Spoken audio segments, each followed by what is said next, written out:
Our protagonist was just called to the board for a pop quiz, but the teacher and students were shocked when he completely shattered the talent testing stone. Even though he did nothing but sleep in class and didn't study at all. It turns out that every time he sleeps, he enters a space possessing the most powerful chat GPT in history. It helps him travel 10,000 years into the future to cultivate the secret techniques of thousands of years of history. He becomes the strongest genius in the galaxy. And all right, without further ado, let's get started. Have you ever jolted awake from a nightmare, only to realize you're just in another one? Amidst a ruined world engulfed in flames, monsters are everywhere, tearing each other apart. There's always a special factor that appears. The one considered the final hope and strength of humanity is none other than our protagonist. The story begins with a young man named Luke Than, a student groggily waking up in the middle of class upon hearing his teacher's voice. He slowly lifts his head, drool dripping down the sides of his mouth. The teacher at the podium glares down at Luke Than in frustration and scolds him, while everyone around can't help but burst into laughter. Luke Than, you've been sleeping all day today. Take a good look at yourself. There are only a little over 200 days left until the national exam. Are you still not going to take this seriously? All you do all day is sleep, sleep, and sleep. At this rate, nobody will even hire you to be a bricklayer at a construction site after you graduate. Do you know what the minimum blood essence standard is for a cement mixer? Have you even reached that standard? The other students seize the opportunity to pile on, mocking Luke Than. Teacher, don't pressure Luke Than anymore, just let him keep sleeping. That's right, his blood essence barely reached 0.7. What else can he do besides sleep? The teacher doesn't seem to care, smirking before coldly dropping a sentence. How pathetic. Class dismissed. Afterwards, one of Luke Tan's few friends, Luke Hai-min, comes over to check on him. Hey Tan, having nightmares again? Luke Tan nods exhaustedly. Yeah. It's that same desolate and suffocating wasteland again, completely empty except for monsters roaming everywhere. He sluggishly rubs his head and tells Luke Hai-min, don't mention it. That nightmare totally ruined my mental state. My blood essence even dropped by 0.02. How much tonic will I have to drink? And how long will I have to train like crazy just to make up for that? Hearing this, Luke Hai-min shrugs and chuckles and responds, don't overthink it. Your blood essence isn't even as high as mine. We're just ordinary people. Leave the world-saving hero stuff to the geniuses. Let's go to the internet cafe. Luke Than refuses, waving him off. I'll pass, am not in the mood. Am going home.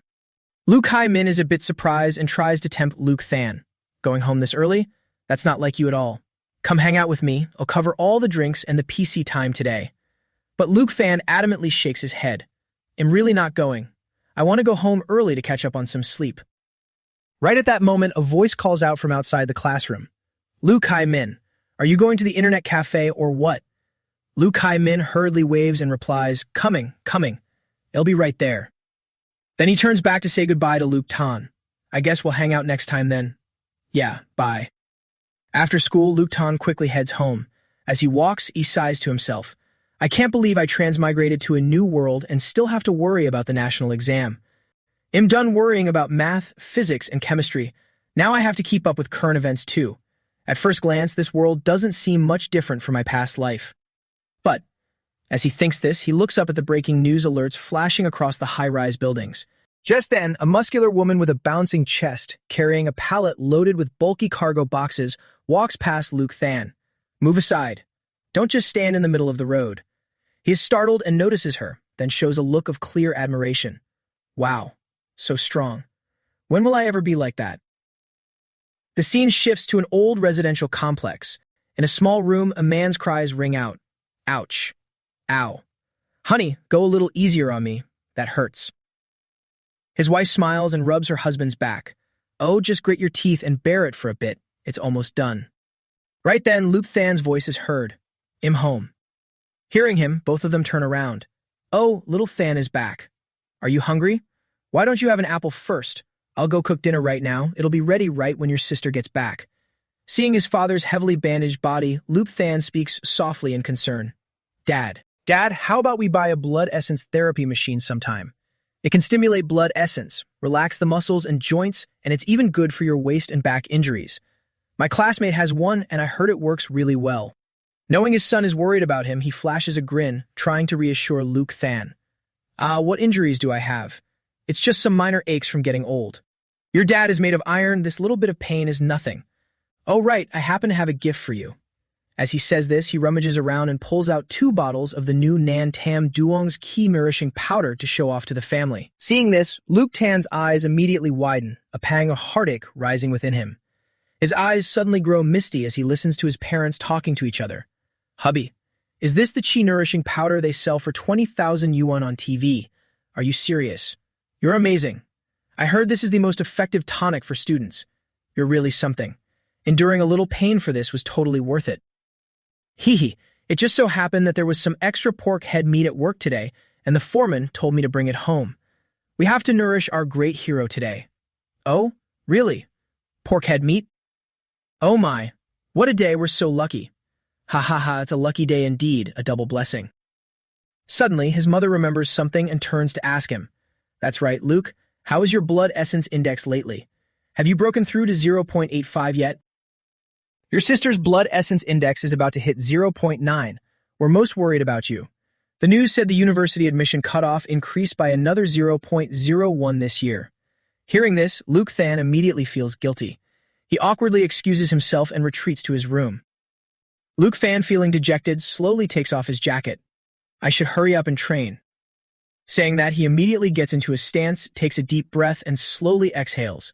24 stance body tempering morning exercise, 14th set, begin. The martial arts 24 stance body tempering implemented by the World Martial Arts Alliance is said to have been created by the Alliance's grandmasters based on ancient yoga, ancient martial arts, ancient judo, and so on. It's the most suitable for building a foundation for martial arts beginners. The version I'm practicing now is already the 13th revised edition. Ever since a massive catastrophe struck the world over 300 years ago, giant rifts appeared in the sky and on the ground. The terrifying mutant beasts that poured out of them changed the trajectory of the world. Firearms became ineffective and humanity suddenly gained new power. Some sort of genetic lock in the human body was broken. The strength of an individual could easily reach unimaginable heights. From then on, humanity entered the era of martial arts. However, even so, on the battlefield fighting for living space against the monsters, humanity still remains completely at a disadvantage. Almost every day a town falls. Humanity is constantly suffering defeats. You were all born in an era of chaos. You are bound to shoulder the responsibilities of this era. You practice martial arts for the rise of humanity. Each of you is a spark of martial arts. That is the creed that humanity must remember today. After finishing the 14th set of the morning exercise, Luke Fan leans against the cabinet, panting heavily. I've practiced the body tempering art 3 times in a row, but my blood essence hasn't changed at all.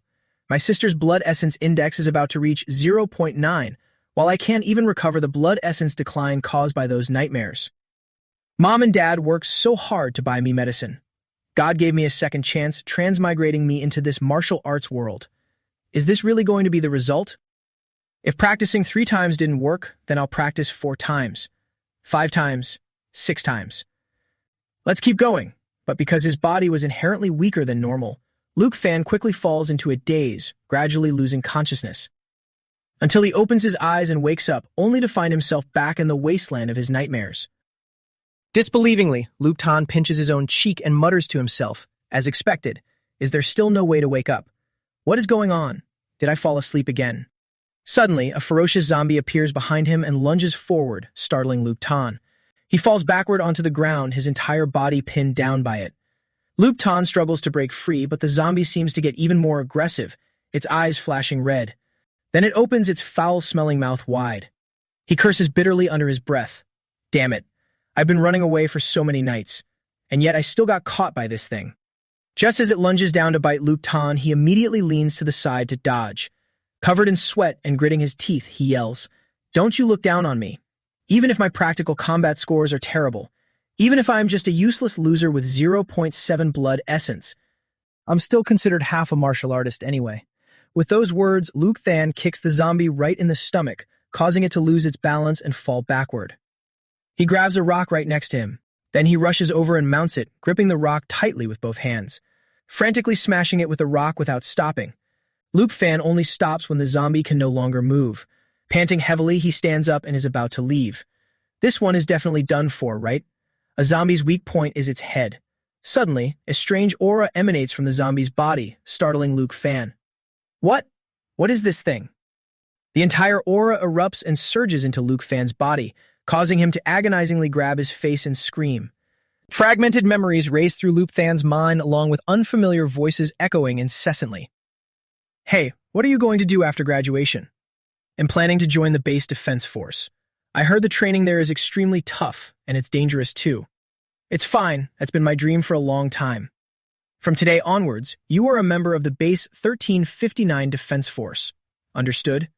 YH48549. Breathing techniques, body tempering methods, the two skills I taught you, you must practice them even when you eat, sleep, or go to the bathroom. Only with an extra ounce of strength will you have an extra ounce of chance to survive later. The main gate of the base has been breached. Mutant beasts are everywhere. What is this black fog? Lu Tan trembles violently, his body and his eyes both glowing. He looks down at his hands, questioning himself. What are these things? Are they the memories of that zombie when it was still alive? Why did I get its memories after killing it? What exactly happened? Right at that moment, another zombie suddenly appears from behind, lunging at close range. Lu Tan feels unusually calm. He spins around and in a split second, he vanishes. Then he flickers in and out of the darkness. With a single slash, he severs the zombie's head with his bare hands. Until he completely snaps back to his senses. Lu Tan instantly looks in terror at the severed head rolling around at his feet. Holy crap, what the hell is this? Did I do this? Since when did I become this strong? Power is gradually surging through me. Could it be because of that zombie in the protective suit? By killing a zombie, not only do I get its memories from when it was alive, but I also get its strength. It's unbelievable. Gating someone else's lifelong experience this easily. Isn't this practically defying the heavens? If only all of this wasn't a dream, how great would that be? But it's also very strange to call it a dream. It's way too realistic. Less than greater than. While he is deep in thought, the corpse of the zombie from earlier also slowly fades away. Startled, Luke Fan absorbs its aura and all of its memories once again. He exhaustedly grabs his head and mutters, Base 1359. This base also appeared in the previous memories. It seems I need to find Base 1359. Perhaps I'll find the truth about this dream there. Absorbing the memories this time wasn't as intense as before. It seems that if I want to inherit strength, I have to find combat-type zombies. Their memories will be of much more use to me. All of a sudden, the surrounding space collapses. Luke Fan frantically looks around. What? What's going on? With a thud, Luke Fan slams his hand hard against the floor. Covered in sweat, he crawls up in his own room. Did I wake up? Outside the door, a girl's voice rings out. Luke Fan, hurry up and come out to eat. How much longer do you plan to hide in your room? Luke Fan sluggishly goes to open the door. Seeing her, he says softly, Ah, Kinhwa. She flips her hair, looking at him with disdain. Don't tell me you were training. You were probably just sleeping in your room.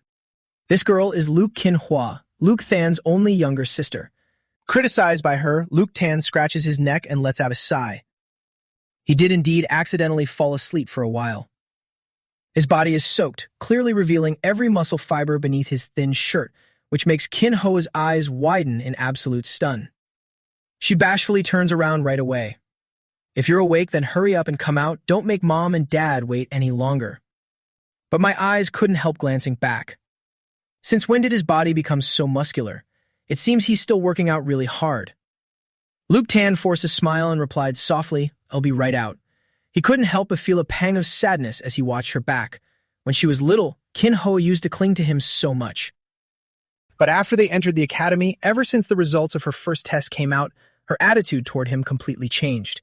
It's hard to blame her, though. After all, her blood key has surpassed 1.0, and her combat index has exceeded 100.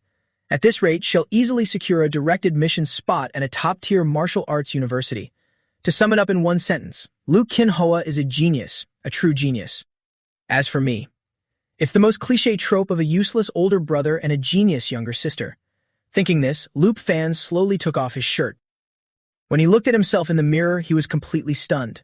Huh? Since when did my body have such defined muscles? Furthermore, I clearly just woke up, but I don't feel tired or sleepy at all. On the contrary, I feel bursting with vitality. Not only that, I can vividly recall all the memories I absorbed from that horde of zombies. I've even inherited their combat skills. It's unbelievable. Even my physical strength seems to have grown. Could it be that I can actually bring the power boosts from my dreams into reality? Getting stronger just by dreaming? It's like a pure fantasy. After changing into fresh clothes, Luke Fan headed out to the dining room to join his family. In no time, he eagerly devoured a full bowl of rice. Did Mom's cooking skills level up? The food is so delicious today. It's so good, I can't stop. Thinking this, he raised his bowl and shouted, "Give me another bowl." Seeing their son's strange behavior, the whole family instantly stared at him in utter shock. Luke Fan embarrassedly pulled his hand back. Never mind, I'm full. He thought to himself, what's going on? Since when do I eat this much? But without giving him a chance to take it back, his dad swiftly snatched the bowl from him and laughed loudly, handing it to his wife. What are you talking about? You think we'd let you go hungry in our own home? Honey, go cook another pot of rice and stir-fry a few more dishes. She smiled warmly, immediately pushing her chair back to stand up, coming right up. He happily patted Luke Fan's shoulder with a loud smack, praising, "That's how a growing boy should be. No matter how much you eat, you're never full, and your height just keeps shooting up. It's a good thing. Tomorrow, Mom will buy some more supplements. The growing phase is the best time to boost your blood ki. We can't waste this opportunity." Kinhwa didn't care, continuing to spoon rice into her mouth as she retorted, "Even if it increases, how much could it really be? He's already 18. I remember the last time his blood ki was tested, it was only 0.8. It's not like body weight where it just goes up because you want it to." Hearing her say that, he frowned and reminded her, "You little brat, stop bringing your brother down. Every little bit of improvement counts. The difference between graduating from a regular martial arts university and a vocational college is like night and day." At this moment, Luke Fan thought it over carefully and decided to go all out. Perhaps his blood ki index really had increased in his dream. He didn't know if it was just an illusion, so he had to hurry to the dojo and test it out. Scene transitions to the Hong Zhuyin dojo. Lu Tan stood for a long time staring at the poster on the wall. Hong Zhuyin Dojo, owner Ne Hong Zhuyin, master of ancestral fist techniques, ranked in the top 10 at the 23rd Bak Ha City Martial Arts Exchange Tournament. Level 4 Martial Artist. World Martial Arts Alliance Standards. Level 1 Martial Artist. Standard Blood Ki 1.5.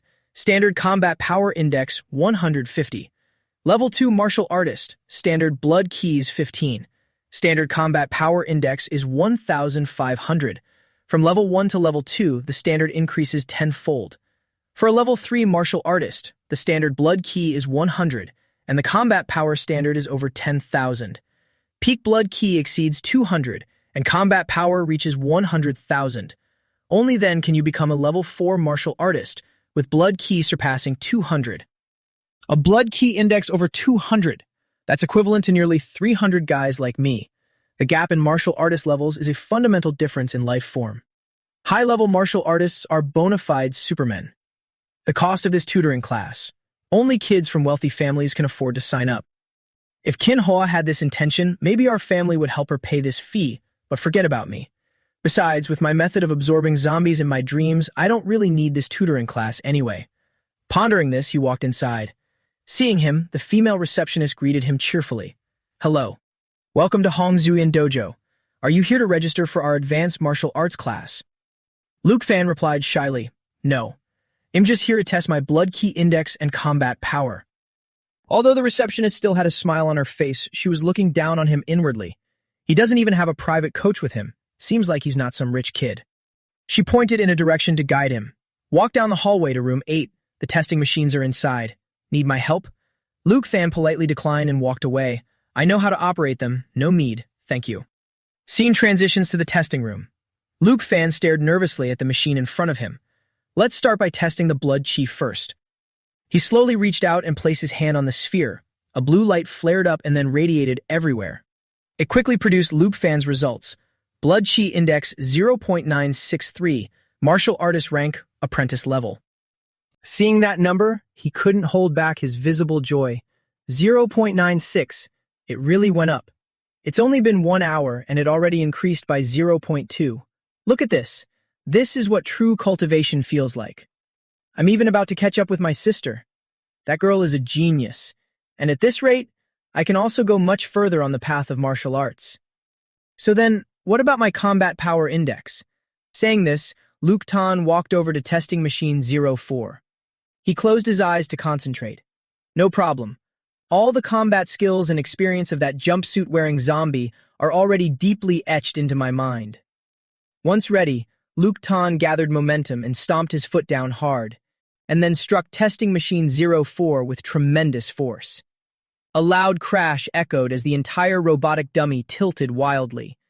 Luke Tan held his breath, waiting for it to display the result, and very quickly a combat index of 113 appeared. Luke Than's jaw dropped in absolute shock. This level of increase. It even surpassed the limits of my blood ki. Is this real? I can truly become a legitimate martial artist now. I merely took a nap for 1 hour and my blood ki and combat power increased this much. So what about 8 hours? 9 hours? What about 10 hours? In just a single night, I could truly undergo a complete metamorphosis. However, that night, Luke Than couldn't sleep a wink at all. He frustratedly sprang up, tossing his pillows everywhere, and cursed loudly. Damn it! Now that I want to sleep, I can't. Did I sleep too much in class, so now I'm wide awake? What kind of messed up biological clock is this? Am I some kind of internet cafe addict? It's only 9 o'clock, going to bed now is indeed a bit too early. Whatever, I'll train for a bit. Once I'm tired, I'll naturally feel sleepy. It's perfect timing since my blood ki is surging. I need to consolidate it a bit. Calisthenics routine number 13, begin. Luke Fan took a very deep breath, then lowered his center of gravity, moving his body with fluid agility. First stance. But the moment he executed it, he was startled to realize, what kind of move is this? Why did I just strike this pose? I've perfectly mastered the 24 stances since elementary school. How could I possibly get them wrong? This is the body tempering technique that Zombie learned when it was alive, straight from its memories. And just like that, for the entire night, Luke Than diligently trained based on the memories of the zombie he had slain. After finishing that entire series of movements, his whole body felt like it had ascended to another realm. Panting heavily, he held his stance firm. This sequence has a full 200 more stances than the routine I used to practice. Furthermore, every time I execute them, I can clearly feel a surge of power coursing through my body. No, that's not right. It's not just the body tempering technique, but the breathing method as well. The breathing method and body tempering technique I've taught you. You must practice them when you eat, when you sleep, and even when you go to the bathroom. It's incredible. Just these few short movements bring better results than a whole year, no, even several years of my previous training. It turns out the dream world is the true treasure trove. Suddenly, a loud rumbling sound echoed out. Luke Tan trembled and dropped to his knees, clutching his stomach. I'm starving. What's going on? It's the kind of hunger that is absolutely unbearable. Could it be that because my blood chi skyrocketed, the energy supply in my body can't keep up? Regular food fundamentally cannot replenish the nutrition I need. What I need are tonics. But my family absolutely cannot afford those expensive tonics. If this continues, it will definitely hinder my progress speed, so I have to earn my own money to buy them. Every school has rewards for students with outstanding performance. I remember Bakha Academy's first-class scholarship is worth a full 10,000 yuan. But if I want to win this money, then I must reveal talent and absolute strength worthy of it. The next morning, at the gymnasium, inside the school's locker room, Liu Kai-min happily struck up a conversation with Luke Tan. It's so weird. The homeroom teacher didn't hijack the class today to go over the test. It's been a long time since we had a practical combat session. But as soon as he saw his body, he exclaimed in sheer disbelief. Huh? Old Luke, since when did you train for such a muscular body? We haven't seen each other for just a few days. How have you changed so much? I almost didn't recognize you. Damn, look at those pecs. Luke Tan slapped Liu Kai-min's wandering hand with a smack, warning him. Yeah, I've been working out hard lately. Don't touch me randomly. Come to think of it, my hair has gotten pretty long. It's time for a haircut. Liu Kai-min pouted and backed away. Humph. I bet you did this just for today's combat class, wanted to show off and grab the attention of the girls, didn't you? I saw right through your lowly intentions ages ago. Luke Than chuckled and retorted, You're the lowly one here. The unified exams are coming up, you better start putting in some effort too. Showing off, huh? Perhaps this really is a great opportunity. Scene transitions to the martial arts hall. The combat instructor, Chung Chan Kwok, stood solemnly in the center of the class circle giving instructions. All right, for today's practical combat session, we will continue to consolidate the basic combat techniques we learned previously. Liu Kai-min leaned in and whispered to Luke Fan. I heard Mr. Chung is an official level 2 martial artist, and he even went to the battlefield to face mutant beasts head-on. Just look at the scar on his right arm. Hearing this, Luke Tan silently and closely observed Chung Chan Kwok's every movement.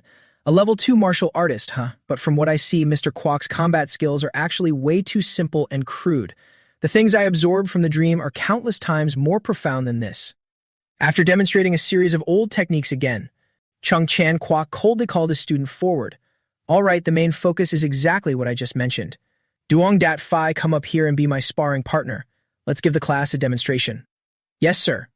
As soon as Duong Dat Phi stepped up, all the girls in the class started buzzing with excitement.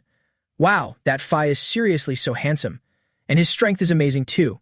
Of course, he's the school idol and top student of our class. I really wish I could train with him.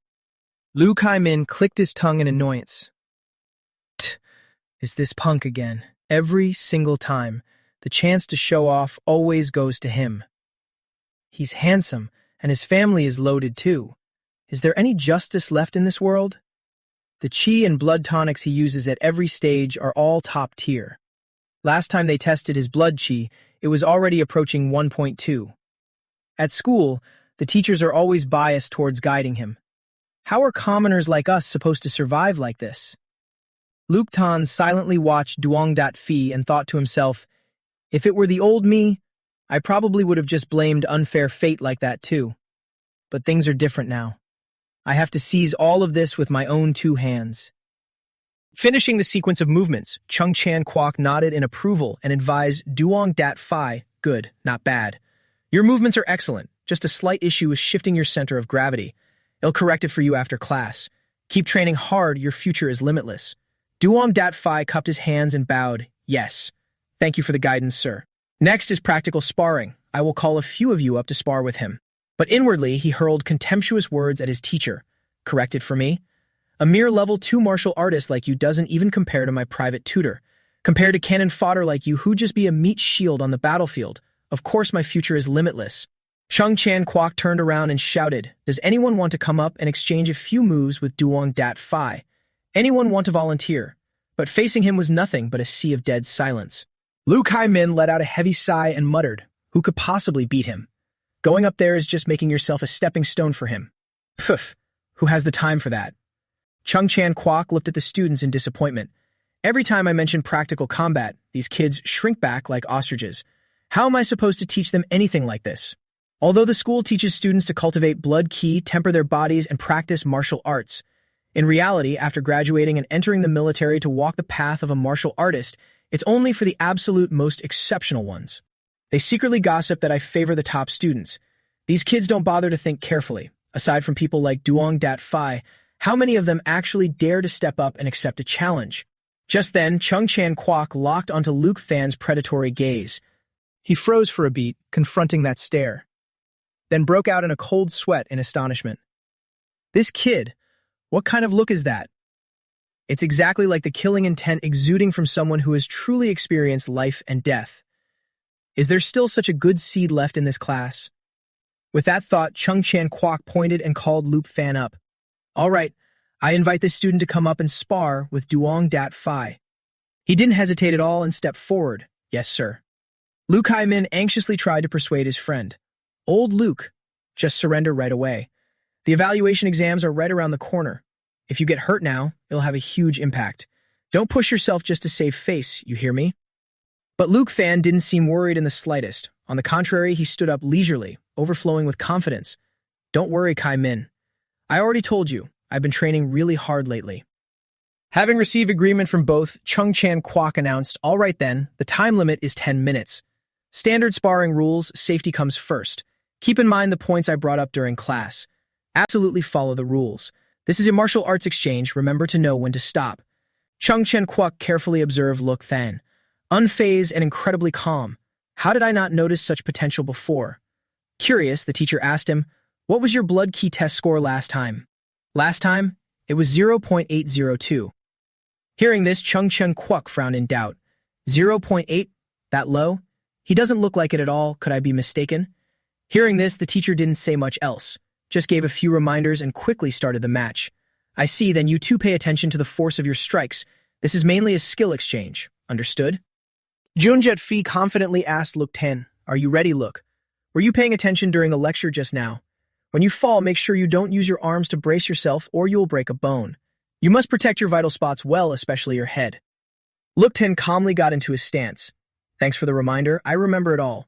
Am ready, please teach me. But as soon as the words faded, Jeonjet Fee's fist suddenly appeared right in front of Look Ten's eyes. In that moment, everything he had learned flashed through his mind. Look Ten, do you know what the most important thing in actual combat is? It's controlling the distance with your opponent, observing their movements, anticipating their moves, choosing the right tactics, and balancing defense and offense. Control the pace of the match, launch quick probing attacks, and then use a fatal blow to decide the victory. None of that was it. It was the absolute disparity in blood ki, speed, and power. Jeonjet Fee charged forward smugly, swinging with all his might at Look Ten. The outcome was decided long ago. The strong will always win, and trash like you only deserves a pathetic end like this. But suddenly, his fist swung into thin air. Look Ten effortlessly ducked to dodge Jeonjet Fee's strike and clenched his fist. He swung it straight back into that arrogant face, twisting it out of shape. With a loud smack, Jeonjet Fee was sent flying back, passing out in the warm arms of his teacher and friends. But at this moment, all attention seemed fixed on Look Ten. Everyone stared at him with their mouths wide open and eyes bulging. Look Ten only used one punch, exactly one punch. He actually defeated Jeonjet Fee. Look Ten was bewildered by his own action, staring blankly at Jeonjet Fee, whose mouth was beaten so out of shape he couldn't close it. The surrounding students were in an uproar, unable to believe their eyes. Huh! What is this situation? Look Ten defeated Jeonjet Fee in just one move. Chung Chen-kwok hurriedly shouted, "What are you all still standing there for? Quickly, go call the medical teacher here." Hearing this, the students quickly got up and ran off to get help. A moment later, Jeonjet Fee was put on a stretcher and carried away. Look Ten nervously approached the teacher and timidly called out, "Teacher Chung, I'm really sorry, I didn't mean to. I just lost control for a moment." Chung Chen-kwok narrowed his eyes at Look Ten for a long time, then patted him on the shoulder to reassure him. In actual combat exchanges, injuries are unavoidable. Don't worry, his injuries aren't severe. Follow me to my office. I have something to say. Look Ten agreed without hesitation, turning back to speak to Liu Kai-min before leaving. Kai-min, I'm heading to the teacher's office for a bit.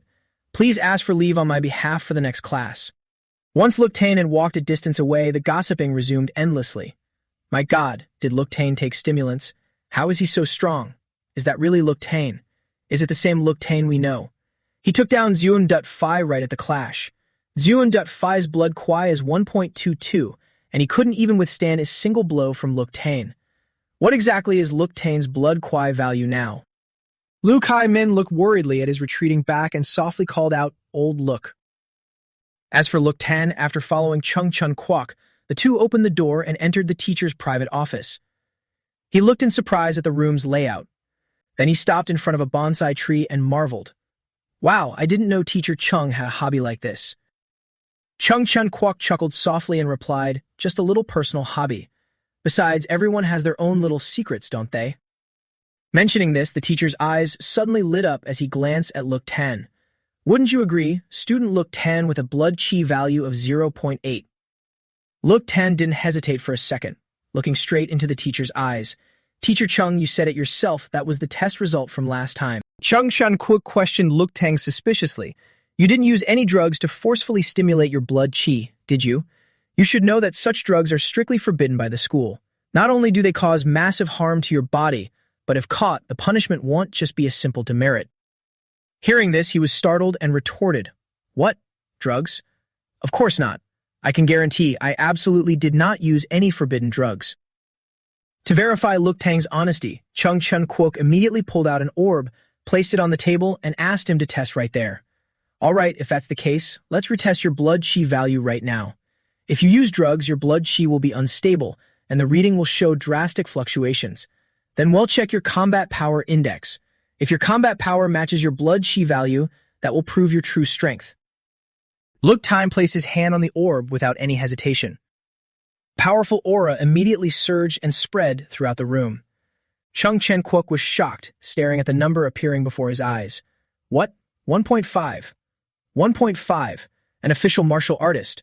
An 18-year-old official martial artist. Not just in our school, but in all of Backhass City, you could be hailed as a genius. Suddenly, there was an earth-shattering crash. Chung Chen-kwok jumped up in alarm and cried out, "What is it? What happened?" When he realized it, Chung Chen-kwok discovered that both his bonsai tree and his testing machine had their heads punched off by Look Ten. Holy crap, my proud standing pine, ah. Why did you have to leave me like this? Look-Tine fearfully tried to pry the robot head stuck in the wall while looking at his agonized teacher. Sorry, I didn't mean to. Teacher Chung. Chung Chun-Kwok wept as he hugged the plant pot, thinking to himself, even though this is just a student model, it should still have been able to barely withstand an attack from an official martial artist. This kid's combat power is not just at the level 1 martial artist level. A while later, Look-Tang sat cowering opposite Chung Chun-Kwok, clutching the robot head in his hands. The teacher asked him abruptly, "You just said your previous blood chi test result was 0.8. So, how long ago was that last test?" Look-Tang thought for a few seconds and replied, "Oh, last time. It was half a month ago." Hearing this, Chung Chun-Kwok was even more shocked, jumping up from his chair again with his voice raised. Half a month ago? You mean to say it only took you half a month to go from 0.8 blood ki to surpassing the blood ki of an official martial artist? Which great family's heir are you? Or are you cultivating under some grand master? Tell me right now. Seeing his teacher's urgent attitude, Look-Tang laughed nonchalantly and replied, "Ha, my family background is very ordinary, not some great family at all, and no master has been guiding me either. As for why my strength has improved so fast, that's my secret." Chung Shen-Kwok's entire body went stiff, his inner mind restless with excitement. Blood ki nearly doubled in a month. Combat power far exceeding the standards of a level 1 martial artist. In my student days, my grades were considered not bad. After years of bitter training, I broke through to become a level 2 martial artist and entered the military. Only after stepping onto the battlefield did I understand one truth, and that is, humans cannot defeat monsters. When facing such absurd, overwhelming power, humans are truly so small and helpless. The only ones capable of defeating monsters can only be similarly absurd existences, another breed of monsters that humans cannot comprehend. After pondering for a while, Chung Chun-Kwok slumped back into his chair and breathed a sigh of relief. I understand. With your achievements, you completely qualify for the school's elite class, where the best teachers should be guiding you. I'll go speak with the academic affairs office right away. Look-Tine politely declined. Thank you for your kindness, teacher, but there's no need. I think my current class is perfectly fine. He thought to himself, no amount of guidance and studying is as fast as cultivating in my dreams. Surprised, Chung Chun-Kwok immediately offered further conditions to negotiate with Look-Tine.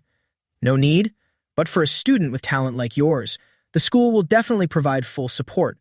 If you face any difficulties in your cultivation that require the school's help, feel free to speak up. Hearing this, Look-Tine no longer held back. He immediately laid out 2 requests. I want to apply for a martial arts scholarship. Also, I hope the school will grant me a more flexible attendance schedule. Chung Chun-Kwok nodded, jotting things down on paper. So that's it? You lack financial support and free time, right? All right, I will apply for the school's special scholarship for you, around 30,000 yuan. As for your class schedule, I'll speak to the academic affairs office. The scholarship will probably take about 2 days to get approved, but your cultivation cannot be delayed. I will advance it to you first. You can pay me back later when you have spare cash. Look-Tang stared in astonishment at the black card in Teacher Chung's hand. This is a martial arts black card. There must be at least 100,000 in here. This is even higher than the scholarship. He joyfully accepted it, profusely thanking his teacher. Chung Chun-Kwok calmly laughed, ha, and reminded Look-Tine before letting him go. Don't slack on your cultivation. The school is counting on you to bring back glory. All right, hurry back to class. Waiting until Look-Tine had left for a while, only then did Chung Chun-Kwok reveal his absolute thrill. He clenched his fist, slammed it hard on the desk, and burst out laughing. Ha, great, Look-Tine. Our back Ha Academy actually produced a Look-Tine, reaching level 2 martial artist strength before even turning 18. We must keep him hidden as a secret weapon before the joint exams begin, and then scare the living daylights out of those other academies. Right, I need to report this news to the higher-ups immediately. It's not just about the joint exams. After all these years, we can finally go to that place. At a certain shop, a female clerk was enthusiastically introducing products to her customer. You have great taste. This is the latest Lan Tam Ki nourishing powder released by Nen Tam Pharmacy. Less than greater than. Once your blood ki value reaches 0.8, using this to consolidate your blood ki is the most effective. Furthermore, this is a product specially researched for female martial artists. We currently have a promotion. You can buy it for just 30,000. After a full array of pitches, the mother and daughter were delighted and bought it immediately. Look Tang stood outside the store watching them walk out happily and couldn't help but feel envious in his heart. 30,000 a bottle. My parents work hard day and night, yet they could only afford the 3,000 yuan key nourishing powder. Powerful martial artists can earn more money, and more money can nurture even stronger martial artists. From this, you can see how hard it is for a poor family to produce true talent. Qin Hoa is a genuine genius, possessing the talent to change her own destiny, but she's dragged down by me sharing that pitifully scarce pool of resources. And what about me?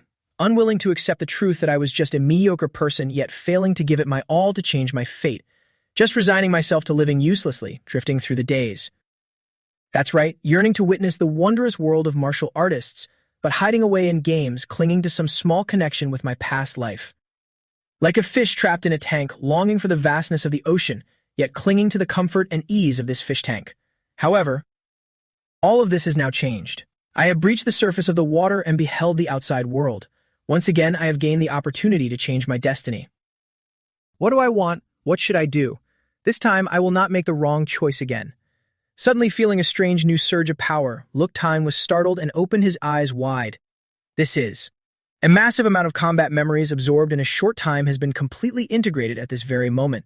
My fist technique bottleneck has been shattered, and now, I have truly made these fist techniques my own. Illuminating the mind to see true nature. Is this what the teacher once talked about in class? Enlightenment. On this path, I have taken yet another step forward. Qinhua, Dad, Mom, I will endlessly grow stronger and seize everything I desire with my own hands. That night, inside Look Tan's dream, he once again continued battling those frenzied zombies. But unlike the bewildered Look Tan from before, he now fought with much more agility, stopping the enemy's attack dead in its tracks with just a raise of his hand. Not only that, he also easily took it down with just a single punch. Look Tan stood there absorbing all the memories and power of the zombie before moving on. This zombie must have been a martial artist when alive. Even after turning into a zombie, it still knows how to use martial arts. According to the zombie's memories, base 1359 is right ahead. But logically, the base should have been destroyed in the black mist and the near-endless tide of mutant beasts. It's so strange that I haven't encountered a single mutant beast right now. On the way to base 1359, the number of zombies also kept increasing and they became more aggressive. As quick as lightning, Look Tan finished off the whole mob and dashed forward. It only took a little while longer before he quickly found the place he was looking for. Look Tang stood high above, looking down at the enclosed area below, feeling both joyous and anxious. I finally found you. Base 1359. Very quickly, he moved inside the base, marveling at the surrounding sights. What majestic city walls! This is a full-blown city, not just a base anymore, right? I wouldn't even be surprised if two giant beasts suddenly popped out right now. The city walls are so thick they must be at least 20 meters cedars. It's really hard to imagine. As he explored, Look Tang climbed even higher. A base of this scale, just how brutal of a battle did it have to go through to be breached? Whether it's martial arts or the level of civilizational development, this world far exceeds my own. But for such a mighty civilization to fall under the claws of mutant beasts, what will become of our future? That architecture over there looks different from the rest. It must be a military base or some command center. After staring at that base for a long time, Look Tang suddenly noticed something. What is that? It looks like a... But before he could finish his sentence, that dried corpse suddenly went berserk, shooting a threatening aura toward Look Tang from afar. Startled, he let out a loud yell, his entire body instinctively stepping back. Then he collapsed heavily onto the ground. What the hell was that? A shockwave? Mental power? How could it possess such terrifying deterrent force? That's not a place I can get close to right now. I shouldn't think about it for the time being. I'll just observe the surrounding area first. The zombies down here don't seem that scary. Acting on his thoughts immediately, Look Tang moved as nimbly as a squirrel, using the bodies of the zombies below as stepping stones to leap around and explore everywhere. He entered a house to inspect it. No zombies. It looks like just an ordinary apartment. It seems this family was having a meal when the apocalypse suddenly struck, leaving the dishes uncleared. The doors and windows show no signs of forced entry. Could it be that ordinary people didn't even have the qualifications to be turned into zombies by that terrifying black mist? Suddenly, a strange object on the table caught his attention. Look Tang curiously approached and touched it. What is this? It's still working? The moment he touched it, a blinding light burst forth accompanied by a girl's voice. Exiting standby mode. Rebooting. Hello, welcome to using the product of Tianheng Technology. From within the machine, a beautiful girl with long, shining blonde hair and deep blue eyes materialized. Look Tang stared at her in sheer astonishment. What is this? A holographic projection? Virtual reality? Wait a minute. The language she's using is exactly the same as mine. She's using the exact same language as my world. Could it be some kind of high-tech automatic translation? The blonde girl introduced herself. I am the integrated support AI of the 16th generation smart optical computer manufactured by Tianheng Technology in Jiawai. I am in charge of controlling and managing the network servers of base 1359. Look Tang was amazed. Optical computer? Artificial intelligence?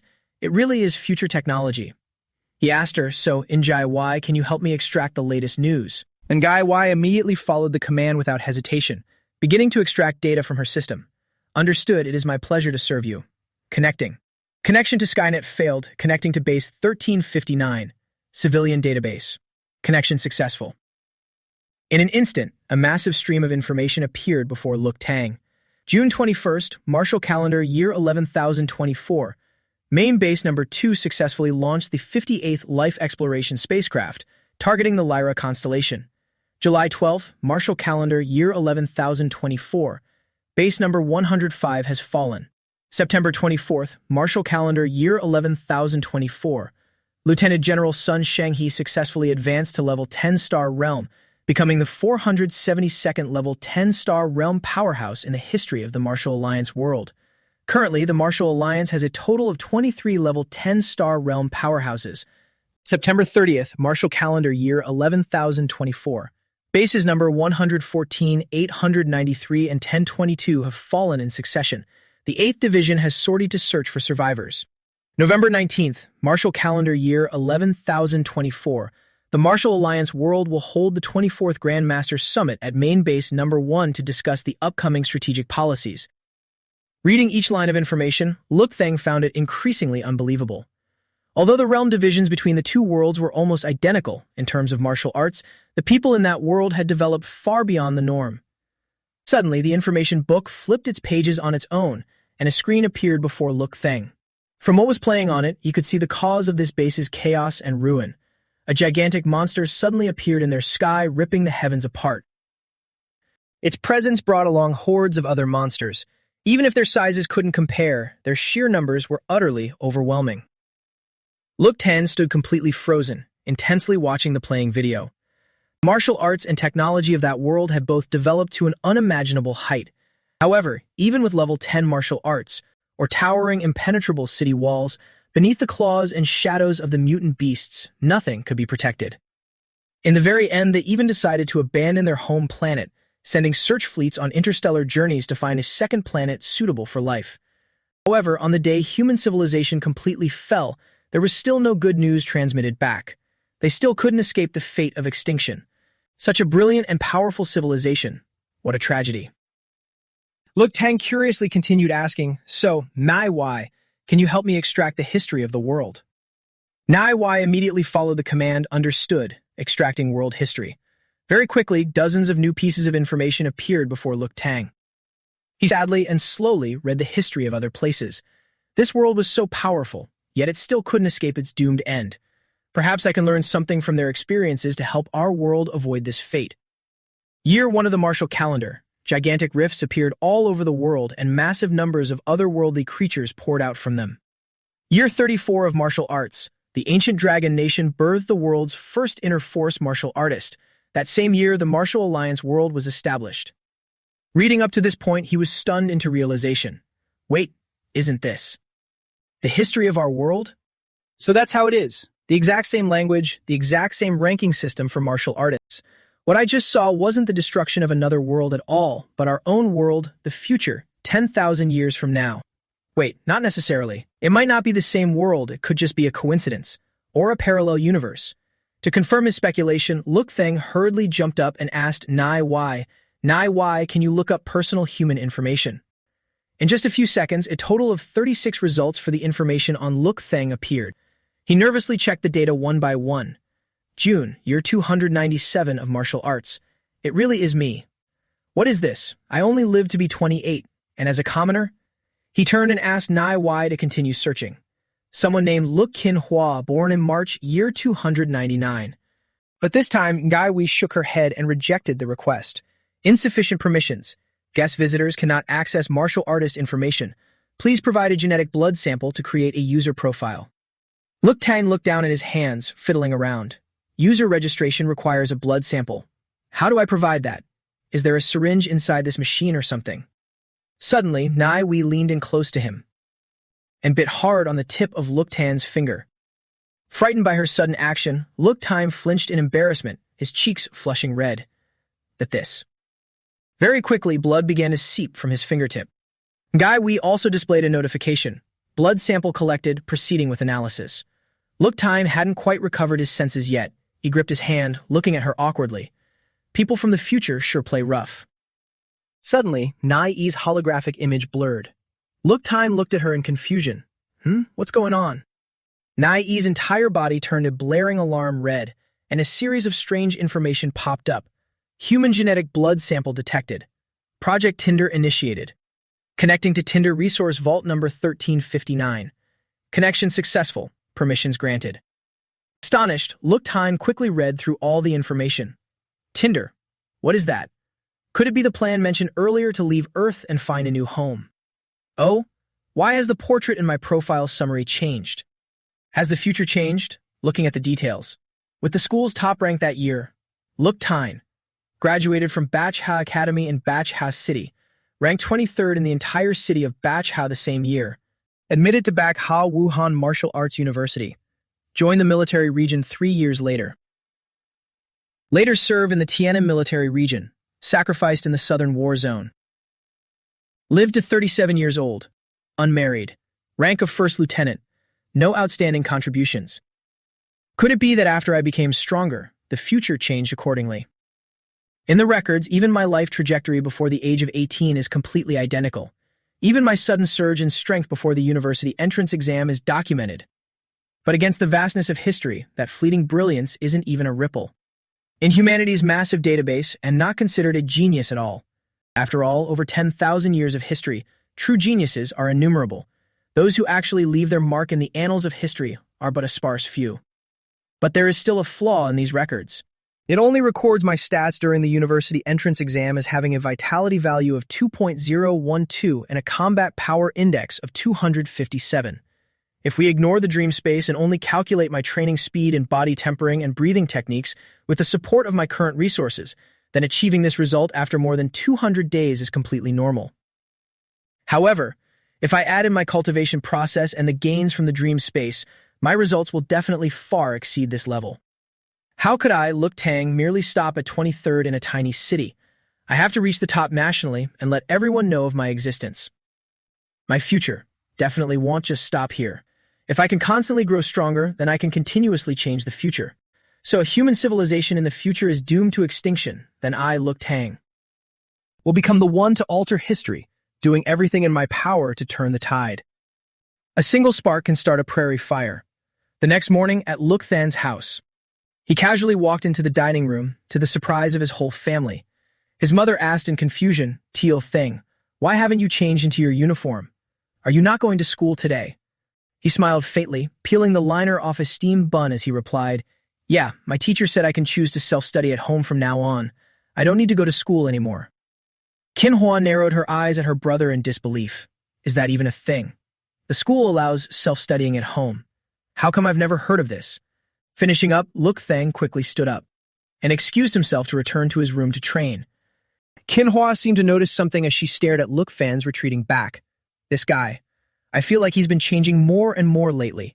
He doesn't have that goofy, cheerful look anymore, but has instead become deep and mysterious. As soon as he returned to his room, Look Fan's phone started ringing loudly. He walked over and answered, Hello, Mr. Chung. On the other end, Chung Chun Kwok cheerfully announced, Look Fang, your scholarship is ready. Come to the school this afternoon to pick it up. Understood, thank you for your trouble, sir. By the way, the teacher curiously asked him, Right, why didn't you come to school today? Where are we going to discuss your class schedule? And still thinking. But without letting Chung Chung Court finish, Look Tang quickly cut in, Mr. Chung, I don't have much time left, so I can't afford to waste any more. It's inconvenient to explain right now. I'll contact you later if anything comes up. After saying that, he immediately hung up and continued with his tasks. There's no time left to worry about things like the tall tree catches the wind anymore. I must reveal all my talents. I need to shock everyone.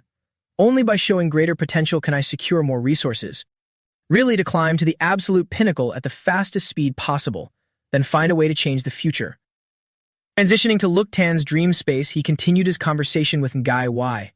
Please extract all cultivation methods, insights, and records related to martial arts that my permissions allow me to access. Summarize Qi cultivation. Just a few minutes later, the search was complete, bringing up a total of 465,751 results. He looked at the massive pile of data before him in awe, then asked Nai Y to filter out the most suitable cultivation method for a level 1 martial artist, ensuring it was also the most valuable content. Nai Y nodded and complied. Understood, filtering for you now. Parameter limited to level 1 martial artist. Remove 34,521 entries, sorting in progress, selecting the results with the highest overall rating. Filtering complete. There are a total of 3 results. Luke Fan swallowed hard, nervously clicking on each item to read the cultivation method info. These are the absolute best cultivation methods from the past 10,000 years. Stellar Body Tempering Art Beginner Chapter, created by Wang He, an 11th level expert of the Martial Arts Alliance, included in the Spark Project. Natural Breathing Method Beginner Chapter, created by Yang Yizhou, an 11th level expert of the Martial Arts Alliance, included in the Spark Project. Crystal Visualization Method Beginner Chapter, created by Duan Yufeng, an 11th level expert of the Martial Arts Alliance, included in the Spark Project. He stepped back in disbelief at what he saw. Level 11. Level 11. Level 11. Currently, the strongest martial artist in the real world is only at level 9, yet right before my eyes are 3 complete inheritances from level 11 experts. This is unbelievable. Even though these are only the beginner chapters, their value is so precious that words can hardly describe them. These methods were all included in the Spark Project, the Spark Resource Vault. It seems the top-tier experts in the future Martial Arts Alliance foresaw this fate. Though powerless, they still preserve their life's essence, hoping future generations would carry on their legacy. Too bad they could never have imagined that the one picking up these sparks wouldn't be a descendant, but me. Stellar Body Tempering Art treats the human body as a microcosm. Calm the mind, discard all distractions, and keep the spirit contained within. Refine the lifeblood, strengthen the physique. Condense the mind, delve deep into every single cell. Transform each cell into a stellar star of boundless power. Turn the flowing blood into a surging galaxy. Manifest a constantly evolving star field right within one's own body. When cultivated to a profound level, the martial artist's body density will reach a terrifying extreme. Both defense and strength will become unimaginably overwhelming. The lifeblood will burn as fiercely as a star, as vast as a galaxy. Incredible. If the effect of my previous body tempering art was 1, then the effect of the stellar body tempering art is 1,000 or even higher. The body tempering routine I've been doing since the beginning feels like mere aerobics now. So next up is the natural breathing method. Luke Than closed his eyes tightly, took a deep breath, and exhaled a bright red mist. Natural breathing method, Chapter 1. Breath of Fire. A fierce fiery aura erupted around him, spreading everywhere and causing the surrounding air to gradually heat up. Luke Tan opened his eyes in astonishment, feeling the changes. Is this the breath of fire? It feels like countless flames are burning inside my body. Even my blood is starting to boil. And this is just the first breathing method. There are still breathing techniques for other attributes. This is amazing. Next up, the crystal visualization method. Purify the mind, strengthen the will. The crystal visualization method involves the most mysterious aspect of martial arts cultivation, mental power. Does this mean cultivating spiritual power? Let me give it a try. True to his word, Luke Tan sat cross-legged, focusing deeply into the depths of his mind. When he slowly opened his eyes, he found himself in the spiritual world. Before him appeared a colossal manifestation of his own self. Luke Tan approached curiously. Spiritual will is incredibly important for martial arts cultivation. A martial artist with a resolute will and no distractions will far surpass those with weak wills and many desires in both combat power and cultivation speed. But how exactly do I cultivate this? I really don't understand it at all. Looks like I'll just have to slowly figure it out later. Luke Tan slowly opened his eyes, waking up from his dream. He sat up abruptly, panting and drenched in sweat. This feeling of exhaustion is way too intense. It doesn't feel like a dream at all. It stinks. Is this the sweat I just secreted? As expected, the cultivation effects in the dreamscape completely carry over to my physical body in reality. This is awesome. I need a quick shower. The synergistic effect of the stellar body tempering art and the natural breathing method can actually force the impurities out of my body. All of this is simply unbelievable. Right now, my cultivation progress is incredibly fast. Once I get my scholarship money tomorrow, I can start brewing potions. A rare prescription from 10,000 years in the future. Not only will it make my strength skyrocket, but it could even change the entire landscape of the global pharmaceutical industry. Scene transition to Baihe Academy. Chung Chan Kwok handed the card to Luke Than and reminded him, "You kid, the next time you skip school, at least let me know in advance." He bowed his head, took the card, and replied, "I understand. Sorry for the trouble, Teacher Chung." Before letting Lu Tan leave, Teacher Chung thoughtfully advised, "If you have things to do, go ahead, but at least report to school once a week." Watching his retreating figure, Chung Chan Kwok couldn't help but feel concerned. This kid. It's only been 2 days since I last saw him. Why do I get the feeling that I completely can't see through him anymore? After receiving the card from his teacher, Luke Tan quickly headed out. He pondered deeply. Finally, I have some money on hand. I need to quickly solve my lifeblood deficiency. I have a prescription from the future world. Brewing my own tonic is the most effective way. The prescriptions I found last time in the Spark Resource Vault. In this era and at this stage, the ones most suitable for me are the spirit-based blood-fortifying decoction and the marrow-nourishing pill. No matter how simple brewing potions is, it still requires specialized equipment. Just a slight difference in heat or dosage can result in a world of difference in efficacy. I need a professional alchemy room. Buying a whole set myself is definitely unrealistic. The money I have isn't nearly enough. Let's see if I can rent an alchemy room from a pharmacy. But as expected, that request was quickly denied. Luke Fan visited several pharmacies to ask, only to be aggressively chased away by the owners. Rent an alchemy room? Are you kidding me? The alchemy room is the most restricted area of any pharmacy. If you say you want to check out our exclusive secret recipes, do you think I'm dumb enough to let you in? No way in hell. Get out of here. Luke Fan sighed, his whole body exhausted from being rejected for the 7th time today. This really isn't working out. I've already bought all the necessary ingredients for the spirit-based blood-fortifying decoction. I even bought a few extra sets. The card teacher Chung gave me didn't have 30,000, but exactly 80,000. He must have sponsored me out of his own pocket again. If it really doesn't work out, I'll just have to buy some crude equipment online and try my luck. Suddenly, walking down a small alley, Luke Tan discovered something. There's a pharmacy here too. Opening a shop in such a secluded corner, maybe. Carrying his final shred of hope, Luke Van nervously walked inside to greet them.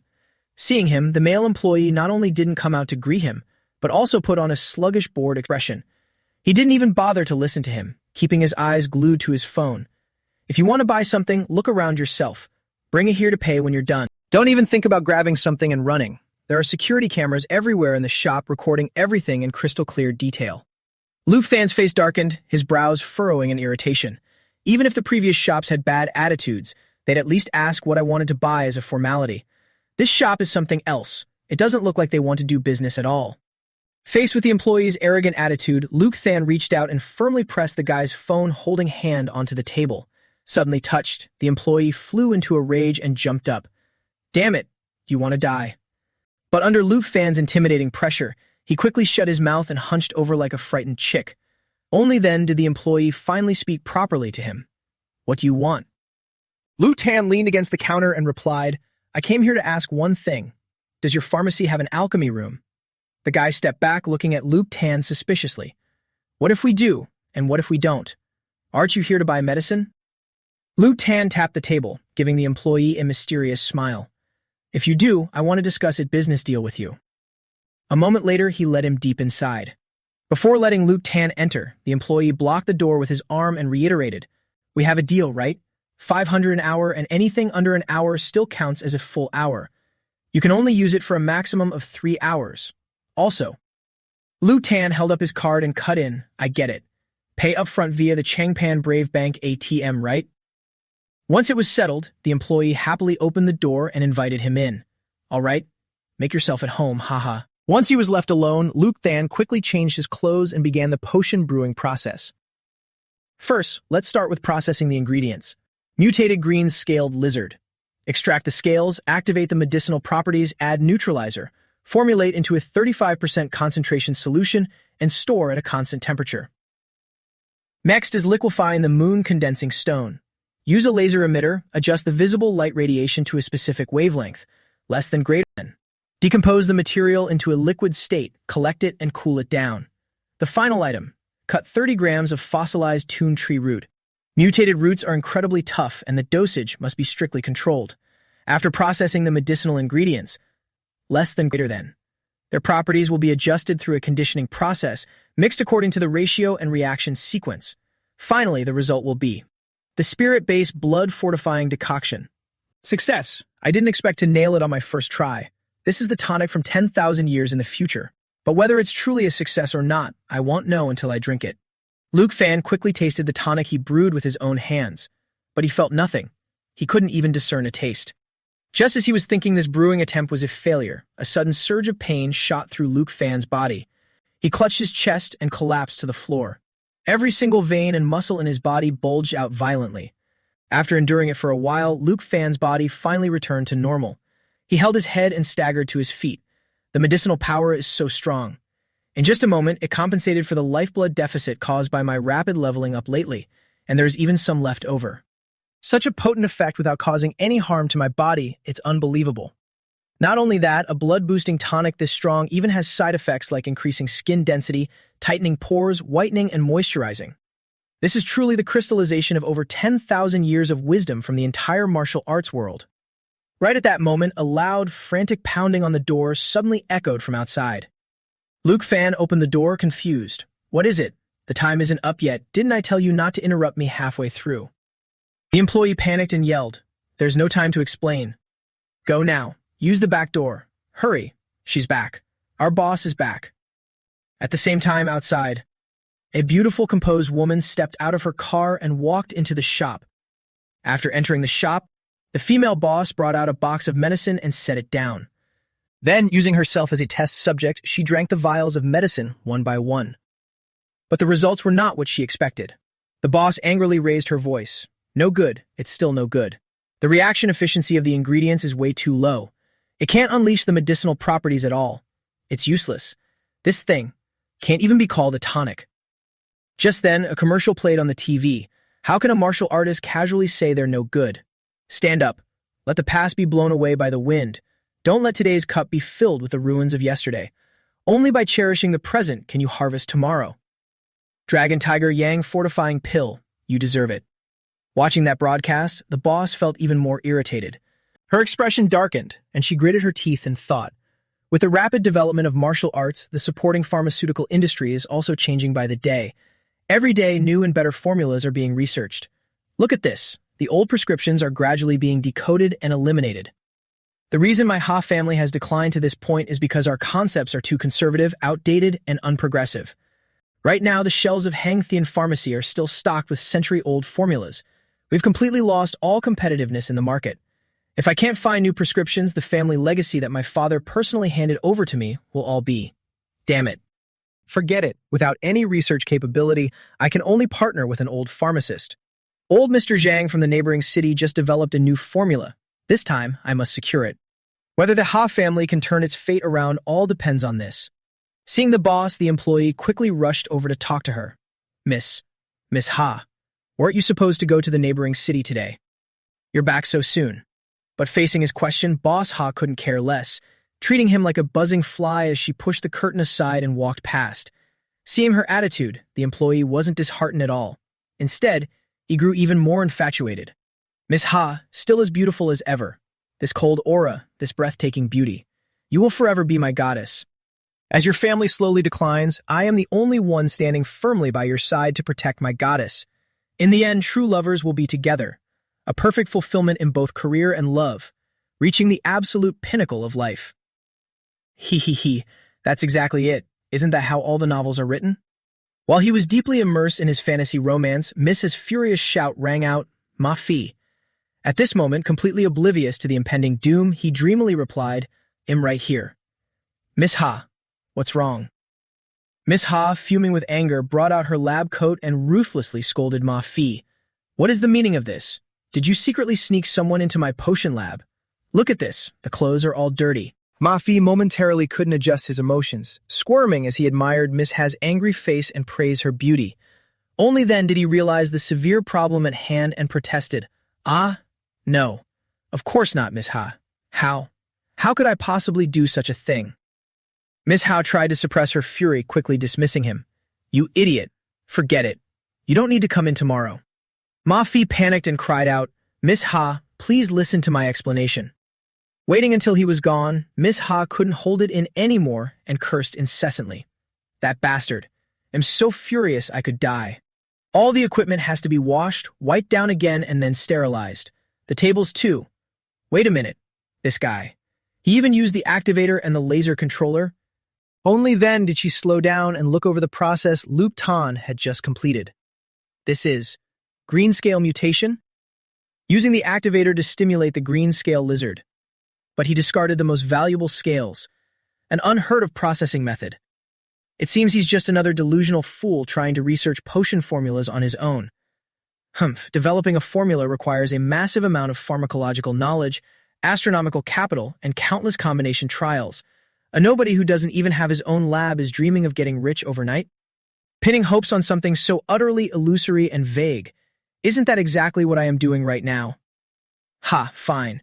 Sneaking into someone else's lab to use their equipment is one thing, but smashing things just for fun. Absolutely wonderful. How many more surprises will today bring me?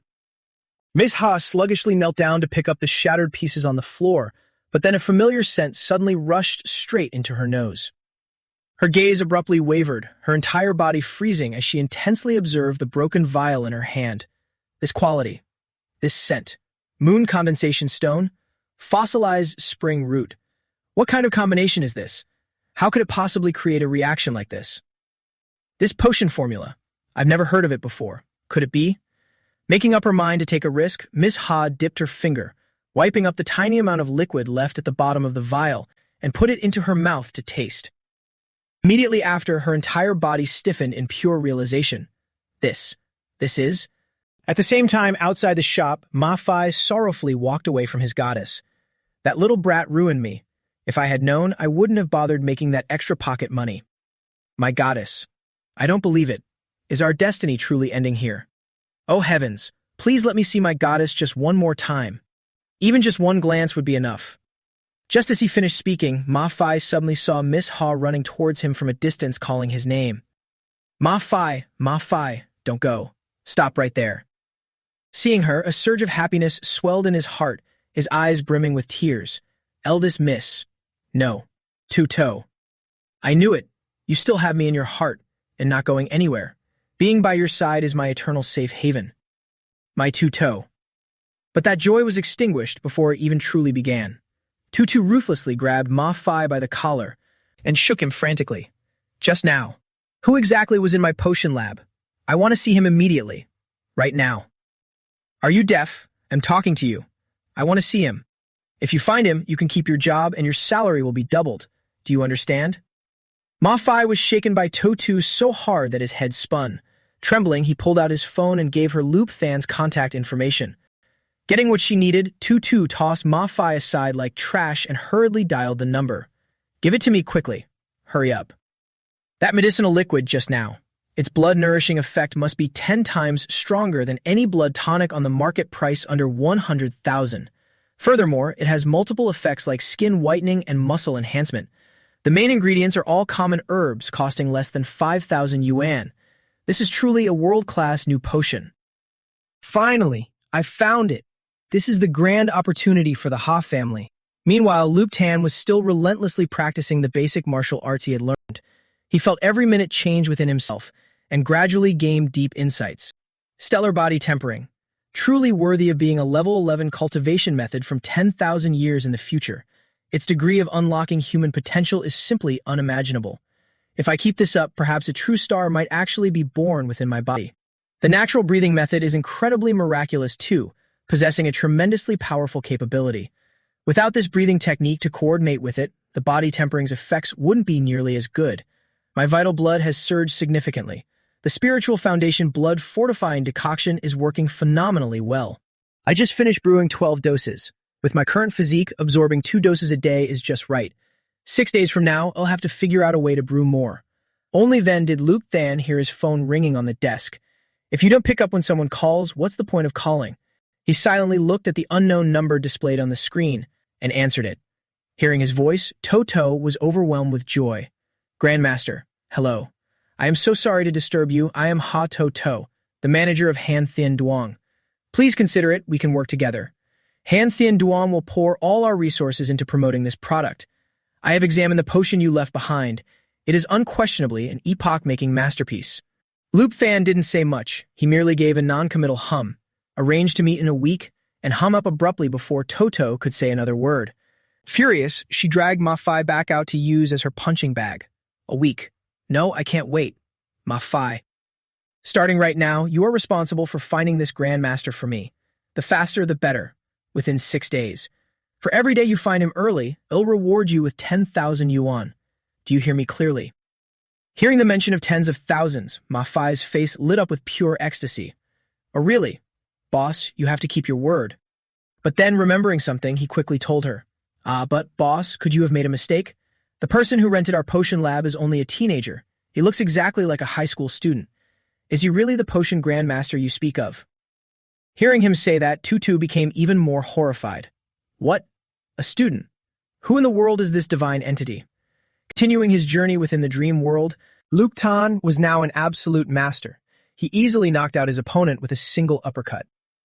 Not just knocking it out, but completely blowing the zombie's head off. But that severed head suddenly landed in the hands of another one. This time, it seemed the new enemy was a much more robust and powerful brute. Luke Tan furrowed his brows, staring dead ahead at his opponent. Phew, come on then. Today's target is you. Let me see if a level 1 martial artist like me can actually fight against a level 4 like you. Finishing his sentence, Luke Tan dashed forward like a bolt of lightning. But even for a zombie, the gap in tears was overwhelming.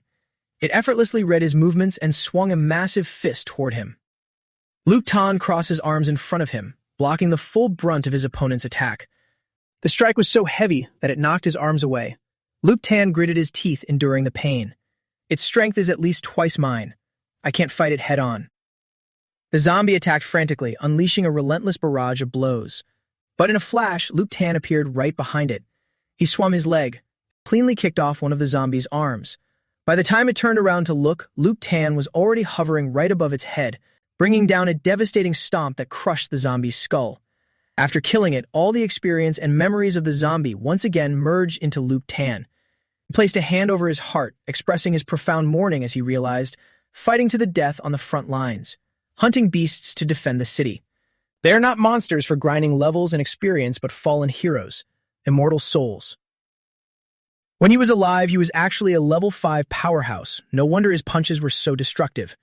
If he hadn't already lost an arm and lacked intelligence, relying solely on the combat instincts etched into his muscles, there's no way I could have defeated him.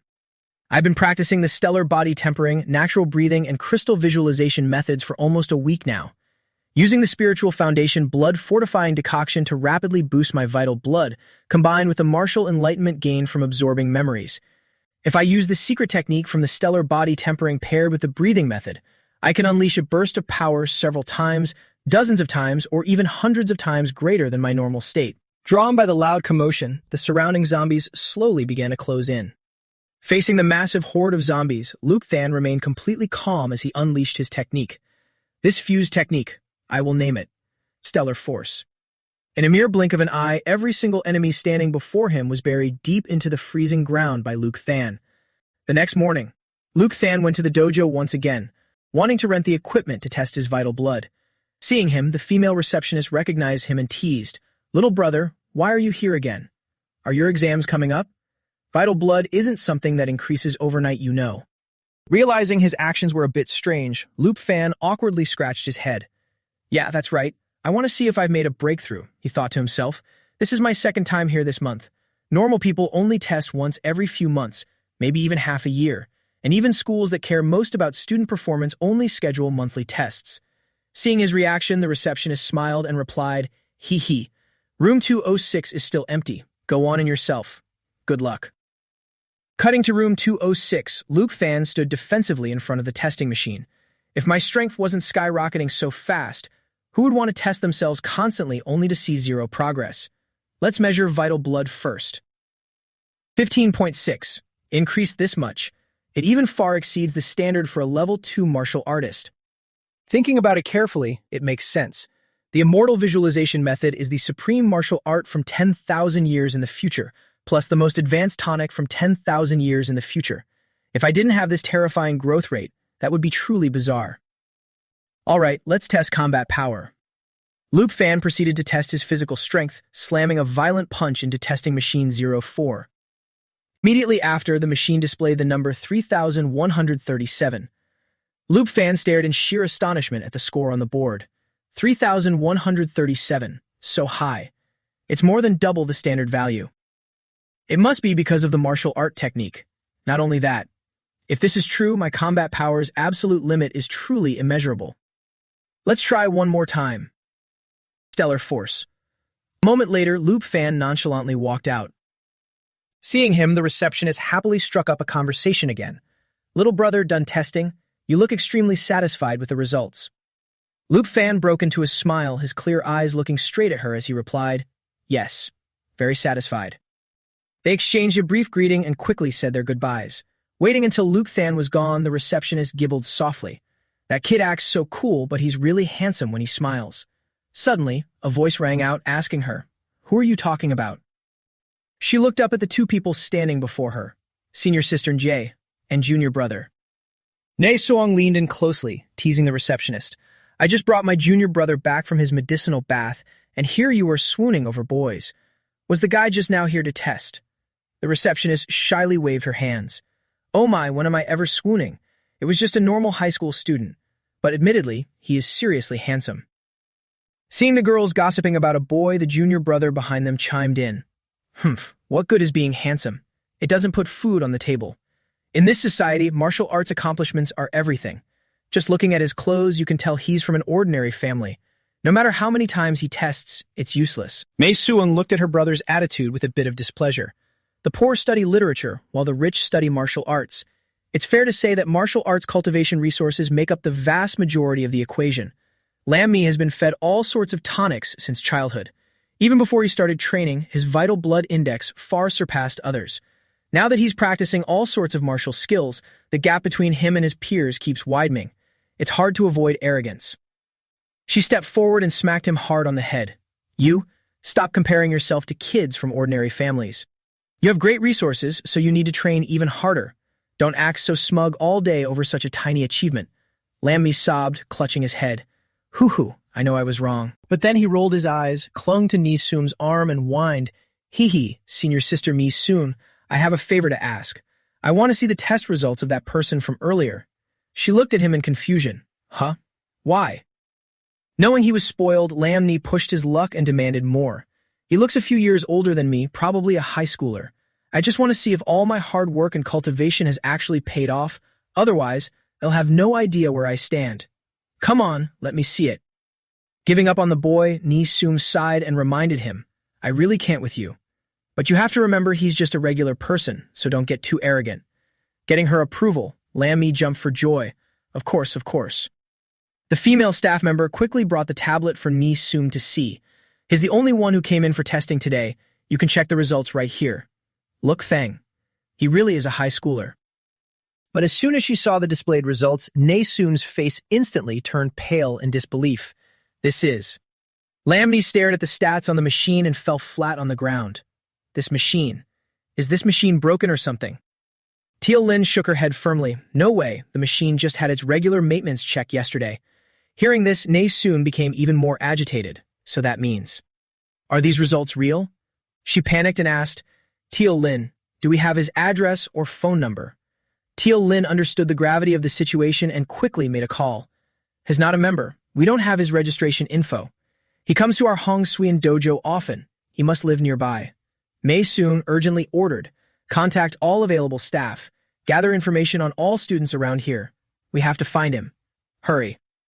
After Teal Lin left, Nee Soon stood frozen, staring intently at the result board and muttered, Look Tang. I will definitely find you. The scene shifts to the bustling downtown area. Look Tang was leisurely getting out of the car. Before letting him leave, the driver laughed heartily. Haha, young man. It was great chatting with you. Next time we meet, I'll introduce you to my daughter. Look Tyne replied with a forced smile. For sure, for sure. Only when the driver drove away did he let out a sigh of relief. He was way too enthusiastic. I should have just told him I was heading to the Martial Arts Association to take the Level 2 Martial Artist Certification test. That way he would definitely think I was out of my mind and wouldn't have dragged me into a conversation for the entire ride. Just as he was about to enter the building, suddenly someone rushed out crying and making a scene. Impossible. It's impossible. My combat power at home clearly surpassed the 150 mark. How could this be? How is this possible? The people around looked at him, sighed, and whispered, "Can't be helped. The Martial Arts Association's machines are state standard, much more accurate than the ones sold outside. Look, seems like you need to deduct a bit from your usual results to actually pass here." Hearing this, Look Thing felt even more satisfied as he casually strolled inside. More accurate? That's perfect. I can finally know my true strength for sure. He approached the receptionist and asked, "Hello, which way do I go for the Martial Artist Certification test?" She quickly handed him a form and instructed, "Fill out the registration form first, then head to room 5203 for the test." But as soon as he opened the door to room 5203, the sheer number of people in the room left Look Ten overwhelmed.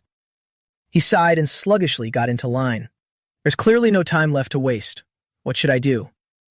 Suddenly, a conversation between some men up ahead caught Look Thane's attention. "Hey, see that? That girl is so pretty. Is she here for the test too?" "Yeah, a girl that young daring to take the test. Her skills must be no joke." "Tisk tisk. Beautiful and strong, she's definitely favored by the heavens." Look Ten also looked at her in slight surprise. Most of the people in line were around 25 years old. I'm already considered young, but she looks even younger than me. Right at that moment, a man with a gigantic build entered from outside. The people standing around him were instantly reduced to tiny ants. However, in contrast to his massive frame, the man politely excused himself. "Sorry, please make way." A cheerful guy standing nearby who was just about to step onto the path of a martial artist and start a new chapter in his life was gently shoved aside by him with just a single finger. "So sorry. Please make way." Seeing him, everyone fixed their gazes on him. "Look at that build. He's ridiculously muscular. Feels like he's bigger than two of me combined. This is just too insane." Suddenly, the girl with her boyfriend from earlier angrily stepped forward and raised her voice. "Hey, who are you? Don't you know the rule of first come, first served? Get in line. Have some decency. Don't think just because you're a bit big you can break the rules however you please." But suddenly, the building's security guard interrupted the girl. "He is allowed. Because I just saw his registration form. Triu Trung Fong has priority to take the test first. He's taking the Level 3 Martial Artist evaluation." Hearing this, the already amazed crowd was now even more shocked. Level 3 Martial Artist. A Level 3 Martial Artist evaluation. Oh my god, that's incredibly rare. The entire Back Has City only has a dozen or so Level 3 martial artists. Only Look Tang remained calm, staring intently at Trio Trung Fong. In the world of martial artists, strength is supreme. The strong deserve to enjoy all kinds of privileges. Very quickly, the guard called out, "Trio Trung Fong, begin the test." First category, Blood Vitality Index check. Down below, the girl couldn't help but grumble. "Humph, it's just a Level 3 martial artist test. It's not like participating guarantees hell become one. What's he showing off for?" Her boyfriend standing next to her kept trying to stop her. Wet knee. "All right, stop talking." Right after that, Trio Trung Fong's score was displayed on the board. The crowd once again dropped their jaws in awe.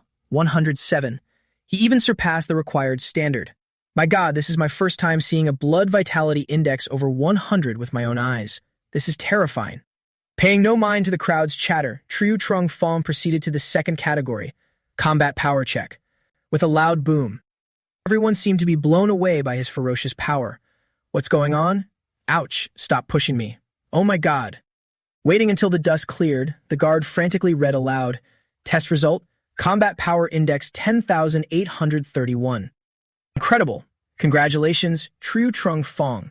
From now on, you are an officially recognized Level 3 martial artist by our Back Ha City Martial Arts Association. Going forward, you can receive a monthly martial arts allowance of 30,000 yuan. But down in the viewing area, except for the beautiful girl from earlier and Look Tyne, everyone else had collapsed. She was astonished and couldn't hold back her praise. Blood vitality over 100, combat power breaking 10,000. This is a level 3 martial artist. Just the wind pressure from his punch is enough to make a level 1 martial artist struggle to stand.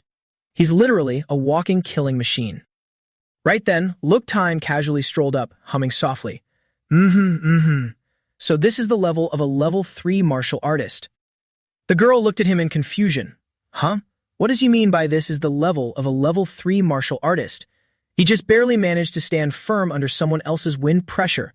What is this guy showing off for? Longtime stepped forward and asked the guard, "Can I take my test next? After all, there's no one else in line anyway." He looked at him with slight surprise. Oh? To remain this calm after witnessing that punch just now.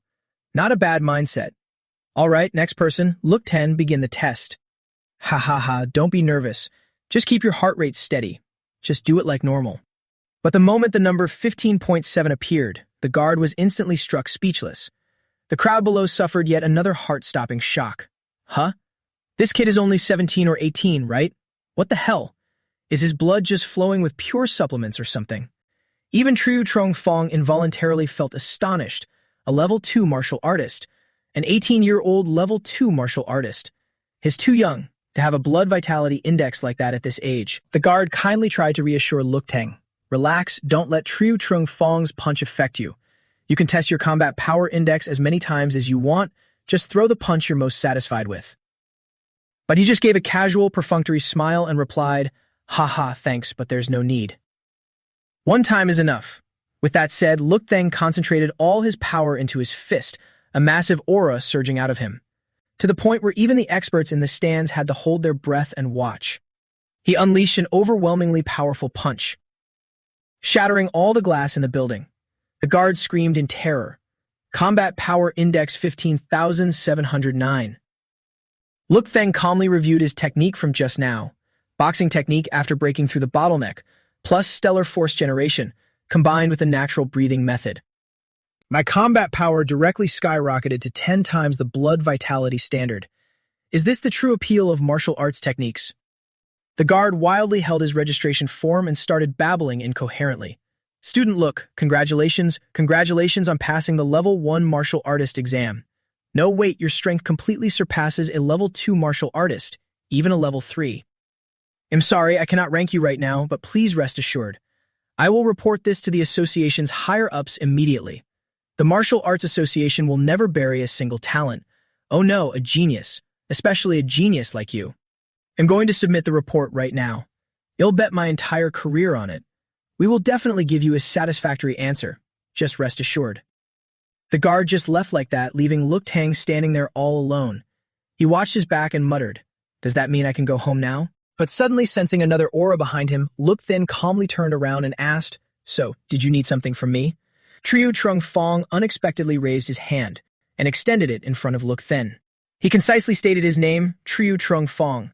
Understanding his intention, Longtang immediately shook his hand and introduced himself, Longtang. Being acknowledged by the strong, Triu Trong Fong was overjoyed, the happiness clearly showing on his face. Everyone else also instantly swarmed in, surrounding Longtang to greet him and introduce themselves. "Hello, Mr. Look. Im Vuong Dai Man. Please shake my hand. Mr. Look. Im Ho Trung Min. Can I have a few minutes of your time? Mr. Look over here. Mr. Look, please hold on. Damn it, that guy Triu Trim Phom beat us to it. A level 3 martial artist's brain sure works fast. Mr. Look." Meanwhile, outside the association, Kinhwa and her group of friends were also gathering, waiting for their friend. She spoke up. "Is Senior Zuon not out yet? I wonder if everything's going smoothly." Another person standing next to Kinhwa replied, "Don't worry, a level 1 martial artist certification is just a piece of cake for a genius like her." Just then, Kinhwa suddenly spotted a familiar silhouette. She screamed in shock, "Longtang?" Seeing his little sister, he immediately ran over and asked, "Kinhwa, why are you here?" But Kinhwa looked annoyed and asked him back, "I should be the one asking you that, right? You skip school, stay cooped up in your bedroom all day, and now what are you doing running off to the Martial Arts Association?" Hearing his sister say that, Longtang immediately felt a twinge of guilt. Skipping school is one thing, but how does she even know I spend most of my time in my bedroom? He faked a couple of coughs and replied, "I came to take care of some business. What about you girls? What brings you to the Martial Arts Association?" One of Kinhwa's friends happily stepped forward to greet him. Hi, brother, look, we're Kinhwa's classmates. My name is Fong Fam Fam, but my friends call me Fan Fan, and this is Tu Nyurk. Today we came to accompany senior Juang Dian from the martial arts club to take her exam. Brother Look is so handsome, completely different from what Kinhwa usually tells us. Look Tang politely replied, haha, thank you. Seeing his sister with close friends, Look Tang couldn't help but smile. He rubbed her head, then said goodbye and headed home first. A while after Look Tang left, someone also walked out from the association building. Tu Myuk saw her and yelled out, Senior Jun Jian is coming out. All three of them immediately ran over to ask, Senior Jun, how was it, did you pass? Jun Jian sighed and answered, don't even mention it. An unexpected incident happened that caused the entire test session to be suspended. I'll probably have to wait until this afternoon. All three of them asked in astonishment, an incident? What kind of incident could force the test session to a halt? Jungzian shuddered as she recounted, a monster. No, an absolute freak of nature. That male student was clearly around my age, yet his blood vitality index reached 15.7, and his combat power even surpassed a level 3 martial artist. It reached over 15,000. All this time, I vainly thought my aptitude wasn't too bad, but meeting that guy this time, I finally realized that little bit of aptitude is just a total joke. Fan Fan curiously asked, by the way, what was his name? Do you know? Junzian said bitterly, his name is Look Tang. Hearing that, the other three instantly froze, unable to believe their ears, especially Kinhwa, who seemed completely oblivious until she heard her senior say it. My brother? At the same time, Look Tang was taking a huge bite out of a steaming hot bun, watching the bustling crowd. The chattering of some ladies echoed endlessly. Wow, who caused such a big scene? Those are people from the Hong Suian Dojo. I heard they're looking for someone. Who on earth dared to offend the Hong Suian Dojo? Talk about bad luck, those martial artists are fierce. At this rate, it'd be a miracle if they don't get their legs broken once they're found. Luke Fan walked leisurely, looking at his phone. Hong Suian Dojo. Seems like the place I went for testing last time. Are the people there that fierce? Whatever, it has nothing to do with me anyway. Han Thian Duong is calling again. They'll just ignore them for now. Anyway, each future potion can easily be exchanged for massive wealth, but whether they are qualified or not requires some investigation before I decide. Cut to Luke Fan's house. He entered his dream again to meet Nai Wai, requesting to extract his resume. Very quickly, all of Luke Fan's data appeared. This time, it was completely different from before. It made his eyes light up. This is, at 18 became a level 2 martial artist, shocking Bak Ha City. Then, recommended by the Bak Ha Martial Arts Association, joined the Dong Ninh Province Genius Training Camp and entered the top 20. 3 years later, graduated from Dong Min Martial Arts University and enlisted in the military. 5 years later, honorably discharged as a lieutenant and established the Tan Martial Arts Dojo in Bak Ha City. At 45, promoted to level 6 martial artist. At 55, failed to break through to level 7 Grandmaster. In July of the martial arts year 383, died during a mutant beast attack on Bak Ha City at the age of 87. Less than as expected. The future can be changed. At least my future can. Just a week ago, I was still a short-lived level 4 martial artist doomed to die at 37. Now I become a level 6 martial artist living past 80, and even had a chance to reach the level 7 Grandmaster realm. But this much is still not enough. This slight change means nothing to the world or the future. To change the fate of humanity and alter the world's development trajectory for the next 10,000 years, I need much more. I need an even greater power. A level 6 quasi-grandmaster is far too insignificant. Even a level 7 grandmaster, a level 8 great grandmaster, or a level 9 martial saint would be utterly helpless in that future. If I want to shake destiny and change this situation, the only way is to stand at the absolute pinnacle of martial arts, break through to level 10 or even level 11. Only then will there be a glimmer of hope. Though the hope is slim, since I have chosen to walk this path, I will never turn back. Stillness generates radiance, motion leads to soaring. Chi soars and the form follows. The will moves and the spirit solidifies. The spirit commands the chi, and the form follows the soaring chi. Beautiful calligraphy. It shows how tremendous President Tiu's spiritual power is. Stepping into the level 7 Grandmaster realm is definitely just a matter of time. If President Tiu could pour this much dedication into nurturing talents, it would be even better. Faced with the other party's sharp words, Tiu Nak Ha, president of the Bak Ha Martial Arts Association and a peak level 6 martial artist, could only laugh it off awkwardly. Haha, old boss, please stop teasing me. How could I not want a few martial arts geniuses to emerge from our Bakha? But firstly, Bakha doesn't have any long-standing martial arts families. Secondly, there is no abundant supply of resources here. Any seeds with a bit of talent will find ways to leave. I'm truly powerless here. After a moment of silence, the bald man said softly, President Tiu. The training camp is about to start its sessions soon. We haven't been able to send anyone to participate for years. In a massive city like Bakha, let alone achieving anything, just having no one to send is already the greatest humiliation. This time, no matter what, you have to save face for our Bakha, understand? With that, he immediately hung up, not giving old Tiu any chance to argue. Tu Nakha irritably crushed the paper in his hand. Damn it. How could I not want to discover talents and build achievements to advance further? If I could sit in a higher position and seize those resources, who would want to stay here writing this damn spirit character? Stuck at this level with absolutely no hope of breaking through. Just then, a beautiful young woman burst through the door and reported, President, the martial artist testing site. Something happened there. Chu Nakha frowned and reprimanded her. Why are you in such a panic? You didn't even knock on the door. What is it? But the girl was in such a rush that she couldn't care less about that. She hastily held up her tablet for old Chu to see. I'm sorry, but this is truly urgent. Look quickly. The examiner just brought me some massive news. He's here. A level 2 martial artist has appeared. He's only 18, yet his combat power has reached 15,000. Hearing this, old Chu was equally thrilled and snatched the tablet directly from her hand. Hurry, let me see the video. Both of them held their breath, watching every decisive and powerful movement on the screen. Tu Nakha gasped in astonishment. Is this perfect realm boxing? The girl didn't understand and asked back, What do you mean? Old Chu regained his composure and began to explain. This is a term in our martial arts circle. You're not a martial artist, so you just need to know one thing. At his age, those who can train their boxing to the perfect realm number less than 10 in the entire world. That's not right. Even with perfect realm boxing, it's impossible to generate over 15,000 combat power based on a vitality level of 15.7. After all, perfect realm boxing only doubles the maximum combat power. 18 years old. Standard combat power is 10 times the vitality index. An ordinary family. Less than greater. It must be that. It definitely is. Otherwise, it's simply inexplicable. Seeing old Tu's continuously shifting mood, the girl was even more confused and leaned in to look at him. Suddenly, her entire body was grabbed by a strong force. Old Tu joyfully lifted her high into the air. Tu. This is a natural-born genius martial artist, 1 in 10 million. To think that such a talent has appeared right here in our Bakha city. Tu, embarrassed from being spun around by old Tu, pressed for an answer. President, what is a natural-born genius martial artist? Old Tu gleefully explained.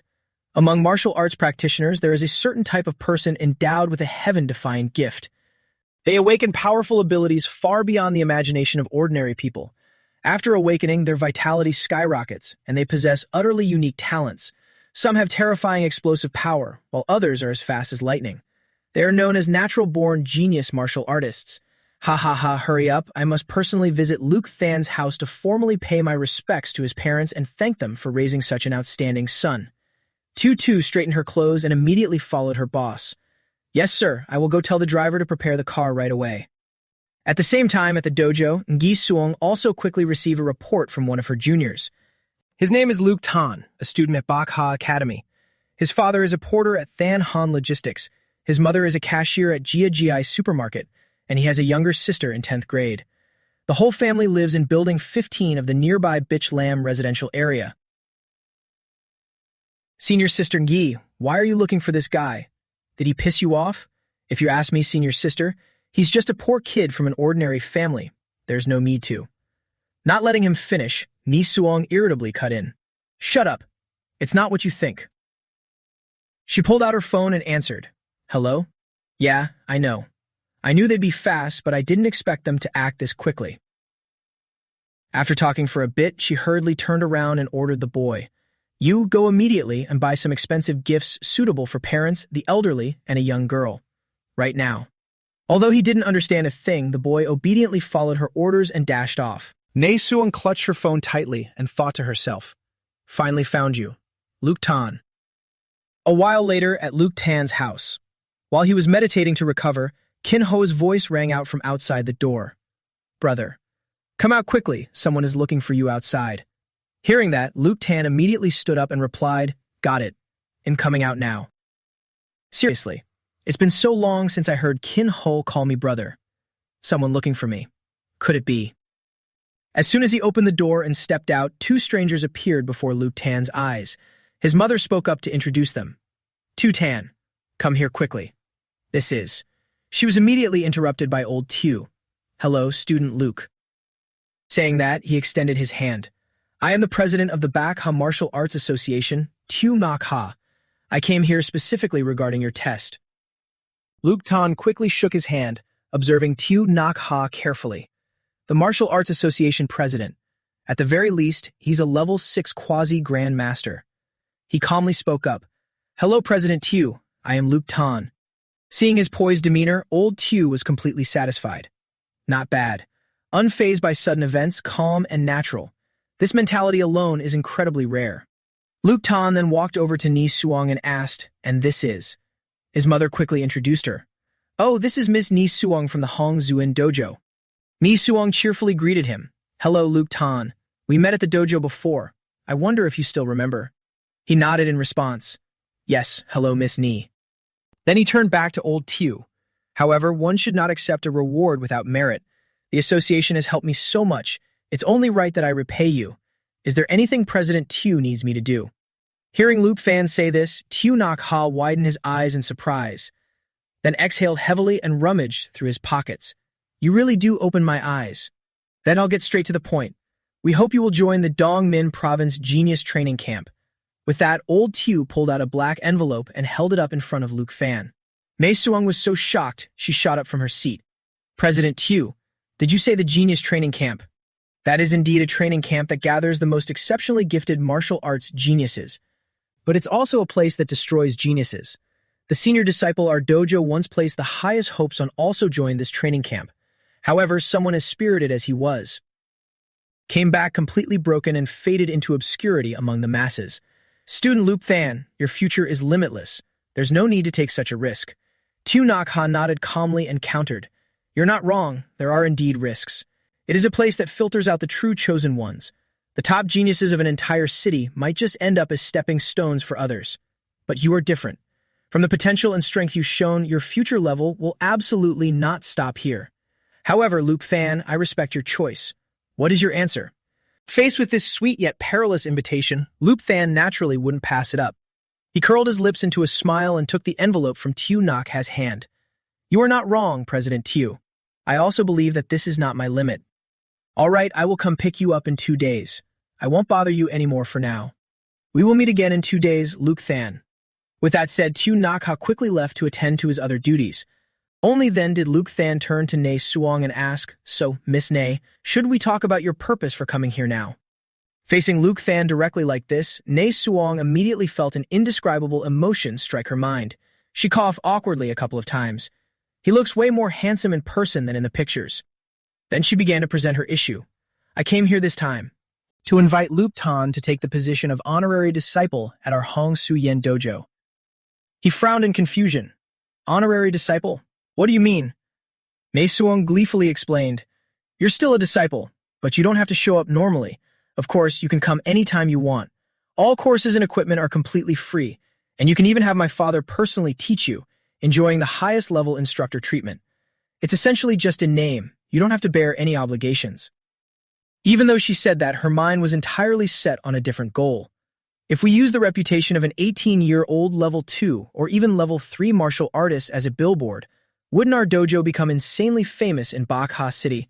I can't even imagine how many parents would fight to send their kids here. But unexpectedly, Luke Tan firmly and bluntly refused. "No." Nei Suong froze entirely.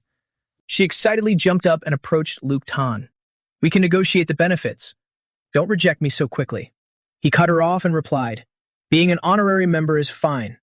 You guys can advertise that I usually train at your dojo, which is indeed the truth, but nothing else. I am not your disciple, not even in name, because I don't need it. If you can accept that, then so be it. If not, then I'm sorry. Of course, I'll still come to your place for testing in the future. After all, it's quite close to home." Hearing Luke Than's brutally honest tirade, Ne Suong couldn't fire back a single word. She had to humble herself and agree to his demand. Fine, but this honorary title is completely bought out by our Hong Zuyan dojo. I will issue your monthly salary to you shortly. It will be sent directly to your home, around 100,000 yuan. I won't bother you all any longer. I'll take my leave. With that, Ne Suong bowed her head, then turned around and left. Only then did everyone in the house dumbfoundedly stare at their beloved son. Tan, this isn't a dream, is it? A 1 million yuan bonus? A 100,000 yuan monthly salary? Was that really the president of the Martial Arts Association? He even visited our home personally. Tan, since when did you become a level 2 martial artist? What the hell is going on? Luke Tan gently held his mother's hand and softly spoke to everyone in the house. It's all true. I really have become a level 2 martial artist. Mom, you don't need to work the night shift anymore. Staying up late at your age is bad for your health. Dad, you don't need to do that heavy labor anymore either. Look at you. How much longer can your worn-out back endure this torment? Now that I can earn money too, you two don't have to work so hard anymore. Cut to Han Thien Duong. Hatu too was still engulfed in anxiety, waiting every passing second to meet Luke Tan. She was so flustered that she couldn't eat or sleep well. It's been exactly a week. Forget about his appearance, I don't even know his name.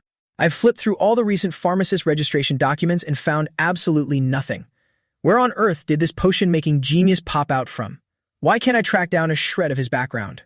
The deeper I analyze the supplement he brewed, the more astonishing the data becomes. Not only is it several times stronger than level 1 and level 2 supplements by the Pharmacist Association standards, but it even surpasses most level 3 supplements. It comes with over a dozen auxiliary effects, has almost no side effects, and its duration of efficacy is terrifyingly long. And its cost is less than 3,000 yuan. The price of a level 3 potion can reach hundreds of thousands of yuan. This is truly a groundbreaking, epoch-making new potion. Damn it, where the hell is that guy? Did he evaporate from the face of the earth? Just then, Ma Fai blankly stared and said to Tutu, Huh? Miss Ha, I found the Grandmaster. Hearing this, Tutu jolted up and asked, What? Where is he? Ma Fai tremblingly pointed at the TV screen. That's him. Yesterday, an incredibly outstanding martial arts genius emerged in our city. At just 18 years old, he passed the official level 2 martial artist assessment, and his combat power index even surpassed the standard for a level 3 martial artist. This achievement has shattered our city's Martial Arts Association record for his age group, so let's congratulate and cheer for him. And this genius is none other than student Luke Thang, currently studying at Bac Ha Academy. Ha To was so shocked her limbs went weak, losing all of her strength as she collapsed into her chair. He's just a student. Scene transitions to Thuhai City, Ko Ho Mountain. Luke Thang is currently alone, hunting and foraging to gather ingredients for his medicinal formulas. To think stellar force generation can also be applied to movement techniques. With quadruple stellar force generation plus the skills absorbed from the dream, my movement technique has reached a whole new level. My speed is at least 5 times faster than a regular level 2 martial artist. I'll just call it cloud-chasing steps. It didn't take long for Luke Tang to reach the mountain peak. He stood quietly gazing at the breathtaking sunset right before his eyes, then couldn't help but take a deep breath, savoring the fresh air. Luke Tang closed his eyes tightly, reaching out his hand to feel every passing breeze. Then with a single swing of his fist, he parted the layer of clouds right in front of him. He cheerfully exclaimed, I broke through! My vitality has noticeably increased, and my stellar force generation has also advanced. I estimate I can now exert 6 times the force. What an unexpected joy. This trip to Ko Ho Mountain was originally just to gather herbs for refining marrow-nourishing pills. I didn't expect my cultivation to make such a massive breakthrough. I'm almost out of the spirit vitality blood fortifying decoction, and its effectiveness drops the more I drink it. I need to start refining marrow-nourishing pills. The medicinal value of these herbs hasn't been discovered in this era yet. If it weren't for the system's reminders, I'd never be able to find these tiny, inconspicuous things. The other herbs were ordered in advance at the foot of the mountain. They should be all ready by now. Perfect timing to test just how fast I can descend the mountain. Cloud-chasing steps! Just a few minutes later, Luke Tang had arrived at the foot of Ko Ho Mountain. He walked over to greet his herb supplier. Hello, I'm the one who ordered the medicinal herbs. May I ask if they're all ready? The man holding a pipe smiled and replied, Oh, you're here, little brother. Haha, don't worry, everything is all set. It's all right here. Look Tang stepped forward to inspect each type of herb he had ordered. Some lotus grass, dew frost leaves. They're all here and the herbs are very fresh. The age of the plants is sufficient too. Just as he was about to pay the agreed-upon 500 per stalk, he was stopped by the man. Hey, not so fast. It's not 500 a stalk, it's 1,000. What's more, kid, you have to buy all the herbs here. Look Tang looked down coldly. What's the meaning of this? At this moment, from behind the trees, a few more thugs slowly walked out. Exactly what it sounds like. Kid, you're not a too high local, right? When you come to our turf, you follow our rules. Didn't your parents teach you? When you're out in the real world, you gotta know when to bow your head. Look Tang had no intention of backing down, directly releasing a murderous aura to provoke them in return. Oh, so you're planning on forcing a sale. The leader smugly threatened him. I advise you not to pull any cheap tricks. Us brothers here are genuine level 1 martial artists. Even if you call the cops, there are no cameras around here and the police wouldn't believe an outsider like you anyway. So, if you don't behave, don't blame us brothers for giving you a taste of pain. But facing 3 times his number, Look Tang didn't show a hint of fear. He smacked his hand onto the giant boulder next to him. And with a single squeeze, he caused the entire boulder to crack and crumble. The group was instantly stunned, freezing in their tracks. Huh? Look Tang clenched his fist, adopting a mocking tone. So, let me ask you all something. In this current situation, is it time to bow my head? Seeing Look Tang's oppressive demeanor, the thugs broke out in a cold sweat from sheer terror. They groveled on the ground and begged, "We're sorry, boss." "No, Dad, we were blind. We're truly sorry." Look Tang casually walked over to take his things. Not going to continue? Then I'll just take my stuff. The leader was now as obedient as a puppy, agreeing to whatever he said. Yes, Dad, please take it all. We won't charge you a single cent. Look Tang chuckled and turned back to tell them before leaving. It'll also teach you a lesson on behalf of your parents. When doing business, integrity comes first. You shouldn't deceive anyone. The thugs complied without hesitation. Thank you for the teaching, sir. We'll definitely turn over a new leaf. Start our lives anew. He gleefully carried the basket of herbs and strolled away. I originally intended to pay, but they just wouldn't accept it. Now that the ingredients are ready, it's time to head to the training camp. Even after Look Tang left, the group still wore gloomy expressions as they watched his retreating back. What the hell was that? Are all students freaks nowadays? Honestly, we need to find new jobs. Crushing stone to powder bare-handed. He must be at least a level 3 martial artist. Isn't that a bit too absurd? One day later, at the Dong Ninh Province Elite Training Camp, Look Tang walked into the barracks alone, looking around. So this is the training camp. It looks more like a military base. Martial artist badge. Is it a rule to wear one here? My badge. Mom put it away and I forgot to bring it when I left the house. I wonder if that'll be a problem. Seeing him, a soldier immediately ran out to ask, "Which city are you from, and why did you come alone?" He quickly replied, "Bachha City. I was delayed by some matters, so am late." Hearing this, the people around seized the opportunity to gossip and point fingers. Bachha City? Didn't they all go in yesterday? How is there still one left? Oh well, he's probably just a late addition. Can't you see he doesn't even have a badge? How strange, Bachha City hasn't had anyone come in for years, and suddenly they have 2 this year. Coming alone. Oh, are you the Look Tang that the president of the Bachha Martial Arts Association mentioned?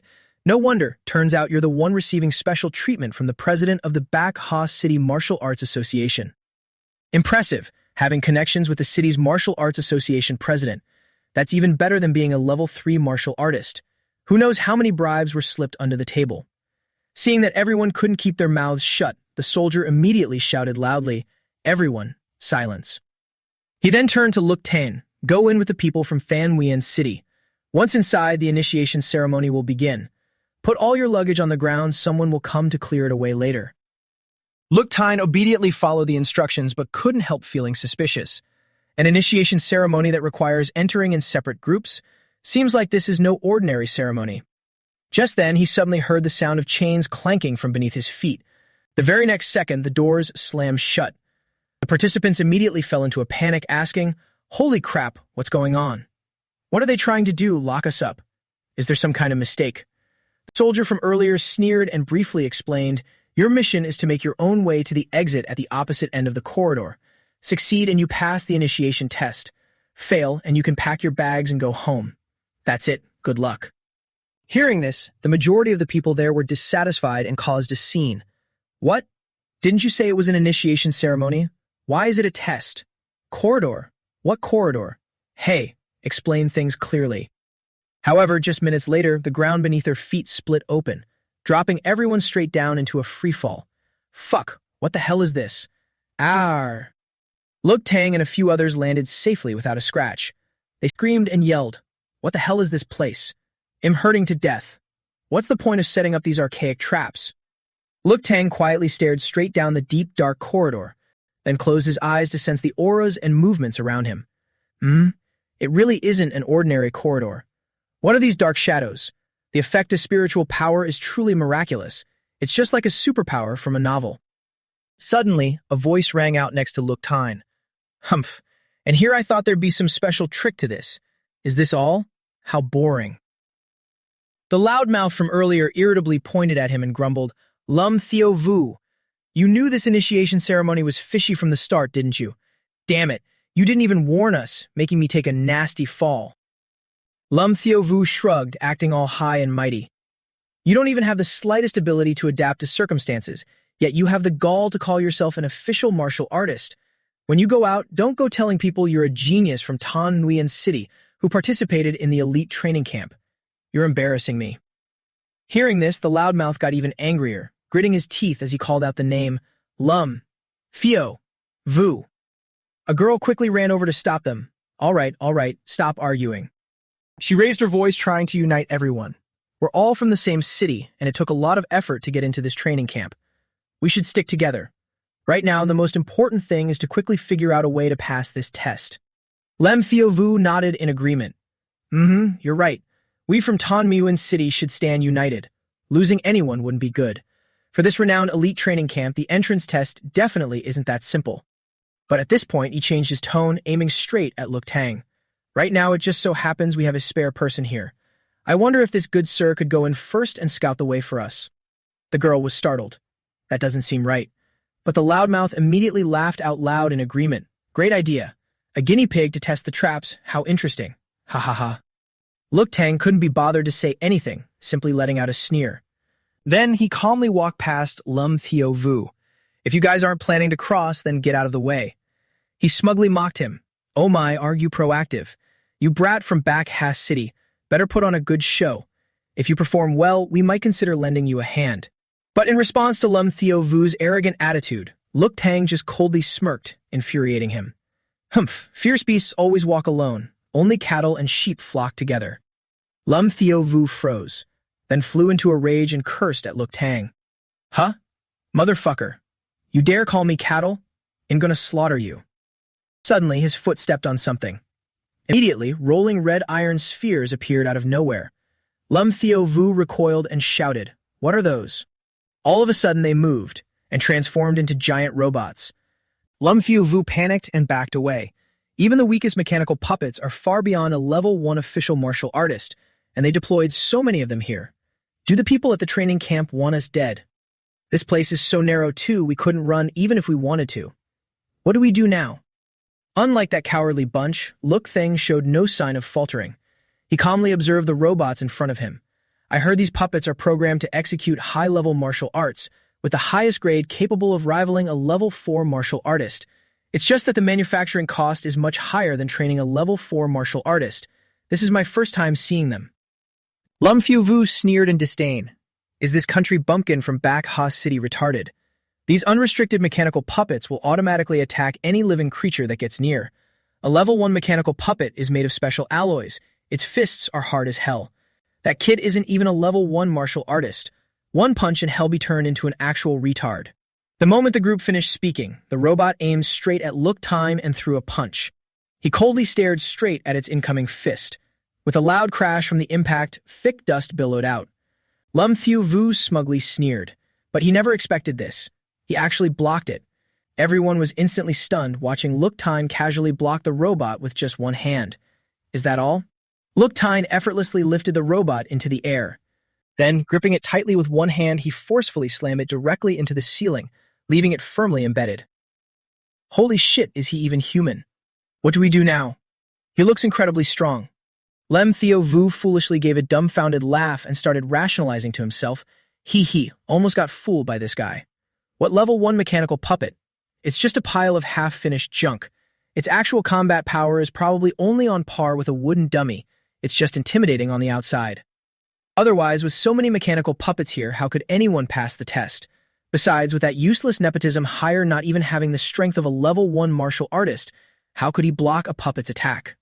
Forget it. Explaining things to you idiots is exhausting. If you don't get it, then keep your eyes wide open and watch closely how I clear this stage. Saying that, Lum Theo Vu directly leaped up and delivered a spinning kick to the robot's head. Everyone gasped in awe as they watched him laugh with glee. This puppet really is a piece of trash. Humph, I wasn't wrong, was I? Just some garbage. But the very next second, his proud face was struck so hard it contorted completely. His entire body was sent flying, plastering directly against the wall. Only then did Lum Theo Vu realize, motherfucker, this isn't a level 1 mechanical puppet at all, it's a level 2. Damn it. People fearfully tried to shake him awake. Lum Theo Vu. Hey, wake up. Are you okay? Hey. Level 2 mechanical puppet. Just what kind of strength does he have? As for Longtime, instead of struggling with them, he grew increasingly impatient. He took down each puppet with a single punch. Every mechanical puppet had a core that only needed a light touch to be defeated, but there were simply too many. So boring. Just like that, Longtime easily advanced to the end of the corridor without breaking a sweat. At the same time, the gatekeeper continuously received warning signals from the robot puppets. What's going on? Are all the mechanical puppets destroyed? Weren't they a newly imported batch? Number 99 also lost connection. All destroyed. How could a bunch of brats who barely reached level 1 smash level 2 mechanical puppets? Oh, is the second trial open? You're finally here. Suddenly, Longtime's voice rang out. Bring it on, gatekeeper. He looked up in confusion, wondering to himself, since when did I become the gatekeeper of the second trial? But at this point, Longtime couldn't care less. Surrounded by piles of smoking machine wreckage, he entered a state of slaughter and growled, I hope you won't disappoint me. Without a word, he immediately used the cloud-chasing step to dash forward, then compressed his power into his fist, unleashing the stellar force at 10 times the power. Cutting to the camp's central headquarters, a fair-skinned lady continuously monitored this batch of candidates. At the same time, another man happily walked in. What a relaxing and happy day. Seeing her, he immediately greeted, Oh, you're here too, Tin Twit. The girl called Tin Twit looked visibly annoyed and reminded him, Don't call me that, Major Tun Theo Quen. If you're that free, come here and help me review these files. Tun Theo Quen pulled up a chair and plopped down next to her, asking, Lieutenant Colonel Dong Ting Twit, so how is the quality of this batch in the genius training camp? Ting Twit sighed and replied, Nothing impressive. Only 8 seeds meet our standards, all of whom are official martial artists with awakened talents. 5 of them are quite average, all possessing strength-type talents. The other 3 are speed-type and defense-type. Hearing this, Tun Theo Quen shot up from his seat. A spiritual type? Tin Twit looked coldly at the screen and said, This spiritual type is the most outstanding. Ha Lem, 18 years and 8 months old, awakened her spiritual talent less than 2 years ago and is currently close to the standard of a level 1 spiritual reader. Her martial arts talent isn't bad either. She's about to enter level 2.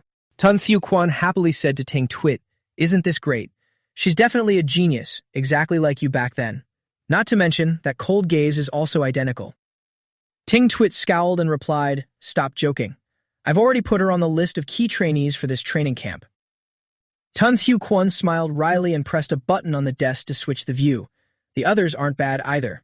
But as soon as he looked at the screen, his entire body froze. He was so agitated that he spilled his water.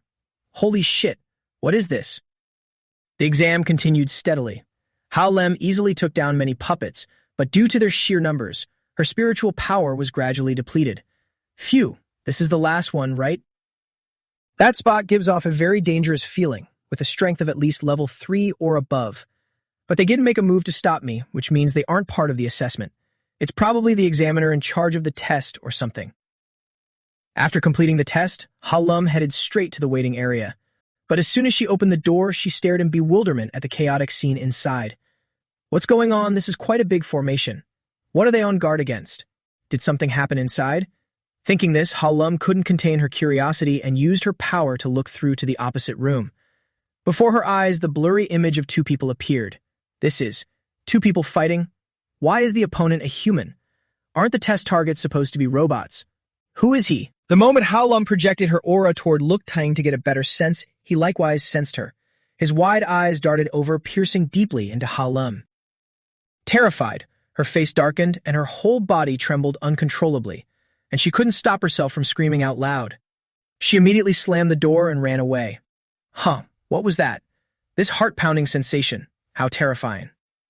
Lieutenant Colonel Dong Tin Tuit and Major Tun Thiu Kwon also received word of the situation and rushed over to investigate. How is the situation inside right now? Where is the examiner inside? Several cameras near the door have been destroyed, so it's currently unclear. We lost contact with the examiner 3 minutes ago and are preparing to report to the higher-ups.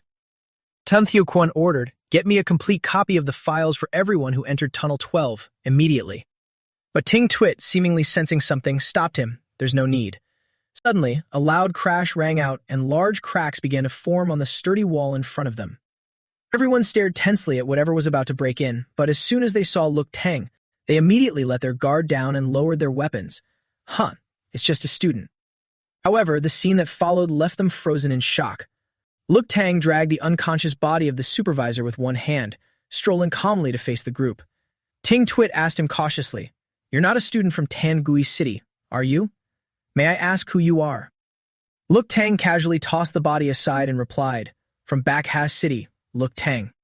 Hearing this, Tun Thiu Kwon became even more intrigued. He chuckled while looking at him. "Not bad, kid.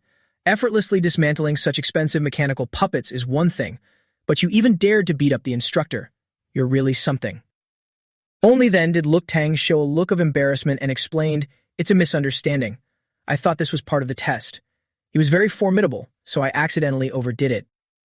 Hearing this, Ting Tuit also felt somewhat expectant and immediately released her spiritual power, directing it straight at him. But Look Tang just stood there without the slightest reaction. Seeming to realize he was completely unaffected, Ting Tuit also retracted her aura and spoke up. "Congratulations on passing the camp's entrance exam, trainee Look Tang. Go get some rest first. The staff will show you to your dorm." Waiting until he left, Tun Thiu Kwon couldn't hold back and went over to chat with Ting Tuit. "This kid is absolutely insane. I just reviewed the footage and the level 2 mechanical puppets were nothing more than toys in his hands. Yet his file says his vitality is only 15 and his combat power is 15,000. Is that even possible? What a load of nonsense." Ting Tuit lowered her eyes and replied, "I just used my spiritual power to probe him, but I couldn't sense anything and he didn't react at all. So how do you plan to handle this monster?" Tun Thiu Kwon shook his head and answered, "I haven't figured it out yet, but the stats on his file are definitely inaccurate. For now, just put him on the number 1 seed list for key nurturing, right alongside Halem. It looks like this selection will turn out to be very interesting." Meanwhile, Look Tang was walking and reflecting. Was that a spiritual power probe just now? Instructor Dawn's spiritual power is at least 5 times stronger than mine. I had already concealed all my spiritual power. I wonder if she noticed. Suddenly, his stomach let out an uncontrollable grumble. Less than greater than. Understanding the situation, the supervisor pointed the way for him. Ahem. "Trainee Look Tang, it's mealtime now. Please head to the cafeteria to eat first, and then I'll take you to your dorm." Look Tang clutched his empty stomach awkwardly. "Sorry to trouble you. By the way, is there a lot of food here? My appetite lately." The supervisor chuckled and replied proudly, "Haha, don't worry. The first meal has no quantity limit." Look Tang enjoyed the delicacies, holding nothing back as he continuously ordered more. "This dish is so good. Give me 5 more plates. No, 10 plates. Oh wow, I'll take this one too." Suddenly, someone approached and greeted him. "You're Look Tang, right?" Im Jian, also a trainee from Backha City participating in this training camp. "We met during the martial arts test. Do you remember? Can I sit next to you?" Look Tang cluelessly replied, "The food here is unlimited. You can go over there and ask them yourself." Hearing this, Jian felt a surge of grievance. "Tisk, who wants to mooch off your food? Besides, if it's unlimited like you said, why are you still hoarding it all?" Look Tang asked her curiously. "I remember the president saying that no one from Backha City has ever made it here. What's that about?" Jian began to explain sadly. "You might have misunderstood. Actually, trainees from Backha City come here every year. It's just that for many years it's been extremely rare for anyone to pass the entrance exam. Even if they pass the test, they get sent back very quickly because they lack accumulated points. Going through all that hardship just to end up as a stepping stone for others. No one wants to put something like that on their resume. Look Tang nodded and asked, so that's how it is. Then what are these accumulated points? Jiun Jian blinked and answered his question. Accumulated points are the currency here. If you want to use the training camp's resources, you have to spend points. Using the training equipment, consulting instructors on cultivation issues, getting supplements, and even accommodation all cost points. Even the mutant beast meat you're eating is exclusively supplied by the military and can only be obtained using points. As of now, out of the entire training camp, only 3 people have accumulated points. Points can only be earned through tests and assessments. They receive their points by passing the initial evaluation. A level 2 talented martial artist from Juanlam's city, Taodong. He possesses the stone skin talent. The second is a level 2 talented martial artist from Dongkyun's city, Mantianha, possessing a speed-type talent. The last one is in existence even rarer than a talented martial artist, someone who awakened the talent of a spiritual reader. The person considered to have the strongest strength and talent in this batch of the training camp, spiritual reader Ha Lem. Right at that moment, Ha Lam happened to walk by. Seeing Look Fang staring blankly at her, that terrifying feeling resurfaced, causing her to visibly show her fear as she couldn't bear it. Following Juang Dian's gesture, Look Fang recognized Ha Lem. She asked him in surprise, Do you know her? Look Tang took a sip of water and replied, We met once. You were saying only these 3 passed the trial. Zhuang Zian excitedly told Look Tang, Rumor has it there is a 4th person, but the rumors are way too exaggerated. Not only does he have terrifying strength, destroying almost all the level 2 mechanical puppets bare-handed, less than greater than, but he also has a crazy and hot-tempered personality, beating up the examiner so badly that he had to be hospitalized. He's truly an out-of-control maniac. Haha, it's too surreal, definitely a baseless rumor. Saying that, Zhuang Zian thought to herself, however, this training camp really lives up to its reputation. Everyone here is a 1 in a million genius. Even a monster who shook all of Backha City like Look Tang gets overshadowed in the crowd here. She took out a handkerchief and handed it to him to console him. Don't worry, Look Tang. I believe in you. With your strength and talent, as long as you stay at the training camp for a while, you won't necessarily be worse than them.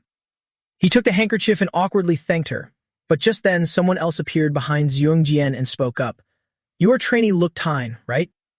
Considering that during the entrance assessment, you destroyed 18 mechanical puppets and beat an instructor into a coma, sending him to the hospital. We now need to conduct a routine interrogation. We hope you will cooperate and come with us. Hearing this, Zhuang Jian and everyone else in the cafeteria froze, fixing their eyes entirely on Look Tang. He calmly stood up to follow them, but still sheepishly asked to pack an extra portion of food to go. Although surprised by Look Tang's request, the supervisor still allowed it. He waved goodbye to Zhuang Dian and left. Well, excuse me, I'll be going now. Okay. After Look Tang walked out of the cafeteria, everyone immediately erupted into an uproar. So the rumor was true. Oh my god, does this kind of monster really exist? Holy crap. The legendary 4th person is actually Look Tang of Backha City. Zhuang Dian alone was immersed in her own world of guilt. Haha, just what on earth was I spouting? Cutting to the central control room. As soon as she saw Look Tang, Ting Twit didn't hesitate to give him a piece of her mind. Very impressive, Look Tang. With just a couple of moves, you blew away our budget for half a year. The cost of each puppet is in the tens of thousands. Moreover, none of them can be repaired. Truly impressive. However, after discussing it, we've decided not to pursue the matter for now. After all, it was a normal performance during the assessment, so the responsibility doesn't lie with you. At the same time, Tan Thiu Quan also led 3 more students inside. Oh, you're here. That's good. Everyone who passed the assessment is present. Coincidentally, right as they made eye contact, Loop Fan, and the others immediately released their auras to probe each other. Tin Twyat quickly spoke up. Good. First of all, congratulations on passing the camp's entrance assessment. Well done. Less than greater than. In this training camp, the stronger you are, the more resources you get. Since you passed the entrance assessment, I will give you the corresponding reward points. Once your points reach a certain level, you must use a card to store them. These are your point cards. Receiving the cards, the 3 of them were visibly overjoyed. This is the gold point card the teacher mentioned before we came. It has 100 points inside. Great, now I'm in the lead. 100 points. That's enough for the chief instructor, a legendary high-level spiritual reader, to personally guide me. Suddenly, Ha Lam and the others froze, looking at the silver card in Luke Fan's hand. He confusingly flipped the card over to look. A white point card. Never heard of it. Could it be an empty card with no points? Mutant Beast Meat Cafeteria, 5 points per meal. Large Room, 10 points per hour. Regular Guidance, 30 points. Instructor Guidance, 100 points. Cultivation Room, 10 points per hour. Regular Instructor Guidance, 30 points. Chief and Deputy Chief Instructor Guidance, 100 points per session. Here, only eating meat is somewhat useful. Hearing Luke Fan say this so casually, Fu Quan slipped from his chair in disbelief. He chuckled and said to Luke Fan, Hey kid, what do you mean by that? Don't push your luck. That's a 1,000-point card in your hand. If our chief instructor hadn't stopped the higher-ups, with all the damage you caused, you'd be in the negative. Hearing that, everyone gasped in astonishment. What? 1,000 points. But Tao Dung was unconvinced and sneered. Ha. And here I thought this training camp only cared about true strength. I didn't expect they'd still play the privilege game. How disappointing. Humph, to get this, how massive of a connection must he have? So scary. Seeing this, Ha Lam whispered, Don't you guys know what he did during the test? But Tao Dung didn't care and mocked Luke Tan on the spot. Of course I know. Spreading rumors, bribing classmates and instructors, right? Assessment instructor is at least a level 3 martial artist. Someone who can beat him must be at least level 4. Even with the strongest early-stage strength talent, it's impossible. Besides, with a physique like that, where's the evidence of blood and chi tempering? If the camp's motto is that the strongest gets the most resources, then please prove it to me right now. Are you the strongest? Tan Fu Quan was about to stand up and intervene, but Tin Twit stopped him with her hand. Luke Tan smiled faintly and asked Tao Dung, Are you sure? He yelled aggressively, Cut the crap and come at me. Today, I want to see if you can break my stone skin talent. If I even take one step back. But before he could finish his sentence, Luke Tan simply raised his hand and flicked Tao Dung's forehead lightly, sending him flying. His massive body instantly smashed a hole straight through the wall and he passed out right there. Luke Tan blinked in disbelief and froze. What? He told me to hit him. They won't make me pay for the damages, right? Ha Lam and Man Tian Ha were so terrified they couldn't speak. All the two instructors seemed to have anticipated this and didn't complain any further. Luke Tan casually asked them, Can I leave now? But before letting him leave, Tin Twit held him back to say a few more words. Student Luke Tan, how do you plan to cultivate next? If you use your points, you can receive my personal guidance. But Luke Tan coldly refused, opening the door and walking straight out. Thanks, Chief, but no need. I have more important things to do. Tan Fu Quan curiously asked him, Oh, you have something more important than the chief instructor's guidance. Luke Tan slowly turned around and enunciated every word clearly. That's right. I need to go back and sleep. Hearing that, everyone stared in shock. Tan Fu Quan couldn't help but clutch his chest and burst out laughing. Ha, look at this kid. A while later, doubting Luke Fan's words, Tin Twit patiently checked the surveillance cameras to monitor him. She just didn't expect him to actually go back to sleep. Tin Twit watched Luke Tan's actions in confusion. What is he doing? There are no resources in the dorms. Fu Quan shrugged and replied, It's my first time seeing such an interesting genius too. Just let him do whatever he wants. At this moment, Tin Twit finally voiced her thoughts. You don't understand. He is a perfect whetstone that can stimulate the others to grow rapidly. Tu Quan doubted her words. A whetstone. I'm afraid this whetstone is sharper than all the blades here combined, right? Suddenly, Tin Twit brought up, Do you still remember our batch? That guy, Hang Bang. Heh, of course. Just mentioning him makes my chest ache again. In that training camp batch, he completely dominated all the geniuses, stepping on everyone. He was the undisputed king. Tin Twit nodded and added, That's right. Those with strength-type talents have a huge advantage in the early stages. They can easily output tens of thousands of combat power and even fight above their level. But skills, speed, observation, judgment, experience, tactics, and strategies matter too. True strength isn't just about raw power. Through the continuous process of accumulation and growth, if a strength-talent martial artist only relies on the bonus power from their talent, they will eventually just be a flash in the pan. I'm afraid this will also be Luke Than's fate. Meanwhile, Luke Than was fighting a horde of zombies in his dream. His strength was indisputably increasing day by day. Right at the moment the zombie threw a punch, Luke Than easily caught its hand.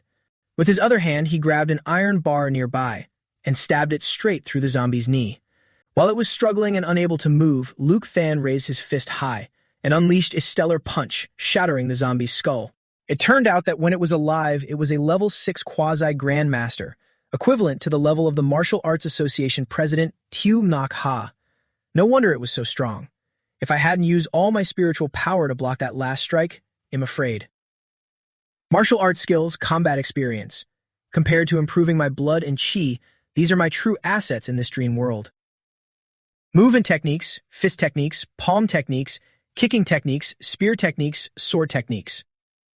Human capability is limited, and one person can never master everything no matter what.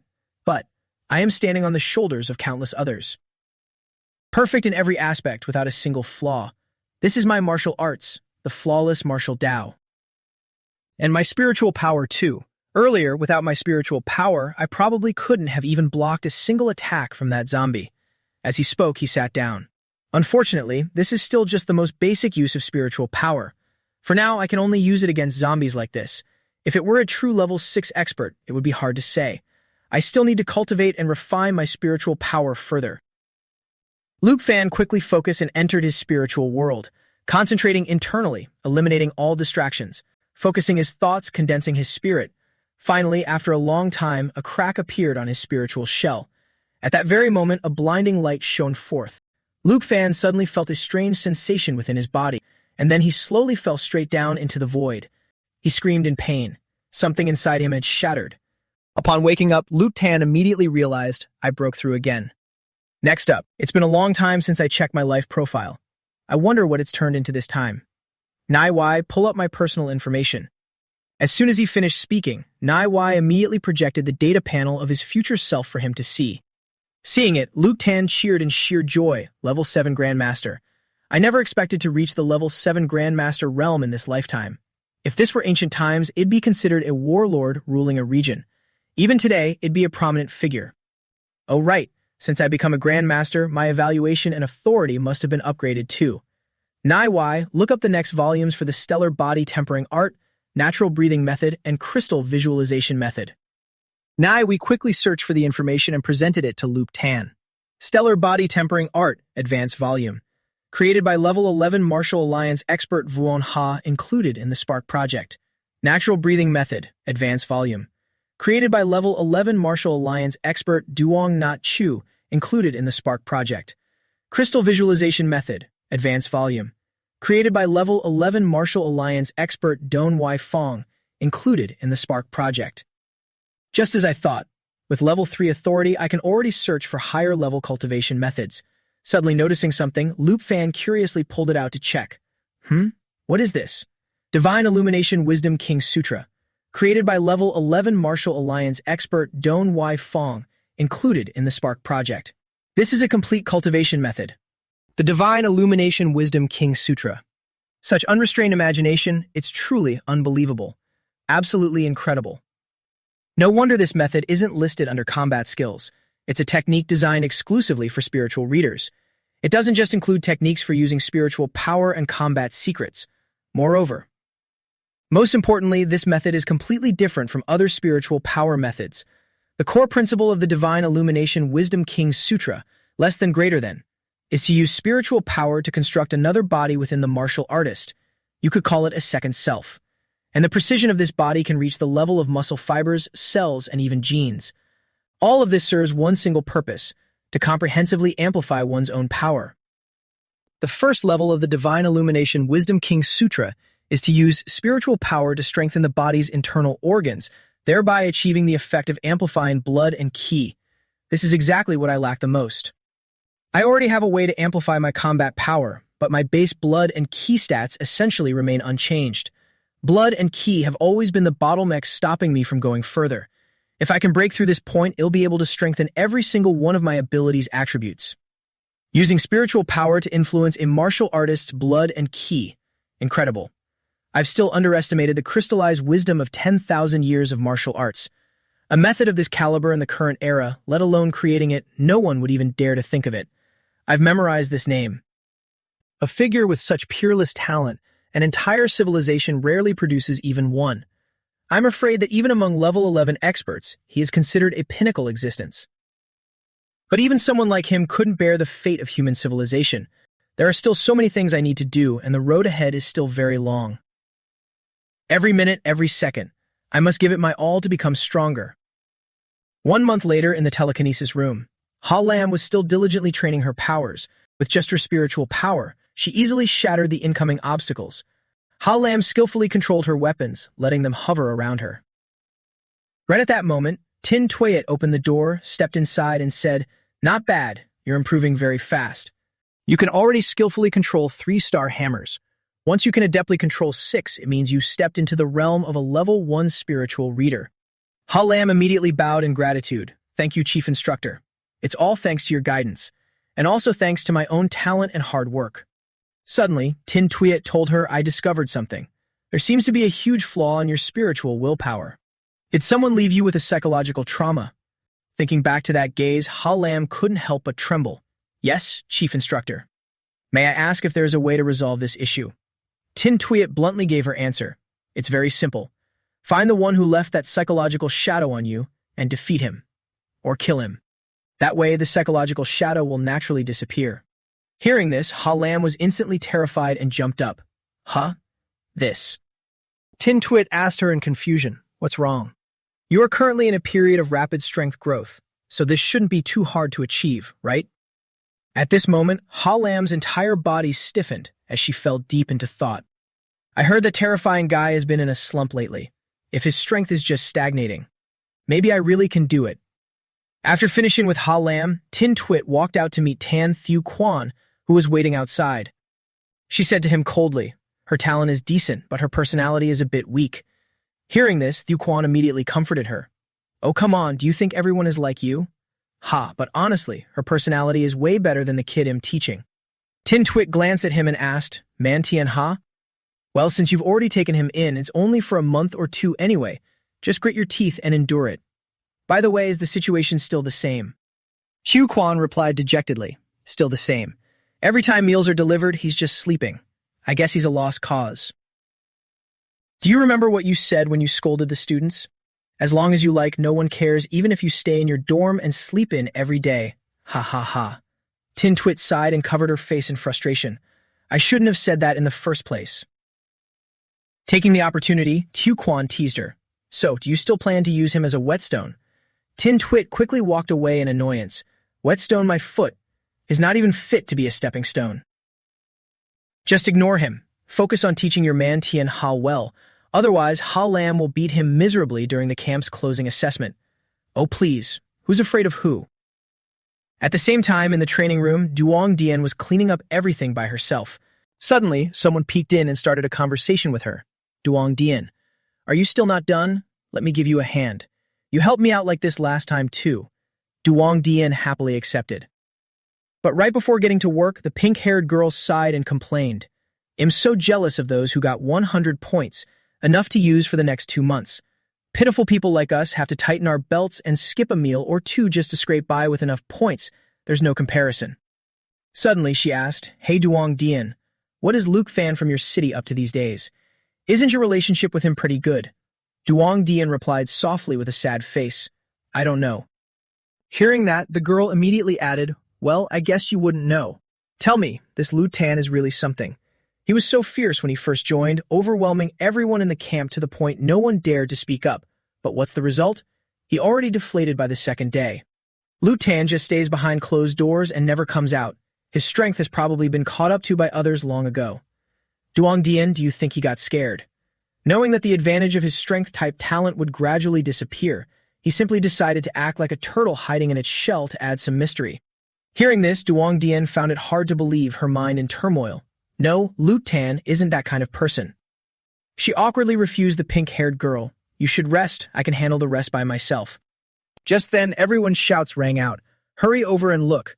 Tao Dung seems to be trying out 4 times gravity." "Really? Wow, did you hear that? 4 times gravity. Is it true or false? What a freak." Duong Dian exclaimed in shock. "Last time, I merely stayed in the 1-time gravity room for 20 minutes and almost passed out. 4 times gravity is just..." The pink-haired girl didn't care and directly grabbed Duong Dian's hand to drag her away. "Let's go, let's hurry over and see." But unlike most people, Duong Dian was always deeply worried about Luke Fan in her heart. She asked herself, "Luke Fan, What exactly are you doing right now? In the training room, Tao Dung was testing himself with 3 times gravity. The people outside looking in couldn't help but gasp in admiration. It's almost 4 minutes, a whole half-minute longer than last time. He's amazing. Right after Tao Dung pressed the cancel button and walked out of the room, seeing him, everyone immediately gathered around to praise him. That was too incredible. I can't even stand double gravity for 10 minutes. Yet Tao Dung managed to endure 3 times gravity for a whole 4 minutes. Taking this opportunity, Tao Dung's face clearly showed his immense satisfaction. So refreshing. If you guys are already this intimidated by just this level, then when I endure 4 times gravity, won't you be? Suddenly, someone came up to flatter him. Big brother Tao Dung, it looks like you'll adapt to 4 times gravity very soon to break through and become a level 3 martial artist. By then, I'd like to see who in this training camp will still be your match. Tao Dung didn't care, just played with his hair and asked, how is he doing now? The man chuckled and replied, "Oh, you mean Luke Tan? He's still the same. Every time a student goes to deliver meals, they see him sleeping in bed. Who knows what kind of pipe dreams he's having?" Arrogant and conceited. Hearing this, Tao Dung happily chuckled. Even if I wasn't as good as him at first, a turtle, no matter how slow, can still catch up to a sleeping rabbit. Not to mention he slept away a whole month this time, wasting 1,000 accumulated points for nothing. I might not necessarily lose to him right now. Right at that moment, Luke Tan brushed past Tao Dung like a gentle breeze. "Excuse me," coming through. He jolted and spun around, Luke Tan. But Luke Tan didn't care, just intently observing the room. So this is the gravity training room. Looks not bad. Tao Jung leaned against the door and sneered sarcastically at Luke Tan. "You finally decided to come out. What, after sleeping for over a month, you finally thought about coming to the gravity room to train?"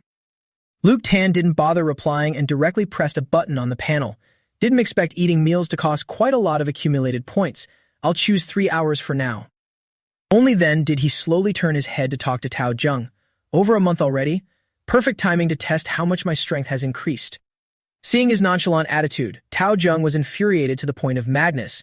"Damn it, you sleep in your dorm every day and still claim to increase your strength. What the hell kind of joke is this? Hey, you're going into the gravity room without warming up? The gravity training room is no joke. If you don't warm up beforehand with the required exercises and suddenly have to endure external pressure, being completely unable to move could easily cause ruptured internal organs and internal bleeding. Whether he's ignorant or just arrogant, he's a dead man this time. However, contrary to what everyone thought, Luke Fan actually didn't show any reaction at all, which made everyone even more bewildered. The gravity system is clearly turned on already. Why isn't he having any reaction? But the exact moment Luke Fan threw a punch, all the onlookers froze in their tracks. Tao Jung pursed his lips tightly, his eyes rolling back. Not just him, but everyone in the room saw it clearly. Luke Fan actually threw a punch that broke the sound barrier in a high-gravity environment. Are you kidding me? What the hell, damn it? Meanwhile, Luke Tan inside the gravity room appeared completely unfazed. On the contrary, he felt a sense of novelty. He immediately walked over to the control panel, wanting to adjust it a bit.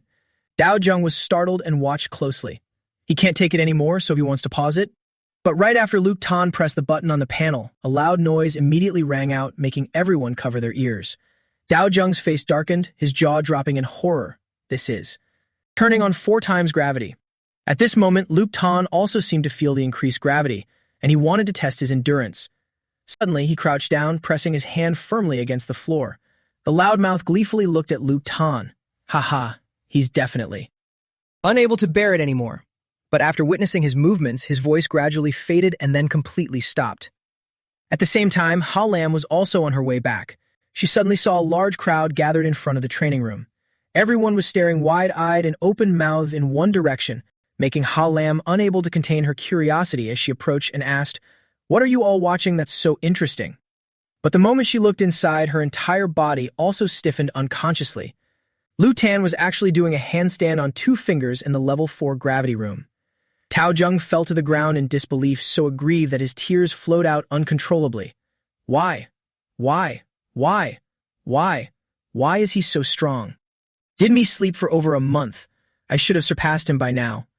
No matter how panicked everyone else was, Luke Tan still considered it just a warm-up. He calmly thought, 4 times gravity is okay. It feels almost as familiar as before. Let's increase it a bit more.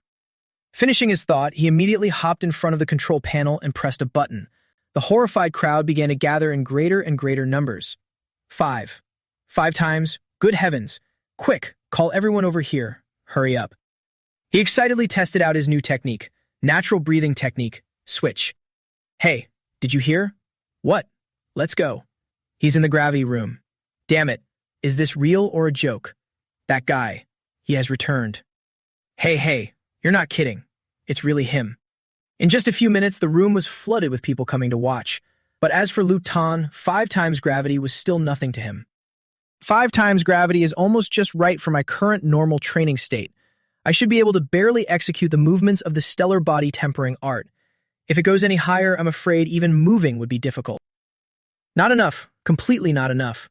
I need greater pressure that can squeeze out my own limits. With that thought, Luke Tan approached the control panel again, causing everyone to start making wild guesses. What is he planning to do? Has he finally reached his limit and is preparing to turn off the gravity effect? That's 5 times gravity. Enduring it for this long is already incredible. If it were me, I wouldn't be able to bear it for a single second. But beyond everyone's imagination, Luke Tan actually slammed the increase button 3 consecutive times, making everyone's eyes pop out in horror. At the same time, Tin Twit couldn't help but worry about the future fate of the camp. Another 2 people today? It's only been a few days and this many students have already withdrawn from the training camp. Few Quan stepped forward to comfort her. They are all pampered darlings at home. These chosen geniuses have to suffer grievances here, so it's perfectly normal that they can't hold on. Tin Twit anxiously took the cup of water he handed her. They can't even endure this little bit of hardship and grievance. When they go to the battlefield later to fight real battles with mutant beasts, will they be able to persevere? Few Quan shrugged and replied, "You always overcomplicate things. Actually, the quality of this batch of students is considered very good. I guess 80% of them can hold on until the closing day." Look at the gravity room and the footwork room. Both have had records broken. Speaking up to here, Thew Quan suddenly paused and widened his eyes to confirm. Someone broke the historical record of the gravity training room again. Not knowing what had happened, Tin Twit calmly replied, "Historical record. Is it Tao Dung? I recall he was only just about to reach the milestone of 4 times gravity, wasn't he?" But Thew Quan quickly shook his head and told her, "It's not him. It's someone you could absolutely never imagine. Luke Tan, 8 times gravity." Hearing this, Tin Twit was so startled she crushed the cup of water in her hand. "What did you say? Did you say Luke Tan?" Thew Quan asked himself, what level is he at now? But anyway, person we've been looking for has finally been found. Meanwhile, Luke Tan was still continuing to challenge himself. His sweat poured profusely onto the floor. And his breathing also became more labored. 8 times gravity, with my current vitality, the burden is still too great. I'm almost at my limit. In that case, let's try the new cultivation method. With that thought, Luke Tan squeezed his eyes shut and adjusted his entire breathing. A comfortable sensation quickly spread throughout his entire body. Finally, Luke Tan could breathe a sigh of relief in this 8 times gravity environment. He was amazed by himself. Just by finishing the structural reconstruction of the heart, my vitality has increased by almost 10%. So this is the Divine Illumination Wisdom King scripture. Good, let's see where my true limits lie, so then. Seeing Luke Tan's new move, everyone held their breath and watched. What does he want to do now? That's already 8 times the gravity. Does he still want to? Before they could finish, the glass door right in front of Tao Dung cracked. Everyone instantly fell to their knees. Holy crap! What the hell is going on? How is there such terrifying gravity right outside the gravity room? Luke Tan. What the hell did he just do? With such terrifyingly heavy pressure, there was no doubt about it.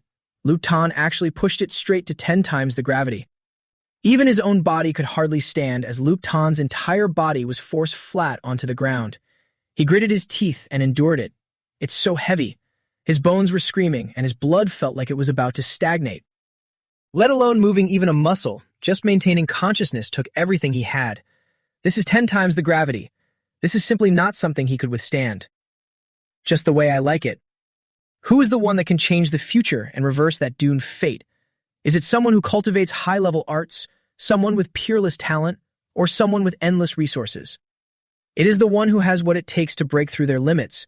With that powerful will, Luke Fan gradually stood up on his own 2 feet.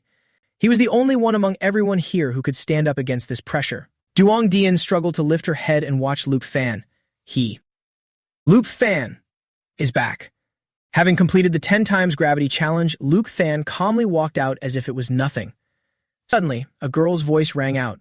Luke Than, here's a towel. He happily took it and thanked her. Then he used it and walked out, ignoring the countless eyes looking at him with admiration. If I knew it would only take this long, I wouldn't have let them deduct 3 hours worth of points. What a waste. Oh, there's a point reward for breaking records too.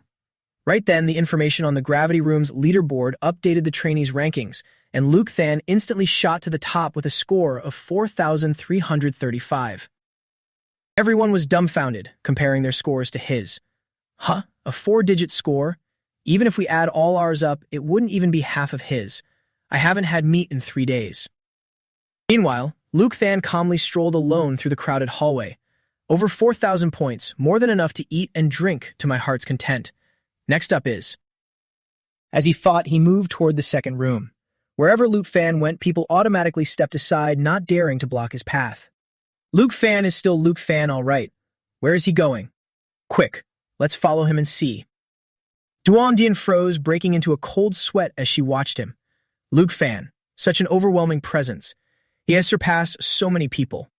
That back of his, like a fierce tiger descending the mountain, with all the beasts following behind. Suddenly, a pink-haired girl walked over and muttered.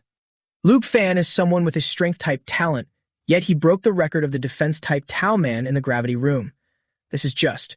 Could it be that his vitality has already broken through to level 4? Hearing that, Duongdian's eyes suddenly widened as she realized something. Strength type. The direction he's heading is the movement technique room. Cutting to the movement technique room, where Man Tian Ha was still passionately training, gracefully dodging each laser beam with ease. Then he landed, completing the training session. The announcement in the room echoed. Movement technique room difficulty 2, completion 87%. Congratulations, martial artist RU284363. Your movement technique has surpassed 52% of all trainees. With this result, Man Tian Ha couldn't help but feel smug. Every score in the movement technique training room is uploaded to the Martial Alliance's terminal, so you can always check your global movement technique ranking. I surpassed exactly half the people in the world. Half has to be at least a few 100 million people, no joke. As expected, there is always a gap between people. Awakening a speed-type talent and being personally taught by Instructor Tan, the distance between me and the others is now immeasurable. As for the others, just watching me train is enough for them to benefit a great deal. But when Man Tian Ha stepped out of the training room, there wasn't a single soul outside. He looked in confusion at the room opposite him. What's going on here? Where did everyone go? Are Instructor Dong and Instructor Tan there too? What is everyone watching? Is the instructor personally giving a demonstration? Man Tian Ha hurriedly ran over and asked, Hey, what's going on? What are you guys watching here? Huh? We're watching Luke Than, of course. Who else could it be? Hearing that, Man Tian Ha refused to believe it and patted his chest proudly. Huh, Luke Than, the god of sleep from Bakha City. You guys don't actually think that god of sleep can break my record, do you? Are you crazy? But the immediate reaction of his classmate was extremely harsh. He frowned, openly showing contempt for Man Tian Ha. Huh? Who the hell do you think you are? Before he could finish, the surrounding space suddenly flashed a blinding red. Everyone instantly turned their terrified eyes into the movement technique room. Holy crap! What's happening? No way. Is this? All emitters running at full power? Full power simulation. Unlike the uproar outside, Luke Than calmly faced the laser emitters. I see. I just need to dodge the light beams, right? It seems that not being able to predict which direction the beams will fire from is one of the difficult parts of movement technique training, but this level of difficulty to me simply does not exist. Very quickly, the machines operated at their maximum, firing a barrage of blinding light beams. Lu Tan, with his agile body and vision far surpassing ordinary people, easily dodged the light beams like it was nothing. Man Tian Ha trembled in disbelief. How is this possible? How could this be happening? There are thousands of laser probes in the training room. No one knows what the next moment will be. Look at that, with this density and frequency. How is it possible? He grabbed his classmate's collar in frustration and demanded, Are you sure this is really his first time in the movement technique training room? But all the answers were the same, making Man Tian Ha's spirit crumble even further. That's right, we all followed him here. Before coming here, He even broke the historical record in the gravity room. 10 times the gravity. Hearing that, Manhwa couldn't handle the blow anymore and directly collapsed to his knees, his entire face turning pale white. Tan, isn't he a strength-type talent? Didn't he sleep for a whole month? How is it possible? The gap. Is this massive?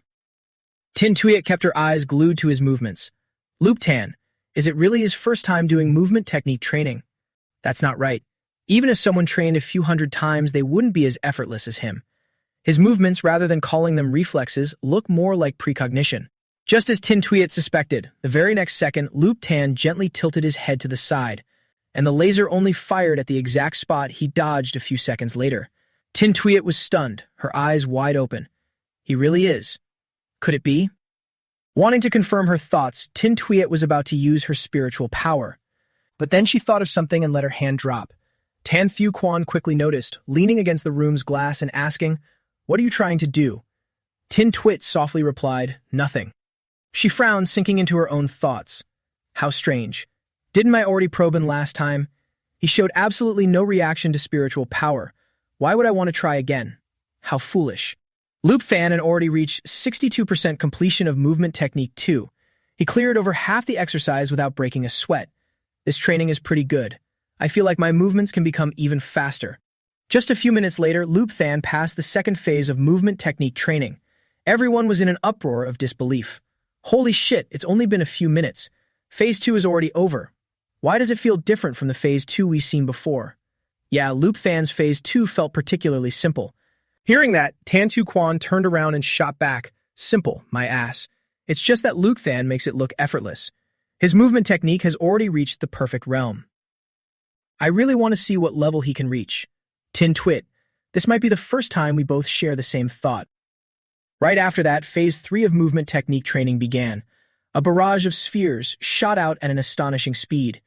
Everyone watching couldn't bear it and squinted their eyes against the blinding light they emitted. Whoa, is this really Phase 3? That's way too hard.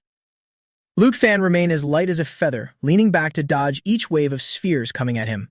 But as soon as one wave ended, another immediately followed, releasing dozens more. Tan curled his lips into an amused smile. It's starting to get harder. This time, it's even using light beams to block my evasion routes. Very well, then I guess I'll have to show a little of my true strength. Right when a massive amount of light beams collided, it created a huge explosion inside the room.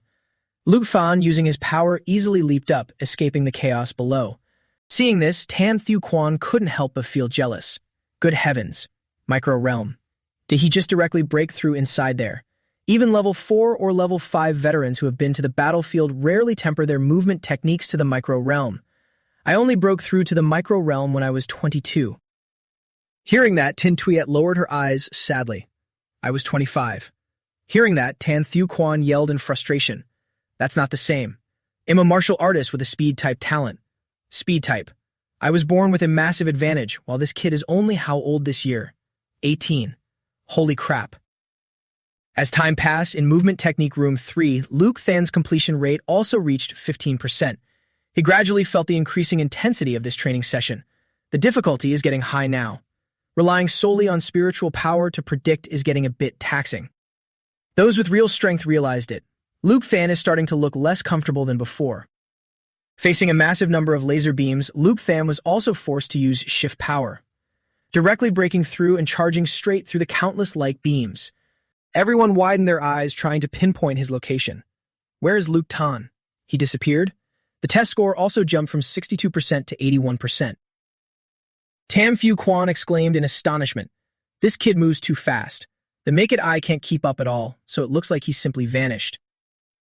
Finally, Movement Technique 3 reached 100% completion. Thinking it was over, Tam Fu Quan turned to leave.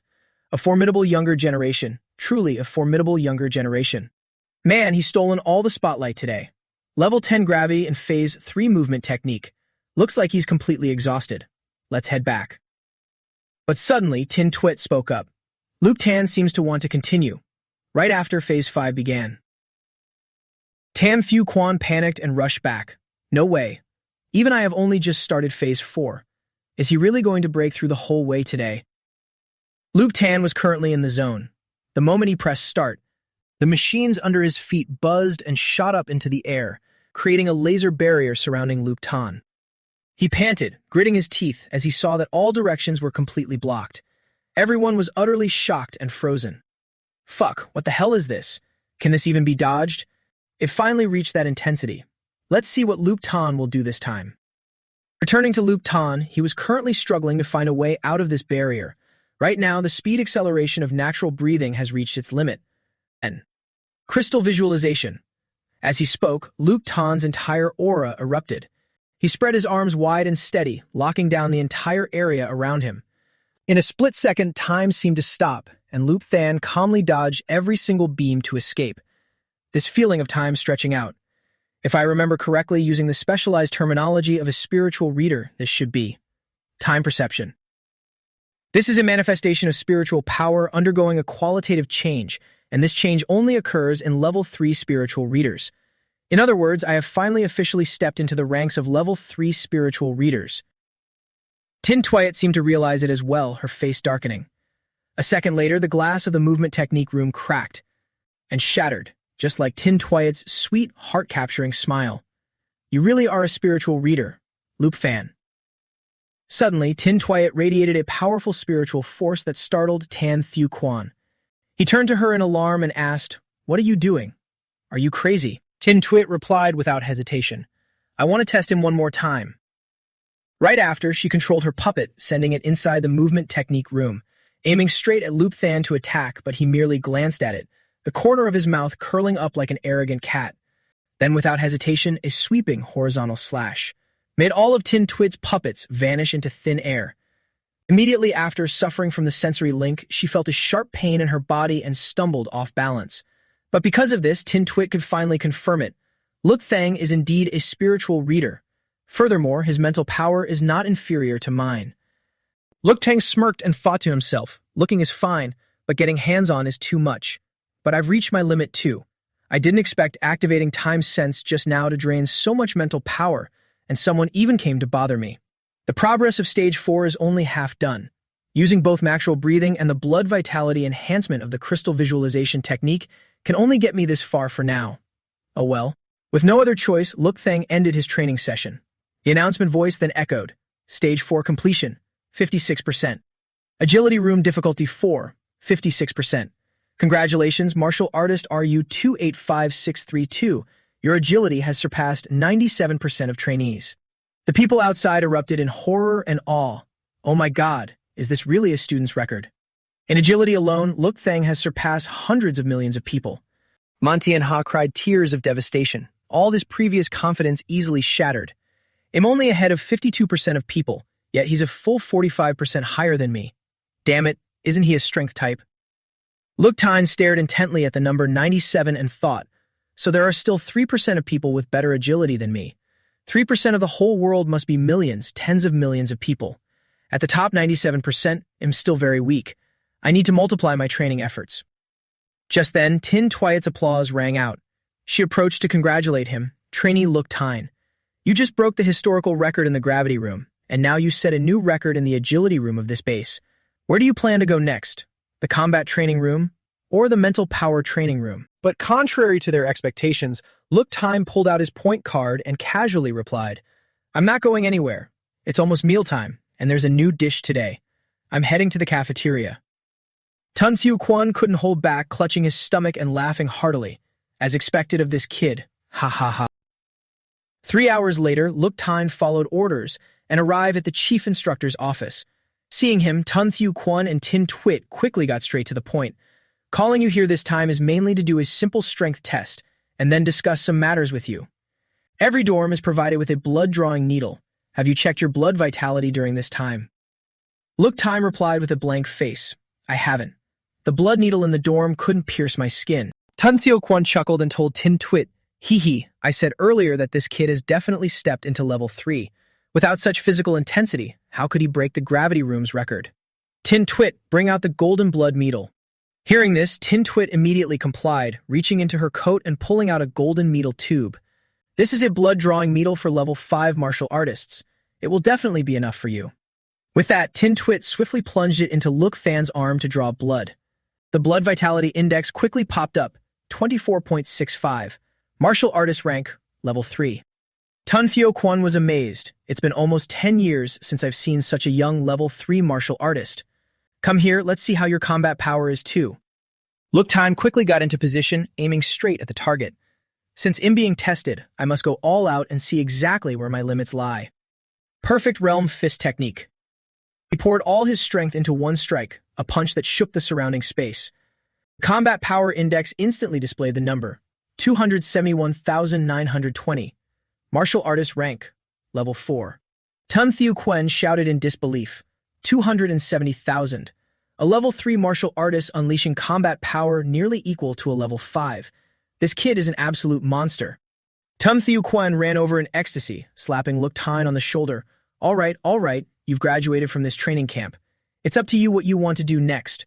Remember to submit a report later so the Martial Arts Association can upgrade your registered rank. Suddenly, Tin Twit stood up and approached him.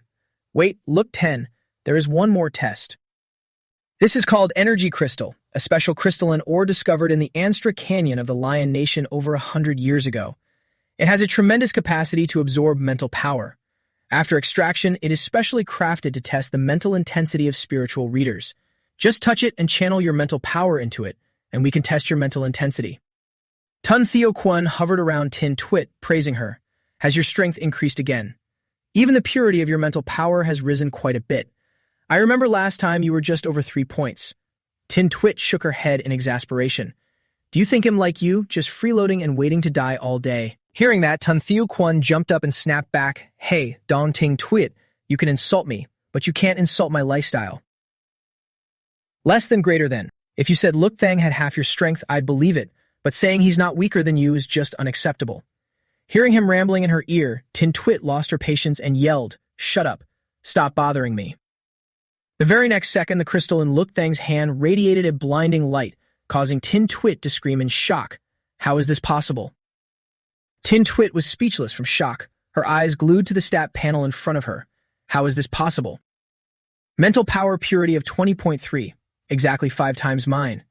Every bit of purification for a spiritual reader's mental power is incredibly difficult, like constantly folding and compressing an ordinary towel, until it becomes a compressed towel the size of a coin. Not to mention, this level is 5 times that. I had to train bitterly for 2 whole years just to increase by 1 point, and he's only 18 this year. This level of strength is truly too exaggerated. The word genius is no longer enough to describe him. Tun Theo Kwon exclaimed in awe, badass. So badass, insanely badass, it's badass to the heavens. He was immediately punched in the head by an annoyed Tin Twit, leaving him dumbfounded and clueless. Tin Twit regained her composure and turned to ask Look Thang, Look Thang, do you have a teacher? You've learned a mental power cultivation method before, haven't you? Look Thang didn't hide it, answering partially truthfully. Yes, I have a master's legacy. My master once taught me a unique mental power cultivation method, as well as skills and techniques to utilize mental power. Hearing this, she breathed a sigh of relief. Having a master's guidance makes sense. If Look Tan achieved this solely through his own talent without a teacher, I really couldn't accept it. Even with a teacher, it's enough to prove your talent is incredibly strong. You must have awakened your talent not long ago, right? Look Tang immediately nodded. Yes, less than 3 months. Finding this out, both were even more shocked, freezing in place. Less than 3 months? Awakened for 3 months, and your mental intensity has reached level 3 with such high purity too. Even within the Spiritual Reader Association, it's hard to imagine a monster like you appearing in decades. Look Tang asked in surprise. Spiritual readers have an association too. Tin Twit nodded and explained to him, yes, it's completely separate from the Martial Arts Association system, because the talent to awaken as a spiritual reader is exceedingly rare. Even with the Dragon Nation's massive population, the number of people who awaken the spiritual reader talent is less than 1%. Your teacher probably kept this from you on purpose to avoid affecting your training. After all, the more you know, the more distractions you have, and the purity of your mental power will drop. As she spoke, Tin Twit slowly took out her necklace to show Look Thang. But for a genius like you, I still hope you can join the association. They can provide more resources for your cultivation. This is my token.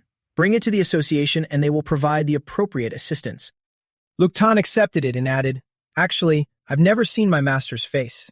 Every time I receive guidance, the method is very mysterious. Tin Twit replied softly, your master must be a great figure. She thought to herself, with a powerful talent like Longtime, if an ordinary person found him, they'd coddle him like a fragile treasure. Yet this teacher of his lets him develop freely, not even willing to show his face. Only those with extremely high vision and status have such a working style. Sure enough, there is no such thing as an overnight genius in this world. Longtime was now focused on his own thoughts. It's hard to keep using talent as an excuse to explain this. I might as well just openly admit it.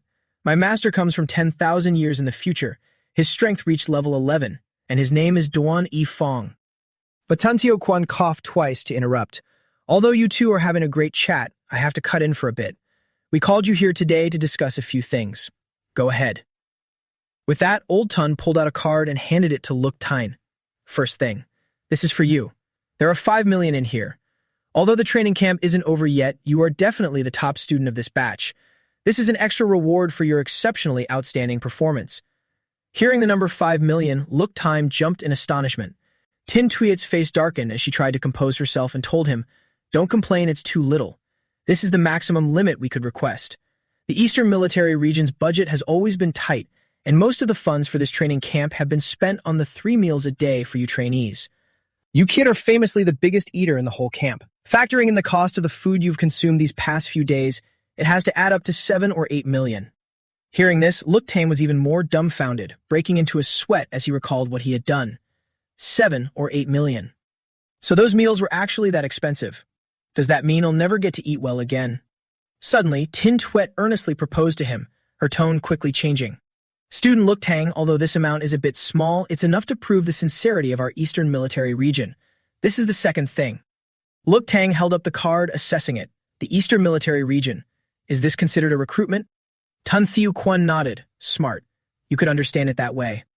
Tin Tuet's eyes narrowed, her sharp gaze locking onto Longtime. You should understand that a martial arts prodigy like you will inevitably have to go to the battlefield to kill the enemy, forging swords with blood and iron, offering enemies as sacrifices to souls. A true dragon martial saint cannot be nurtured in a safe zone. The nation and the Martial Alliance provide martial artists with so much support and so many privileges, not for them to enjoy for free. Sooner or later, you'll have to take that step. What we hope is that when you face the choice of a military region, you'll give priority to our Eastern Military Region. Moreover, our Eastern region has another advantage. The female soldiers in our military region are arguably the most stunning in the entire country. Those looks, that figure. Every single one has a bountiful chest, long legs, and perfect curves. But before Tan Thiu Quan could finish, Tin Tuet immediately knocked him into next week. Then she returned to the main topic. There's one last thing. We've decided to have you represent the Dongnin Province Genius Training Camp to participate in this Eastern Province's Kai Min General Star selection. Longtime was startled to hear the title, Kai Min General Star. Tin Tuet continued, that's right. Every province in the East holds a genius training camp every year. The goal is to select true 1 in a million geniuses who harbor the potential of a general star. You should know what a general star represents, right? Longtime nodded and softly replied with one word, Grandmaster. Tan Thiu Quan, holding his head, slowly walked over. A Kai Min General Star is a future Grand Master, a reserved General Star. Such a person. The entire East only has 1 per year. And this sole individual is filtered out from countless chosen children of heaven. Longtime, think about it. But without hesitation, Longtime instantly gave his answer. I'll go. Living in this era, some things are inevitable. Since I want to use my own strength to change the fate of all humanity, I naturally must strive to turn the tide, becoming a spark that starts a prairie fire. Old Tun proudly placed a hand on his shoulder. Both Chief Instructor Dong and I have great faith in your abilities. If even you can't do it, I really can't imagine who else in Dongmin Province this term could. Also, I forgot to tell you, the rewards for this selection are issued directly by the Eastern Military Region. They are far more abundant than what this tiny training camp of ours can offer. Longtime nodded in understanding. Only by revealing more talent will I receive more resources. Tin Tuet quickly informed him. There are still a few months until the Kai Min General Star selection. It won't officially begin until the training camps of all provinces have concluded. I'll notify you when the time comes. We won't let you miss the university entrance exam anyway.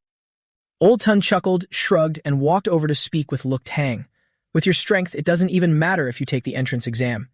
You can take your pick from any martial arts university in the entire Eastern region. Then do I still need to stay at the training camp?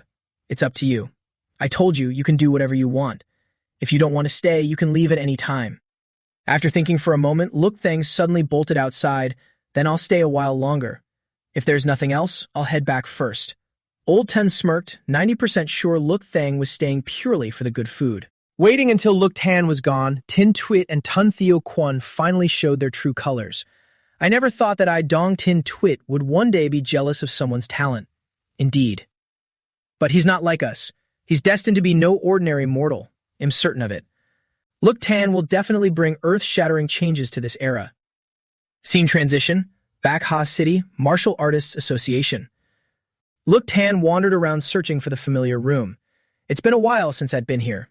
I recall President Tiu's office is on the 6th floor. Just then, Tio Nok Ha's voice rang out. Humph, that's enough. Old Ha, you came here on purpose to piss me off, didn't you? Tio Tu suddenly appeared and greeted him. Look Tan, you're finally here.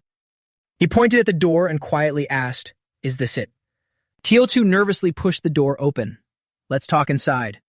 Then she softly announced to her boss, President Tio, Look Tan is here. Seeing him, a sharply dressed man immediately leaned in to observe. Ayo, old Tio, is this the top genius of Back Ha City you're always talking about? Not bad, not bad. A young prodigy indeed. I'm telling you, old Tio, don't get too angry, open your mind a bit. Not everyone can be as outstanding as my precious granddaughter. People fall far short of my Halem. There's no need to fuss over this. Look Tan of Back Ha City. One kid is nothing to worry about. Tio Nog Hao was so angry he couldn't speak. He furiously shot daggers at Look Tan and interrogated. Look Tan, why are you back when the intensive training camp isn't over yet? Explain it to me. He calmly took out a file folder and handed it to Tio Nog Ha. It's nothing much. Chief Instructor Dong Tin Twit of the training camp just asked me to give this to you, hoping for your approval. The other man took the envelope in confusion and disdain. You need to submit documents for a small Back Ha City Martial Arts Association president to approve. Young man, did you cause some massive trouble in the training camp? And now you're making old Tio, who recommended you, take the fall. This is no joke. Tio Nog Ha irritably snatched the file folder back from the man's hands and decisively pulled the documents out.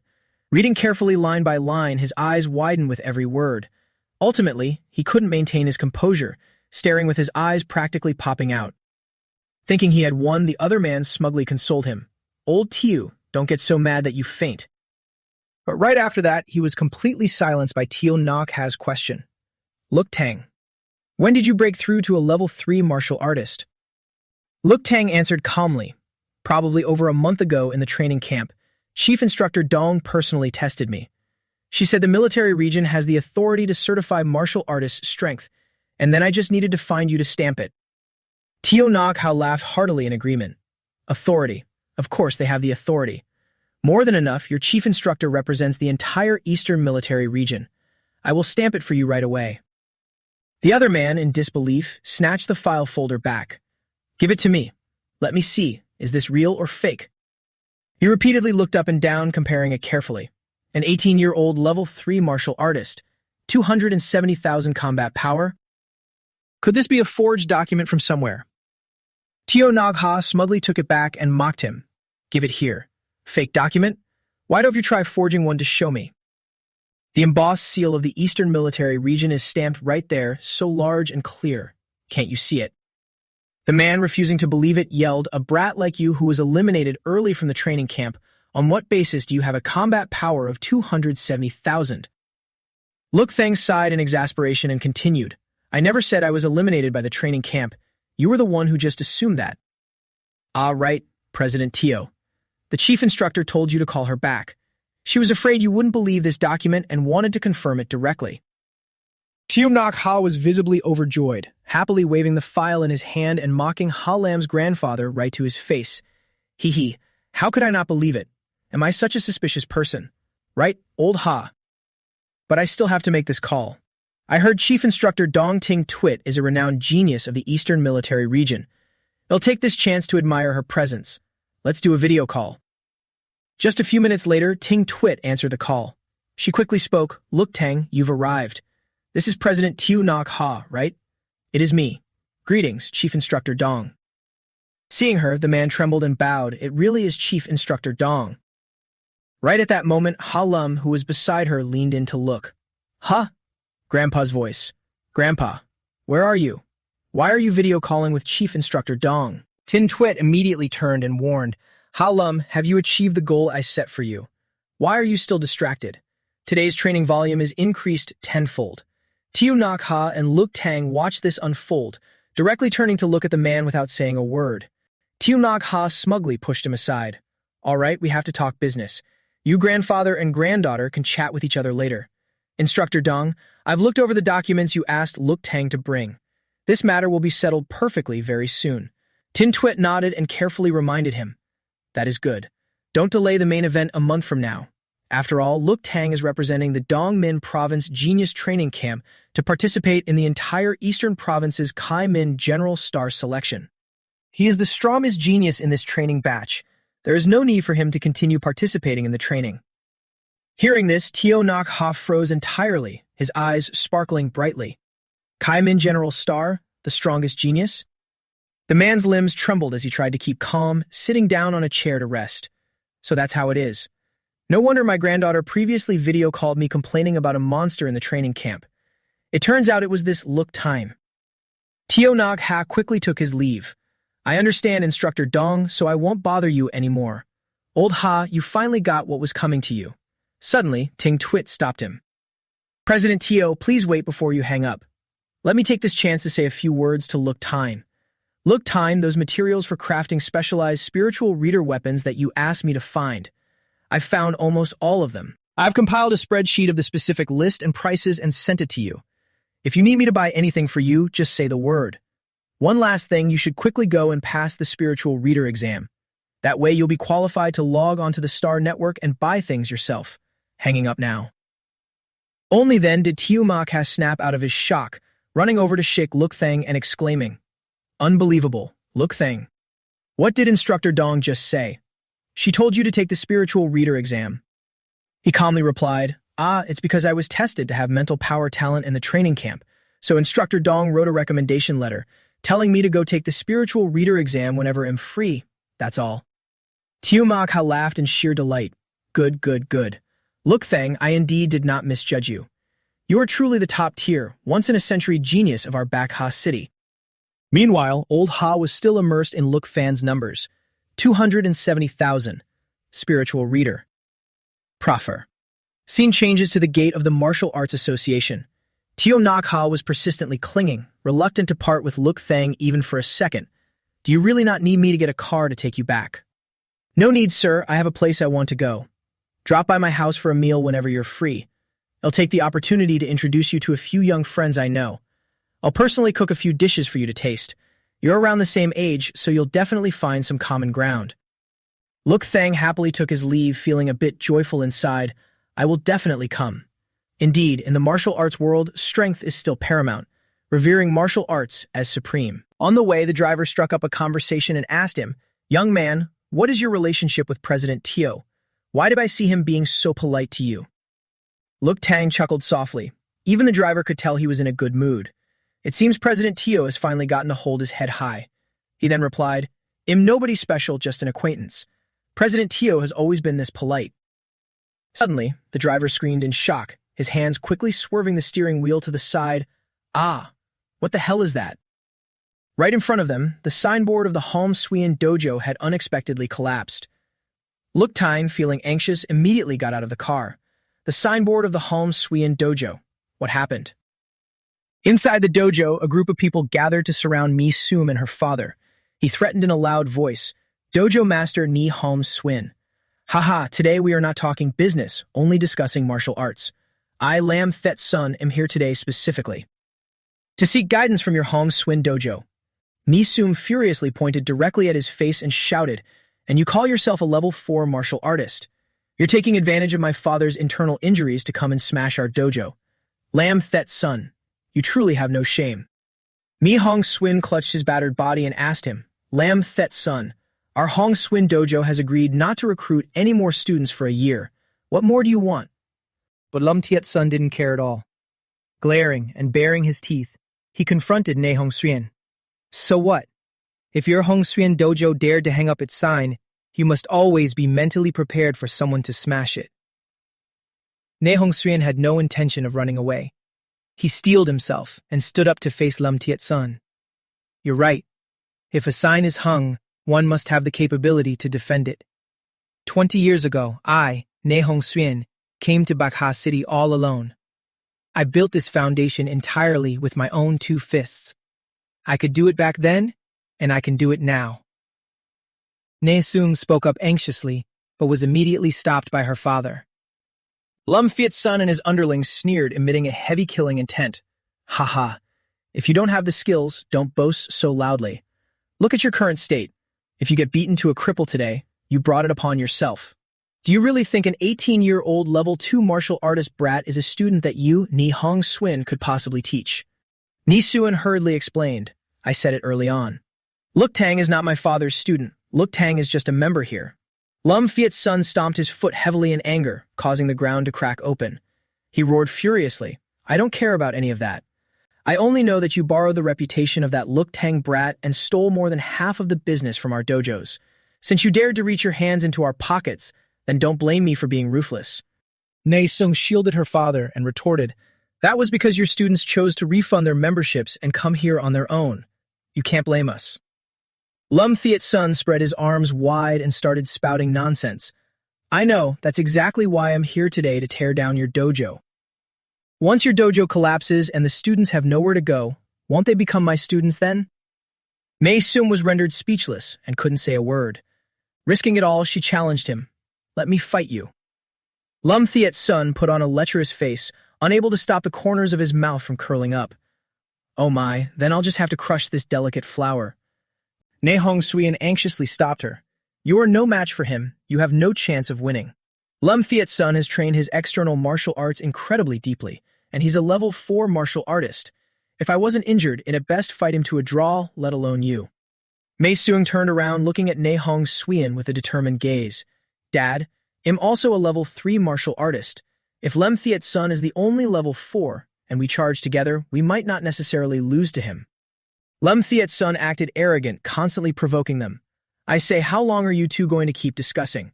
Any more delays and the Martial Arts Association will close. Why don't you just hurry up and come face your death? Are you going to force me to come back and beat you up again tomorrow? Mei Sung, enraged, glared directly at him with flashing eyes. When I beat you face down into the dirt in a moment, I will make you carry our Hong Swin Dojo's signboard and parade it through the streets. Hearing this, Lam Tiet-sun instantly went berserk, his aura erupting and enveloping his body. You little sharp-tongued brat. You're truly infuriating.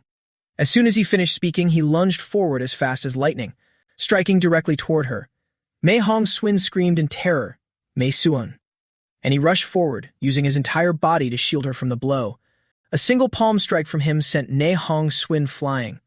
Lam Tiet-sun, with eyes glowing as red as blood, mocked him. Mei Hong-swin, you're too useless now. You couldn't even block a single palm strike. Ne Hong-swin, his whole body shattered, asked in disbelief, Lam Tiet-sun, did you break through to level 5? He sneered and replied in sheer delight, very surprised, are you? Humph, Ne Hong-swin, you just keep hiding in this dilapidated dojo teaching a bunch of kids. Has it been a long time since you fought an expert like me? Now who else is left? Mei Hong-swin gritted his teeth in resignation, reluctantly saying, You just want our Hong Swin dojo to close down, don't you? Fine. I will go to the Martial Arts Association right now to cancel the dojo's registration. Ne Sung, heartbroken, shed tears looking at her father. Having achieved his goal, Lam Tiet-sun smiled from ear to ear. I can still trust the character of Dojo Master Ne. If that's the case, then I'll take my leave first. The surroundings echoed with the mocking laughter of Lam Tiet-sun's gang, but it suddenly fell silent when Look Than's voice rang out. Wait. A perfectly fine dojo says it's closing and just closes just like that. Where am I supposed to go train from now on? Ne Sung sobbed, softly calling his name, Look Thang. Look Thang casually walked toward her and greeted, Long time no see, Ms. Mei Sung. Seeing him, the crowd around started whispering, so he's the one who made all our students run away. Lam Tiet-sun immediately lunged right in front of Look Thang and ordered the crowd, All of you, shut your mouths. He laughed loudly, placing a hand on Look Than's shoulder. Not bad, not bad. Truly an imposing aura, extraordinarily handsome. Little brother, look, are you worried that if the Hong Suian dojo closes, you won't have a place to cultivate? Don't worry, our Thit Sun dojo welcomes you anytime. You saw it yourself, the Hong Suian dojo is full of trash. They couldn't even block one of my moves. What do you expect to learn from this kind of dojo? Come to my Thit Sun dojo. I will personally teach you the Thit Sun secret technique, and I absolutely won't hold anything back. Look Pang tilted his head, slightly curious. The Thit Sun secret technique? Thinking he was interested, Lum Thit Sun ripped his shirt open to show Look Pang his robust body. That's right. The Thit Sun secret technique is the unpassed martial art of our Thit Sun dojo. Once mastered, your external training will be invincible. I'm not bragging, but within the same level, there are hardly any who can break my defense. Mi Hong Suin couldn't do it, and no one else should even dream of it. Look Fang lowered his eyes, his voice turning a few degrees colder as he asked, "Such a formidable technique, and you're willing to teach it to me?" Lem Fiat Sun nodded vigorously and stated his demand. Of course I'm willing. As long as you join our dojo and acknowledge me, Lem Fiat Sun, as your master, I will definitely give it my all to impart it to you. Look Thang relentlessly asked questions, closing the distance to him. Then how do you intend to teach me? Despite being a bit surprised that he asked so much, Lum Fiat Sun patiently answered, "If you come." But before the words could fully come out, his entire body went freezing cold. Lum Fiat Sun felt a heavy, oppressive force slowly wrapping tightly around his legs, like a bloodthirsty monster glaring at him, intending to drain away all his life force. Lum Fiat Sun was startled, shrinking back and immediately getting into a defensive stance. Look Time gave a thumbs up, a bit surprised, formidable, truly very tough. After that, he just gently pushed with one hand, and it sent Lum Fiat Sun's massive body flying away. Unable to withstand a single blow, he lost his consciousness for battle and collapsed to the ground. Look Time smiled and teased. "Huh, didn't you say you were going to teach me a lesson? How are you supposed to teach me while kneeling like that?" Seeing Lum Fiat Sun defeated, his lackeys immediately panicked. Lum Fiat Sun lost? You're telling me this is an 18-year-old level 2 martial artist. What are you standing around for? Hurry up and help the master escape. They screamed as they ran away. Just you wait, you little brat. You better watch your back when you're walking down the street. Look Tan ignored them. He gently approached and offered a hand, asking, "Are you all right?" Ne Soon took his hand, deeply moved. "We're fine." Look Tang gently helped both of them up and joked, "Don't let the dojo close down. Otherwise, it'll be a hassle for me to find another place this close to home." Ne Hong Suian suddenly grasped his hand tightly, expressing his profound gratitude. "Of course. Thank you so much for this time. If you need anything, just say the word. If it's within my power, I will definitely do it." Look Tang smiled, pulling his hand back from Hong Suian's grasp and replied, "There's no need for formalities. After all, I caused this mess. But this is a one-time thing. If you encounter something similar in the future, you'll have to rely on your own strength to protect yourselves. As you know, in this day and age, strength is everything." After saying his piece, he turned and left decisively, without a backward glance. Ne Hong Suian stared at his departing figure in awe. A half-step level 5 martial artist who had mastered his physical defenses, yet he was taken down by Look Tang in a single strike. How terrifying. To instantly kill Lem Fiat Sun so easily, you'd have to be a peak level 5 martial artist, right? Ne Soon wondered in disbelief. Look Tang was only a level 2 martial artist 3 months ago. Just what level of strength is he at right now? That night, at Look Tang's family home.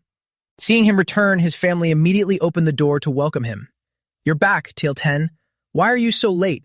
Didn't you say you'd be home this afternoon?"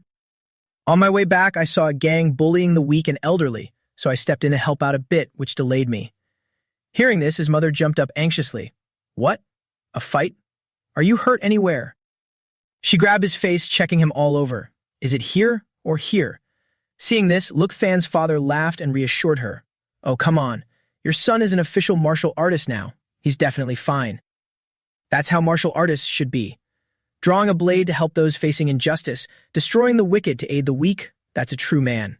My son, Look Dai Hali's son, will go to the battlefield to slay mutant beasts and protect the homeland. Kinhua suddenly leaned in and whispered, "Brother, what kind of meat did you send back? Dad's body has gotten much healthier after eating it, and my vitality has already reached 1.1. This meat is even more effective than those supplements. You didn't steal it from the training camp, did you?" Look Tang pinched her cheek, chuckling in response. "What kind of person do you think your brother is? Don't worry, I earned it all myself." A moment later, his mother brought out a massive bowl of rice, heaped high enough to feed a whole squad of hungry ghosts. Tio Tang, is the training at the camp very exhausting? Don't push yourself too hard.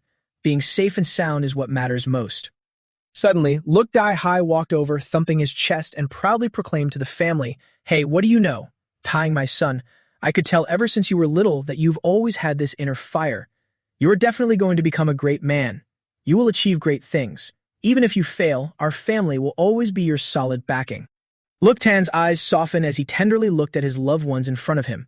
He replied softly, "Yes, I know, Dad." He then happily ate every spoonful of the rice his mother had cooked. That's right. For these simple and warm days to continue, I have to constantly become stronger, stronger, and stronger. Strong enough to withstand any disaster, strong enough to protect all of this. That night, in Look Tan's dream, he continued his battle against those frenzied zombies, all of which he easily defeated in the blink of an eye. Look Tan spoke as he absorbed them. Now facing a level 6 martial artist zombie can be resolved with just a single punch. This must be the core of this base. The zombie with that terrifying aura I saw before is in here. I wonder if I'm a match for it now. I should sneak in and scout the situation first. But before he could act, Look Tan detected a familiar presence at the top of the tower. It was the very zombie he had been avoiding. With a loud crash, it plummeted down in the blink of an eye, landing exactly where he was standing. Look Tang's eyes widened in shock.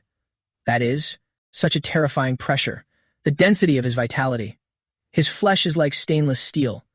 A level 6 martial artist could never exude such an oppressive feeling. The Grandmaster Realm. Having absorbed so many combat memories at once, a destructive urge keeps welling up inside me.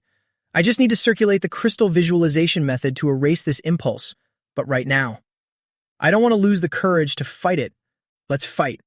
With surging determination, Look Tan locked onto his opponent and used the breathing of the wind.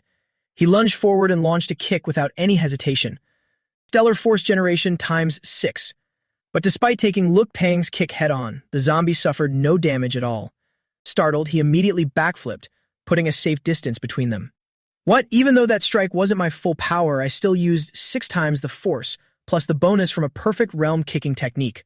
My combat power should have been at least over 100,000, yet it couldn't even budge 2 of his fingers. This is a Grandmaster. Unable to believe he couldn't inflict even a tiny bit of damage on him, Look Tan clicked his tongue in frustration and exhaled a breath of fire. Then he launched another attack. Breathing of Flame times 10. Stellar Force Generation. The combination of his 2 techniques created a massive tremor, causing everything around to explode. But to his disbelief, the zombie still didn't budge an inch. His hand was completely blocked by the zombie's protective barrier.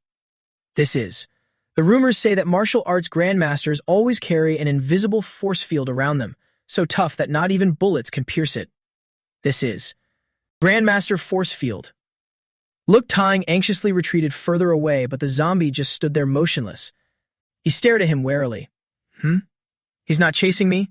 Does he have no intention of attacking? This is bad. My full power attack hit that thin barrier and 99% of the force was instantly nullified. I can't beat him at all. I don't even have what it takes to make him take a single step back. And this is just the residual force field left on the body of a dead Grandmaster. Fortunately, this Grandmaster-level zombie doesn't seem to consider me an opponent at all. He only defends passively when attacked and has never taken the initiative to strike. Otherwise, I would have been beaten to death on the spot a long time ago. Now I finally understand why level 6 and level 7 are only 1 level apart, yet their status is worlds apart. A level 7 can be hailed as a Grandmaster, while a level 6 is still just categorized as a martial artist. The gap between the 2 is truly massive. Right now, I can't even force a sliver of damage out of him. What should I do? Give up? No. There has to be a way. As long as I can kill him, I'll be able to touch the memories of a Grandmaster.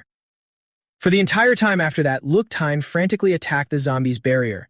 But no matter what he did, that barrier simply refused to crack. Repelled once again, Look Tan gasped for breath. I felt it just now. The Grandmaster force field isn't invincible. The force field is weakened a bit. Although it's just a faint sliver, almost negligible, it has definitely weakened. If I keep grinding it down little by little like this, there might still be a chance. But I estimate it'll take millions of attacks to break this force field, and my stamina is almost completely depleted. If it weren't for constantly using the natural breathing method to recover, any other level 3 martial artist would have collapsed from exhaustion countless times by now. What should I do? Should I retreat first and wait until I am stronger before coming back to deal with this tough bone? But ever since my spiritual power reached level 3, hunting zombies below level 6 has been as easy as cutting grass, wiping out huge swaths with a single sweep. Thinking of this, Look Fang suddenly realized something, his eyes lighting up. Spiritual power. I still haven't tried using my spiritual power for a direct attack. Because I've never cultivated the combat skills of a spiritual reader, I've always treated spiritual power as a support tool up until now, using it as fuel for the Divine Illumination Wisdom King Sutra to amplify my vitality. I almost forgot that I'm also a level 3 spiritual reader. Compared to my martial arts prowess, my strength as a spiritual reader is far more formidable. I still can't condense my spiritual power into blades, spears, staffs, or clubs. But this is enough. After condensing a block of ice with his spiritual power, Look Fang didn't hesitate and charged straight ahead to attack the zombie's barrier. Although it impacted the barrier, for Look Fang this was still not enough. He gathered his strength and leaped high into the air. Then he continued to exert maximum power, condensing another thick layer of ice. He kicked it directly, crushing it down onto the previous block of ice. But even with that much power, the barrier merely cracked a little. Look Fang gritted his teeth and growled, still not enough. He channeled all his strength to create yet another block of ice twice as large as the previous two combined. Then he strained his muscles and hurled it down. Look Fang roared as if to tear his throat out, a testament to his determination. The combined force of all 3 blocks struck that fragile shield like an earthquake. Look Fang broke into a cold sweat in terror. Even that still isn't enough. And, finally using everything he had ever learned, Look Fang roared fiercely and unleashed his ultimate move. Breathing of flame, spiritual power, perfect realm, stellar fist technique, stellar force generation times 10. Break for me. After so much hardship, the zombie's shield finally met its end, shattering into pieces to his astonishment. Look Fang seized the opportunity to charge straight inside, his face calm as he spoke to him. Immortal heroic spirit, your will shall be inherited by me. With those words, Look Tan punched straight through the zombie's chest. At that moment, for some unknown reason, despite being nothing more than a soulless corpse, he broke into a relieved and immensely proud smile, looking straight into Look Tan's face. Startled, he stopped in surprise. What? Right after, a massive flood of the man's memories rushed out and drilled into Look Tan's mind. Mr. Thi Thing Nin, congratulations on your breakthrough. From today onwards, you are a Grand Master. The situation is getting worse by the day. Even though the Star Realm Masters are constantly rushing everywhere, bases are still falling one after another. The first 100 numbered bases are located at the center of the Martial Alliance. They are the safest places in the world. I am a Grand Master. I must stay on the front lines and fight for humanity to the very last drop of blood. That is a level 9 mutant beast. Just a distant glance makes my heart pound and my legs tremble.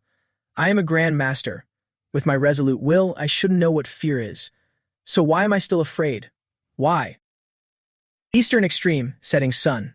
A casual strike from Lord Voon Ha, truly too powerful. With someone as strong as Lord Voon Ha, humanity definitely still has hope. I did it. I comprehended an entirely new martial art from Lord Voon Ha's technique. In this lifetime, reaching the level 8 Great Grandmaster realm might not be impossible after all. Is this what it feels like before death arrives? I heard the Martial Alliance has initiated the Spark Project, gathering the strength of all humanity to forge a level 12 powerhouse unprecedented in history. Does humanity still have hope? It's just a pity that I won't live to see that day. Look Peng shivered, his entire body drenched in sweat as he absorbed the zombie's memories. He grabbed his head in astonishment. Is this the entire life of this martial arts grandmaster? The sheer volume of memories absorbed is far more massive than any previous time.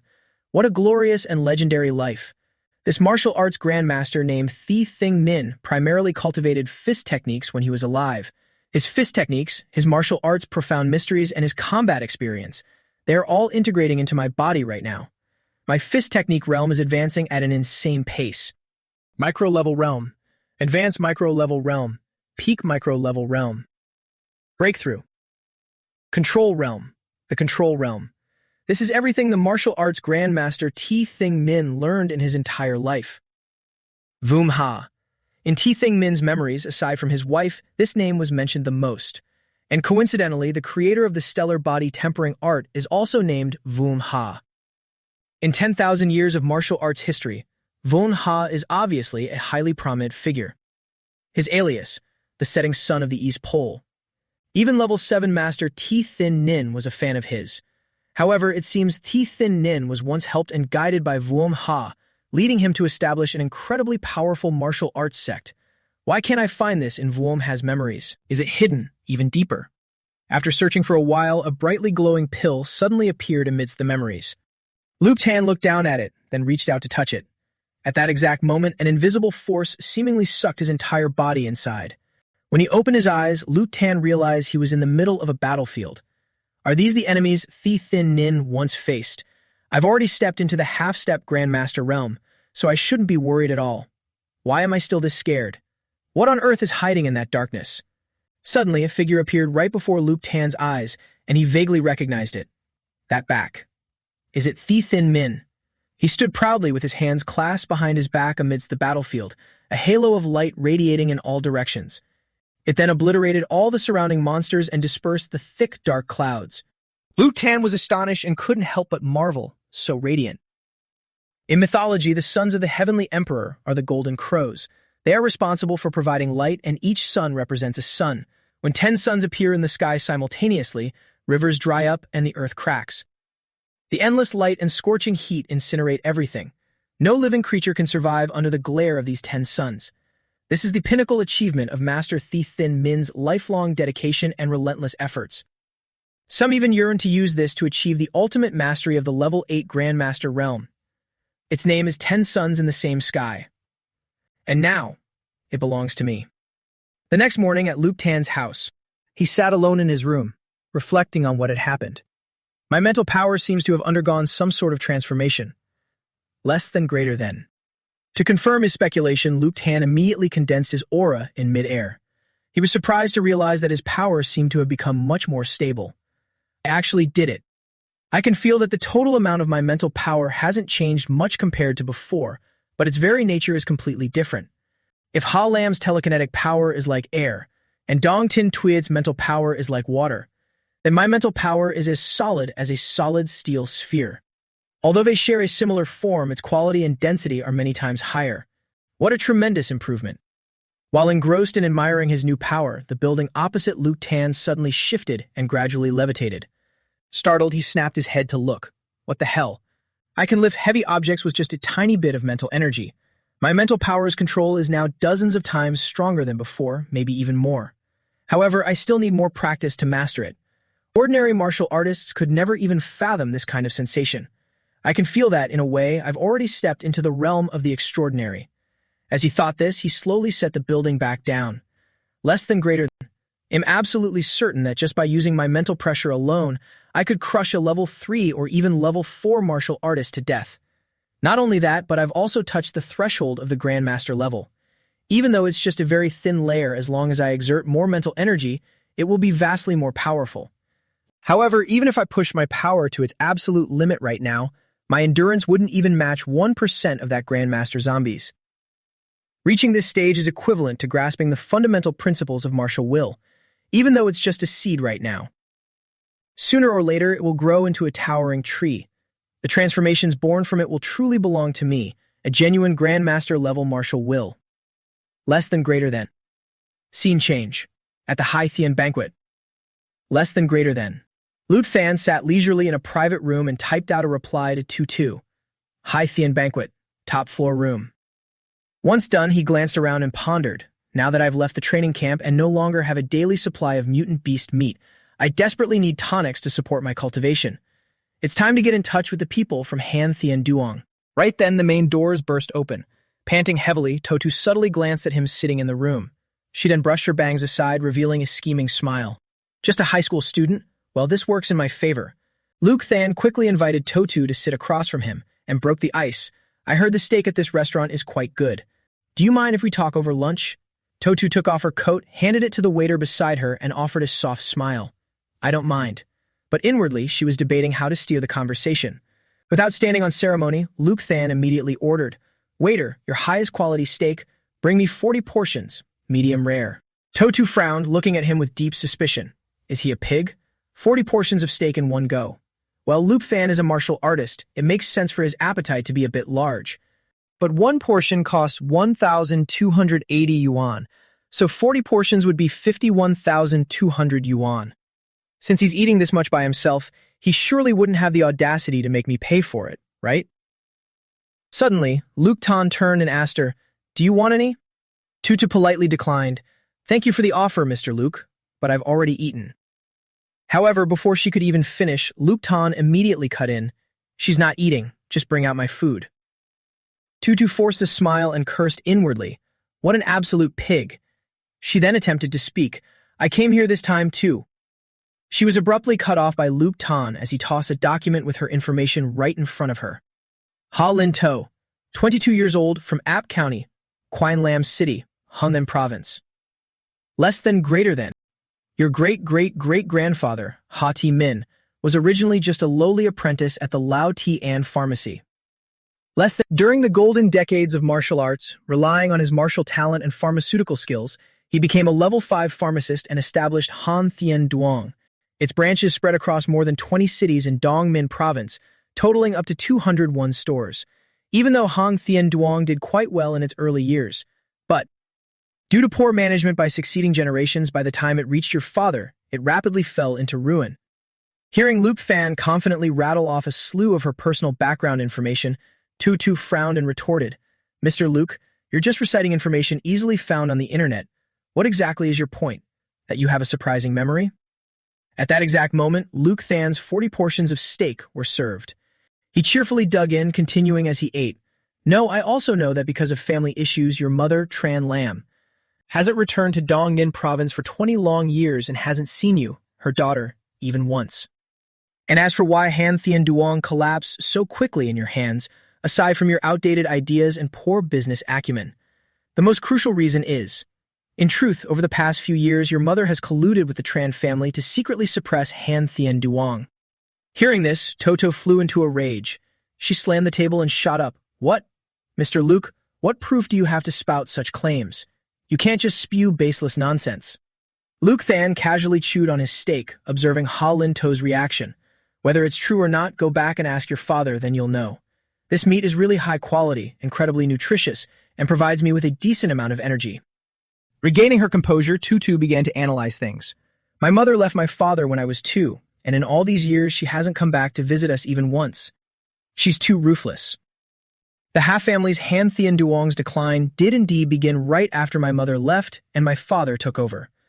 Back then, almost every day, one of the Ha family's pharmacies was forced to close, lasting for months on end. Even if my dad was bad at business, it shouldn't have been that disastrous." Suddenly, Luke Than asked her, "Is it true that every time you finalize a partnership negotiation, it mysteriously falls through for unknown reasons? Miss Ha, please don't blame me for investigating so deeply and meticulously." Tutu forced a strained smile, thinking to herself, stores closing, contracts terminating. The anomalies didn't end there. If what Luke Fan says is true, then my mother has been orchestrating this from the shadows. She extended a hand and continued, "I will verify what Mr. Luke has claimed on my own. For now, let's discuss our contract." Without an ounce of politeness, Luke Fan bluntly laid out his demands. "All right, I'll be in charge of providing the formula and the necessary technical support. Your Han Thien Duong will handle production and distribution. Of the final profit, I want 90%. Hearing this, Tutu leaped up in indignation. 90? Why don't you just ask for all of it? Luke Fan chuckled softly. "I want to, but I'm afraid you wouldn't agree." Tutu hesitated, then immediately countered, 60%. "At most, I'll give you 70%. Luke Tan smiled, raising 2 fingers. "I want those extra 2 shares. 1 shares for maintaining our long-term partnership, and the other is compensation for helping Miss Ha deal with a few troublesome matters." Startled, Totu asked him, "What do you mean?" Luke Tan didn't hesitate to spell it out. "The Ha family has been bullied by the Tran family for so long. Surely, Miss Ha, you must have some thoughts on the matter. For example, revenge, seizing back everything that rightfully belongs to you." As he finished speaking, Luke Tan unleashed a heavy, oppressive aura. His pupils flared brightly, like a predator on the hunt. "Miss Ha, take a look at this. You surely understand what this means, right?" Totu was utterly astonished as she realized, "You're a spiritual reader." An 18-year-old level 2 martial artist, a martial arts master, and reputed to be a highly talented spiritual reader. Even though I don't cultivate martial arts myself, I still deeply understand the sheer weight of such terrifying potential. Luke Than walked over and stopped right beside To, continuing. Earlier, Miss Ha specifically used the word you guys. It seems Miss Ha doesn't believe I researched this formula all by myself. She gasped, staring at the glass of water in his hand. Could it be the backer behind you? Luke Fan chuckled in response. Smart. So the remaining share is in exchange for me and the formidable backing behind me. Is there any business deal in this world more lucrative than this, Miss Ha? To was completely stunned, carefully pondering everything Luke Than had just brought up. Assuming everything is exactly as Luke Than says, then sooner or later I will inevitably clash with the Tran family. Even if I've held no resentment and had no thoughts of revenge for the past 20 years, they still won't let me off. Because this formula partnered with Luke Than is the perfect excuse for them to strike. Possessing a treasure is a crime in itself. Heavens, an outstanding genius like this, coupled with the intellect, ruthlessness, and scheming that Luke Than has already displayed. Left with no other choice, To agreed, all right, I accept. You get 90% of the profits. With the deal struck, Luke Than immediately got down to business. Inside this USB drive is the exact formula for the Lin Ko Trang Huyet potion. To cheerfully spoke to him before letting him leave. I hope Mr. Luke keeps his word and fulfills everything. He nodded in commitment. I definitely will. Tutu watched his retreating back and thought to herself with time on his side. Just how terrifyingly powerful will Luke Fan eventually become? Luke Fan smiled, offering a few final instructions before quickly leaving the banquet. Hurry to the Pharmaceutical Production Association and register the patent. If you don't understand anything during the manufacturing process, just ask me. I won't interfere with the rest. I trust your capabilities. Also, I need to borrow your pharmacy's lab soon, so schedule a time for me. I'm full now, so if there's nothing else, I'll be taking my leave. Happy cooperating. Once Lu Tan had left, Tutu slumped back into her seat looking utterly exhausted.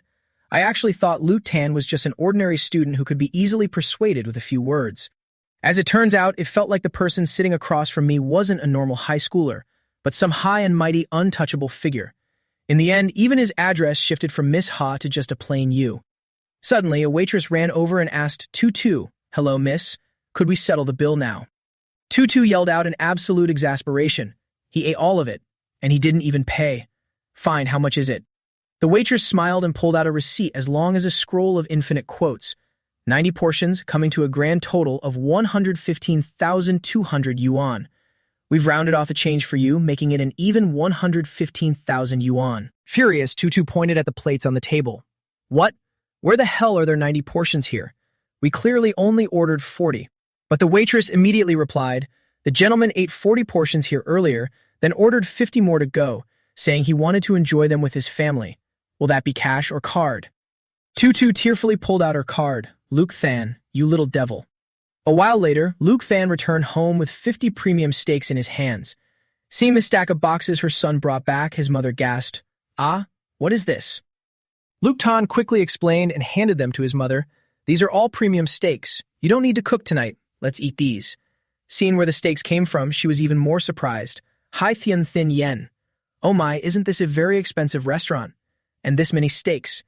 If you wanted steak, you should have told me. Buying it at a restaurant is expensive and the portions are small. How much did all of this cost? Luke Tan chuckled and lied without blinking. I didn't spend the money. A rich second-generation friend of mine treated us. She's very wealthy. I told her I didn't want it, but she even got mad at me. His mother gave him a few more words of advice before remembering something to tell him. Don't do this anymore. Even if they insist on giving it, it's not good to take things from others for free. Oh, right. Teacher Chung from your school came to our house a few times, asking about how you were doing. He's a really good teacher. Hearing this, Luke Fan froze for a moment and thought to himself, Teacher Chung, it really has been a long time since I went to school. I should drop by tomorrow. The next morning at Bak Ha No. 3 High School, 2 knocks echoed on Chung Chan Kwok's door. He glanced over, slowly stood up and walked out. Coming. Seeing the boy in front of him, Teacher Chung couldn't hide his surprise. Luke Fan suddenly appeared and greeted, Teacher Chung, long time no see. I remember ruining one of your bonsai pots last time, so I specially bought another one to compensate. Chung Chan Kwok happily accepted Luke Fan's gift. Oh my, that's very thoughtful of you. But this is truly beyond my imagination. It's only been a short time, yet the aura you give off is completely different now. Come on, let's go inside and talk. A few minutes later, Chung Chan Kwok lit a cigarette and asked about his recent situation. School is about to let out for break. After this meeting, I might only see you on TV from now on. Right, what are your plans next? Luke Than calmly replied, "I'm preparing to participate in the Kai Min General Star selection, then go to the Spiritual Reader Association to pass their exam." Hearing this, Teacher Chung froze, dropping the cigarette from his hand. He jumped up in shock. What? The Kaiman General Star? A spiritual reader? Luke Tan nodded and continued. Yes, the instructor at the training camp recommended me. My spiritual reader talent was also discovered by the training camp. Chung Chan Kwok was speechless with shock. He held his head in overwhelming joy. This is fantastic. I have nothing left to teach you. Just do whatever you want to do, go out there and forge your own sky. I will always cheer for you. Luke Tan chuckled and thanked him. The two talked for a while longer before quickly saying their goodbyes. Looking at Luke fans retreating back, Chung Chan Kwok felt a mix of joy and awe. I still misjudged him. This kid is not just the pride of the number 3 high school or Bak Ha. He has become the pride of all humanity. At the same time, in Class 12A2, the teacher's lecture echoed continuously. Holding on to obsession is easy, being free is hard. The truly simple transforms into the profound. Neither loose nor tight, neither moving nor still, only the void is the true path. Seeing the students below not paying attention, the teacher angrily yelled, "Wake up! The whole class, wake up right now. Focus." Let me tell you, don't underestimate your grades in cultural subjects. I know many of you are taking the Martial Arts Academy exam, but don't forget that your cultural subject scores are also included in the total. You might just miss the chance to enter your dream martial arts school by a single point. If you traded this 1 point for blood key stats, it might take you weeks or even months of training. But in cultural subjects, it's just a matter of answering a few essay questions. Despite the teacher's passion, many in the class still didn't care. One guy yawned widely and turned to ask Liu Kai Min, "When is class going to end? I'm bored to death." "Hey Kai Min, want to go to the internet cafe after class? I'm about to hit platinum." However, unlike his usual self, Liu Kai Min kept his face buried in his book and bluntly refused. "No, you guys go. I signed up for a crash course in martial arts. I have to go train after class." Seeing Kai Min's seriousness, his friend was stunned. "Geez, what's up with you lately? Working so hard doesn't suit you at all." Just then, the teacher noticed them talking and angrily yelled, "Chu Tin Cat, Liu Kai Min. What are you two whispering about? Stand up, both of you. You two are really something. You dare to treat my words like..." But before you could finish his sentence, a familiar voice rang out, "Teacher Hong, I'm back." "Hello everyone, long time no see." Seeing him, the room suddenly fell silent, then erupted into an incredible uproar. "Holy crap, it's Luke Than. Luke Than is back at school. Oh my god, I thought would never see him again. I heard Luke Than was taken in as a true disciple by the president of the Martial Arts Association and trains bitterly every day on the top floor of the association's building, preparing to break through to the Grandmaster realm. I also heard the mayor wanted to marry his precious daughter to Luke Than, but Luke Than used his focus on martial arts as an excuse to reject him. I need his autograph. It's so hard to see Luke Than again. I must get his autograph. I'm going to frame it and hang it on my wall." Teacher Hong was moved and approached him. "Lu Tan, what are you?" Lu Tan smiled at the teacher. "I wanted to come back and finish one last cultural class. Is that okay?" Hearing this, Teacher Hong nodded eagerly without hesitation and agreed, "Yes, of course." "All right, everyone, open your books, class. Let's begin the lesson." Just like that, with Lu Tan's unexpected presence, Teacher Hong's boring class suddenly became much more lively. Everyone couldn't help but whisper around him, "Is this real or a joke? I actually get to study with Lu Tan. Wow, his aura is so overwhelming. Is he really in the same grade as us? I heard he's already a level 2 martial artist." Only Liu Kai Min seemed to say nothing, sitting quietly in his seat and intently watching his longtime friend. Lu Tan, he really has changed so much. The class ended with unprecedented satisfaction for Teacher Hong. He happily closed his book and dismissed the class. But the atmosphere in the classroom seemed to revolve around Luke Tan, everyone holding their breath, waiting for his every move. Luke Tan chuckled softly and said, "Goodbye, everyone. I will never forget you guys." Hearing this, an indescribable emotion swelled up in everyone's hearts. They all replied emotionally, "For the first time, I feel honored to be classmates with someone like him." "Me too. He's so handsome. I swear I must pass the Martial Arts University exam. I can't let down the pride of being in the same class as Luke Tan. Suddenly, Lu Kai-min was surprised to see Luke Tan walking towards him. He just hadn't expected that his friend would still be the same as before, throwing an arm around his neck. Then laughing cheerfully and rubbing their heads together in encouragement. Do your best, Kai-min. Whenever you're free, let's play some ranked matches together. Realizing that Luke Tan hadn't forgotten him at all, Lu Kai-min was moved, trying hard to press his lips together to keep the tears from falling. Looking at his retreating back, Lu Kai-min told himself, even if I die of exhaustion, I must get into the martial arts university. I definitely will. Less than greater than. Scene transition to Luke Tan's room. As soon as he returned, he buried his face in his computer to search for necessary information. I've already asked Ha-Lin-Tu to buy enough herbs to brew the Spiritual Genesis blood-strengthening potion and the marrow-nourishing pill. Both of these supplements have a special effect on tempering the bones and muscles, and their cost-effectiveness is the highest. If the quantity is enough, it should last me until level 4. Next is the matter of my spiritual reader weapon. Before officially passing the spiritual reader exam, I can't log into the Star Network to buy weapons. Before the Kai-Min General Star Selection begins, I need to find time to take the spiritual reader certification test. Otherwise, if I keep bothering Dong Tin Tuyet, it'll be too easy to expose my secrets. Let me check the price list. The moment he clicked on the trading page, Luke Than froze in shock. This is truly rubbing salt into an Esper's heart.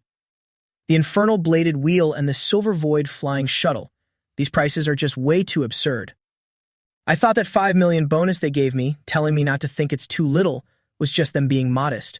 I didn't expect it to actually be a small amount. Just the mithril iron needed to craft the bladed wheel and flying shuttle already costs 9,000 per gram.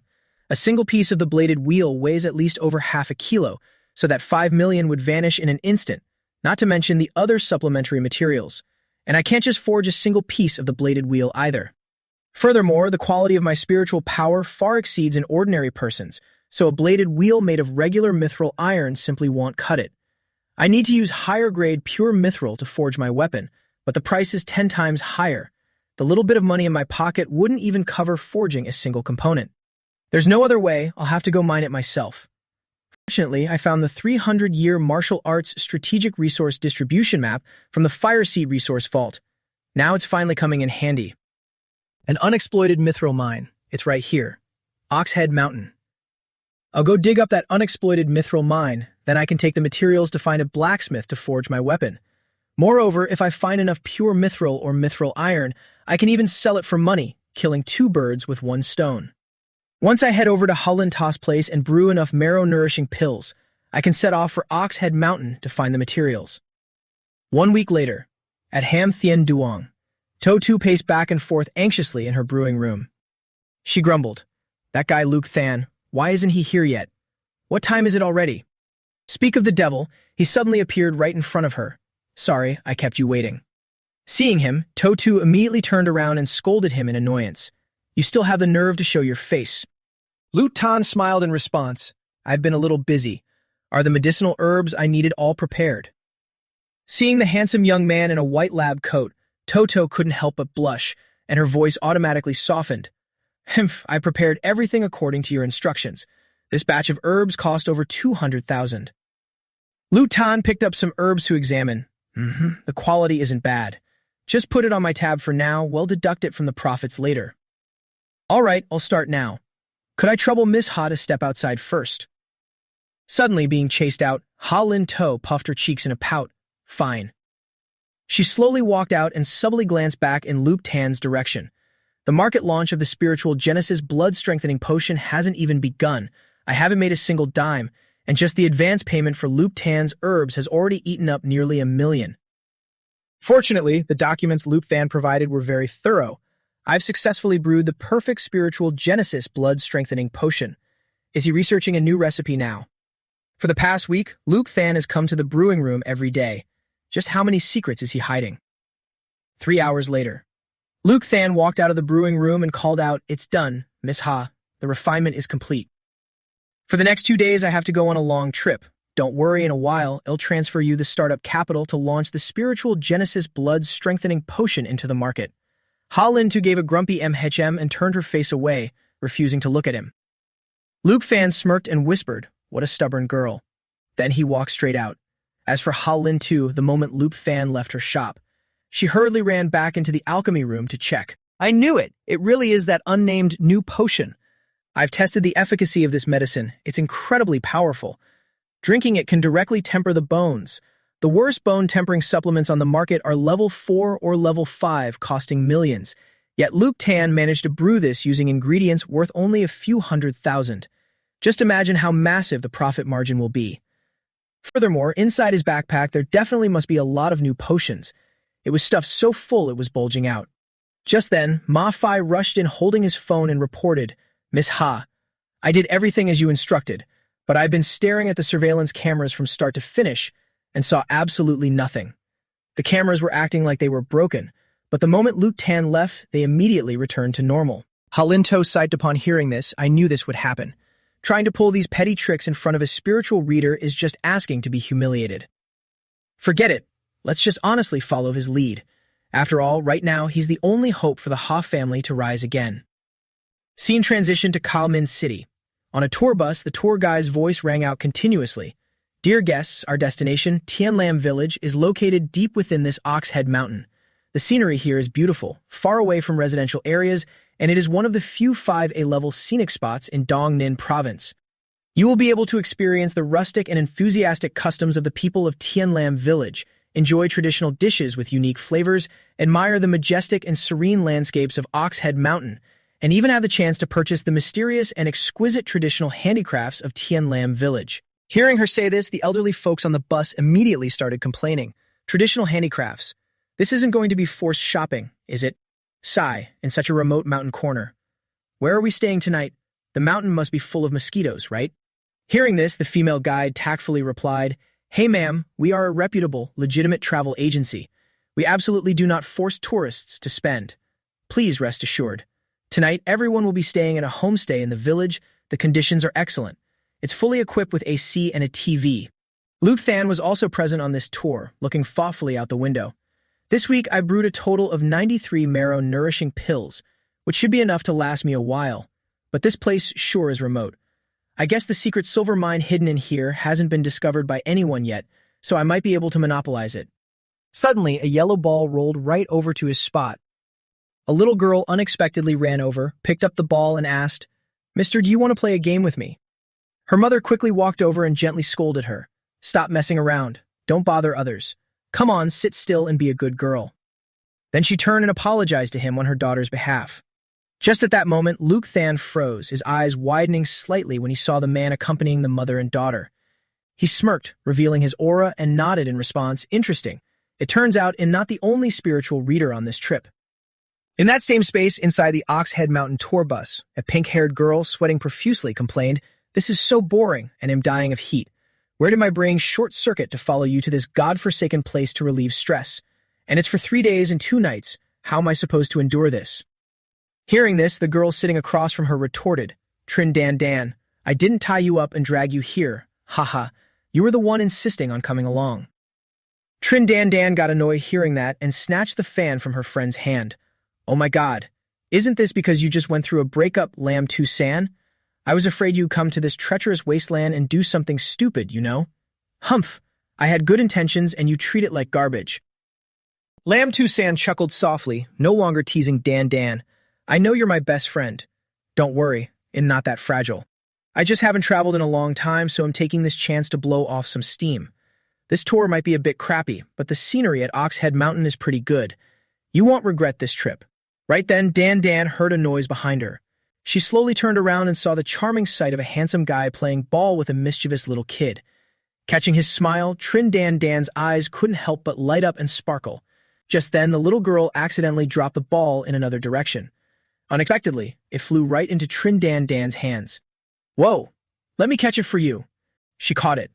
With that said, she immediately tossed the ball back to Luke Tan. He tilted his head, revealing his bright and innocent face, and softly said a word of thanks.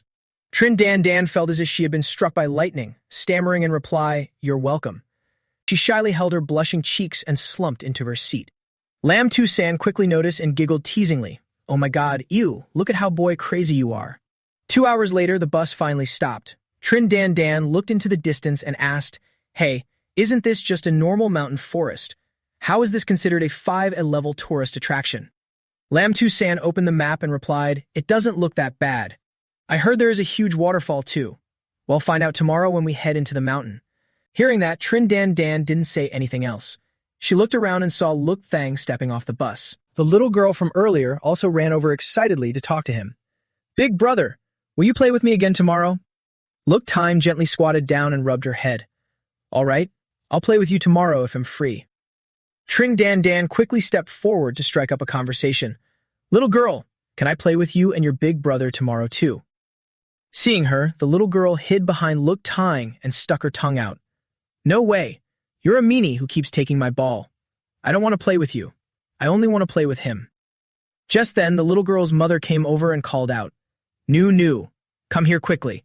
We need to head into the village." Hearing that, Nu reluctantly bid farewell to Look Tyne. "Okay, bye-bye, big brother. Bye-bye." Trin Dan Dan, standing on the side feeling a bit indignant, also waved goodbye to the little girl. "You little brat, I didn't want to play with you anyway." Look Tang smiled, turned around and said, "Kids are just being kids. Don't take it to heart." Trin Dan Dan looked at him shyly. "Haha, why would I stoop to a child's level?" "Oh right, handsome. Can we add each other as friends?" Silent for a few seconds, Look Tang nodded in agreement. "Sure." Just like that, all three of them successfully added each other as friends. Upon learning his name, Trin Dan Dan smiled excitedly and pulled Lem Tu-san away. "Look Tang. That name sounds really cool." "All right, handsome. See you later." She happily whispered to her friend, "Don't you go adding that handsome guy as a friend too." Hee hee. I thought this self-guided tour would be super boring, but it looks like things are getting interesting. Waiting until they were out of sight, Look Tyne suddenly dropped his smile. His face turned cold and his eyes flared brightly. Interesting. Not only is there a rare level 2 spiritual reader on this trip, but I also encountered 2 level 2 martial artists. However, that spiritual reader probably hasn't figured out my identity yet. At most, he can only sense that I cultivate martial arts. After forming my Grandmaster will, I can freely control the release and convergence of my spiritual power.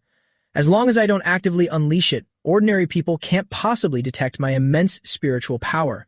I just wonder if there are any stronger martial artists deep in these mountains. Regardless of what those people are doing at Oxhead Mountain, if they dare to get in my way, it'll just conveniently crush them to death. At the same time, on a highway hundreds of kilometers away, inside a luxurious car, a black-haired man was kneeling on the floor. Opposite him sat a man with long purple hair looking incredibly flamboyant.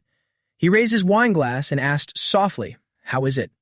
Have you found any trace of Doing Mo Lem yet?" The black-haired man raised his head and reported, "We found him. He's right at Oxhead Mountain in Cao Min City. He brought his wife and kid, probably planning to hide in the mountains." Hearing this, the purple-haired man frowned and muttered, "Oh? Doing Mo Lem does have some brains. If he just buries his head deep in the remote mountains and refuses to come out, I really couldn't do anything to him." The black-haired man immediately assured him, "Rest assured, sir. We've already sent people to tail them. Even if Doom Mo Lem becomes a savage, I guarantee we can find exactly which rat hole he's hiding in." He laughed out loud in delight. "Ha ha ha ha ha, good. Great job. You guys just need to make sure you stick close to him. You two level 4 martial artists are still no match for him. Wait until I get to Oxhead Mountain. I will deal with him personally."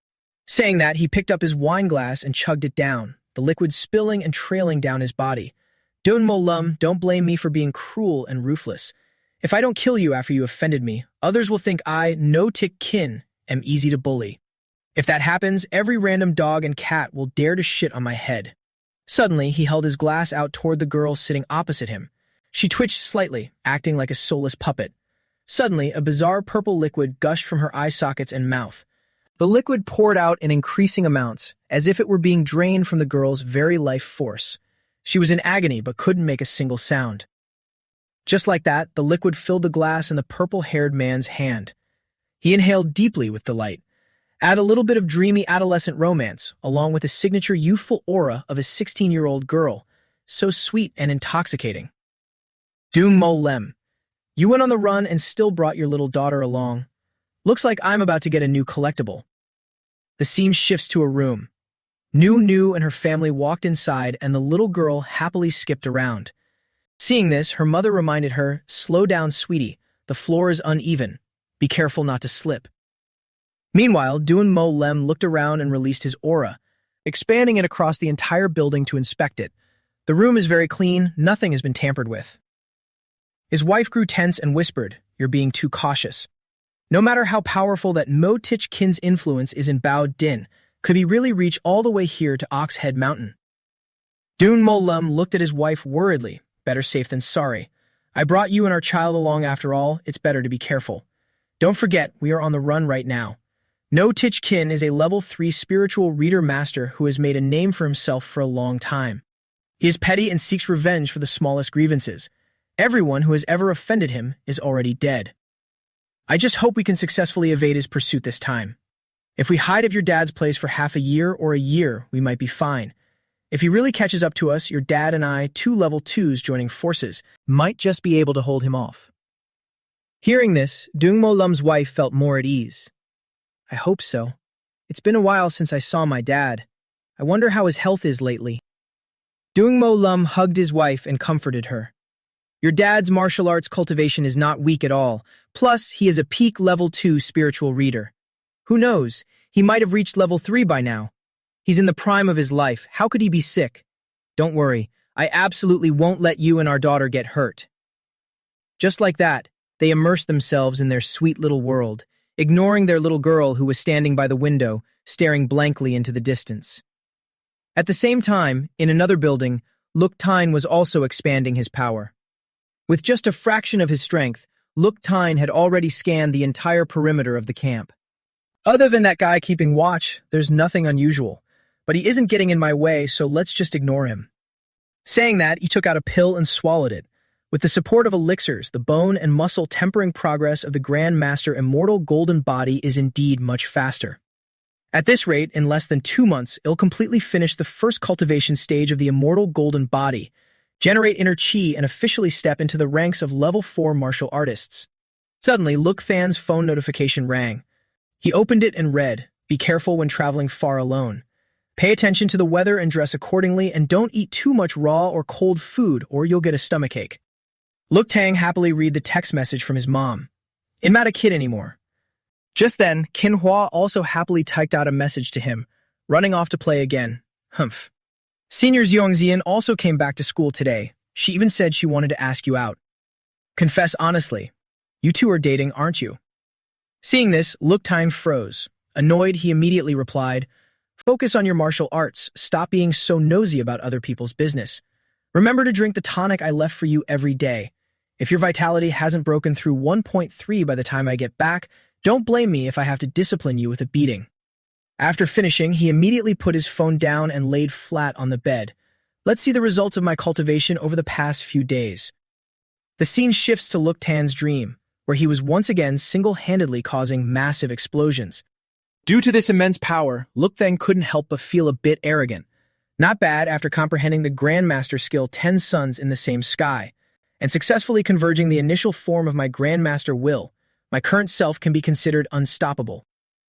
Everywhere he went, he brought chaos with him. But this time, it seemed the gears had started to turn differently. Luk Thang paused, sensing a bizarre surge of power. There seems to be something over there. What a powerful aura. From the rubble, footsteps grew clearer as they approached Luk Thang. A girl with curly brown hair gradually emerged. Half of her beautiful face was zombified, covered by soft feathers. Her entire body emitted a powerful aura. With just a gentle swing of her weapon, the entire surrounding area froze solid. Luk Tang recognized it in an instant. She was a Grandmaster-level zombie. The air around him suddenly grew thick and freezing cold. His vision suddenly blurred as well. Then, in a split second, she vanished right before his eyes.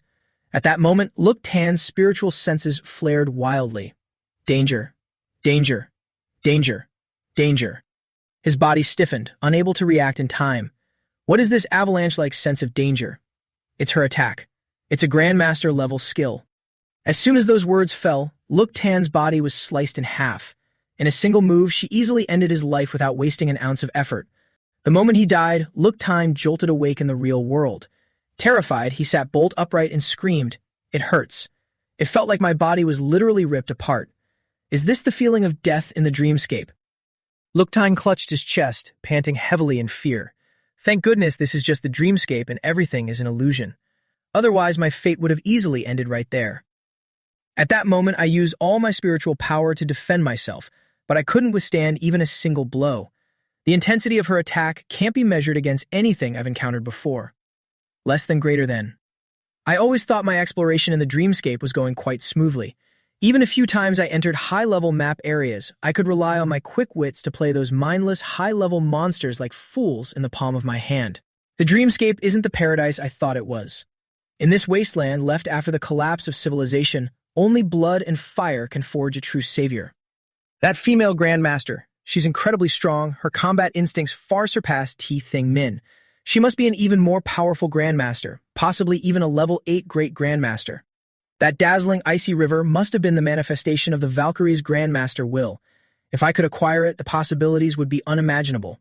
If I had reacted in time from the very first second, activated my full state, and relied on my control realm fist techniques and grandmaster skills, I might have been able to put up a fight against her. Should I go back and try again? But just as Tang was about to try again, a headache instantly struck him, making him groan softly. I completely can't enter the dreamscape right now. Could it be that because I died in there, it's been put on a cooldown? Looks like there's no way to enter the dreamscape tonight. Just then, Than's message notifications kept chiming relentlessly. Opening it up, he saw Trin Dan Dan bombarding him with messages. Hey, handsome. Are you at your room yet? Are you unpacking? Do you want to go sightseeing together tomorrow? I'm an official martial artist. I can protect you. It's time to eat. Do you want to grab food together? Boo-hoo. Why aren't you replying to me? Are you not looking at your phone? After reading her dozens of cheesy messages, his face went completely blank. I kind of regret adding her as a friend now. Whatever. I'll go out and find something to eat first. The scene shifts to the homestay dining hall. The moment they saw him, Nu and Trin Dan Dan's voices rang out. Look, Thang. Over here. Over here. Big brother. Tang didn't say anything. He just waved casually and looked toward Nu's family. The second his butt hit the chair, Trin Dan Dan rushed over, sat opposite him, and started chatting. Why aren't you sitting with us? It's more fun eating with a big group. Tang asked awkwardly. You two still haven't eaten. She was about to say they hadn't eaten yet, but Lam Tu San cut in and answered for her. We already ate. Seeing this, Trin Dan Dan instantly exploded and glared fiercely at her friend. Then she quickly made an excuse to correct herself. I lost my appetite earlier and couldn't eat what I ordered, but now I'm hungry again. Just in time to eat with you. Let's order some more. Lam Tu San smirked. I think you just want to feast your eyes on a handsome guy instead of eating. Your real goal isn't food at all. On the other side, Nu was also bored and pleaded with Duong Mao Lam, Dad, can I go eat with that older brother? Her mother wiped her mouth and gently asked, Baby, is there any difference if you eat here? Nu immediately pouted, but I want to eat with that older brother. Seeing his daughter begging repeatedly, Duong Mao Lam chuckled and agreed. Haha, go ahead, but don't bother him, okay? Hearing that, Nu jumped up in delight, grabbed her bowl, and left. Thank you, Dad. Mrs. Duong looked at her husband worriedly. Why would you let her go to a stranger's table out of nowhere, given our current situation? But before his wife could finish, Duong Mao Lam quickly explained to reassure her. You called me too cautious, but I think you're being overly paranoid. I've already scanned the area with my spiritual power and it's full of tourists. There are no threats. That kid has a decent temperament and clear eyes. He doesn't seem like a bad person. His footsteps are weak and his aura is unstable. Even if he's a martial arts examinee, his strength is probably just average. Those two girls are just college students too. Reaching level 2 martial artists at this age means their talent is quite good. Within my line of sight, they'd be dead with just a single thought of mine. Nothing unexpected will happen.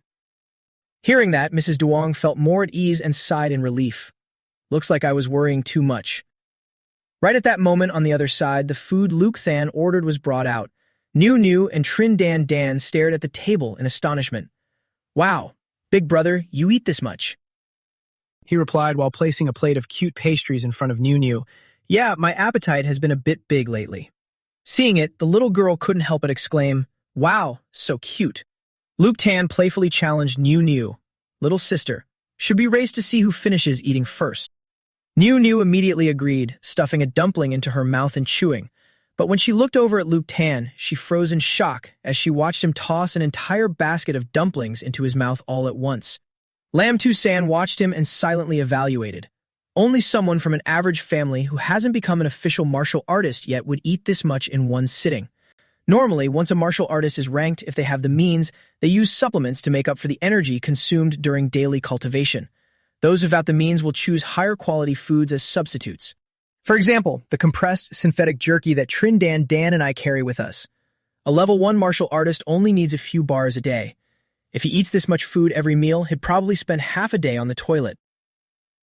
Glancing back and forth, she saw her boy-crazy friend humming endlessly. Wow, he eats so freely, so handsome. Lam Tusan suddenly leaned in close and whispered, "Hey, Trindan Dan, don't tell me you actually like this guy Loop Thang." "Of course I do. Have I not made it obvious enough?" Hearing that, Lam Tusan jumped up, but he's younger than us. Plus, he's still a high school student. You can see his aura is unstable too, which means his martial arts aptitude and family background are probably nothing special. You're a top student at Dong Nin Martial Arts University, a proper level 2 official martial artist. Trindan Dan didn't care, continuing to bask in her sweet romance. It's only a 3 or 4 year difference. Age isn't an issue. If he's a toy boy, he's got to be a boy first. I believe this is fate. Going to Mountain New Dao with you and running into him here is definitely the will of heaven. Lam Tusan shouted angrily, but if you two get together, what about the future? A long-distance relationship. Even if your feelings are deep enough to survive a few years apart, if he doesn't become an official martial artist, his monthly salary after graduation will be 5 or 6,000 yuan at best. Where's the money for a house, a car? Dan, love isn't just a momentary impulse, it's about making a living. As your martial arts strength grows, the gap between you two will only widen, conflicts will build up, and one day, they'll explode. But Trindan didn't care. She seemed completely blinded by love as she retorted, "None of those things are actually problems. I'm a level 2 martial artist. I can guide Loop Than in martial arts. Even if he doesn't pass the exams for Dong Min Martial University, I can take a bus to visit him every week. He might not have a car or a house, but I do." Taking a huge step back, even if Loop Fan can only be a normal person, then I'll just be a normal person by his side. Being normal means I won't have to train every day, which sounds like fun. I've even been noticing my calves getting bigger from all the training lately. Besides, who says my Loop Fan is ordinary? In my heart, he'll always be this handsome and radiant. I believe Luke Fan's future won't just stop here. Lam Tusan was shocked and genuinely wanted to strangle her friend right then and there. You've completely lost your mind. You want to throw away over 10 years of martial arts training for a high schooler. Look at how weak he is. I seriously don't understand what's going through your head. Trindan sighed and quickly changed the subject. Are you worrying a bit too early? Nothing has even happened yet. Wait until I actually win Loop Than over before we talk. Due to his overwhelming strength, Luke Than could actually hear their entire conversation loud and clear. He rubbed his forehead and sighed awkwardly. This is so weird. Nu quickly noticed his reaction and asked curiously, "Big brother, what does weird mean?" Luke Fan smiled and gave a dismissive explanation. "It's nothing. I was just complimenting how pretty those sisters are." Hearing that, the little girl immediately ran over to Trindan Dan and Lam Tusan, pointing at them. "Big brother, those two sisters are so weird." Weird sisters. Since he'd already given that excuse, Luke Tan had no choice but to nod along with the kid, leaving the two girls completely confused. The next day, in front of the bus, everyone was curious. Huh? Why haven't we seen that family of 3 today? The bus is clearly about to leave. Hearing that, the female tour guide anxiously announced, "They're not in their room? Everyone, please help look for them. Their phones are unreachable too." Seeing this, an old man quickly spoke up. That young man disappeared as well. How could perfectly fine people just vanish overnight? How strange. The tour guide hurriedly ran off, instructing everyone, "Everyone, please head back to your rooms to rest first. I'll go get the rescue team." Lam Tusan and Trindan Dan stood on the side, unable to help but wonder. That family of 3 and Luke Tan all disappeared. No need to worry about the family, that dad isn't an ordinary guy. But Luke Tan vanishing is what's really weird. Trindan Dan turned to her friend and said, "I don't care whether they're ordinary or not. The tour guide is busy looking for them right now, so our upcoming itinerary is probably ruined. I'm going into the mountains to find Luke Tan." As soon as she finished speaking, she darted into the forest, forcing Lam Tusan to frantically chase after her. "Hey, wait up. Slow down." At the same time, deep inside Mountain New Dao, Luke Tan zipped through every nook and cranny of the forest alone. After resting for a night, the agonizing pain from dying in his dream had subsided significantly. Just a few minutes later, he leaped and reached the summit of the mountain range.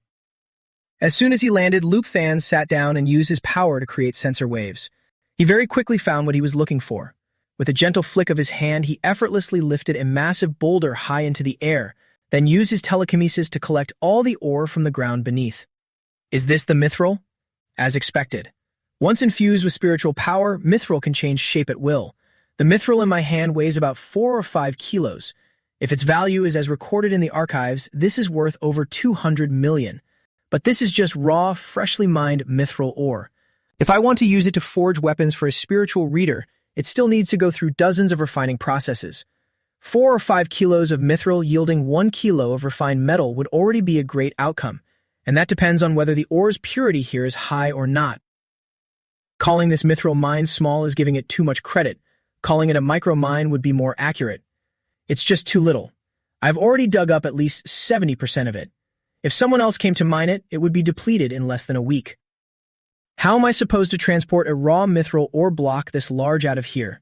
It's so big that it'll easily attract attention. I originally planned to dig just a little and carry it out, but once I started, I couldn't stop. Looks like I'll have to find someone to help transport it. Let's put it back for now.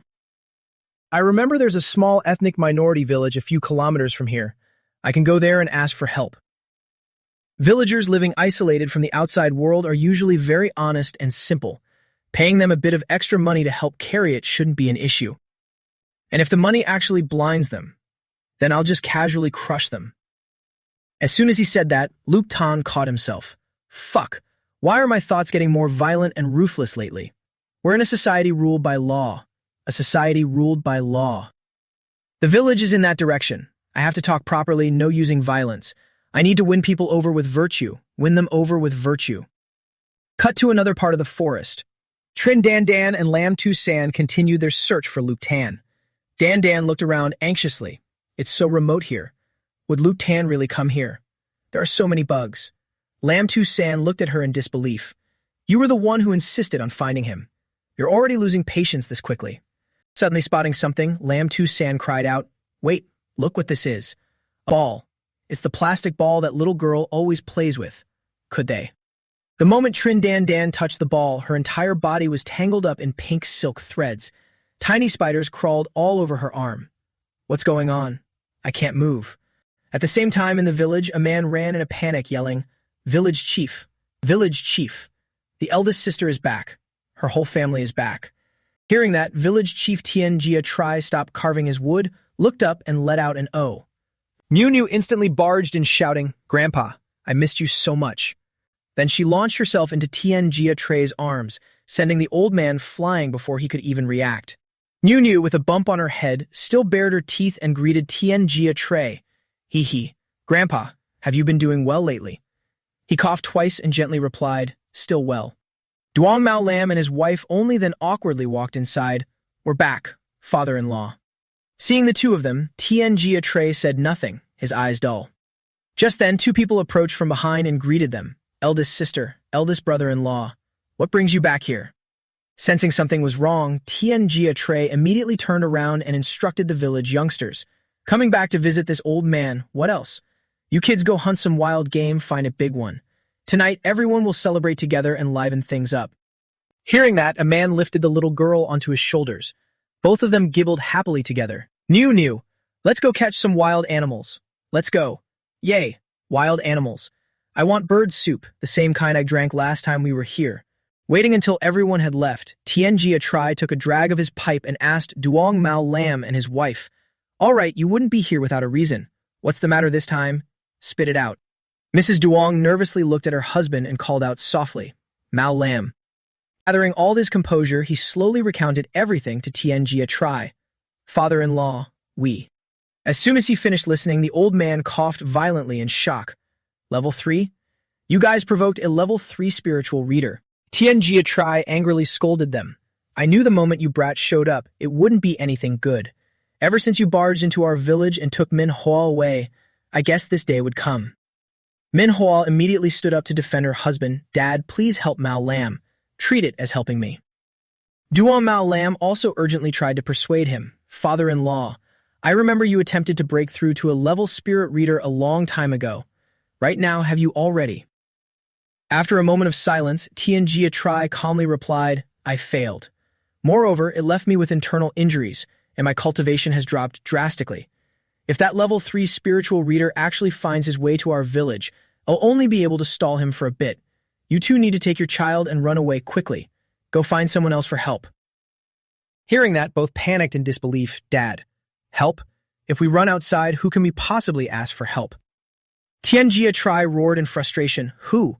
The local government, the police, of course. This is a society ruled by law. Humph, even if he is a level 3 spiritual reader, can he just murder people in broad daylight? Duan Mao Lam buried his head in his hands in despair. If calling the police were any use, why would I even need to come here? Just then, someone ran in screaming, Village Chief. An outsider broke in. Everyone immediately tensed up like a drawn bowstring and turned around simultaneously. Outside the village gates at that moment, Luke Than had also managed to find the village on his map. Is this the marked mountain village? The silver mine really is isolated. Suddenly, someone attacked him. Luke Tan gently tilted his head and dodged without even looking. The man asked warily, Hey, who are you? How did you find this place? Luke Tan released his killing intent without hesitation. Suddenly, Nunu popped her head out from the bushes and called out, Brother. She dashed over like lightning and hugged Luke Tan tightly, taking him completely by surprise. Brother, did you come to Grandpa's house to play with me? Huh? At the same time, Chief Tien and Mao Lam's couple also ran over. So it's this young man, thank goodness. The old man asked in surprise, Oh, do you guys know each other? Mao Lam stepped forward and asked, Young man, why are you here? Lu Tan made up a random excuse. I didn't like following the tour group. I wasn't careful while climbing the mountain alone and got lost and ended up here in the blink of an eye. Brother Duong, did you guys get lost here too? Hearing this, Duong Mao Lam laughed. Ha, this is my wife's hometown. We come back to visit our relatives every year. We just happened to follow the tour group this time. Seeing him, Chief Tien nodded with interest. This young man has very clear eyes. I really like him. Welcome to the real Tien Lam village. The man from earlier also came over and patted his shoulder as an apology. Oh my, so we're all acquaintances. I'm so embarrassed I overreacted a bit. You came at the right time, just when my oldest sister's family returned. They'll personally go hunt some wild game later. A city boy like you has definitely never tasted it. Lu Tan politely thanked him. He then quietly observed everyone. This Tien Lam village. As expected, it's not an ordinary mountain village. Spiritual readers are rarely seen, yet there are 3 of them in this single mountain village. This old man has even reached the peak of level 2. Since they are spiritual readers, they definitely know the value of mithril. How should I bring this up? Should I show off my strength and force them into submission? That's not right either. Suddenly, Nunu said to Lu Fan sadly, Brother, we can't play ball together anymore. My ball is gone. He gently asked, Did you lose it? Suddenly, Lu Fan detected the presence of others. This aura. Is it Trin Dan Dan and Lam Tu San? They're here too. Are they also traveling? No, it's not just the 2 of them. Nunu suddenly pointed and shouted, The ball. That's my ball. Speak of the devil. Spider webs have been spun everywhere at some point, and Go Tich Kin's voice suddenly rang out. My. I didn't expect you to run into such a treacherous place. You really made me waste a lot of effort, Dual Mao Lam. Chief Tien broke into a cold sweat and looked at Go Tich Kin in fear. Is this the trouble you brought? We're in deep trouble this time. He's not just a level 3 spiritual reader. He's at the peak of level 3. Saying that, the old man immediately released his aura and shouted, Mao Lam, take the kids and the villagers and run away quickly. Then he launched an attack at Go Tich Kin. But he didn't care in the slightest. With a light flick of his hand, he deflected all of Chief Tien's attacks. A sneak attack. Is this petty trick all you've got? Or are you saying, this old man is your backer? Such frivolous spiritual power really disgraces the title of spiritual reader. Fine, I will shatter all your hopes this time. It'll let you taste exactly what true despair is. Duan Mao Lam was furious and immediately jumped into the fight. No Tich Kin. I'll fight you to the death. Duan Mao Lam condensed his spiritual power into countless floating spheres and launched them straight at where No Tich Kin was standing. But in just one move, he easily sliced all the spheres in half, his body completely unharmed. Duong Mao Lam was shocked. It bounced off. My mithril sphere cannon has absolutely no effect. No Tichkin picked up a sphere and sneered. Heh, you dare to fight me with mithril weapons? Humph, you really don't know your place. After saying that, he shot out a bunch of silk from the palm of his hand, which tightly wrapped around everyone in an instant. Duong Mao Lam shouted angrily, "Come at me if you have a problem. What kind of skill is bullying women?" But No Tichkin simply didn't care. His hand tightened even more, as if to suffocate them all. You're about to die, yet you still have a tough mouth. I originally planned to kill the two schoolgirls in the back and pin the blame on you, but I didn't expect this place to be so nice, completely isolated from the world. It's the perfect time for me to slowly torture you. Don't worry, I'll save you a glass of your daughter's newer Hong wine. Hearing that, Duong Mao Lam's body stiffened before he struggled in a frenzy. What? The dark art of using humans as vessels to brew wine? You beast. Seeing his miserable state, No Tichkin laughed even more gleefully. Ha ha, that's the exact expression. Lam Tu-san was trembling with fear in the back, tears constantly streaming down her face. We're doomed. He's a peak level 3 spiritual reader. I'm afraid we're really going to die on Yutu Mountain this time. I shouldn't have come here to hang out. Are we all going to die here this time? I refuse to accept this. Trin Dan Dan tried to look at the love of her life one last time, her heart aching endlessly. Lutan, if fate allows in the next life, let's meet again. Right after, following No Tichkin's orders, his henchmen threw Lam Tu-san and Trin Dan Dan hard onto the ground, headed toward where Nu Nu was. Suddenly, No Tichkin's silk threads snapped. He paused in surprise. Why did my mithril spider webs snap? Lu Tan was truly furious now. He revealed his killing intent, easily grabbing No Tichkin's silk with one hand and crushing it. Nu Nu hugged him tightly and pleaded, I can move now. Brother, please save my parents. No Tichkin shouted in frustration, You? Hand the girl over. But with just 2 simple punches, Lup Than easily took down No Tichkin's 2 subordinates. He sent them flying with punches as if he were just playing house with kids. No Tichkin asked in a panic, What's going on? Are you a level 5 martial artist? No. With such a weak posture, feeble arm swings, no visible aura, and no internal energy, there's no way you're level 5. How on earth did you do it? Could it be that you were the one who broke my mithril spider web just now? Duong Mao Lam, is this brat your real backer? Huh? Without protective aura, you're ultimately just a kid with some freakish strength. Under my mithril spider web, your fragile body will be sliced like a piece of butter. I can't wait to hear your agonizing screams anymore. Lup Fan picked Nu Nu up, smirking as he challenged No Tichkin. Go ahead and try. Provoked by him, he frantically shot out his silk. You don't know your own strength. Whoosh! A giant spider charged right at Lup Fan's face, but he just gently raised his hand and completely dissolved it. Lam Tu-san stared in shock at the move Lup Fan just executed. Mastery-level martial arts? What is mastery? Everything in the palm of your hand is controlled by a single strike. Oh my god, I've only heard of that realm. It's like a mortal suddenly meeting a god. No Tichkin's face darkened, his body freezing up as if his feet were pinned to the ground. How can this be? How is this possible? While everyone was utterly stunned by Lup Than's strength, he casually asked him, Are you done talking? Then with one hand, he yanked No Tichkin up into the air. He was thrashed around everywhere, screaming in panic. This is absurd. How can he control my mithril spider web? Damn it. But right after that, his entire body suddenly swelled up like a balloon. Even if I die, I'll drag you down with me. Chief Tian immediately warned everyone in fear. This is bad. He's going to self-destruct his spiritual power. Everyone here will go insane and die.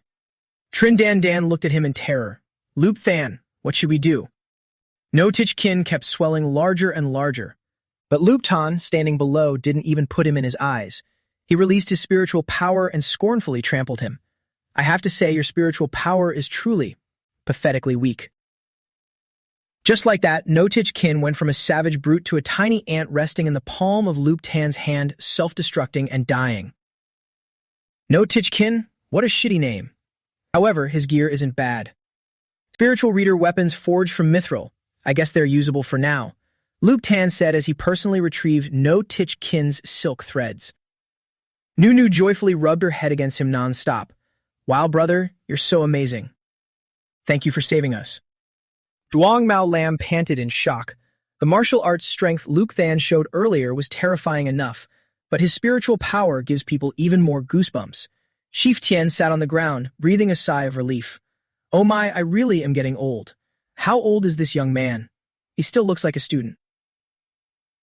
Less than greater than, a 17 or 18-year-old possessing a martial cultivation on par with a level 5 martial artist and mastery-level martial arts is monstrous enough, yet his spiritual power can easily crush a level 3 like no Tich Kin. Every generation truly has its geniuses. A dragon is about to emerge in our country. Lam Tusan was dumbfounded, unable to believe her eyes. How can Luke Than be so strong? Isn't he just a loser who only knows how to eat and sleep? Meanwhile, Trin Dan Dan was secretly rejoicing in her heart, gazing at him intently with a smile. Luke Than is both handsome and strong. It turns out he's the real genius, and yet I was even planning to. Duan Mao Lam awkwardly approached Luke Than. Him. How should I address him now? Then he opened his mouth to speak. Mr. Luke, this time we really. Knowing Mao Lam was flustered, Luke Than slowly calmed him down. Brother Duong, I just casually squashed a pervert with a death wish. There's no need to thank me. On the contrary, I have a favor to ask of you guys. Hearing this, Mao Lam immediately nodded firmly. Rest assured, I will definitely do my best. Less than, greater than. 3 hours later. Less than, greater than. Luke Than's main goal for coming to Newtu Mountain was considered complete. He sat and reflected on his entire plan. I've handed all the mithril matters over to Duong Mao Lam. He is an officially certified level 2 spiritual reader and has dedicated channels to handle this mithril properly. Next, I should also go register my spiritual reader qualifications. Moreover, I got an extra set of mithril-grade spiritual power weapons, weighing at least 4 or 5 caddies. What an unexpected pleasant surprise. Meanwhile, Lam Tusan, sitting on the side, kept stealing glances at Luke Than. I didn't expect Luke Than to possess such overwhelming strength. If it weren't for him, we would have probably died on Newtu Mountain. Unexpectedly, Trin Dan Dan spoke up and asked, Where are you heading next? Luke Than casually replied, Liangcheng. The Spiritual Reader Association is there. I have some business to take care of. Hearing that, Trin Dan Dan's eyes lit up and she dashed to Luke Than's side. Liangcheng? What a coincidence. We're from Liangcheng too. We can go back together. Luke Than awkwardly asked her back. Aren't you guys students at Domning Martial Arts University? Why are you heading back to Domning Provincial Capital, but going to Liangcheng instead? Hearing this, Trin Dan Dan was immediately rendered speechless and couldn't say another word. Knowing that if she didn't help her friend now, she would die of embarrassment, Lam Tusan smoothly bailed her out. Dan Dan's home really is in Liangcheng. She told me before we came to Newtu Mountain that she wanted to take this opportunity to visit home. Trin Dan Dan immediately nodded in agreement. Right. I'm also planning to go home. Having no more excuses, Luke Tan could only smile and reply, Let's go together then. If there are places I don't know in Liangcheng, I can just ask you girls. Trin Dan Dan couldn't hide her feelings, giggling as she sat next to him. No problem. You can even stay at my house. Hee. Hearing this, he sighed and thought to himself, What am I doing? Am I really going to date her? I still have too many things left undone. Once we reach Liangcheng, I'll leave immediately. Suddenly, his phone rang. The moment he picked up, Luke Tan recognized Dong Tin Tuiet's voice and asked curiously, Hello, Instructor Dong, what can I do for you? She quickly got straight to the point. The Kai Min General Star selection has been moved up. Where are you? I'll come pick you up right away. Hearing this, Luke Tan was a bit surprised, but quickly reported back. Moved up? All right. I'm almost at the Liangcheng bus station. Tin Tuiet nodded and set a time. Okay, I'll be there in about 15 minutes. Wait for me. Scene shifts to the Liangcheng bus station. Luke Tan hurriedly bid farewell to everyone. I have something urgent to attend to, so I won't be going into Luong City. Let's part ways here. Trin Dan Dan asked him anxiously, Then where are you going? Let me have someone take you. Suddenly, someone behind them shouted, Ah, look! It's the Emperor's heart from the Lion Nation. It's the newest model. Oh my God, it really is. A true VIP is here. As soon as the car stopped, a pretty girl jumped out and hugged Trin Dan Dan. Dan Dan, you're back. Trin Dan Dan happily hugged her back. Van Hugh, you guys got here so fast. From the car, a slick-looking boy also chimed in to greet them. Hi, Dan Dan. Long time no see. It seems you've gotten even prettier. Is that your friend? Aren't you going to introduce him? Seeing him, Trin Dan Dan looked visibly displeased and muttered under her breath, Why did it have to be him who came? But she still politely introduced everyone. This is Lam Tu San, my best friend from Dong Nin Martial Arts University, a level 2 martial artist. This is Luke Than, a good friend I made while traveling to New Dao Mountain. Turning to Luke Than, Trin Dan Dan thought to herself, there are so many secrets surrounding Luke Than. Come to think of it, I still don't know much about him at all. Van Hugh comfortably stepped forward to strike up a conversation. A level 2 martial artist. That's amazing. Hi, I'm also Dan Dan's best friend. My name is Tu Van Hugh. The slick boy quickly spoke up as well. I'm Tao Min Luong. If you're Dan Dan's friend, then you're our friend from now on. You must be tired from the trip, right? Get in the car first. I'll take everyone back to Luong City, and then I'll show you guys around. Hearing that, Trin Dan Dan immediately refused. Hold on, your car only has 4 seats. It's better if we call our own ride back. Luke Than patted her shoulder to stop her. No need, my friend is almost here, it's fine. Van Tu acted naive, but her words were laced with sarcasm aimed straight at Trin Dan Dan. What's going on, Dan Dan? He's just a backpacker friend you met while traveling. Is it really necessary to value him so much? We're your real friends. Don't tell me you've fallen for him. There's no shortage of handsome guys in our circle. Tao Min Long immediately chimed in, pulling cash from his wallet to mock him. My bad, that was too careless of me. Since you're an acquaintance of Dan Dan, we can't let you be at a disadvantage. Here, this should be enough, right? Take this money and catch a cab yourself. Witnessing this series of trashy actions from her friends, Trin Dan Dan was furious. You guys, what the hell are you doing? Luke Fan stepped forward to calm her down. It's fine, no worries. I already told you. The person picking me up is here. From the sky, a helicopter suddenly appeared, blowing all of Tao Min Luong's money away. Everyone around dropped their jaws in shock, unable to say another word. Tin Twit spoke coldly. Hurry up and get on. We're not allowed to land in the inner city. In a flash, Luke Tan vanished, and then jumped up to grab the helicopter's cable. Van Tu stared wide-eyed in disbelief. A plane from the Eastern Military Region. Did he just fly up? Luke Tan smiled, turning back to say goodbye. Well then, everyone, see you later. Even after the helicopter flew away, the group couldn't shake off their shock. Oh my god, this guy must be one of those hidden masters in the city. It feels exactly like a middle-aged auntie riding a rusty bike straight into a real estate agency and buying out the whole project. Only then did Tao Min Long snap out of it and ask Trin Dan Dan, what kind of background does this friend of yours have? But she couldn't be bothered to answer, just glaring at them, and then angrily grabbed Lam Tu San's hand and walked away. Tu San, let's just catch a taxi back to Long City. Van Hugh and Tao Min Long looked at each other awkwardly, not daring to say another word.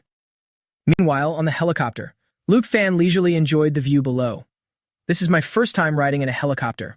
Looking down from here, everything looks like Lego blocks in a toy town. Hearing this, Tin Twit immediately tried to tempt him. Do you like it? If you do, you should join our Eastern Military Region in the future. Luke Fan chuckled playfully. I thought you were going to say you give me one. Tin Twit stood up and retorted, in your dreams. I mean you could ride in one every day. Once you advance to Grandmaster and become a Major General, the military will naturally issue you a personal one. She then secretly evaluated him. This kid seems to have gotten significantly stronger again. I really can't see through him at all anymore. With that thought, she quickly regained her focus and got straight to the point. 3 days ago, the genius training camps across all the eastern provinces concluded, and the top seeds have all been revealed. I've reviewed the data thoroughly. This batch of candidates is stronger than any previous one. Tan Fu Quan, sitting nearby, finally chimed in. Het, if it wasn't for you, I'd really just want to participate for the sake of it. Over 80% are innate martial artists, among which is an elemental control innate martial artist. There's even a spiritual reader who has passed the level 2 exam. There are over 20 geniuses with level 3 strength or higher, and finally, there's even an absolute monster of a genius with level 4 strength. Luke Than nodded, letting out an O, which made Tin Twit unable to hold back her question. Hearing about the strength of these people, do you not feel anything at all? Immediately, Luke Than got into character and put on a fake expression. Yeah, that's crazy. I'm shocked. Tan Thu Quan laughed loudly and followed up, Hey, you're so fake. I knew talking to a monster like you about how monstrous others are wouldn't make you feel a thing. Tell him about the rewards. Hearing the word rewards, Luke Than's forced expression suddenly lit up with vitality. Tin Twit happily started telling him, I knew you'd be interested. This year's selection is very special. The top military commanders will all be present to spectate. Moreover, it won't be a random draw arena match this time, but through a different method. And that is mutant beasts, the formidable enemies this world is facing. From the rifts underground and in the sky, countless powerful mutant beasts are constantly pouring out. Even though countless human powerhouses sacrifice themselves on the battlefield year after year, we still can't stop humanity's living space from being stripped away little by little. Hearing this, Luke Than realized the issue. I didn't expect the military region to let students encounter mutant beasts this early. It seems the war situation on the front lines is getting less optimistic by the day. Tin Twit nodded and continued. That's right. Powerhouses from all nations are trying to break this stalemate, so the higher-ups have decided. For geniuses with immense potential like you all, they will no longer apply the slow and gentle progression policy of the past. Instead, they want you to feel the pressure early on, transforming it into motivation on your martial arts journey. In the words of a certain VIP, only through blood and fire can true peak martial arts powerhouses be forged. Don't just look at the selection getting harder. The rewards are actually much more generous. As long as you make it to the top 10, you'll receive a portion of mutant blood. As for the top 3, they can directly enter the mutant blood pool and receive the title of Kai Min General Star. They can even enter the mutant marrow pool. Luke Tan rubbed his chin, pondering. Mutant blood, mutant marrow, sounds pretty high-end. Tin Twit explained to make it clearer for him. If the essence extracted from the massive energy source within mutant beasts, like the mutant beast meat you ate at the training camp before, that was just the most basic processing. Mutant blood is the extracted cellular fluid of a mutant beast, and mutant marrow is the marrow fluid of a mutant beast. Everything the military is offering this time are level 4 rewards and above. This is truly unprecedented. Tan Fu Quan quickly chimed in. The top 10 get a portion of mutant blood, estimated to be just a few hundred milliliters. But the top 3 can enter the pool, which is an entire cultivation chamber, practically an unlimited supply. I know you're a greedy kid, so you can absorb as much as you like this time. A single portion of level 4 mutant blood costs at least 50 million. A pool of mutant marrow fluid like that must be worth billions. Hearing this, even Luke fans' usually calm face reacted. He jumped in astonishment. Such an expensive thing is being offered with an unlimited supply. Then he immediately gathered his thoughts. Cultivating the immortal golden body of the stellar body-tempering art requires a massive amount of energy. If I only use marrow-nourishing pills and the spiritual origin blood-strengthening potion, who knows how long it'll take to complete the first stage. If I can get a large amount of mutant blood or mutant marrow for the first stage of the golden body, it will definitely shorten my cultivation time significantly. This is truly a fantastic opportunity. After thinking it through, Luke Than's eyes sharpened, and he nodded at the two of them. I understand, Instructor Dong. Right at that moment, Tan Fu Quan announced, we've arrived. This is the Eastern Military Region. How is it? Overwhelming, right? Luke Fan looked down at the military region emotionlessly. Overwhelming. The martial arts base from 10,000 years in the future is much grander than this, but it was still ruthlessly torn to shreds by the mutant beasts. Perhaps that is what's truly shocking. The 3 quickly landed and entered the military region. Before leaving, Tin Twit took the initiative to instruct him. Luke Fan, I'll come pick you up tomorrow. If you need anything, just press the call button on the wall and someone will bring it to you. Just get some good rest today. Good night. Scene transitions to Luke Than's room. He once again entered the dream to face that female Grandmaster zombie. Her entire body emanated a bone-chilling aura, freezing everything around her. Luke Than also shivered involuntarily. Just looking at her makes me feel terrified. This won't do. I have to fight her one more time. With that said, he immediately activated his blood chi enhancement and switched to the breath of fire, entering the state of the divine illumination Wisdom King Sutra, and threw a punch as hot as the sun. Tenfold stellar power generation. Grandmaster level, 10 suns in the sky. The next morning, Luke Than woke up. He panted heavily, reflecting on the battle. Did I still fail? However, if I prepare thoroughly, it's not like there's absolutely no hope of fighting back. This battle has helped my martial arts refine further. Dozens of martial arts have reached the perfect state. The 10 Perfections martial arts has taken another step forward. Most importantly, I've overcome the fear of death. My state of mind is even more resolute and pure. Just then, a knock came from the door outside. Dom Tin Twit and Tan Fu Quan came to see him and ask how he was doing. Oh, Luke Than, how was your rest? He quickly replied, yes, it was fine, just feeling a bit suffocated. Hearing that, Tin Twit explained, it can't be helped. The area where the Eastern Military Region is established is just a few hundred kilometers away from the frontline mutant beast battlefield. Many mutant beasts release toxic gas, so the base's air purification control is very strict. Suddenly, she stared at his face and narrowed her eyes. But you? Luke Tan asked in confusion, is there something on my face? No, I just feel like you're a bit different today compared to yesterday. The vibe you give off is completely different. Hearing this, Tan Thieu Quan chimed in, right? I feel the same way. Yesterday, this kid looked like a gem covered in mud, but today that outer layer of mud has been washed away, just like a finely polished precious gemstone. Luke Tan touched his face and started acting arrogant. Maybe I just got handsomer. I'm growing fast at this age and my features are developing, so it's normal to feel this way. Tan Thieu Quan couldn't help but laugh out loud. All right. This thick skin of yours is exactly my style. I like it. Just like that, the three of them toured all around the Eastern District together. Suddenly, Tan Thieu Quan asked him, hey, tell me honestly, how confident are you in winning the championship this time? Luke Tan hesitated for a moment before replying, I'm not too sure. Suddenly, another voice rang out from opposite them. Oh my, isn't this instructor Dong Tin Tuet? What a coincidence. It really has been a long time. The last time we met was, well, the last time. Seeing his face, Tin Tuet unhesitatingly mocked him in return.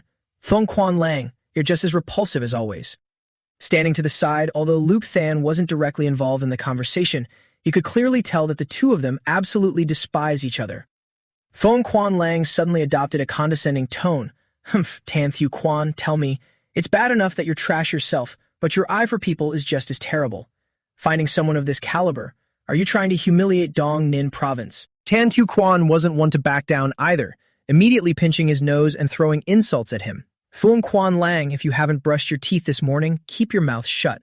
Reeking of stench everywhere, do you have any decency left? Or has some genius appeared in your Dong Ditch province? Huh, oh my, doesn't seem like much, does it? I don't see your names on the starred documents. Thong Quan Lang sneered and started scheming. Interesting. Then how about this? Let's make a bet. Let's wager one portion of your level 5 mutant beast marrow on whose representative achieves a higher rank in the selection. What do you say? Tin Tuet smirked and arrogantly walked right past him. Humph, one portion. There are 3 of us. What do you mean by betting just one portion of mutant beast marrow? Thong Quan Lang, if you don't have the capital, don't come out here embarrassing yourself. If you can't afford to play, don't bet. Let's go. Like a foolish fish taking the bait, exactly as Tin Tuet intended, Thong Quan Lang immediately called out to them. Hey, hold on. 3 portions it is.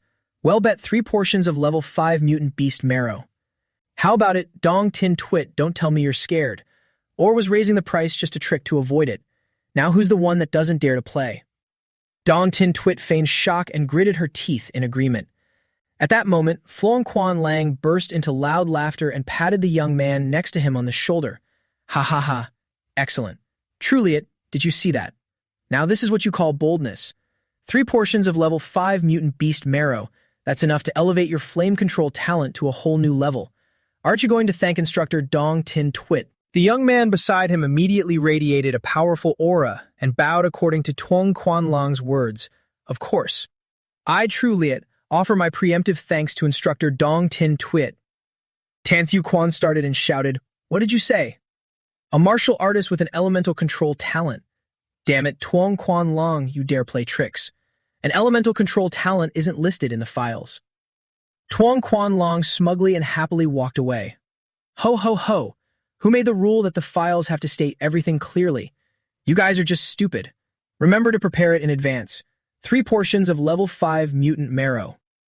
Waiting until he was gone, Tan Thieu Quan returned to his normal demeanor. Ahem, so, was my acting just now okay? Did it feel like I actually have some acting skills? Tin Tuet chuckled softly and turned to walk ahead. Not at all. Your expressions were too exaggerated and your body language was stiff. You failed. Humph, everyone hides a bit of their strength in their files. Only an idiot like Thong Quan Lang would think he's the only one who knows how. Elemental control, that is quite formidable. I wonder how it compares to a level 3 spiritual reader. The Thong Quan family and our Dong and Tan families have never gotten along. That guy is infamous for having a foul mouth, always throwing out sarcastic remarks whenever we meet.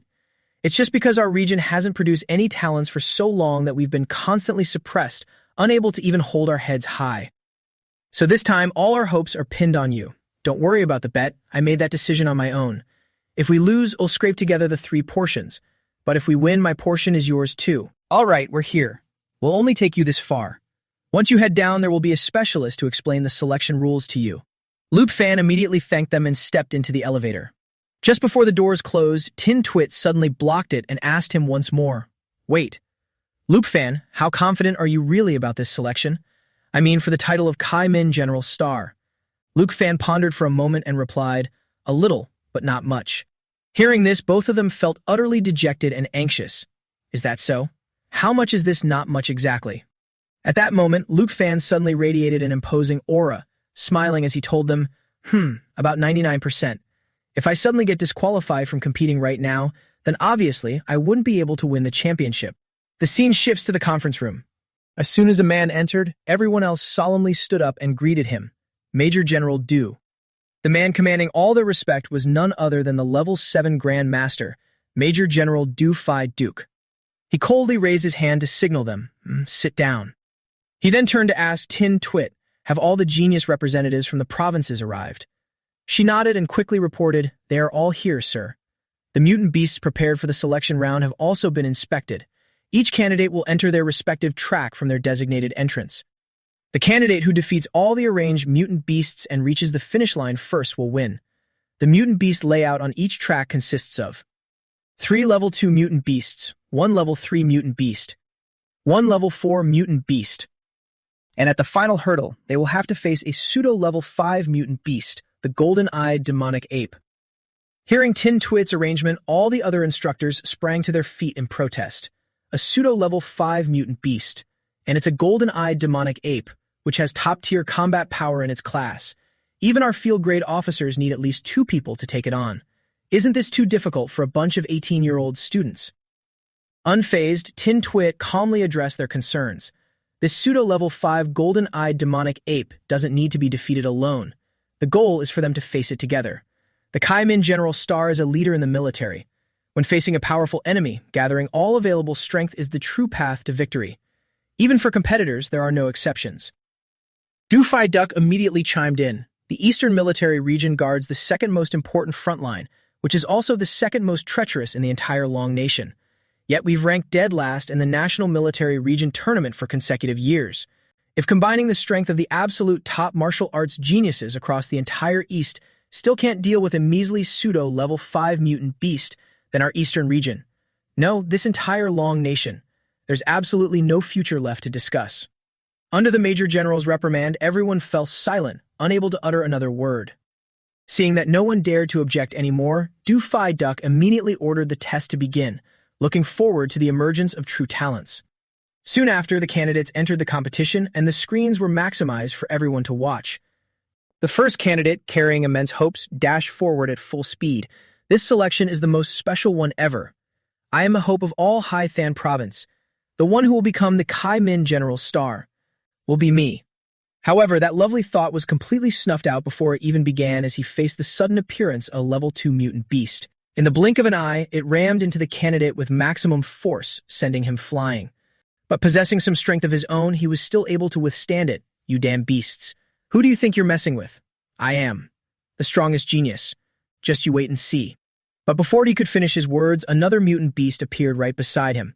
It gleefully watched the candidate struggle in its palm, its crescent eyes glowing brightly. And just like that, Du Phi Duck had to witness yet another candidate getting eliminated. Kai Min General Stars are the brightest supernovas of humanity, the chosen hopes of the Hua Nation. Being outstanding is not enough. What we need is the extraordinary. Old Du calmly relayed an order to Tin Twit. Tell the instructors in charge of security to pay attention.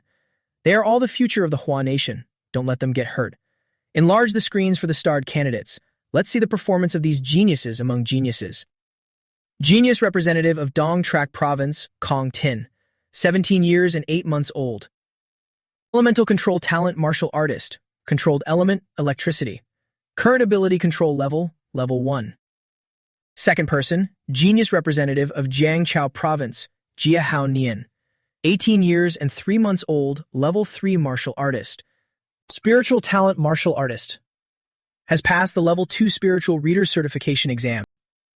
Third person, Genius representative of Faxlam Province, Hinchi. 18 years and 9 months old, level 4 martial artist. Defense talent, martial artist. Current talent level, level 3 iron skin, with incredible innate strength, able to take down a level 3 mutant beast with a single punch. Reviewing the footage of the mentioned candidates, Dufai Duck couldn't help but exclaim in delight, good. Very good indeed. These young people are truly not bad at all.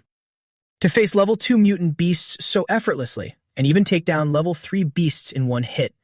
This level of talent would stand out tremendously in any previous selection. So it seems these are the ones. He was about to say more, but suddenly an image of True Liet appeared on the screen, causing Dufai Duck to pause and take notice. Oh, fire elemental control? This guy isn't bad either. Why isn't he marked with a star? Less than greater than. Seizing the opportunity, Thuong Quan Lang immediately stood up and provided an update. Reporting to the Major General, True Liet hasn't awakened his ability for long, so we haven't had time to update his information yet. My deepest apologies.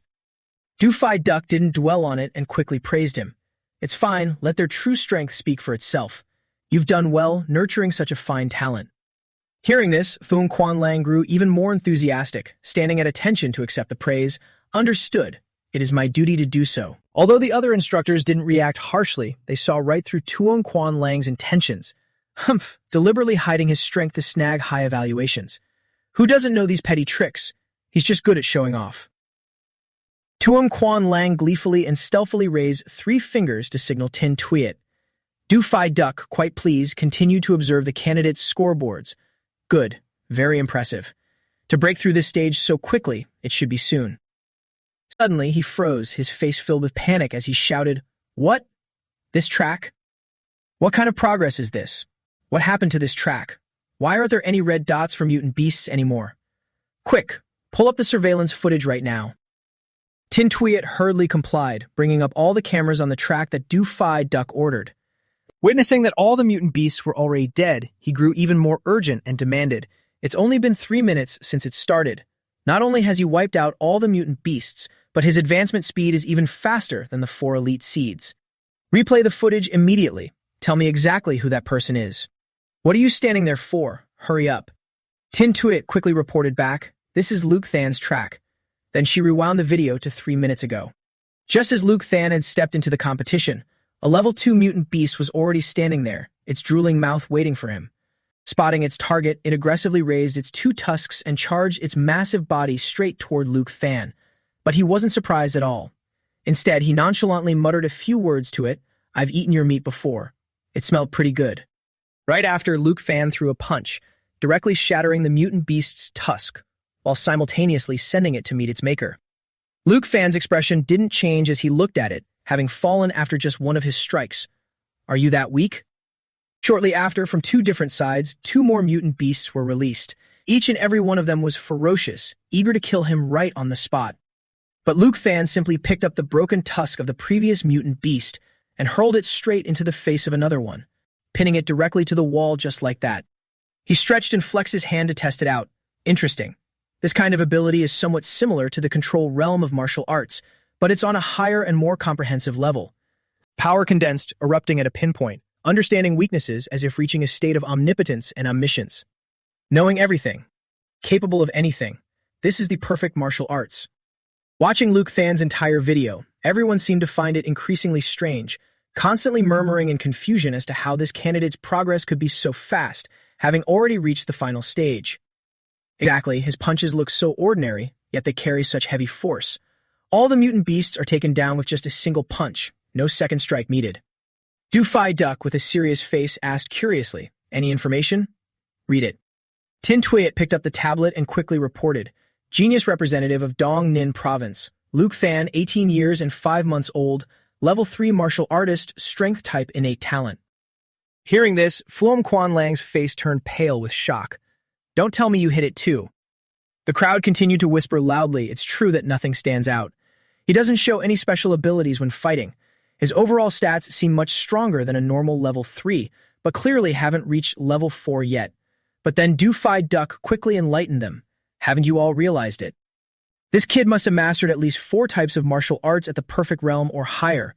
Among them, his movement and boxing techniques have both reached the micro-level realm, which is why his combat power is so outstanding.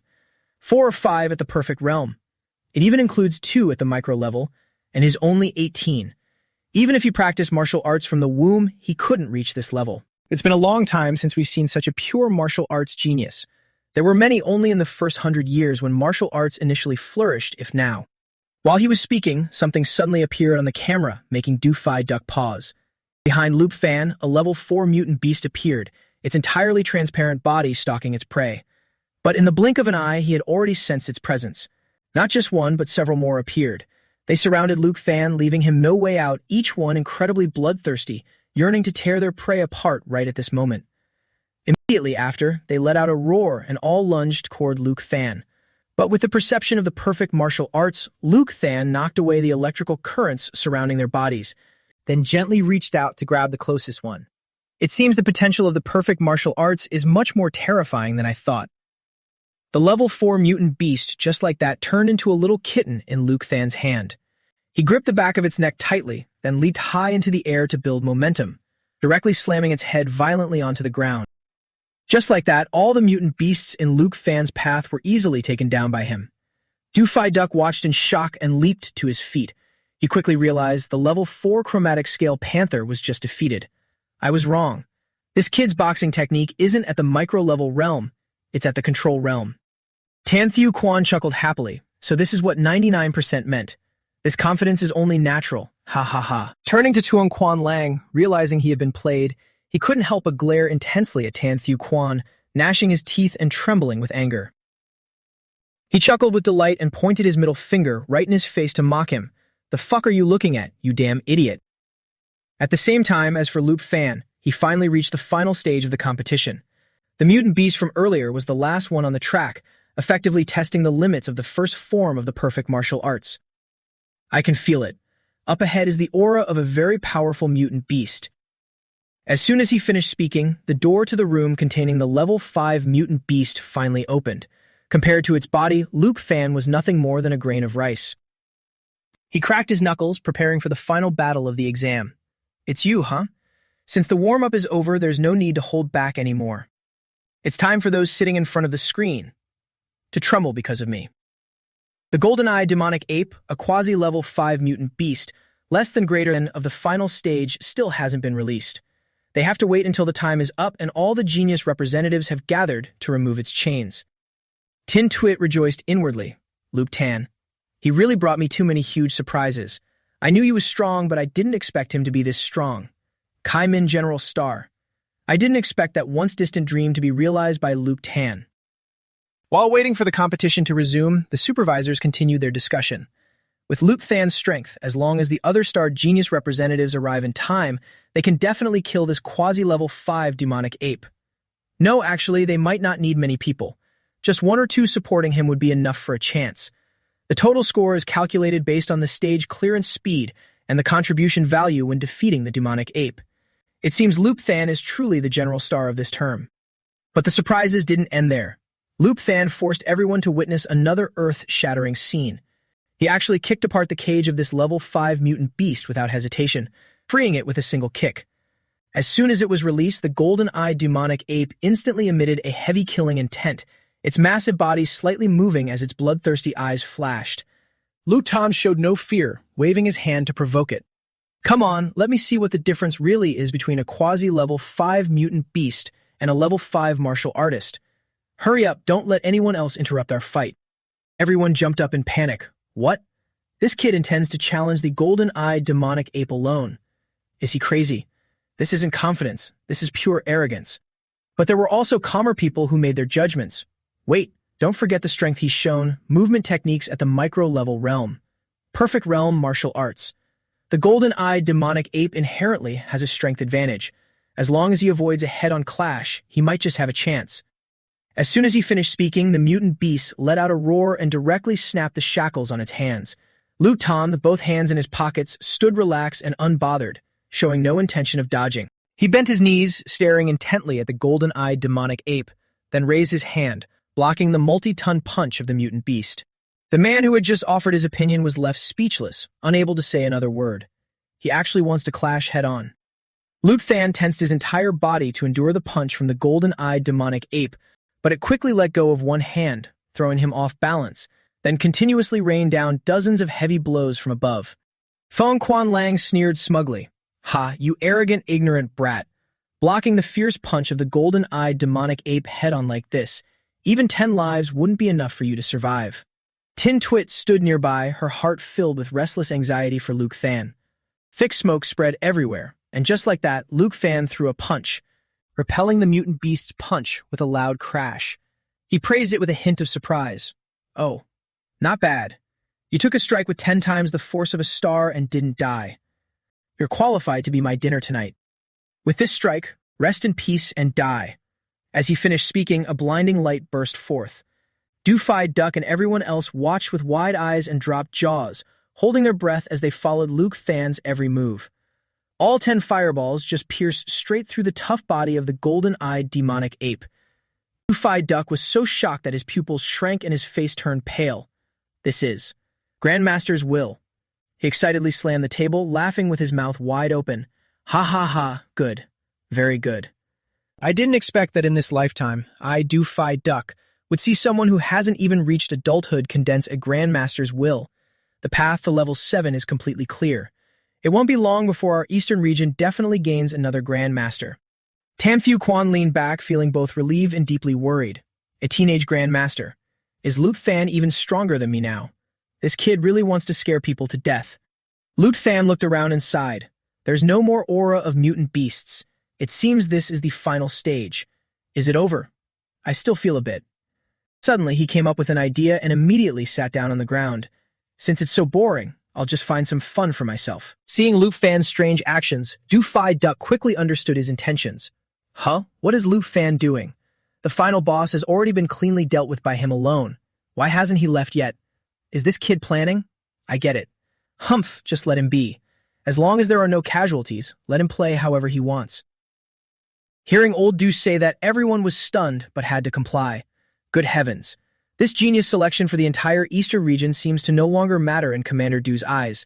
The only person he values right now is Luke Fan. What does he mean by as long as he doesn't kill everyone?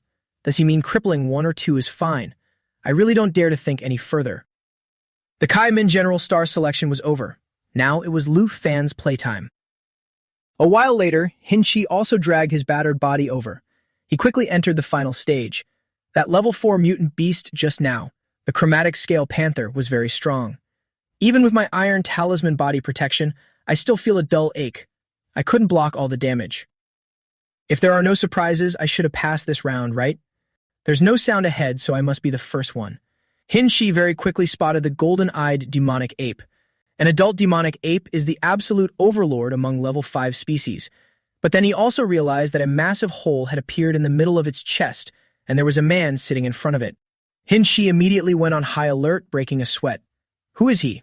Who could punch a level 5 overlord into this state with one hit? Could it be him? He cautiously inquired. Hello, what's the current situation? Do I count as having passed the selection? But Luke Fan just sat there coldly and uttered a single word. Wait, making Hinchi freeze in bewilderment. A few minutes later, 2 more candidates, Kong Tin and Jia Hao Nian, also arrived. Jia Hao Nian quickly struck up a conversation. Hinchi of Thatch Lam Province? I've met you before. Is this the finish line? And what does that thing up there mean? Seeing him point forward, Kong Tin abruptly widened her eyes, then cried out in shock. Is that a level 5 boss mutant beast, the golden-eyed demonic ape? Hinchi frowned and quickly told them, no, that corpse must just be there to scare us. Otherwise, no one here could defeat the golden-eyed demonic ape. Kong Tin asked curiously, then what is he doing sitting on that corpse? Hinchi clapped his hands and presented his deduction. I get it. This person must be the gatekeeper for the final stage of this selection. As long as we pass his test, we'll be able to clear the stage. Hearing this, the 2 behind him immediately froze. At the same time, Luke Tan finally stood up. He slowly turned around and started playing the role. You guys didn't expect this, did you? I'll give you 5 minutes to adjust your condition. In 5 minutes. Challenge me, defeat me, kill me. Let me see. What kind of people the candidates for this term's Kai Min General Star really are. Everyone immediately cried out, I knew it. It seems in the final selection round we don't have to deal with mutant beasts anymore, but just him alone. But looking at him, he doesn't even have astral aura, so his strength must be nothing special. Are the people of the Eastern Military Region looking down on us? Suddenly, Hin-Chi took out a pill, popped it into his mouth, and chewed it up. For stamina recovery, 5 minutes is enough. Jahao Nian immediately manifested his spiritual power to carefully inspect, warning Hin-Chi, "My intuition tells me his strength is absolutely not simple. What's going on here?" Hin-Chi didn't care and boldly declared, "How strong could he possibly be? The three of us already represent the peak combat power under 18 in the entire East. Why should we fear him alone?" Meanwhile, Luk Thang couldn't help but feel overjoyed inward, lowering his head to hide his scheming smile. "Are my acting skills even a bit better than Instructor Ten's?" Everyone outside panicked and stood up. This kid, he wants to torture all the candidates at once. Du Duck couldn't hold back his loud laughter. "Interesting, truly interesting, this Luk Tang. Ha ha ha." Very soon, several people stood up to protest St. Luk Tang's methods. "Commander, I request an immediate end to the selection round. We can't let this happen." "Me too." Agreed. This genius representative from Dongmin province has strength that far exceeds the others too much. It could very well deal an indelible physical and psychological blow to the rest. Tun Thiuquen sat leisurely on the side observing. Dongtrack province, Jiangchao province, Taklem province, so it's the chief instructors behind them. Starting to feel sorry for their own geniuses getting ruined by this monster Luk Tang? That's hilarious. Tin Twit looked down with satisfaction at the crowd's reaction. Earlier, when the level 5 mutant beast appeared, everyone didn't have this many complaints. Now that it's Luk Thang, they react like this. This also indirectly proved just how high Luk Thang's danger level was in everyone's minds right now. Left with no other choice, Du Dug sighed and arranged a backup plan. "Let's do this then. Have the supervisors on high alert, ready to step in and protect them at any moment. Don't let Luk Thang break them completely." Tin Twit listened and immediately nodded. Thuan Quan Lang sat in a corner, sliding down his chair, losing all strength and falling into a state of panic. How could the kid Dong Tin Twit brought over be this strong? Not only am I losing face like this, but I also have to hand over 3 vials of high-grade beast marrow? I'm doomed. I'm doomed. Cutting back to the competition area, Hin-Chi had recovered 90% of his stamina and excitedly prepared to fight Luk Tang. The other two, Kong Tin, had also recovered 80%, and Zhao Nian 90%. They confidently faced him. Even if it were a resurrected golden-eyed demon ape specimen, I would have the guts to fight it. Hearing this, Luk Tang continued acting, boosting their morale. "Excellent. This is more like it. Come at me together, defeat me. You will be the new generation's Kai Min general stars." Hin-Chi patted his chest and confidently declared, "Together? No need. I alone am enough." After speaking, he lunged toward Luk Tang, leaving Calm Tin and Zhao Nian behind. "Damn it. Let that guy get a step ahead again. It's fine if he likes to take the lead, let him. We can use this chance to see the gatekeeper's strength." But then again, this guy's strength really is terrifying. He's probably the strongest among the three of us. Hin-Chi rushed forward, tightly clasping his hands and crossing them right in front of his chest, 10-layered iron skin. Calm Tin exclaimed in shock, "This power is at the peak of level 4. Like a meteor, Hin-Chi aimed his attack straight at Luk Thang. His eyes shone with smug triumph. Be defeated.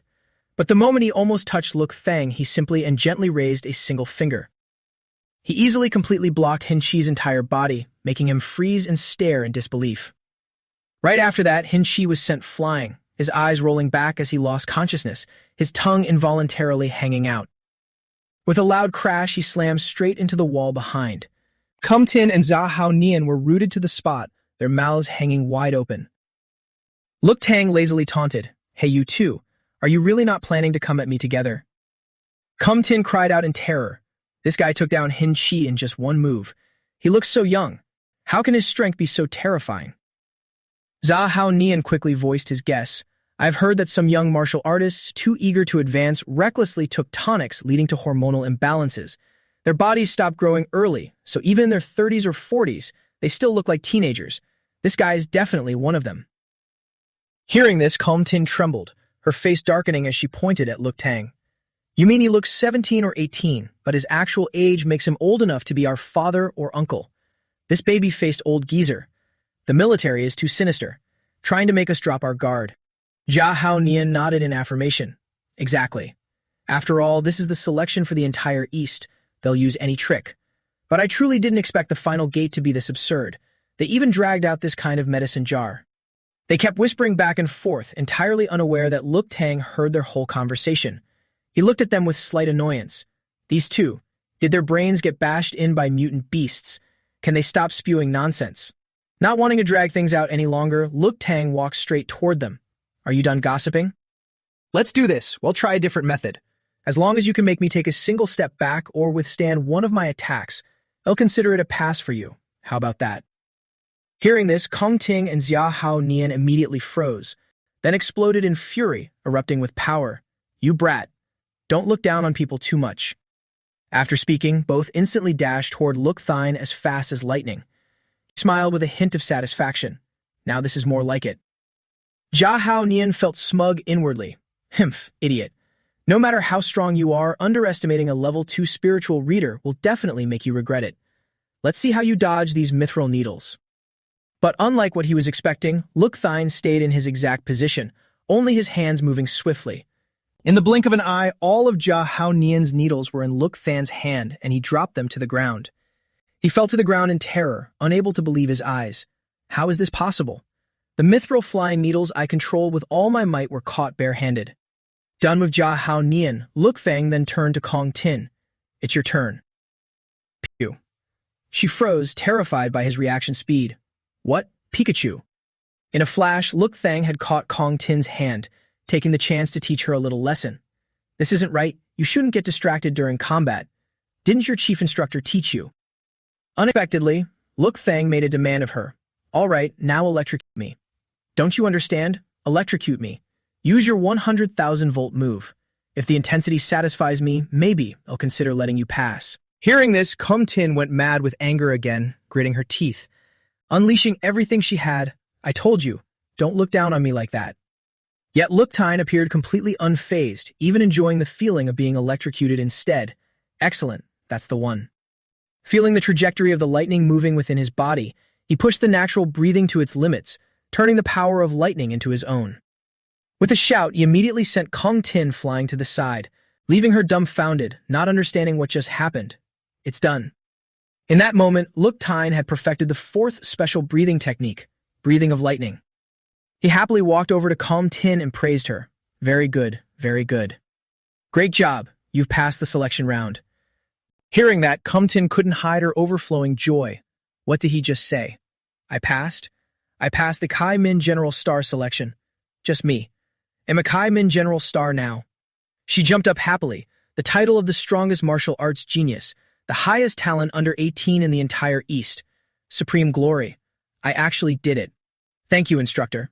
Thank you for your acknowledgement, instructor. Instructor, didn't you call me Pikachu? Then from now on, my title will be Pikachu. Luk Tang chuckled, continuing to tease her. Haha, no need to thank me. It's because you were outstanding enough yourself to earn my acknowledgement.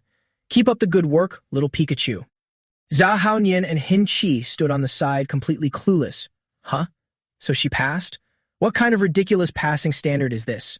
What is this? It just ends like that. We worked so hard, is it all for nothing? Right at that moment, the door behind opened. A man walked in, shrugging his shoulders as he spoke to Luk Tang. Had enough fun, Luk Tang of Dongnin Province. The commander says you should get ready to attend the Kai Min General Star Commendation Ceremony. Why would a monster with your strength even come to compete? Those 3 were really out of luck. Hearing this, the other 3 froze, their faces going blank as they finally realized they had been tricked. Huh? What does this mean? Huh? What do you mean tell him to attend the Kai Min General Star Commendation? Aren't the first the Kai Min General Star? Isn't he the gatekeeper of the final selection round? No way. Could it be he's? The instructor chuckled and explained it to them. You guys misunderstood. He's just like you, a candidate in the selection. He just arrived 20 minutes earlier than you. In the end, there was no gatekeeper at all. See that quasi-level 5 golden-eyed demon ape? That was the final boss, and he killed it with one punch. As for what just happened, well, I guess he was just feeling playful. Kong Tin couldn't handle this shock and fainted on the spot, her soul practically leaving her body. Everyone immediately panicked and shouted, Hey, hey, the person from Dong Track Province. Where are the medics? Hurry up and save her. Meanwhile, Triolite was still burning fiercely, battling the level 4 mutant beasts. Only after a long while did the mutant beast succumb to the heat from his body and burn to a crisp. Tri-Elite, battered and exhausted, collapsed heavily onto the ground. I almost lost my life here. My stamina and energy are completely drained. But so what? I just successfully killed a level 4 mutant beast for the first time. It's level 4, not level 3, not level 2. It's level 4. I can't even believe I achieved such a glorious feat. As expected, the instructors watching the selection must be absolutely stunned by my talent and strength right now, huh? Right then, an instructor jumped down from behind the wall to find him. Dong Dick Province. Tri-Elite, right? Startled, he quickly replied, yes, that's me. Confirming the candidate, the instructor immediately announced, don't advance any further. The selection is over. Pack your things and get ready to leave with me. Hearing this, Tri-Elite's eyes sparkled, and he eagerly asked, the selection is over? Instructor, how is my result? Am I in first place? Am I the Kai Min General Star? The instructor looked at him in confusion. Huh? Are you daydreaming? The Kai Min General Star was decided half an hour ago. The selection lasted this long mostly because, saying this, he suddenly saw Tri-Elite's blank expression, didn't bother saying more, and directly led him away. Never mind, there's no point telling you this. Your rank is estimated outside the top 5. Let's go. Tri-Elite trembled, unable to believe what he heard. He screamed indignantly, am outside the top 5? Is there a mistake? I am Tri-Elite. I am Tri-Elite, the one who single-handedly killed a level 4 mutant beast for the first time. Cutting to the meeting room, Du Phi Duck was urgently considering the rankings for the candidates. Give this girl from Dong Trak Province a slot in the mutant blood pool. She really didn't have it easy. Hearing this, Kong Tin's instructor beamed with joy and quickly thanked the commander. Only the top 3 are qualified to enter the mutant blood pool. Longtime deserved the first place. Hin Chi in second was undisputed. But for the third place, Zha Haonian and Kong Tin were evenly matched. Still, she was a spiritual reader, making her much rarer. To think they still got this result now, Kong Tin, your hard work paid off. Hang in there. As for Longtime, after exiting the selection path, they let him go back straight away, telling him to rest well. He returned to his room looking at the pile of things placed there. I thought there would be an awards ceremony right away. It's a bit different from what I imagined. They said these are the recovery potions prepared for me. I wonder if potions from this era will still have any effect on me. This is no different from high-end energy drinks. It just keep the mind awake and don't really do much else. These stamina recovery ones are even worse, absolutely incomparable to the potions I craft myself. I wonder how Halin To's spirit-based blood-fortifying decoction is doing. It's been a while since I contacted her. Oh well, let's just focus on experiencing the new cultivation method. Saying that, Luke Than flopped onto the bed. The electric currents absorbed from Kong Tin suddenly sparked all over his body. Luke Than slowly opened his eyes, feeling the sensation it brought. This thunder breathing had combined the advantages of flame breathing and wind breathing, boasting faster speed and stronger explosive power. However, it hasn't quite reached the absolute limits of either. Overall, it's a very well-balanced breathing technique. Am I pushing myself too hard? Doesn't everyone live like this? What does the development 10,000 years in the future have to do with me anyway? I'll be long dead by then anyway, and maybe even my descendants won't be around. I don't even know if there's a next life, so shouldn't I just live this life happily to the fullest? No. I've witnessed it with my own eyes, how could I pretend I never saw it? Having made my choice, how can I just give up so easily? Now, I am not merely doing this for humanity 10,000 years in the future, but also for myself. Having something you want to achieve so badly that you grind your teeth and give it your all, not everyone is lucky enough to have that. I came, I saw, and I will burn brightly for it. This is undeniably my choice. And just like that, Luke Than entered the dream world once again. Out of curiosity, he opened the future data to take a look. Name, Luke Tan. Gender, male. Lifespan, June of martial arts. Year 297 to August of martial arts. Year 432.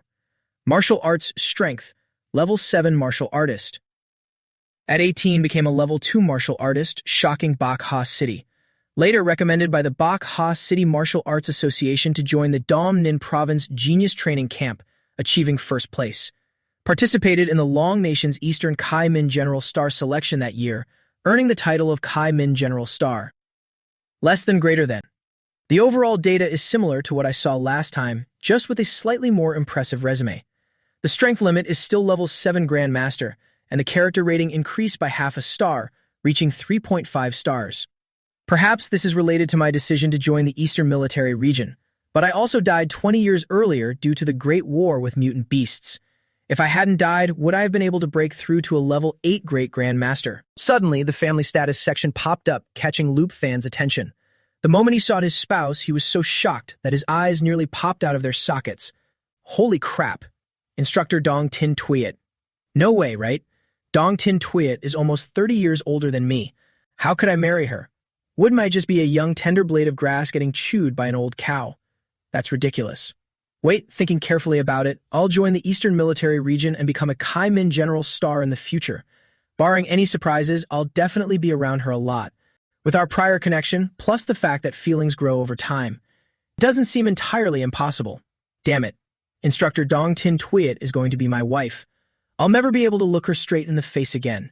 No, I need to find someone to vent my frustrations on right now. Calm down, calm down. I remember the female zombie over there.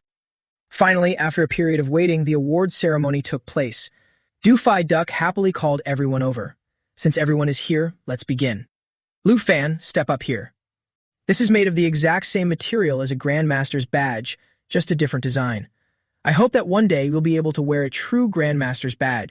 Hearing that, Lu Fan immediately placed a hand on his chest, his gaze hardening with conviction. That day will come, and besides, it isn't far off. Do-Fi Duck threw his head back and laughed joyously. Excellent. Then I shall look forward to that day.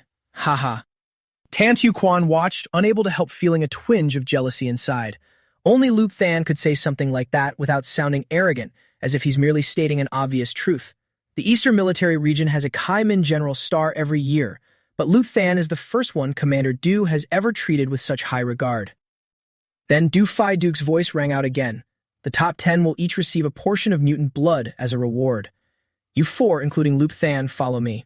The rest of you are dismissed. Hin Shi and the others excitedly followed right away. It's here. This is the way to the mutant blood and mutant marrow pools. The Kaimin General Star rewards this time are unprecedentedly rich. Originally, only the top 3 could enter the mutant blood pool, but because of a monster like Lu Fan, Commander Du made an exception and let all 3 of us in. This is fantastic. True Leet stood below watching them, tears streaming endlessly down his cheeks. The mutant blood pool, yet I only get 1 single tube of mutant blood. My instructor even lost a bet of 3 more tubes. I might even have to hand this one over to pay his debt. Upon entering the pool chamber, old Du turned to double-check the entire process with the staff inside. The moment he got the green light, he allowed everyone in. Then he gestured. This is the place. You 3, get changed and prepared to enter the cultivation pods. As soon as he spoke, Jia Hao Nian and Hin Chi instantly turned wild, ripping off their shirts. Kong Tin also quickly changed and headed to her pool. This is level 5 mutant blood. Is this entire pod for me to absorb? It's so much more potent than that little tube. This is truly amazing. After making sure they were all settled, old Du turned to guide Lu Fan. Follow me, it'll take you to the mutant marrow pool. The 3 of them entered a different chamber, and a giant mutant beast's marrow appeared right before Lu Fan's eyes. He looked down curiously at the liquid in the pool. So this is the mutant marrow? Why is it only half full? Why not fill it up completely?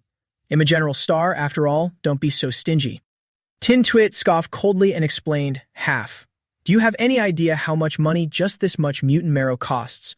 Over 1.5 billion. And that's just the base cost. If sold on the market, it would be at least 10 times that. Hearing that, Luke Tan asked with amusement, 1.5 billion. I see. Well, what if this isn't enough for me to absorb? Can I get a refill? Tin Twit happily replied, just try to absorb all of this first, then we'll talk.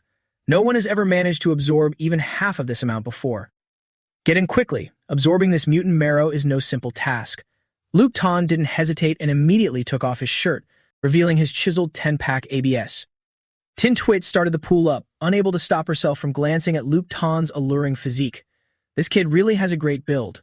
Looks like he's put in some serious hard work. The water level slowly rose and submerged Luke Tan entirely. The moment he entered the mutant marrow space, a terrifying aura suddenly loomed behind him. Caught off guard, Luke Tan initially struggled a bit. So this is the mutant marrow. What formidable power. It feels like a living creature surging into my entire body. I see now, no wonder they said it couldn't all be absorbed. The burden on the body is truly massive. Perfect timing, bring it on. Even if it's the power of a mutant beast, I will conquer it all. A while later, in the outer pods, Jia Haonian finally woke up. He sat up from the pod, gasping for breath. So this is level 5 mutant blood. His instructor quickly walked over and handed him a towel. Great absorption rate. You almost drain an entire pod of mutant blood. You truly live up to your title as a level 2 spiritual reader. He happily felt his new power and asked about the others. This mutant blood really benefited me a lot. It's a shame I can't absorb any more right now. What about the others? His instructor replied, well, they haven't come out yet. You're the first one. But don't be discouraged. Your strength lies in your spiritual power. Your martial arts talent is naturally a bit weaker, so you aren't walking the exact same path as them. Hearing that, Jia Haonian couldn't even argue back. He just forced a smile and dried his hair. Haha, true. Just then, Kong Tin's pod opened as well, and she slowly sat up, completely drenched. Unbelievable. After absorbing all this mutant blood, I can feel myself on the verge of breaking through to level 4. My talent has also taken another step forward. This is amazing. Her instructor walked over and praised her joyfully, absorbing an entire pod of mutant blood clean. Your talent is truly exceptional. And finally, Hin-Chi also woke up, a smirk playing on his lips. Excellent. This mutant blood is truly a treasure. With just a little consolidation, I can break right through to level 5. His instructor stood nearby, clapping constantly in encouragement. Haha, you are indeed a true genius. Going from level 4 to level 5 in just 1 year. Thinking back, it took me a whole 10 years to break through. Truly, the new waves push the old ones forward. Suddenly, Jia Haonian approached and asked in bewilderment, Hin-Chi, you still haven't finished absorbing 1 pod of mutant blood. You're about to break through. But Hin-Chi said nothing, coldly turning his head and walking away. Only then did the instructor tell Jia Haonian, you already finished absorbing 1 pod. That was the second one that had been refilled. Hearing that, both he and Kong Tin yelled in shock. A second pod. In other words, in the same amount of time as us, this guy absorbed 2/3 more mutant blood than we did. My strength was already inferior to Hin-Chi. Now I fear the gap will only grow wider. Sigh. Our strength is just not on the same level. There's a disparity even among geniuses. But suddenly, Jia Haonian stopped, looking at Hin-Chi's terrified reaction. He stood before Luke Fan's chamber, screaming, how is this even possible? Just what is his absorption rate? Dufai Duck asked anxiously, how is it? Is it going smoothly? Tin Twit quickly reported, smoothly, it's just that the mutant marrow is depleting rather quickly. 1/4 of it is already gone. Hearing this, Old Du immediately gave the order. Even if his performance vastly outshines his peers, he's still just a kid. Pour all the mutant marrow fluid in our reserves in there. We must achieve the best possible effect. Just then, a staff member's urgent voice echoed, oh no, something terrible has happened. All the reserve mutant marrow fluid has long been poured clean. What's currently in the tank are the absolute last drops. Dufai Duck mobilized the staff in utter shock. What? When I broke through to Grandmaster, I only absorbed half a tank. Hurry. Quick, go to the warehouse and get more. I must see just how big of a surprise this kid can bring us. A few minutes later, Luke Fan's mutant marrow pool was brimming full once more. Luke Fan kept his eyes shut tight, focusing completely on his internal energy. He wholeheartedly practiced the stellar body tempering, and his mental state gradually stabilized again. Luke Fan's body radiated light all around, and the pool of marrow fluid decreased at a rapid pace. The staff, scrambling around, asked for Old Du's opinion. It dried up completely right after we poured it. Should we continue? The old man, of course, agreed, shouting, continue. Let the kid feast. Let him feast to his heart's content.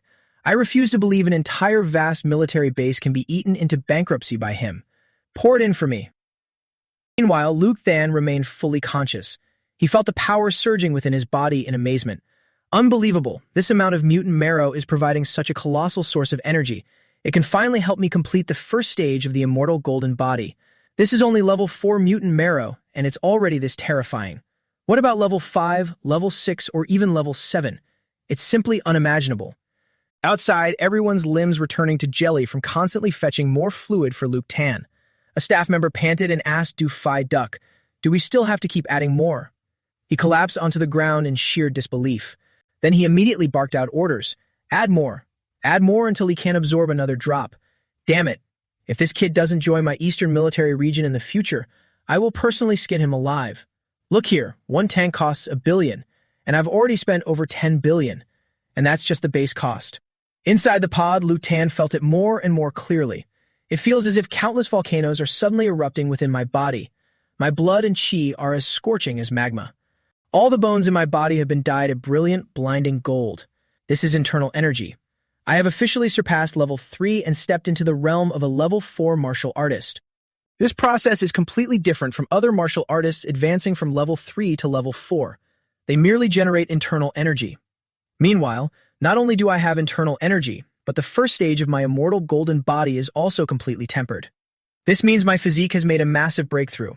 My overall combat power will experience an unprecedentedly terrifying boost. A while later, when Luke Fan's body seemed to have reached its limit, his containment pods suddenly exploded. Dufai Duke was horrified witnessing his immense capacity. Luke Fan actually absorbed every last drop of the level 4 mutant marrow. Is even the entire reserve not enough for him alone? Does this kid have a black hole hidden inside him? Just what kind of monster is he? He slowly stood up.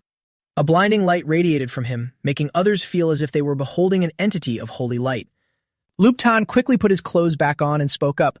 I think I've grown a bit taller. Hin-Chi and the others were trembling in utter shock. He gritted his teeth, trying to suppress the jealousy in his heart. Why? He's so strong that I can't even touch him. No, he's so strong that I can't even imagine it. Why? Tin Tuyet looked at Luke Tan and gasped. You're already stronger than me. It hasn't even been 2 months. This is incredible. Suddenly, Du Fai Duck called out loudly, Luke Tan. Then he threw a punch, charging straight at where he stood. Take this. Tin Tuyet was startled and screamed, Commander. Luke Tan quickly regained his composure, clenching his fist as flames erupted from it.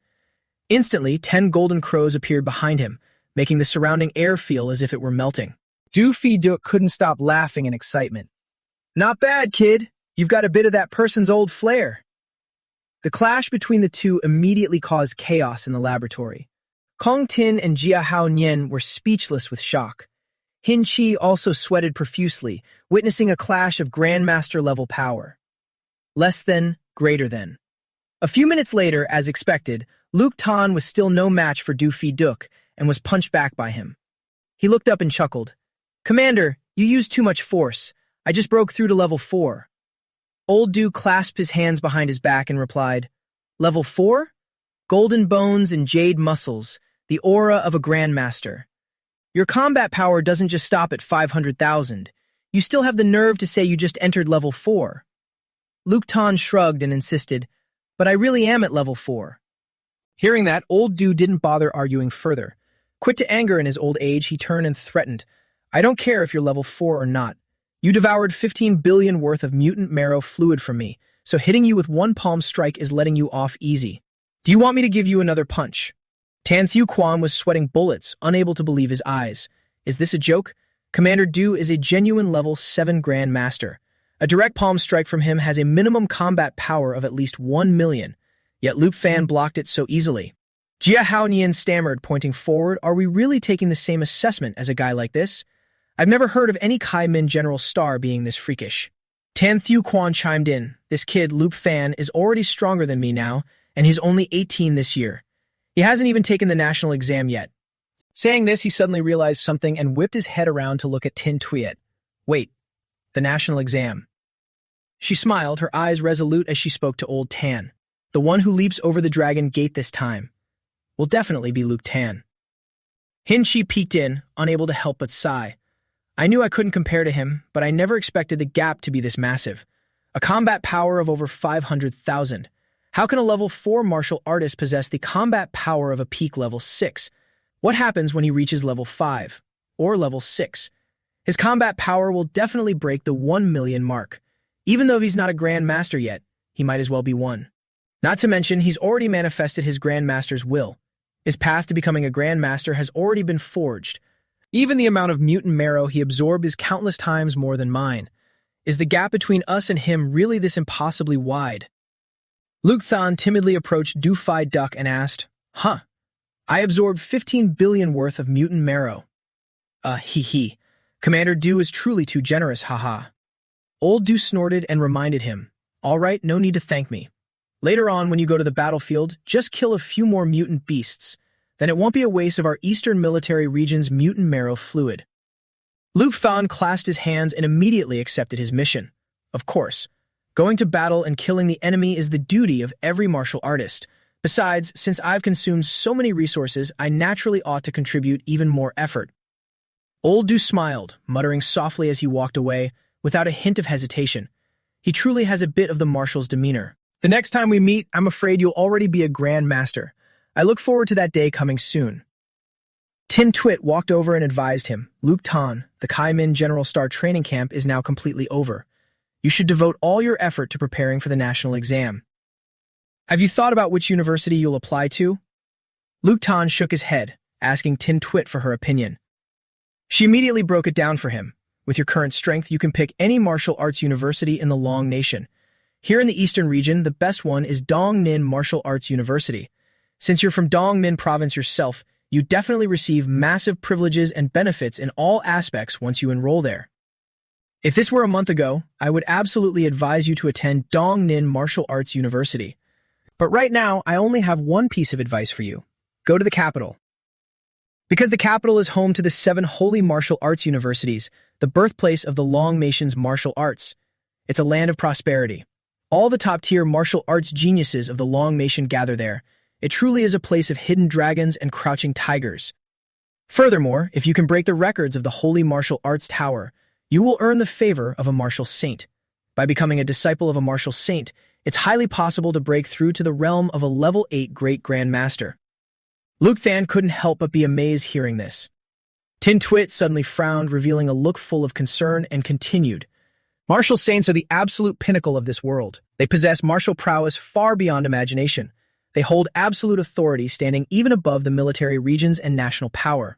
Currently, the Long Nation has 3 level 9 martial saints: the Extreme Path Martial Saint Tru Kuk, the Bright King Martial Saint Dam Trung Nok, and the Dark Star Martial Saint Lam Chin Wiet.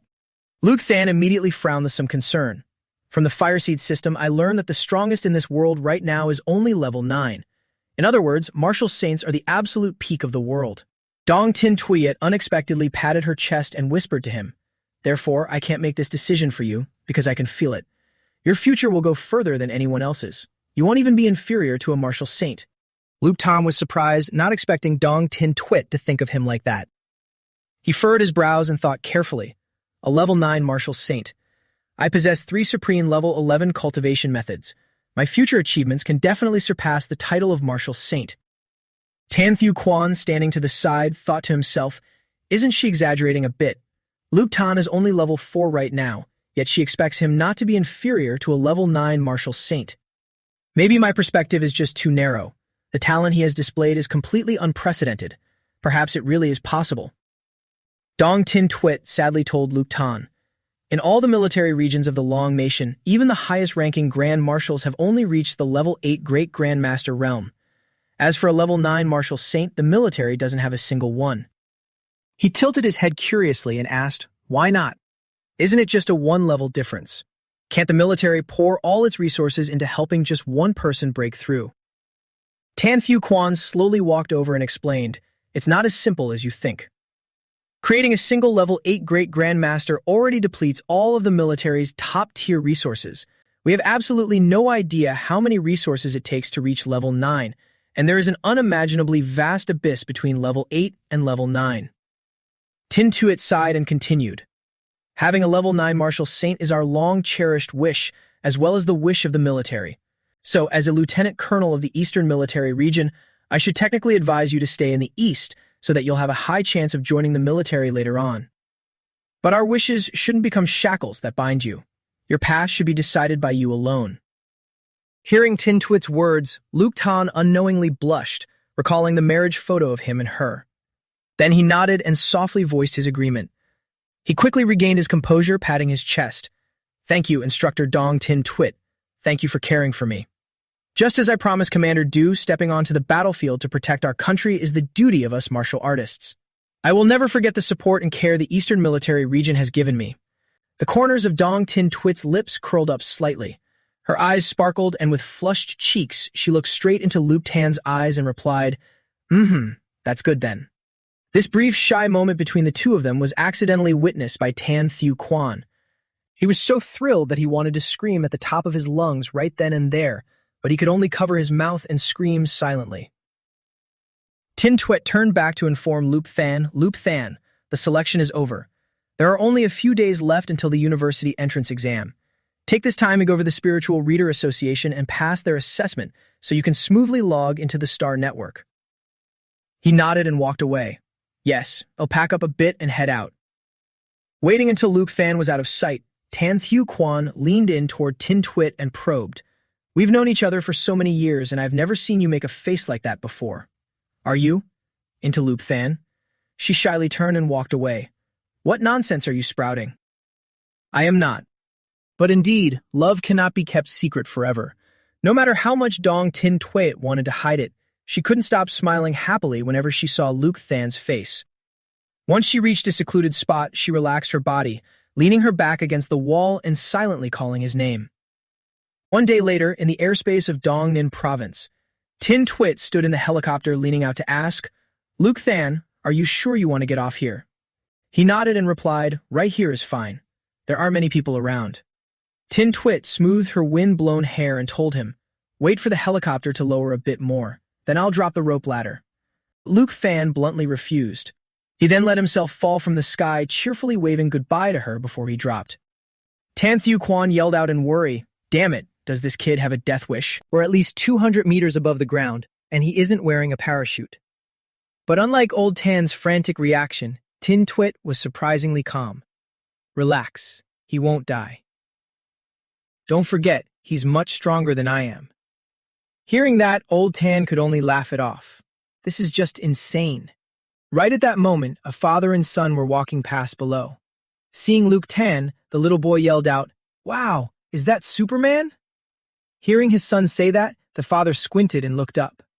Then he realized in a panic, no, that's a martial artist, a very powerful martial artist, at least level 6, maybe even a martial arts grandmaster. Luke Tan looked straight down, his gaze completely calm. My entire body, flesh, muscles, bones, even my internal organs has undergone a massive transformation. I've completely surpassed a standard level 4, becoming even more terrifying than level 5 or level 6 martial artists with defensive talents.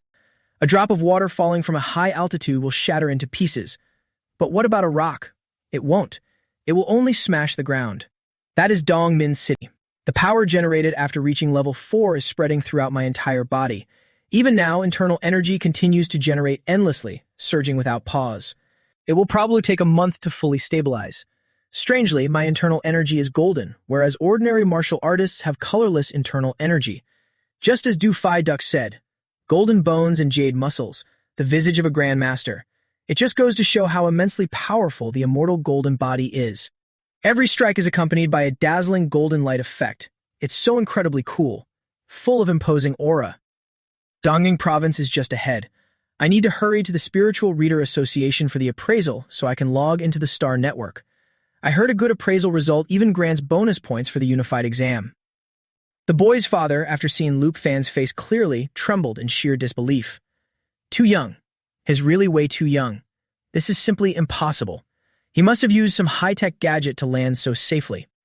There's no Superman. They are just filming a movie. Scene transition to the Spiritual Reader Association of Dongning Province. Luke Fan walked straight inside just like that and approached the reception desk. Hello, I am here for the Spiritual Reader Appraisal. This is my recommendation letter. Seeing the paper Luke Fan handed over, the receptionist quickly took it. Well, a recommendation letter from the military region? Hurry and let me see it. You're indeed one of us.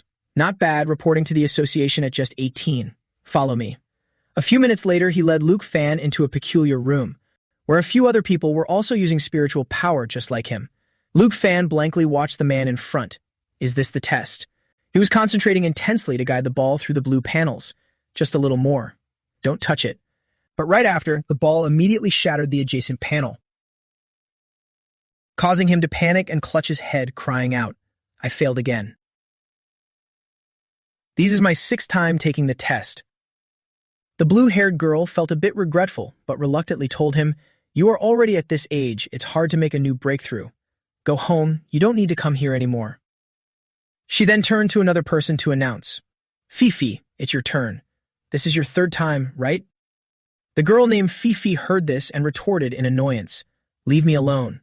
I was already a level 1 spiritual reader at 20. I'm only 25 now, isn't it perfectly normal to fail the level 2 test a few times? Is an old man nearing 50, it's completely different. Hearing that, the blue-haired girl didn't argue further and continued the test. It's your turn. But suddenly, Luke Fan's presence made her pause for a few seconds. Huh? Who is this young man? The receptionist cheerfully introduced him. He was sent by Captain Dong Tin Tuyet of the Eastern Military Region. Please take good care of him. Fifi looked at him curiously. He's really young. Is he also a spiritual reader? But this little brother is quite handsome, isn't he? Tiet Phi quickly ran over to strike up a conversation with Luke Fan. Hello there, little brother, Tiet Phi. I can't believe you're already a spiritual reader at such a young age. Is it your first time taking the test? If there's anything you don't understand, just ask me. I'll guide you. Hearing that, Luke Fan nodded and asked back. It is indeed my first time taking the test. Was that the content of the exam just now? Tiet Phi immediately and warmly explained. That's right, there are 3 categories in total. First is using a machine to measure the intensity and purity of spiritual power, followed by a practical test.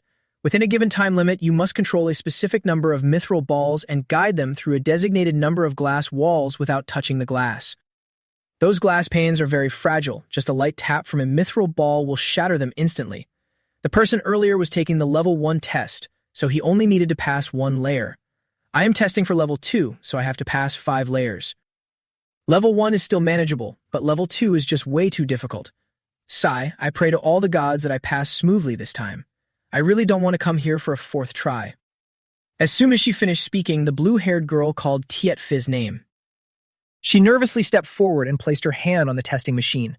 Spiritual power intensity, 11.33T.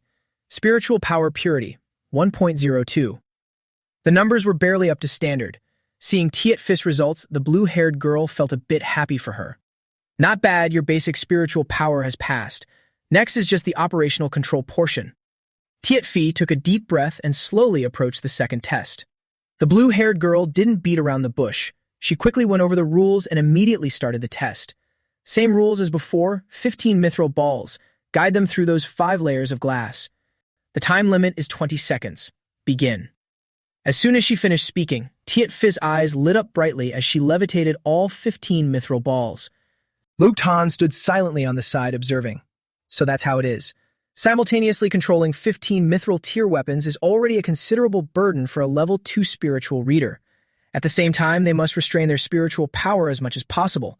Otherwise, even a slight fluctuation from the mithril weapons will shatter the glass. Simultaneously, they must divide their focus to control the 15 balls and execute precise maneuvers. It's not as simple as it looks. Tiet Phi slowly guided the balls toward the glass panes, trying to pass them one by one through the first barrier. As soon as she succeeded, Tiet Phi breathed a sigh of relief. Phew, cleared the first layer smoothly. Just keep charging forward like this. Second layer, cleared successfully. Adjust the position, 3rd layer, passed. Almost at the 4th layer. I can do this. I'm breaking through to a level 2 spiritual reader today. However, right at the peak of Tiet Phi's excitement, the blue-haired girl announced, Time's up. First attempt, failed. Tiet Phi froze in her tracks, immediately withdrew her spiritual power. I missed it, damn it. It's fine, that was just a warm-up. Let's do it again. Tiet Phi quickly regained her spirit and levitated the 15 balls once more. Luke Tan stood behind and watched, a fleeting look of interest evident in his eyes. The blue-haired girl shouted again. Are you ready? Second attempt. In. Having gained experience from the first run, Tiet Phi only took a short amount of time to clear the first layer. She steadied her mind and charged straight ahead. Second layer, 3rd layer, 4th layer. She passed through them very quickly as well. Tiet Phi thought happily to herself. Still 12 seconds left. There's hope this time. Just a little bit more. But right on the verge of success, one ball lost control and gently bumped against the glass. Just like that, all of Tiet Phi's efforts went down the drain. She screamed out in heartbreak, then collapsed. Did I fail again? I'm still too far behind. It's simply impossible for me to pass. Right at that moment, Luke Tan stepped forward to comfort her. No, you can pass. You actually have the ability to pass. It's just that your method is incorrect. Use your brain more. Don't just stare at what's right in front of you. Broaden your view to what's behind as well. Tiet Phi looked at him in confusion. What do you mean? Your previous approach was to adjust the position of each ball in front of the glass. Then after passing through, readjusting them to align with the holes in the next pane. This method isn't wrong, but it consumes too much time and demands extremely high spiritual power. This test also assesses a spiritual reader's calculating ability. From the very beginning, you must clearly determine which holes the iron balls will pass through. Less than greater than. Then treat each hole as a point, connecting the points into a complete trajectory. What you need to do is control the 15 balls to follow 15 different trajectories. Wouldn't that be much simpler? Hearing this, Tiet Phi began to understand. She grabbed Luke Fan's hand, stood up, and exclaimed, "Oh, that makes perfect sense." The blue-haired girl didn't deny it after listening. You're very smart, but actually doing it isn't easy at all. Not many people can map out 15 trajectories in such a short amount of time while simultaneously calculating the distances between the holes, the speed of passage, and so on. Luke Tan chuckled softly, then quickly proved her wrong. You are mistaken. For ordinary people, this amount of calculation might be immense, but for a spiritual reader, it's not even worth mentioning. Watch closely. I'll only demonstrate this once. Finishing his sentence, Luke Tan directly levitated all the mithril balls, leaving everyone wide-eyed in sheer awe. This? He's controlling all the mithril iron balls at once? Luke Tan's eyes glowed brilliantly as he coldly commanded the cluster of balls. Go. Luke Tan effortlessly gathered all the balls into a perfect cube above, then separated them into distinct chains that flew right through the glass panes. Within just a few fleeting seconds, almost over half of the balls had passed through without a single hitch. In less than 20 seconds, Luke Fan had easily cleared all 15 panes of glass. He happily turned back and said to Tiet Phi, "The concept is very simple, just pass through them one by one." Then he asked the blue-haired girl, "Examiner, may I ask how many seconds that took?" She hurriedly checked the stopwatch, exactly 10 seconds flat. Luke Fan chuckled with slight satisfaction. "For my first time doing this, it's acceptable." He then turned back to Tiet Phi. "How was it? Did you see clearly?" She jolted, instinctively replying, "Absolutely incredible. That's a god-tier skill. I saw it clearly, but I really have no idea how you managed to pull this off. I simply can't comprehend it." It's just like a magician performing a magic trick right in front of your eyes. Even though you can clearly see his every movement, you still don't understand how it can be so miraculous. Witnessing Luke Fan's overwhelming power, the female examiner broke into a cold sweat as she stared at him. To control a massive cluster of iron balls to pass through dozens of glass walls and thousands of tiny holes in just 10 seconds. What an unimaginably colossal and complex amount of calculation is this? I have no idea how anyone could pull this off.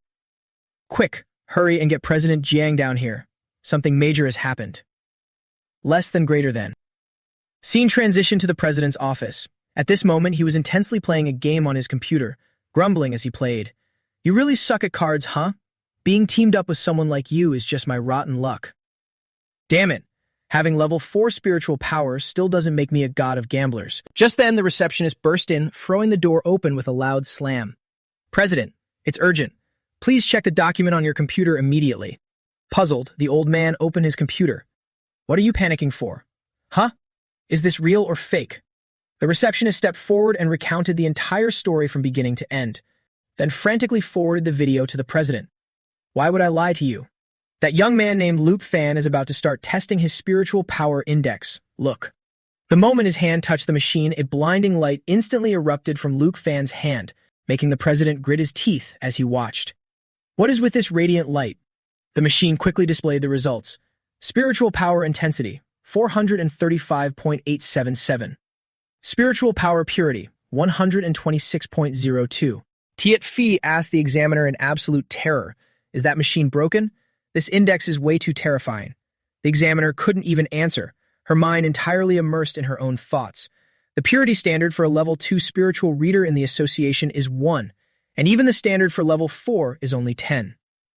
Our president is only a level 4 spiritual reader, yet this young man right in front of us, who looks just like a high schooler. His purity is over 12 times that of a normal level 4 spiritual reader. What does this even mean? Is this even possible? The president, after watching the video, immediately arrived on the scene. "Tiu Li, could you check if the machine is broken and fix it?" But Xiao Li shook her head and reaffirmed, "President, this testing machine isn't broken. It accurately measured the two of them just now. If you don't believe it, try it yourself." Luke Tan looked puzzled and asked, "Is there a problem with this score?" The president awkwardly explained, Mr. Luke, we don't mean anything by it. It's just that your result is so astonishing, it's hard to believe. May I ask if you're the descendant of some level 7 or level 8 spiritual reader Grand Master?" Hearing the question, Luke Tan answered honestly, "I don't have such a powerful background. I'm just a kid from an ordinary family. You must be President Jiang. Let's just proceed with the final test." Old Jiang took out a handkerchief to wipe the sweat from his forehead and spoke to him politely. "Mr. Luke, since you already have this level of strength, do you still need to take the final round? Wouldn't it be too much of a hassle?" But Luke Tan wasn't one to pass up any opportunity. He directly lifted all the metal balls. "It's no trouble at all. It's just a small test, a piece of cake." Xiao Li nervously started the timer. In just the first 2 seconds, Luke Tan completed the sequence of balls, making them all weave through in the blink of an eye. From a distance, the scene looked as if they had transformed into a dragon. But Luke Tan still seemed a bit dissatisfied. He frowned, feeling that he could go even faster. In the blink of an eye, the balls gradually sped up and passed completely through the glass pane. Luke Tan nodded and asked Xiao Li. The second attempt was a bit more practiced. It still took less than 5 seconds, right?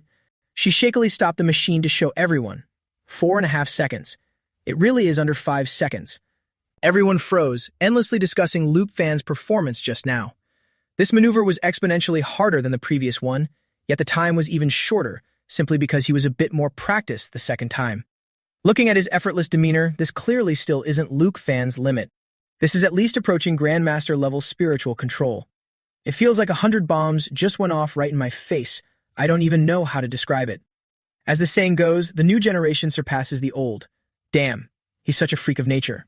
The president nodded, stepping forward and rubbing his hands together. "Mr. Luke, your strength has been acknowledged by our association. I will personally process your certification and issue your badge shortly. However, our branch can only issue up to a level 4 spiritual reader certification. You would need to go to the high-level association in the capital to be certified above level 4. Is that acceptable?" Luke Fan scratched his head and gave a wry smile. "That's fine. Also, President Jiang, in just a high school student preparing for the university entrance exams. Don't be so tense." Tiet Phi stepped closer and asked softly, "Mr. Luke, may I ask exactly how old you are this year?" Luke Fan's face twitched as he hit the nail on the head regarding her thoughts. 18. Don't tell me. Did you think him some old monster who looks like a high school student on the outside, but has actually lived for an unknown number of years? I'm only 18, still fresh and in my prime. Hearing this, Tiet Phi was startled and embarrassed. How did you know what I was thinking?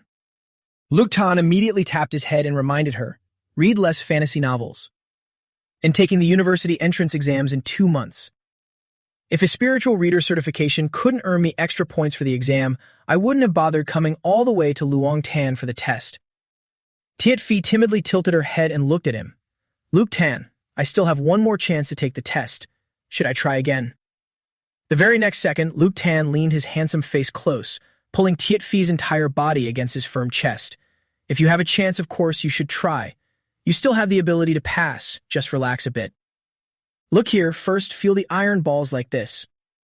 Everything seemed to go crazy for Tiet Phi, her cheeks flushed red, accompanied by the endless pounding of her heart. A while later, Tiet Phi successfully passed the test as well. She happily ran back to Luke Tan, thanking him endlessly. The president warmly congratulated them and offered, let's have dinner together tonight. Cheers to the birth of the second level 4 spiritual reader in the Dong Ninh province spiritual reader branch. Luke Tan was about to refuse, but the expectant looks from both Tiet Phi and the president softened his resolve. He couldn't help but sigh and agree, all right, I'll go with you guys. The president gave a few instructions before seeing them both off. Mr. Luke, our association has a private reception hotel. Just go rest for a bit, and we'll come pick you up tonight. But Tiet Phi quickly chimed in to claim the task. I have a car. Leave picking up Luke Tan to me. Upon stepping out of the main hall, Tiet Phi courteously opened the car door, inviting Luke Tan inside. After exchanging a few pleasantries with the president, the two sped off in the car. Scene shifts to the highway. Sitting in the same car as Luke Fan left Tiet Phi's fluttering heart restless. She kept sneaking glances at his handsome face. He just looks like a regular pretty boy. Who would have thought he's actually a level 4 spiritual reader genius who commands respect even from the president of the Dong Ninh Province Spiritual Reader Association. He's young, handsome, has a great body, and his talent is just terrifying. Compared to the usual second-generation rich kids who consider themselves elites, they're just scum, a pile of shit. Suddenly, her eyes met Luke Fan's, and her already throbbing heart began to race even more fiercely. Huh? Is Luke Fan looking at me? What does he mean by this? Could it be? No, impossible. How long have I even known him? Wait, usually boys in puberty like older women. I don't look bad, I have a great figure, totally fitting the mature older sister type. There's no problem at all. An older sister and a puppy dog boy is a classic pairing. I totally ship it. That's right, I have to seize this opportunity. Oh, Tiet Phi. Fueled by the power of love, Tiet Phi brought Luke Tong to his destination in just a few minutes. He quickly unbuckled his seatbelt and got out of the car. Thanks. Sorry for the trouble. Tiet Phi shyly scratched her cheek. So next we should. But before she could finish, Luke Tong interrupted. All right, you should run now. Hearing this, she was confused. Huh? Run? Why should I run? Luke Tong chuckled, pointing behind her. You were just speeding and ran 5 red lights. There are 2 police cars chasing you from behind. Even though you're a spiritual reader, please still drive safely. Tiet Phi, too embarrassed to linger, hurriedly sped off in her car. Mr. Luke, I'll come pick you up tonight. Scene shifts to the hotel room. Only now did Luke Than have the free time to watch the news on TV. Seeing a familiar face, he chuckled softly. Ha Lin To has caused quite a stir, hasn't she? As of today, Han Thien Duong Pharmacy in Bac Ha City has officially changed its name to Lin Than Pharmaceuticals Company Limited and is simultaneously launching a new medicine, Lin Ko Trang Huiet Potion. This is a potion that will change the era. It will redefine the existence of tonics, and the world's martial arts progression will enter a completely new stage. Luke Than opened his phone feeling a bit resentful. She changed the name and launched a new medicine without even letting me know. In the largest shareholder with a 90% stake, after all. But as soon as he saw his call log, he instantly shut his mouth. Then he flopped onto the bed. Whatever. Tomorrow, I'll return to Bac Ha City. I should go into the dream world and look it up to see how far this Lin Tan Pharmaceuticals will develop. Scene shifts to the dream world. Luke Tan began reading through to toss information. Wow, not bad at all. In the pharmaceutical industry, Ha Lin To of Lin Tan is quite capable. Just by relying on the single Lin Ko Trang Huiet Potion formula, she developed it into a company with a market value of over 10 billion, and even became a renowned figure in the pharmaceutical world. Truly extraordinary. Just then, the spouse section into TOS profile suddenly displayed a name. Lieutenant General of the Eastern Military Region, Luke Tan. This startled him so much he fell backward onto the ground. What? What is this? Luke Tan panicked and ordered, Magai, why? Open my personal profile. But right after reading his own spouse history, Luke Tan's eyes widened in disbelief. Dong Tin Tuyet and Ha Lin To. 2 wives? What kind of person am I in the future, for heaven's sake? Calm down, close your eyes. The future is an illusion. Anything can happen. It'll change again soon enough anyway. Suddenly remembering something, he issued another command to Magai Y. Right. Magai Y, search for the Lin Ko Trang Huiet Potion. However, she suddenly shook her head and refused. Your authority is insufficient. You cannot access formulas of level 5 and above. Hearing this, Luke Tan smiled faintly, his eyes lighting up. Just as I thought. My idea is feasible. I released the Lin Ko Trang Huiet Potion in the year 300 of the martial era. After 10,000 years of development, it evolved from an ordinary tonic into a rare level 5 or higher pharmaceutical. If it works like this, as long as I bring back things from 10,000 years in the future and release them in the present, humanity's research in those fields will essentially gain an extra 10,000 years of development time, completely pushing it to a whole new height. Then, will the future destruction change because of this? Luke Tan commanded Nai Y, open the world history. After reviewing what Nai Y provided, he froze in astonishment. It really changed.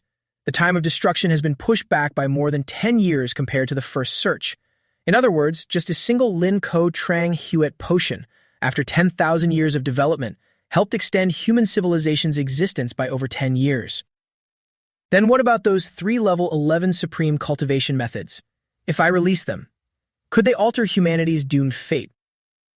Not to mention whether releasing these methods in the year 300 of the martial era can save humanity's future or not, but once released, they will definitely cause massive shockwaves across the globe. The current order would instantly shatter, and society would inevitably plunge into utter chaos. As for me and my family, we would immediately become the center of the storm. God knows what the outcome would be.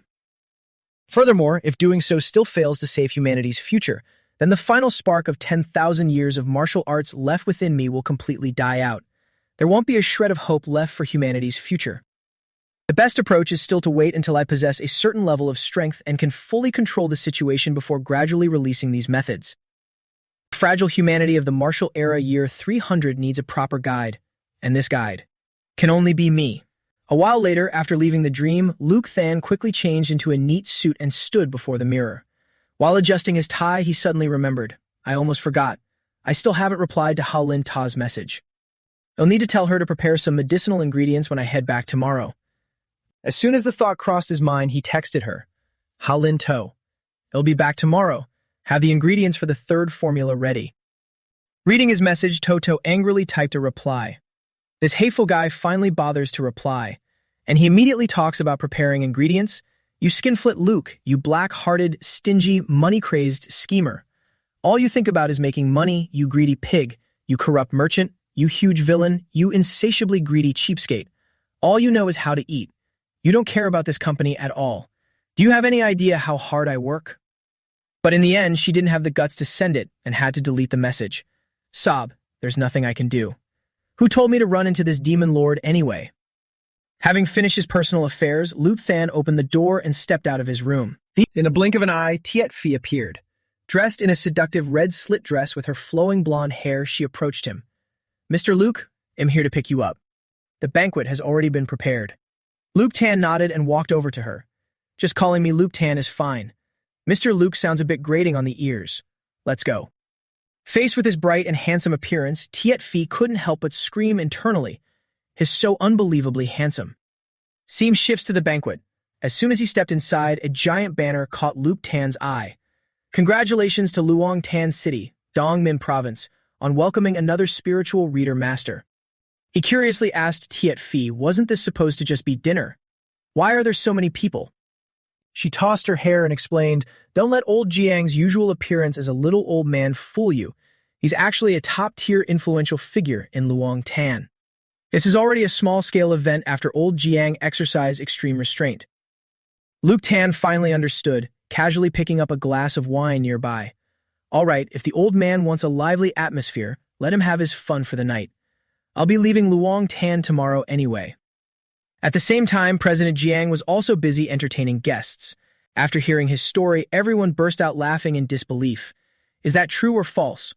President Jiang, that sounds way too much like a fantasy tale. Old Jiang sighed, gently swirling the wine in his glass.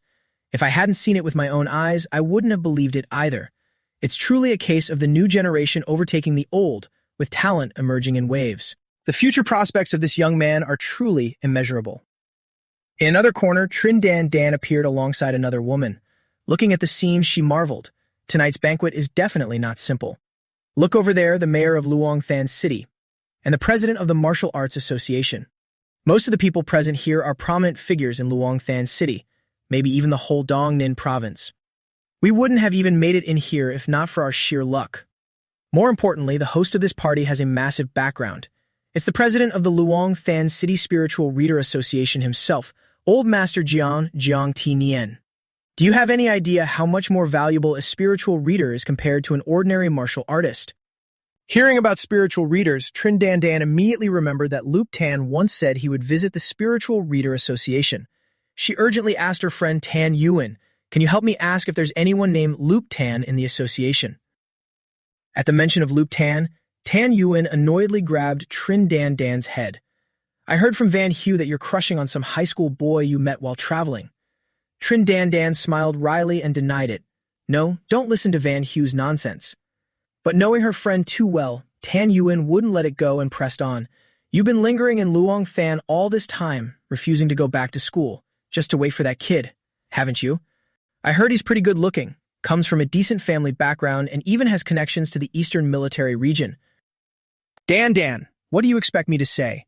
Even if you casually picked some poor backgroundless guy at the university to date, I wouldn't object. After all, you're young. Dating a few more people is fine since you'll break up sooner or later anyway. But you just had a fall for a high school boy. Have you lost your mind? Trin. Dan stubbornly defended the love of her life, Luke Than. He's no ordinary high school student. Seeing that her friend wasn't listening, Tan Yuen angrily turned away. So he's still a high schooler, isn't he? Fine, I can't be bothered with you anymore. Trin. Dan gently tucked her hair behind her ear, her eyes downcast in sorrow. Ever since I parted ways with Luke Fan that day, I've stayed in Luong Fan because he said he would visit here sooner or later. I've sent countless messages, but Luke Than hasn't replied to a single one. They're all still left on unread. Does he really not have me in his heart at all? Suddenly, Tan Yuen leaned in and whispered in her ear, Dan. Why are you spacing out? I'm only telling you this because you're my best friend. The whole purpose of tonight's banquet is to celebrate the emergence of a level 4 spiritual reader. That's the same rank as Old Master Jiang. A big shot of that caliber could make all of Dongnin province tremble with a single stomp. Imagine if we could catch that great figure's eye, wouldn't we and our families skyrocket in power? Regaining a glimmer of hope, Trin Dan eagerly asked, is that level 4 spiritual reader really young? Tan Yuen shrugged. I don't know, but Old Master Jiang only reached level 4 as current age. Even if this person isn't terribly old, they can't be that young either. Just look at how many women showed up tonight, even the 40-year-olds are here. Trin Dan let out a heavy sigh, her expression turning melancholic again. You're right, it's probably not him. Seeing her friend's reaction, Tan Yuen couldn't help but raise her voice. Dan, why are you still thinking about that high school kid? Forget him. We have to treasure this opportunity tonight. In our entire social circle, aside from you and me, no one else even has the status to be here. Dan, I'm talking to you. Right at that moment, a familiar silhouette caught Trin Dan's eye. She tilted her head, gazing into the distance. Is that Luke Than? Upon clearly seeing his face, Trin Dan was overwhelmed with joy. It really is Luke Than. She hurriedly abandoned her friend and ran off. Tan Yuen, just walk around on your own for a bit. I see a friend. Tan Yuen stared blankly after her, completely confused. Hey Dan, where are you going? Trin Dan beamed with happiness as she approached Luke Tan, but just as she was about to call his name, Tiet Phi suddenly appeared out of nowhere, intimately linking arms with Luke Tan and eating from his plate. Trin Dan's heart instantly skipped a beat. She watched them standing so closely together, completely paralyzed. Her face darkened as she asked herself, who is that woman? Oh, the pitiful plight of a girl with no official title. Trin Dan stared blankly in Luke Tan's direction, wondering, who is she? Could she be Luke Tan's girlfriend? But she quickly regained her composure and stepped forward with a bright smile to greet him. Luke Tan, long time no see.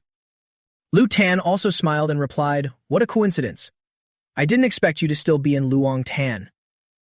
Trin Dan stepped closer, observing him carefully. It's only been a short while since I last saw him, but Luke Tan feels so much more profound and unfathomable now.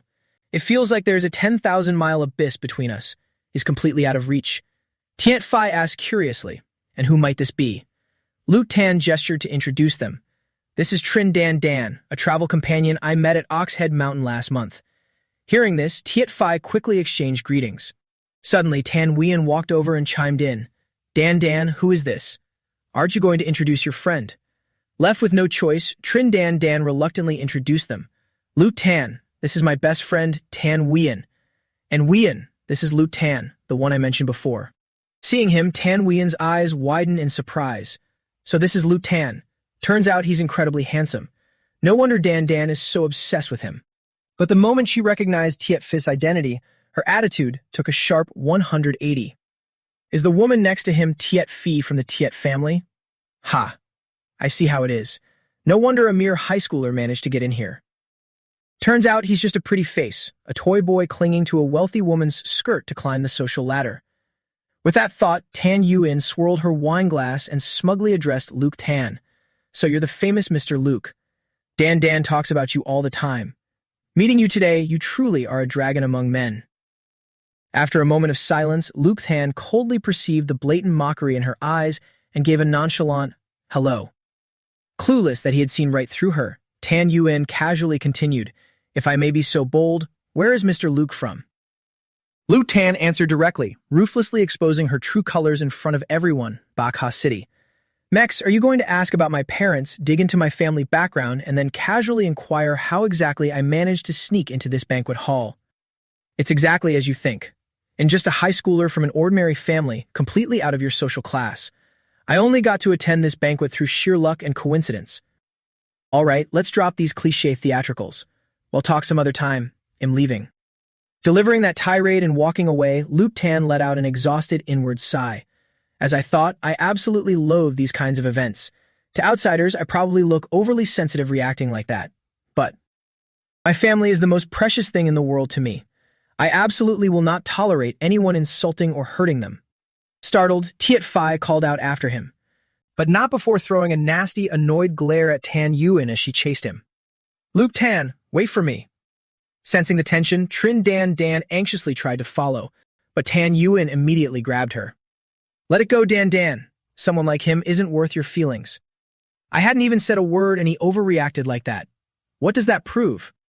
It proves he's deeply insecure about everything he just admitted. He has zero capabilities, yet his ego is through the roof. Put nicely, he's arrogant. Put bluntly, he has a massive inferiority complex. I've seen plenty of guys like him. He is completely out of your league. You noticed the woman beside him, right? Her name is Tiet Phi. I'm sure you know of the Tiet family. Word has it she just passed her level 2 spiritual reader exam. Among the second-generation wealthy heirs of Luong City, she is absolutely top tier. Look at how intimate they were acting. If you ask me, this Luke Tan definitely used his looks or some cheap trick to latch onto Tiet Phi. That's the only reason he even got into this banquet. Wake up, Dan Dan. He's just a shameless toy boy. Open your eyes and see him for what he truly is. Unable to process the harsh words, Trin Dan Dan staggered backward. What are you saying? Luke Tan. How? How could that be? Tan Yuan sighed and gently patted Trin Dan Dan's shoulder. I know the truth can be cruel sometimes, but it's something we all have to face. I've said my piece. You need to think carefully about the rest yourself. Trin Dan Dan lowered her eyes, unable to hide the deep sorrow on her face. Staring at Luke Tan's retreating back, she thought to herself, that can't be true. Luke Tan is. He is someone who shines so brilliantly. As radiant as the sun itself, he's the hero who saved my life. Recalling that fateful day, Trin Dan Dan slapped her own cheeks twice. Her gaze became resolute again. I must be out of my mind, actually doubting for even a second that Luke Tan could be some toy boy. She spun around, radiating absolute pride as she declared to her friend, Tan Yuan, Luke Tan is absolutely not the kind of person you think he is. Tan Yuan stared in bewildered shock when a sudden wave of chatter rippled through the crowd. Look, President Jiang is coming out. Tan Yuan instantly snapped back to reality and warned Trin Dan Dan, Dan Dan, stop thinking about that toy boy. The president is about to introduce that level 4 Grand Master. Hurry up and get yourself ready. But then, her jaw dropped as she watched President Jiang walk straight toward Luke Tan. Old Master Jiang smiled warmly as he spoke to him. Mr. Luke, I am truly sorry. I was unaware that you disliked such crowded gatherings. It's no problem. President Jiang shoulders a heavy burden. Lending a hand is the least I could do. Thank you for your continued support. With that, the old man projected his mental power, his voice booming across the entire banquet hall. Everyone, may I have your attention, please? This young man right here is the newest prodigy of our Dong Ninh Province Spiritual Reader Association, a level 4 spiritual reader, Mr. Luke Tan. Mr. Luke is only 18 years old. Compared to him, my old bones should simply die of shame. Ha ha ha. The crowd erupted into an absolute frenzy, swarming toward Luke Tan, a level 4 spiritual reader. My God. Whoa, only 18? This is unbelievable. He hasn't even taken his national college exam yet. A true dragon among men, an absolute peerless genius. Tan Yuan collapsed to the floor in sheer terror, her voice trembling. What? He's. Trin Dan Dan looked down at her, declaring with absolute pride, Do you see now, Tan Yuan? A supreme existence soaring above the stars, blazing as radiantly as the sun. This is who he truly is. This is the real Luke Tan. Tan Yuan looked up in utter horror. How could it be him? No, I have to salvage this somehow. I need to apologize for my attitude earlier. She scrambled up and grabbed Trin Dan Dan's shoulders, begging, Dan Dan, you have to help me. But Dan Dan was completely unfazed. She coldly retorted, Look at that crowd. They're breaking their necks trying to hand him a business card, but Luke Tan is completely ignoring them all. He couldn't care less about any of this. Even I was just being delusional. He is in a realm completely beyond our reach. This crush of mine, it ended before it ever even began. As soon as the banquet ended, Luktan got into his car and headed straight back to Baka City. He leaned back in his seat, exhaling a long sigh of relief.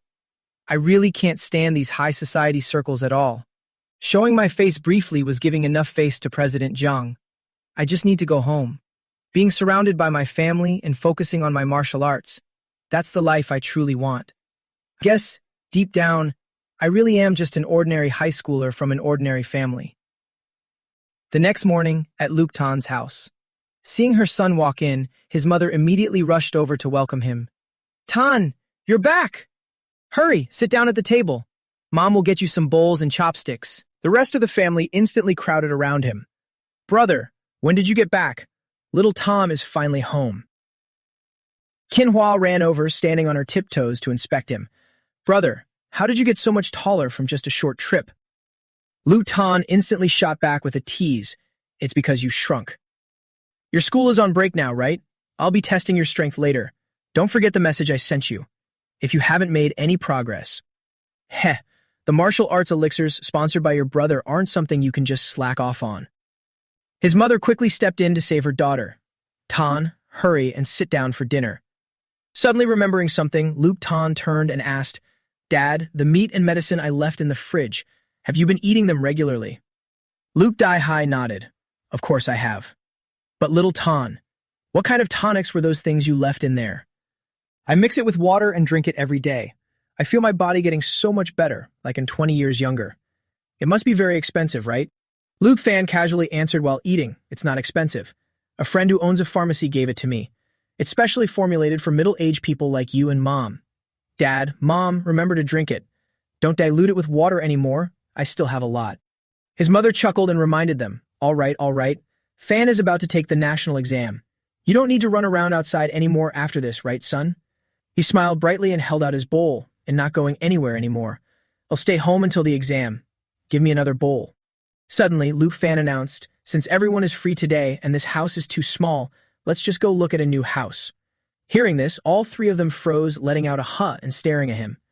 Just a few hours later, Luke Tan brought everyone to a much more luxurious house. He happily told his family, "This is the new house I asked someone to buy for us. What do you guys think?" Seeing this, his father asked anxiously, "Isn't our old house still perfectly fine? This one looks very expensive at first glance. Our family can't afford this." Luke Tan immediately reassured his family, "It's fine. For the past few months, I've been participating in various activities, training, and competitions, and I've won quite a lot of prize money. This is only a part of it. There's still a sum that hasn't been transferred yet. I have at least 12 million yuan." Hearing such a large amount of money, his mother couldn't take it and fainted into her husband's arms. "What? How much? Oh my God. Xiao Fan, don't joke around." Qinhua also looked at her brother doubtfully. "Wow, you really made that much money in just 2 months?" Luke Tan smiled and patted her head. "Of course. Do you think I robbed a bank or something?" "All right, this new house belongs to us now. Mom, Dad, figure out when you're free so we can move in." Dai-Hai hugged his wife, tearing up with happiness. "This is wonderful. Our Tan is truly bringing honor to our ancestors. God has blessed us." As for Qinhua, she was immediately dragged out to the backyard by her brother for training. She struggled but couldn't escape Luke Tan's grip. "Ouch, ouch, ouch! Don't pull me!" A moment later, Qinhua focused as she faced her brother. Luke Tan impatiently reminded her, "Stop posing and make your move already." Right after he spoke, Qinhua leaped forward and launched a flying kick straight at Luke Tan. With just one hand, he easily caught her leg. "Stand up. How can a weakling like you deserve to be the younger sister of this Luke Tan?" Qinhua pouted, plonking herself on the ground and crying. "How am I supposed to stand up if you're holding my leg like this? What level martial artist are you, and what level am I? I haven't even reached the official martial artist level yet. You only know how to bully me. I'm not a weakling." Luke Tan let go of Qinhua's leg and started instructing her. "Stand up first. I'll teach you a bit. These are some very practical tips I figured out myself." Hearing that, Qinhua's eyes sparkled. Her attitude did a 180-degree turn as she curiously asked, "Really? Is it a secret martial arts manual? Looking at his sister's beaming face, Luke Tan was left speechless. She's not crying anymore? It's like she turned into a completely different sister. He quickly got back to the point. Just consider it a secret manual. Follow whatever I teach you next, but you absolutely cannot tell anyone else. So, Kinhwa practiced along with her brother while her thoughts ran wild.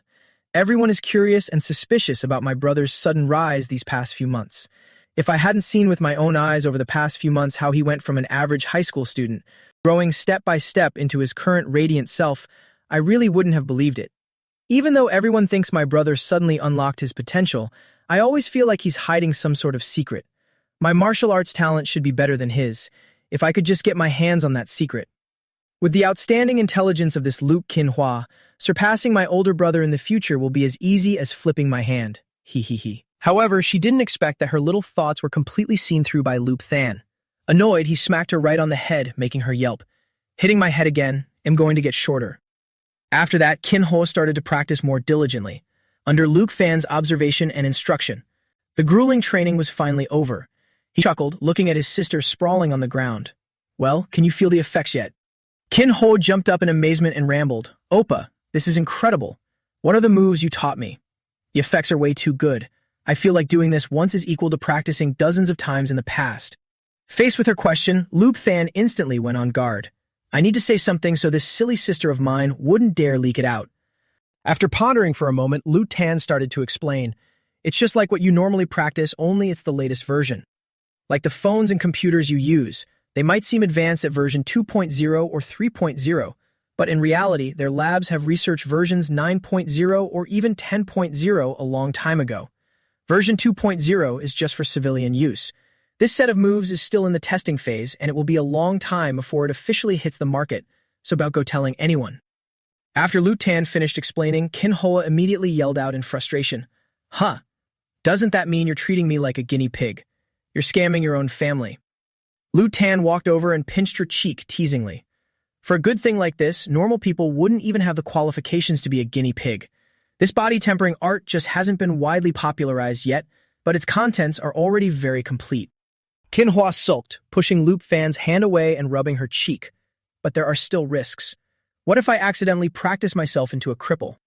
Hearing that, he slowly stood up and replied, I'm your older brother, born from the same parents. Our physiques are quite similar. I've been practicing for so long. If anyone's going to be crippled, it'd be crippled before you. Kinhua let out a sigh and, not knowing her limits, took a jab at Luke Fan. Then we're doomed. If our family has two cripples, who's going to provide for mom and dad? If you get crippled first, wouldn't I still have to take care of you? Luke Fan immediately blew his top. With bloodshot eyes, he chased after Kinhua. Come here, let me teach you what to do. She ran away in terror, snot and tears streaming down her face. I was just joking. Don't take it seriously, Appa. Your murderous intent is way too scary. A while later, Kinhoa curiously asked, Oppa, if this body-tempering art is so powerful, how did you get it? You didn't do anything illegal, did you? Luke Fan calmly affirmed that he didn't do anything illegal. Then he focused on continuing to bend Kinhoa's lower body backward as punishment, making her writhe in pain. Then let me go quickly. You're about to murder your own sister, and you still say you're not doing anything illegal. It wasn't until much later that he finally let Kinhoa off. Only then did she ask worriedly, if you teach me such a classified body-tempering art, want to cause trouble? Luke Tan immediately put on a horrified expression and replied, the person who taught me this art said I am absolutely not allowed to pass it on to anyone. Otherwise, not just me, but our entire family will be in deep trouble. Hearing this, Kinhua broke out in a cold sweat and asked shakily, What? Then by teaching me this body-tempering art, aren't you? Suddenly, Luke Tan closed his eyes, slowly turned his head to look at her, and gave a very innocent white lotus smile, his eyes as clear as autumn weather. I had no choice. Who told you to be my little sister? Kinhua, deeply moved, teared up and sweetly called out, Appa. Seizing the moment, Luke Tan warned her carefully. As long as you keep this a secret and don't let anyone find out, I'm sure I'll be fine. Remember, anyone. Not your teachers, best friends, or even your future husband. This involves the lives of us siblings, even our whole family. Kinhua nodded firmly. Don't worry, Appa. I absolutely won't let anyone find out. Having received her promise, Luke Tan stood up, intending to demonstrate to his sister a few more times before letting her go back to her room to practice alone. Kinhua suddenly realized, so this is what he's been hiding in his room to practice all this time. My talent is way better than his. You can do this. Surpassing him in the future isn't impossible. Kinhua was so lost in her thoughts that she didn't notice the look on Luke Than's face standing behind her. He smirked mischievously and thought, with these acting skills of mine, I could probably win an Oscar, couldn't I? After chatting for a bit, Luke Than took his leave first, promising to teach Kinhua real combat once he returned. The scene shifted to the Haitian Shangyan restaurant. Luke Than finally met up with Ha Lin To again. Seeing his face, she started the conversation.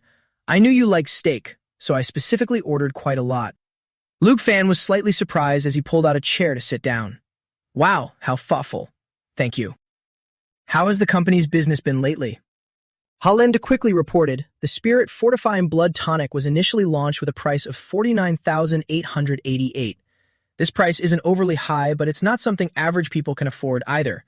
I position this product to target mid to high-end customers with certain financial strength. The business situation is very optimistic.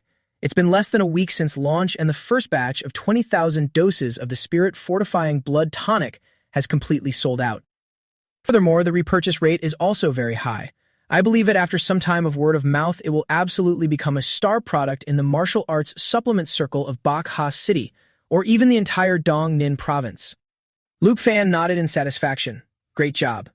Leaving this in your hands gives me peace of mind. So, is the capital situation still fine?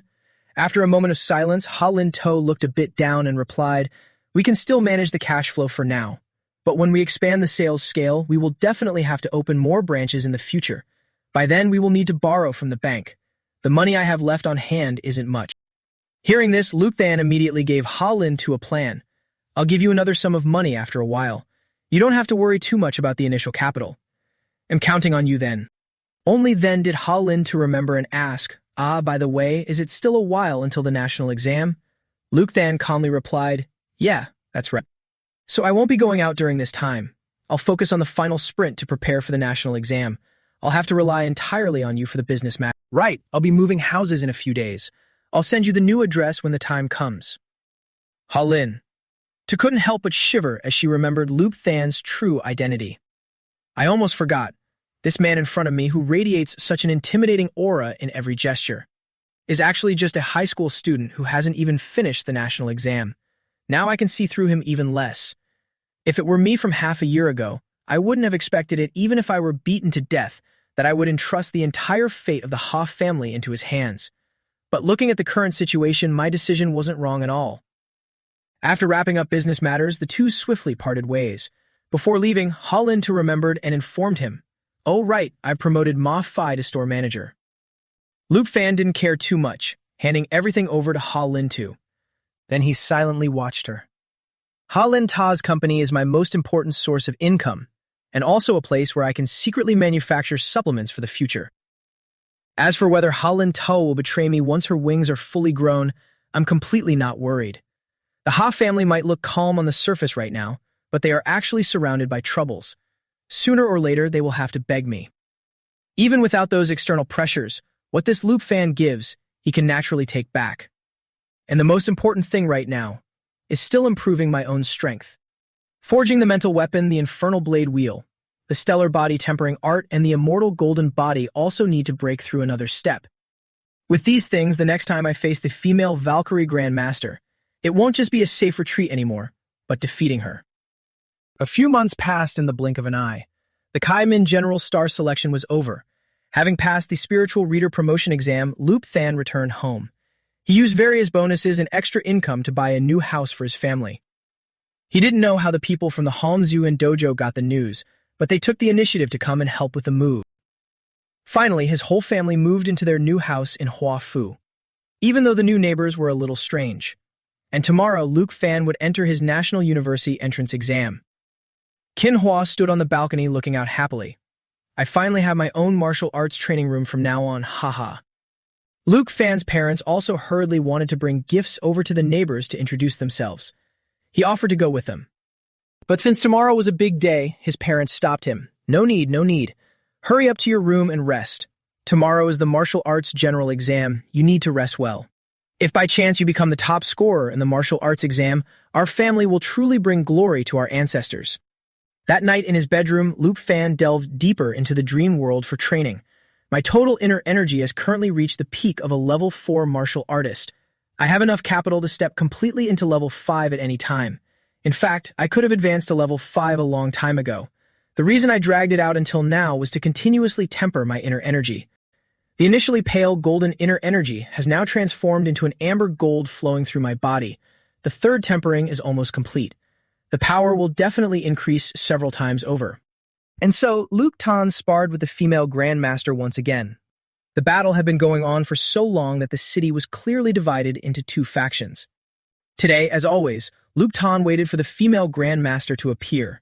Beneath the freezing mist, her aura still radiated overwhelmingly. Having fought dozens of times, they accelerated and charged straight at each other the moment they locked eyes. Luke Tan gritted his teeth and threw a punch. I've now reached a stellar force output of 20 times. With a loud boom, he successfully closed the distance and landed a blow on the female Grandmaster's face. But she was lightning fast, instantly anchoring herself and delivering a swift kick straight to Luke Tan's stomach, sending him flying in the opposite direction. Immediately after, Luke Tan dashed out of the rubble to resume his assault. 4 distinct breathing techniques. My breath of fire is fully mastered up to level 2. Aside from condensing fireballs, it can unleash a massive burst of explosive area damage. With that, he fired off a colossal explosion aimed right at the female Grandmaster's head. At that moment, she seemed incredibly amused, a smirk forming on her lips. Her layer of ice spread out, effortlessly shattering Luke Fan's attack. Knowing full well he still couldn't win, he quickly changed course and sprinted in another direction, looking at her with a hint of joy. Lately, I've been seeking out the female martial god Grandmaster to spar with almost every single day. Now I can hold my ground against her for about 5 minutes without dying. Compared to when I first started and got instantly killed on sight, it's like night and day. The perfect martial arts have integrated into my body. If all my martial skills break through to the microscopic realm, could my perfect martial arts advance even further? All right, I really can't beat you right now. But after the unified exams, my authority will definitely break through to level 4. Once I obtain the next cultivation methods for the 3 level 11 martial arts, the crystal visualization method and the stellar body tempering art, my strength will break through again. My internal energy will condense into astral chi, and I'll step into the ranks of level 5. Then I can definitely defeat you. The more he sparred with the female martial god Grandmaster, the more Luke Tan coveted her Grandmaster martial arts that condensed ice into a spear. However, he could now be considered to have a weapon of his own. This was the weapon that cost Luke Tan a full 27 billion. The infernal bladed wheel. Luke Tan noted, 27 kilos of refined mithril from the Bullhead Mountain mithril mine were all used on this. After all that hustling, I only have a few million left on me. No wonder spiritual readers are so highly valued. There's no other way, damn it, this is an absolute bottomless money pit. Luckily, after obtaining this weapon, there's only one word for it: worth it. Even through 10,000 years of martial arts history, there's a reason spiritual readers have always been the most passionately sought after top-tier martial profession. Over the past few months, I've only managed to master one killer move from the level 5 martial arts of the infernal bladed wheel. The Tinder Resource Vault's description of this killer move is merely 3 words. Slay the Grandmaster. If a level 5 can slay a Grandmaster, what about level 6 or even 7? Is there any spiritual reader combat skill more powerful than the infernal bladed wheel? It's just that the female martial god's combat instincts are truly too powerful, completely unmatched by any ordinary Grandmaster. I still can't pierce through her defenses.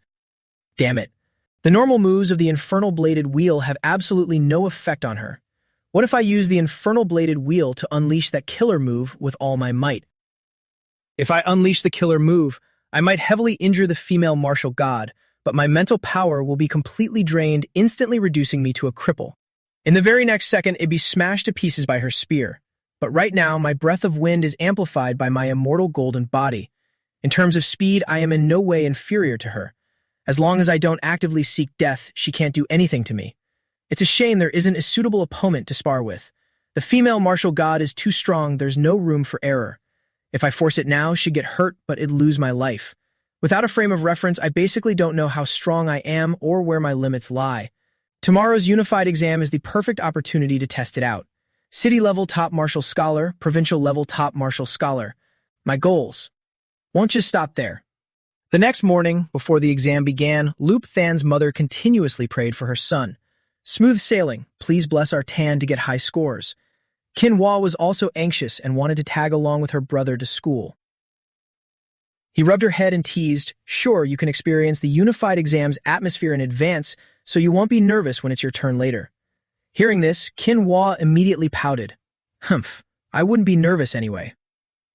His mother quickly boosted his morale. Don't be nervous, just do your best. No matter the result, you will always be the son we are most proud of. Right then, Loop Dai-hai honked the car horn outside, calling the siblings to get in. On the way to the exam venue, he repeatedly reminded his son, do your best, son. Whether our Luke family can produce a top martial scholar all depends on you. Kinhwa grumbled irritably. Dad, what about me? Dai-hai laughed heartily, not bothering to argue with his daughter. You little rascal, if you want to be a top martial scholar, you still have a lot of work to do.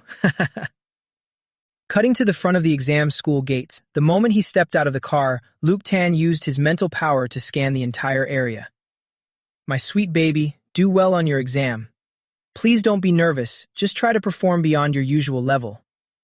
Getting into a key martial arts university will bring glory to our ancestors. Do you want some water? Are you hungry? Need to use the restroom? Did you bring your ID and exam admission card? You little brat, how could you leave such important things at home? He felt a quiet joy taking in the atmosphere here. It's been a long time since I've returned to a normal person's life. Now, finally, I'm just like everyone else attending the unified exam. The experiences of these past few months have truly been. Suddenly, Dai-hai approached and regretfully told his son, I remember taking the martial arts exam here back in the day too. It's a pity my aptitude was poor and my nutrition couldn't keep up. I just went through the motions and failed. He patted his shoulder encouragingly. Son, you are 100 times better than me. I won't say much else, just one thing. Give it your all. At that moment, Luke Than's eyes sparkled brightly. He looked at his father with deep emotion, then smiled, turned around, and softly replied, I know, Dad. Kinhwa also hurriedly called out, Good luck, Oppa. Dad and I will wait for you outside. Finally, the major annual martial arts exam officially began. The examiners standing above shouted their announcements. Enter one by one in order. The first area is for measuring vitality and the second is for measuring combat power index. Candidates 000236 to 000240 enter the exam room now. Suddenly, someone noticed something and turned to look. What on earth are you all doing? Why are the front and back lines huddled into a clump while the middle section is left wide open? Stand properly, right now. A candidate in the back trembled as he replied, Examiner, it's not that I don't want to step forward, but whenever I get close, I get inexplicably terrified and my whole body shakes. I can't even take a step. Hearing that, the examiner irritably jogged over. What kind of nonsense is this? He scowled, standing just a short distance across from Luke Tan. Immediately, his breathing hitched, and he instantly felt it. Such a powerful aura. This is the natural presence emitted when a martial artist's vitality reaches a certain level of density. For ordinary people, getting close is just like approaching a ferocious beast. The human body's defense mechanisms instinctively want to stay far away from this kind of danger. Just what kind of monster is he? With no other choice, the examiner had to let Luke Tan enter the vitality testing room first and push the rest of the candidates back. Instantly, everyone scattered in fear. Luke Tan sighed helplessly and gave a nod of agreement. Right as he stepped inside, another candidate's screams rang out, I didn't use banned drugs. I didn't. Please believe me, sir. I just drank some chicken soup my uncle brewed using a folk remedy. He said it would help with the exam. An examiner with a dark expression scoffed sarcastically. I warned you from the very beginning. If you ate something you shouldn't have in the past 2 days, you had to report it immediately. Cheating is strictly prohibited. It can't be helped. Your eligibility for the unified exam is revoked for 3 years. Go home. The boy continued to struggle, refusing to leave and constantly screaming, I didn't cheat. I refuse to accept this. The examiners let out an exasperated sigh. These candidates have no self-control. The rule says 3 years, but in reality, his whole life is basically ruined. No martial arts university will accept a student caught cheating. Then he pointed his finger and called the next candidate. It's your turn. Luke Tan. That's you, right? Come over here quickly. But as soon as the words left his mouth, Luke Fan slipped right past them in the blink of an eye. Both of them were stunned, their faces darkening as their bodies trembled involuntarily. Isn't this aura way too strong? We're both level 5 examiners, yet we both instinctively backed away. A few moments later, the bespectacled examiner picked up a syringe and asked, "Are you ready?" "First, we'll check your vital." But before he could finish, Loop Fan picked up the bent needle and told the examiner, "I've already completed my body tempering. You should change to a different blood-drawing needle, sir. Yours won't be able to pierce my skin." Hearing this, both couldn't help but widen their eyes in shock. What? Then they took out the blood-drawing needles meant for high-level martial artists. But Luke Tan directly grabbed a whole handful and casually crushed them like squashing a mosquito. Doing it one by one takes too much time. It's better to just be direct. The two examiners trembled as they looked at the pile of syringes that had suddenly turned into a mangled bouquet in his hand. What the hell?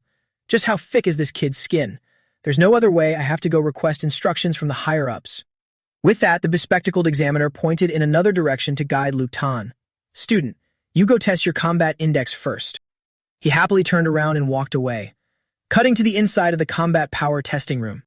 By now, Luke Tan had been led inside by the examiner. Seeing another person walk in, the examiner of the combat power room hurriedly stood up and asked, "Old Trong, why are you here right now?" The next candidate's vitality index hasn't even shown up yet. Old Trong immediately recounted what had just happened to this older examiner, making him ask in astonishment, "Huh, something like that actually happened." Old Trong asked carefully, "How are the machines on your end? Do we need to swap for a higher end one? Let's not have an accident and make a fool of ourselves. We can't afford the embarrassment." The older examiner chuckled and assured him, "Rest easy, this one is the top of the line. The limit of this testing machine goes up to 990,000. Even if a level 6 martial artist came, it wouldn't be a problem. Don't tell me that brat is a grandmaster." After speaking with Old Trong, he called Luke Fan's name. "That student there, call him in. It's your turn." However, the very second he stepped in front of him, everyone was startled and gulped hard. The aura spreading around Luke Fan made him look even more like a terrifying monster. But then, behind that aura was a brightly handsome face. Luke Fan smiled softly and greeted the man. "Hello, examiner.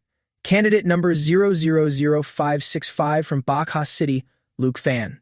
The examiner trembled all over, stuttering as he motioned to the side. "Luke, student Luke Fan, please step up to the equipment to begin your test." A few seconds later, Luke Fan stood before testing machine 04, while the two examiners sitting nearby watched him tensely. "Student Luke Fan, are you ready?" Luke Fan took a deep breath and softly replied, "Please wait a moment." Then, before the examiner's horrified eyes, he unleashed his aura. God illuminating Wisdom King level. Blood Chi amplitude amplification. A dense golden aura surrounded Luke Fan's body, causing onlookers to instinctively shield their eyes. The bewildered examiner's jaw dropped as he asked Old Trong, "Huh? What kind of commotion is this? You're telling me this is a high school student taking the university entrance exam?" Luke Fan shut his eyes tight, focusing on condensing his power, erupting at a fixed point, and seeing through weaknesses. Omniscient, omnipotent. Then he snapped his eyes open, shining as fiercely as a tiger beneath the night moon, and began to unleash his technique. Flawless martial arts, first form. 20 times stellar force. Grandmaster technique. This is my first time fusing all my states into one. I also want to know how strong my current power truly is. 10 suns shattering the heavens. 5 minutes earlier, at the Unified Examination Building. Tu Dio Dong, Chief Examiner of Bakha City and President of the Thuhai City Martial Arts Association, was casually playing chess with Director Liu. Less than greater than. Director of the Bakha City Education Bureau. Seeing that he was about to lose yet another match, he awkwardly scratched his head. "President Tu, your chess skills are truly superb. I've lost 7 games in a row. I'm not playing anymore, not playing anymore." Hearing this, Tu Dio Dong grinned widely and laughed. "Haha, I'm just a martial artist. What do I know about chess? I just got lucky. You let me win." Right at that moment, a young woman threw the door open and burst in to report, "President Tu, there's an urgent matter that requires your instructions." Old Tu's face hardened, his smile instantly fading as he turned to scold her. "What's with the panic? Can't you see I have a guest? Speak, what is it?" The young woman stuttered. "It's hard to explain. Basically, in Bakha City, a candidate broke a blood-drawing needle during the test. The examiner there is requesting a higher-grade blood-drawing needle." Tu Diu Dong frowned upon hearing this and replied, "Didn't every exam room already receive a box of premium blood-drawing needles? Why do you need my instructions for such a trivial matter? The young woman trembled as she continued. The one that broke was the premium blood-drawing needle. As soon as she finished speaking, the chess piece in Old Two's hand split in two from his crushing grip. He and Old Lu widened their eyes in shock. What? A premium blood-drawing needle was broken? Could it be a grand completion of physical tempering? Quick, go to the control room and get a special grade blood-drawing needle, and bring that candidate's background file here while you're at it. Before Old Two could say another word, the young woman instantly handed everything over to him. After reading Loop Fan's file, the demeanor of both men became noticeably calmer. Old Two happily turned to smile and say to Old Lu, "Director Lu, congratulations." Hearing this, Old Lu joyfully replied, just luck, just luck. It's my turn to be modest this time, haha. It's all thanks to President Tu's dedicated guidance. I'm just basking in the reflected glory. Seeing Old Lu's calm reaction, Tu Diu Dong couldn't help but wonder. Only later did he realize that this Old Lu had already known a bit about the situation beforehand. He began to explain. President Tu, do you know about the Kai Min General Star Selection held annually by the Eastern Military Region? This young man named Loop Than is the Kai Min General Star of this cohort. Not only that, this prodigy is also a famous martial arts star known in every nook and cranny of our Back Ha city. Tu Diu Dong exclaimed in surprise, so that's how it is. Impressive. With this level of strength, he doesn't just have the qualifications to compete for the provincial martial arts valedictorian. He's practically guaranteed the valedictorian title, heading straight for Ascending Dragon. Let's go see this young man. It would be a real pity not to meet such a talent.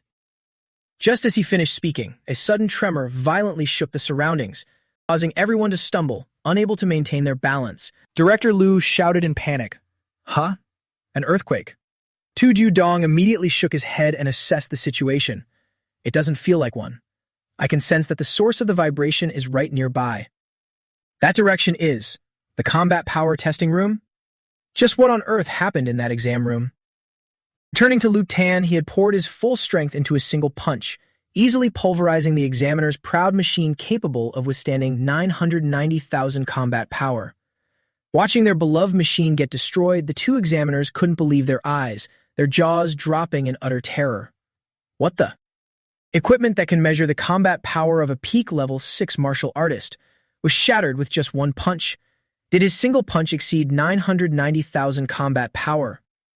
Right at that moment, Old Tu and Old Lu quickly arrived at the scene and asked, "Hey, what's going on here?" Seeing them, the examiner immediately dropped to his knees, hugging them and crying, Director Tu, you finally arrived." He is a Grandmaster. Tu Diu Dong urgently issued orders. Have the other candidates step out first. Tell the candidates outside to wait a moment, then immediately go to the Martial Arts Association and bring a Grandmaster-level power testing machine here. Hurry.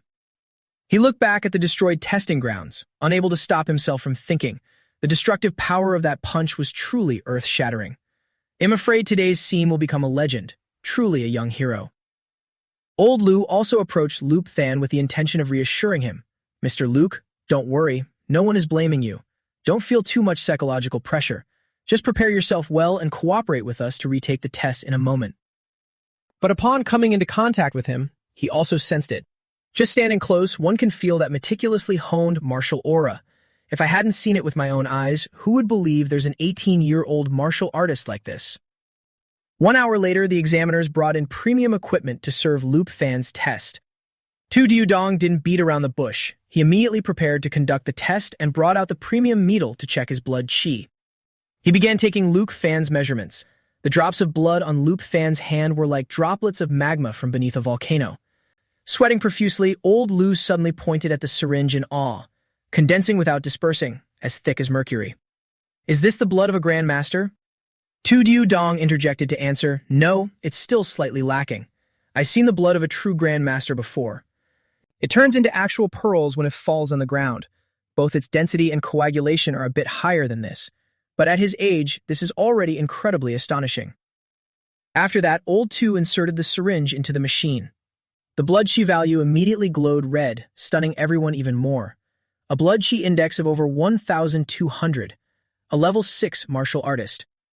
In all of Bakha City, no, even in the entire history of Dongnin Province's unified examination, Such a result has never appeared.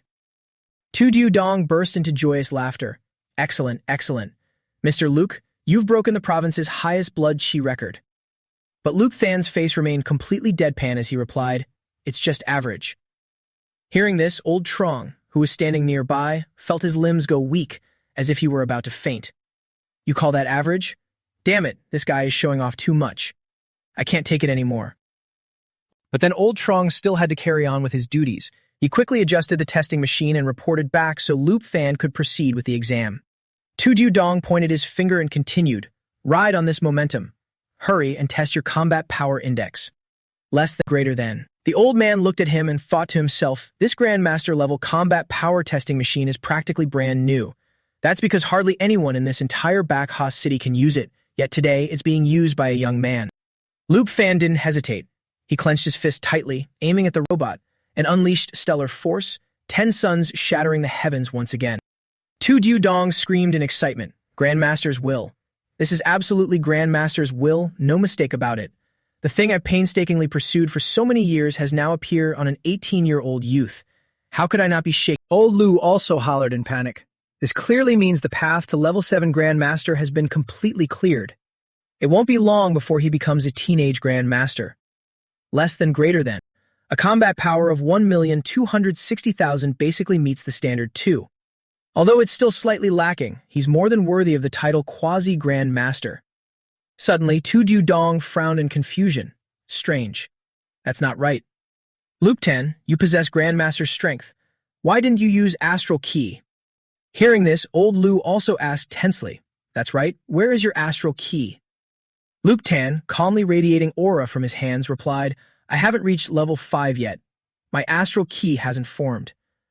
Already shocked, the two old directors stared wide-eyed at his answer, utterly stunned. Good heavens! He hasn't even entered level 5 yet he can strike with Grandmaster-level combat power. Old Tu winked repeatedly as he congratulated Director Lu. Congratulations to you. I'm afraid your Bakha city is about to produce a great Grandmaster this time. This is a true dragon descending upon the world. Old Lu jumped up in happiness and immediately issued directives. Haha, our Bakha city is about to produce a true dragon prodigy. Quick, notify President Tu and the Eastern Military Region. Concluding the exam, Luke Than leisurely walked out and called his family. Seeing him, Dai Hai and Kin Hoa immediately rushed over to ask, Than, how was the exam? Did you show your full potential? Oppa, tell us already. Luke Than calmly answered, a bit better than expected. Getting into a university in the capital shouldn't be a problem. Hearing this, Kin Hoa jumped up and cheered. Does that mean you'll get the valedictorian title? Haha, I'm going to have a valedictorian older brother. And so, the exam day ended wonderfully. The three of them happily took a commemorative photo with Lu Tan before heading back home. That night, Lu Tan once again checked his future profile. At 18, became a level 2 martial artist, shocking Bakha City. Later, through the recommendation of the Bakha Martial Arts Association, participated in the Don Min Provincial Genius Training Camp and secured first place. Participated in the Kai Min General Star selection of the Dragon Nation's Eastern region that year and achieved the title of Kai Min General Star. The same year, participated in the university entrance exam, achieving the top score nationwide and entering the 7 Holy Martial Arts University in the capital province.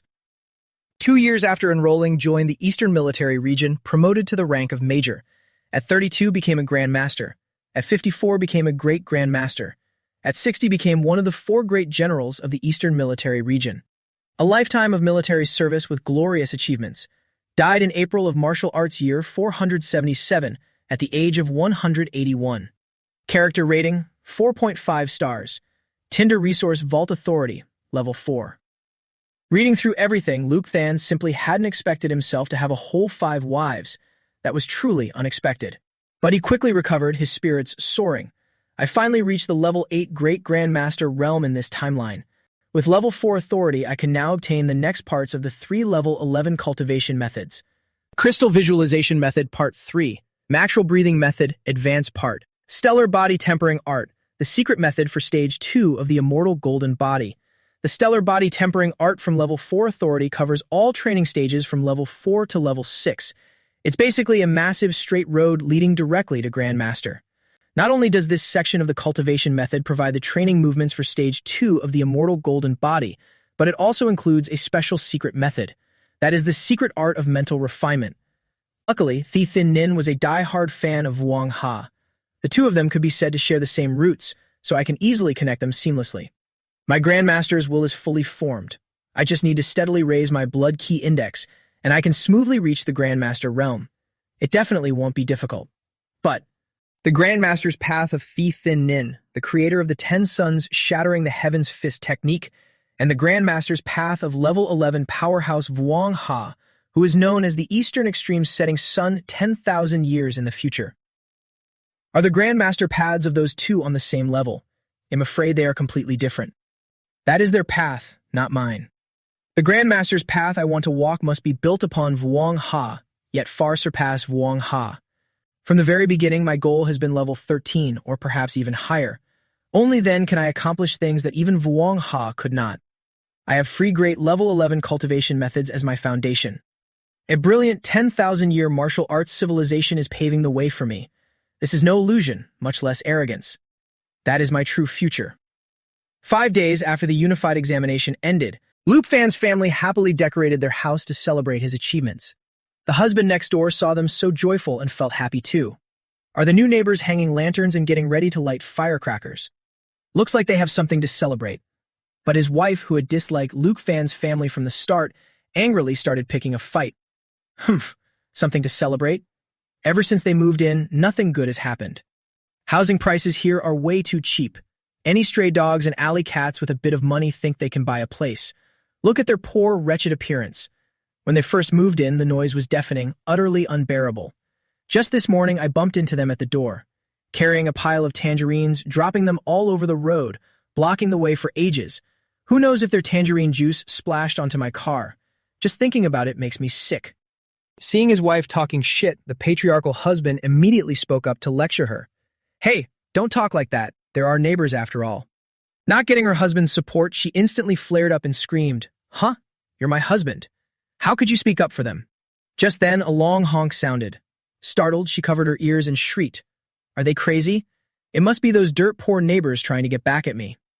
Didn't I just crush a few of his tangerines? I'll call a whole truckload and dump it all over his yard. But then the husband suddenly realized, wait a minute, this license plate. D0001. This is the governor's car. The governor came here in person and sounded the horn 9 times to celebrate the Ascending Dragon. The governor is here for the Ascending Dragon Martial Scholar. Hearing this, the wife grinned from ear to ear with joy. What?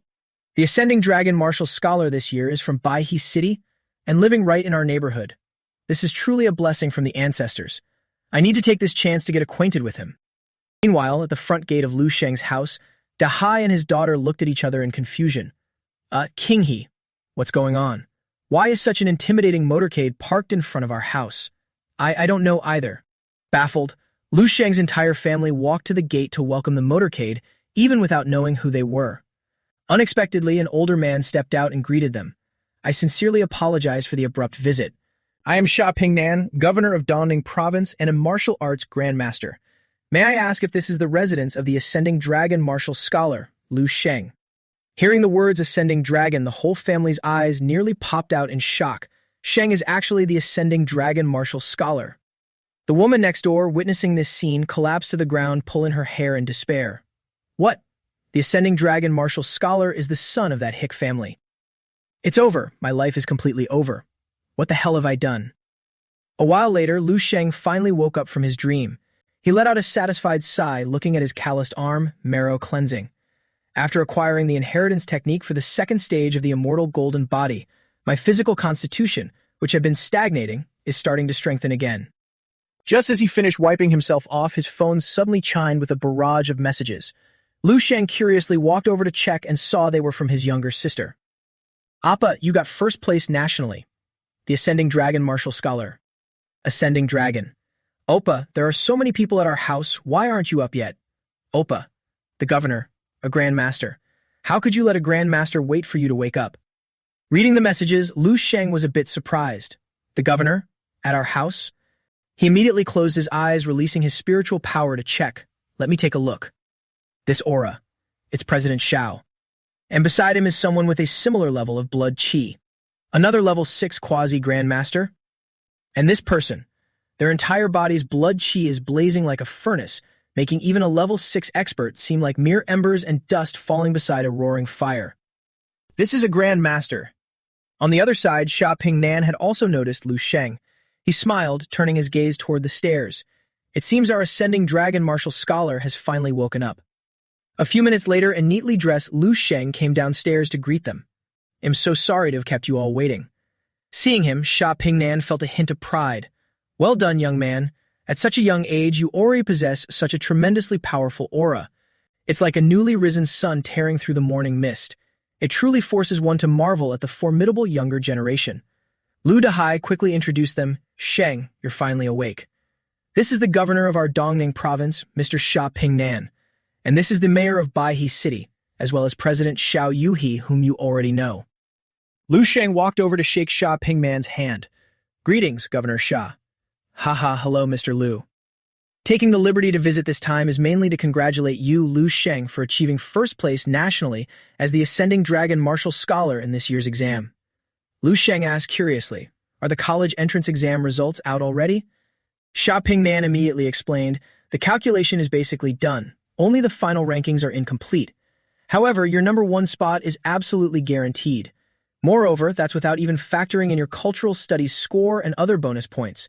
Once everything is finalized, it's highly likely you'll break the record for the highest score in the history of the Long Nation.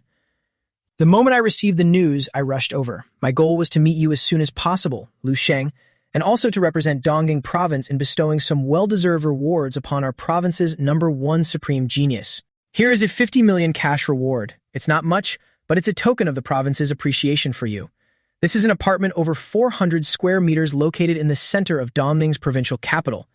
Though it's not as large as your current home, its location is prime, surrounded by professional support facilities of the Martial Arts Association, making it perfect for a martial artist to cultivate and live in. You already have the strength of a level 6 martial artist now.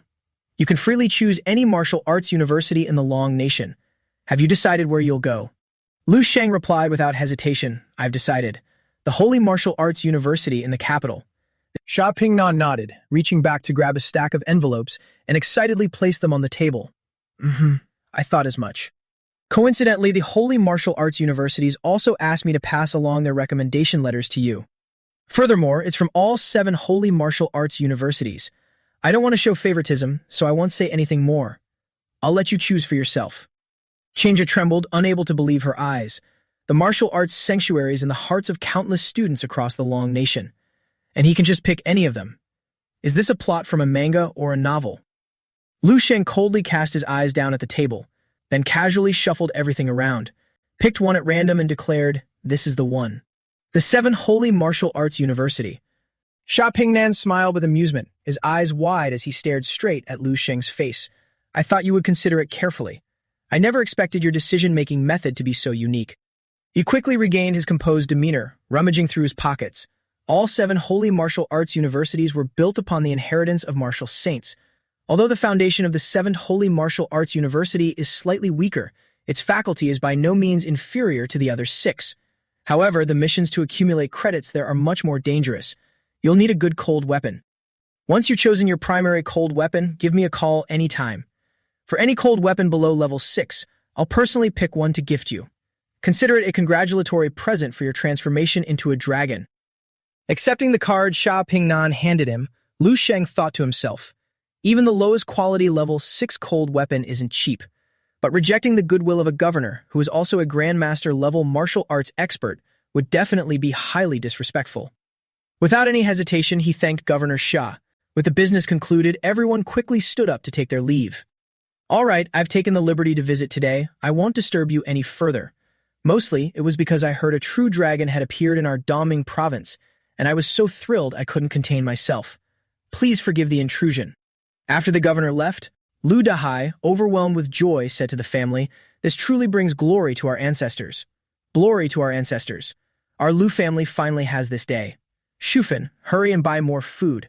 We have to celebrate big tonight. Ha ha ha. Meanwhile, in another location, a man's cold voice echoed. In his hands was Lu Sheng's resume. Quite interesting. Hearing this, the man beside him was also surprised. Oh, something that even catches your interest. That is truly far from ordinary. Just looking at the other man's aura made it clear it was the bright jade martial saint, Tan Zhongyu. He tilted his head, intently studying the paper before him, and surmised, perhaps this year will be a bit different. A few days later, Lu Sheng and his classmates celebrated his nomination in the comprehensive exam and bid each other farewell. Before leaving, he said goodbye to his family and embarked on a new journey.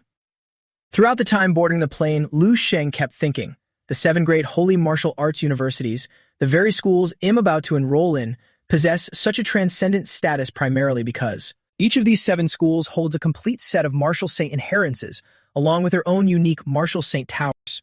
The 7 holy martial arts university that I chose was established 57 years ago. Its founder is Tan Zhongyu, one of the 3 living martial saints of the Long Nation. He became a martial saint just over 60 years ago, and he's currently only a little over 100 years old. It's said that the lifespan of a martial saint can easily reach over 300 years, far exceeding the realm of normal humanity. Among all the martial saints in the world, he is still considered quite young, like an immortal race from mythology. In the history of the Long Nation, a total of 9 martial saints have been born. Unfortunately, over a century ago, many martial saint-level experts died in battle slaughtering mutant beasts. Some also perished in wars between nations, with all sorts of underhanded tactics causing both sides to lose numerous martial saints. The martial elites of humanity just died from infighting like that. The Long Nation and the Lion Nation fought to seize the title of the world's strongest martial arts hegemon, a tragedy that makes one sigh in regret. As for the outcome, it's better left unsaid. The martial saint towers built after the war are where the Long Nation perfectly simulated the combat states of each martial saint across different eras. These towers represent the highest level of integration between martial arts and technology in the Long Nation. Those who enter the tower challenge it based on difficulty. Once they clear a certain number of floors, they earn a chance to meet the martial saint, or even be taken under the martial saint's wing. Though I have little interest in becoming a martial saint's disciple. After all, I already possess numerous inheritances left by level 10 and level 11 experts, like the crystal visualization technique and the divine illumination wisdom king. I can't even finish cultivating all of those, let alone his measly level 9 martial saint inheritance.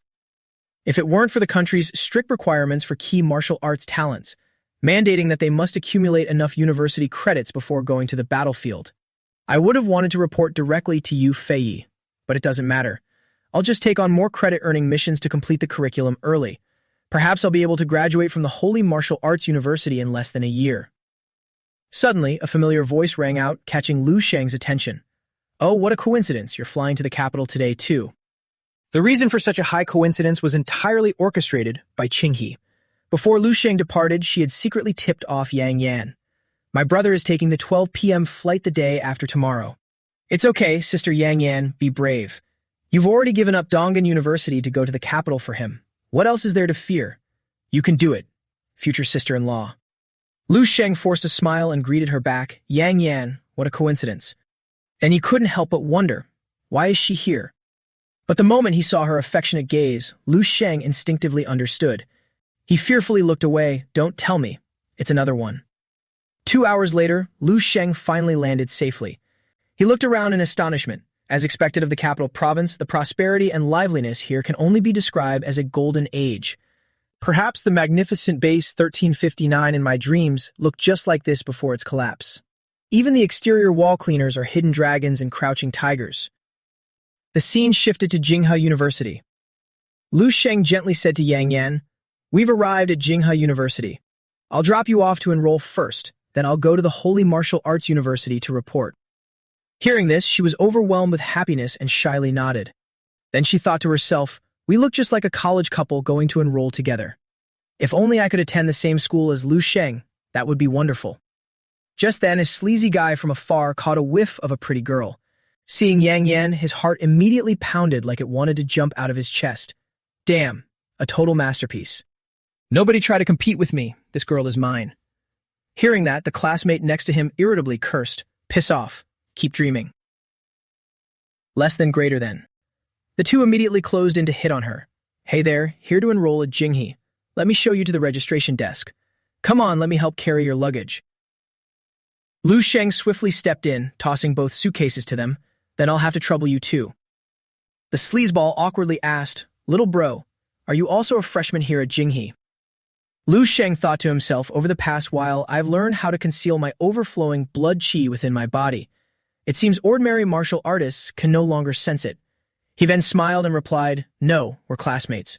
I just dropped her off to register on my way. Realizing this, the sleazeball winked at the buzz-cut guy next to him. Phew, looking at her, she clearly has a thing for him. Hee hee. Good thing they're not in the same school. Proximity is indeed everything. The buzz-cut guy happily introduced the place. Even though we're just a second-tier school here, all our facilities meet the standards of a first-tier martial arts university. The campus training rooms have everything, and we're right near Martial Artist Street. You even get 3 chances a month to enter the Martial Saint Tower. Coming to Jinghe, you definitely won't regret it.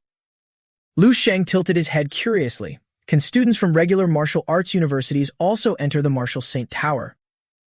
The guy nodded and continued, of course. The Martial Saint Tower is a treasure of the entire Longmation. There's no way it would be restricted solely to students of the holy martial arts universities. Not just us, even outside martial artists can enter the Martial Saint Tower as long as they apply with the Martial Arts Association. It's just that the process is a bit of a hassle.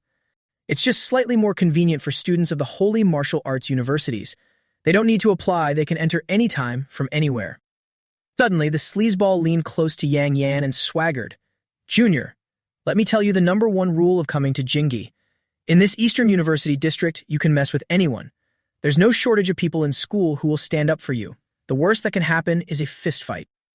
But absolutely do not provoke anyone from the 7 Holy Martial Arts University. Lu Sheng asked curiously again, why is that? Driving the sleazeball mad with annoyance. Why is it you again, kid? Don't get in the way of me talking to my junior. Ultimately, he still begrudgingly explained, because the students of the Holy Martial Arts Universities are all maniacs. Those guys get mutant beast hunting missions right when they enroll. Freshmen are already shedding blood. If they fight you, they might just beat you to death or cripple you for life.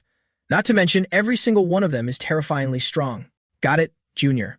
A while later, after escorting Yang Yan to the freshman registration area, Loop Than quickly took his leave. All right, I'll see you off here.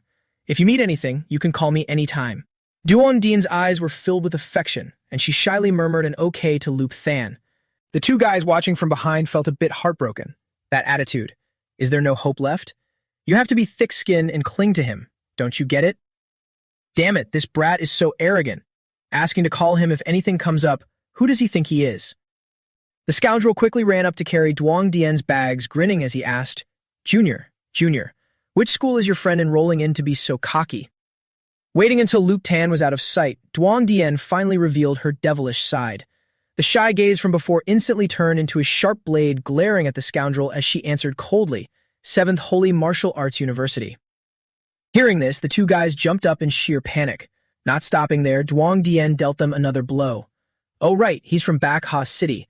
His name is Luke Tan. At the mention of that name, they trembled violently and stared at each other. Luke Than. He's this year's Ascending Dragon National Martial Arts Champion, right? After a long time, Luke Than finally arrived. He looked up at the school in front of him. So this is 7 Holy Martial Arts University. As expected of the 7 Holy Martial Arts University, the calligraphy of a martial saint, massive wooden towers, a majestic aura hitting right in the face. A grandmaster holds mountains and rivers in their heart. A martial saint holds the universe in their chest. Even if it's just to broaden my horizons, this university trip is not in vain. The scene shifts to the freshman registration area. Luke Than stepped forward, handing his admission letter to the group in front of him. Excuse me, is this the freshman reception area? I'm here to register. Seeing him, a female student from behind dashed over, snatched the paper, and gleefully opened it. A freshman? Hand over your admission letter to Nuna. Let me check it for you. Huh? It's the National Martial Arts Champion of this year's Ascending Dragon exam. It's true. This is so rare. Our 7 Holy Martial Arts University recruited a national champion for the first time, and it's an exceptionally handsome guy on top of that. Hearing this, the male student behind completely froze, then let out a sudden gasp. With a loud thud, he leaped up, then squatted on the desk facing Loop Than with a giant sword resting on his shoulder. Is it you? The Loop Than? Loop Than offered a friendly smile in response. That's right, the real deal. What's the matter? Before he could finish, the guy suddenly grinned eerily and directly slashed his sword down. However, Loop Than's cold, unfazed demeanor, not even blinking an eye, made him instantly shudder. He regained his composure and pointed the way for Luke Fan. Just go straight in that direction. There are signs all along the way. You'll find the student dormitories. Luke Fan nodded and turned to leave. Got it. Thanks. Looking at his back, the blonde girl couldn't help but marvel. Wow, this calm and relaxed demeanor and this aura. He's definitely not ordinary. If only he were my teammate. The red-haired guy asked curiously, do you know his university entrance exam score? The girl with glasses immediately replied, let me check. Nothing. It can't be found.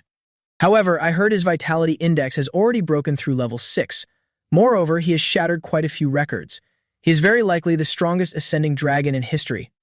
Hearing this, the red-haired guy broke into a cold sweat and flashed a mysterious smile. Heh, is that so? Then there will be a good show to watch later.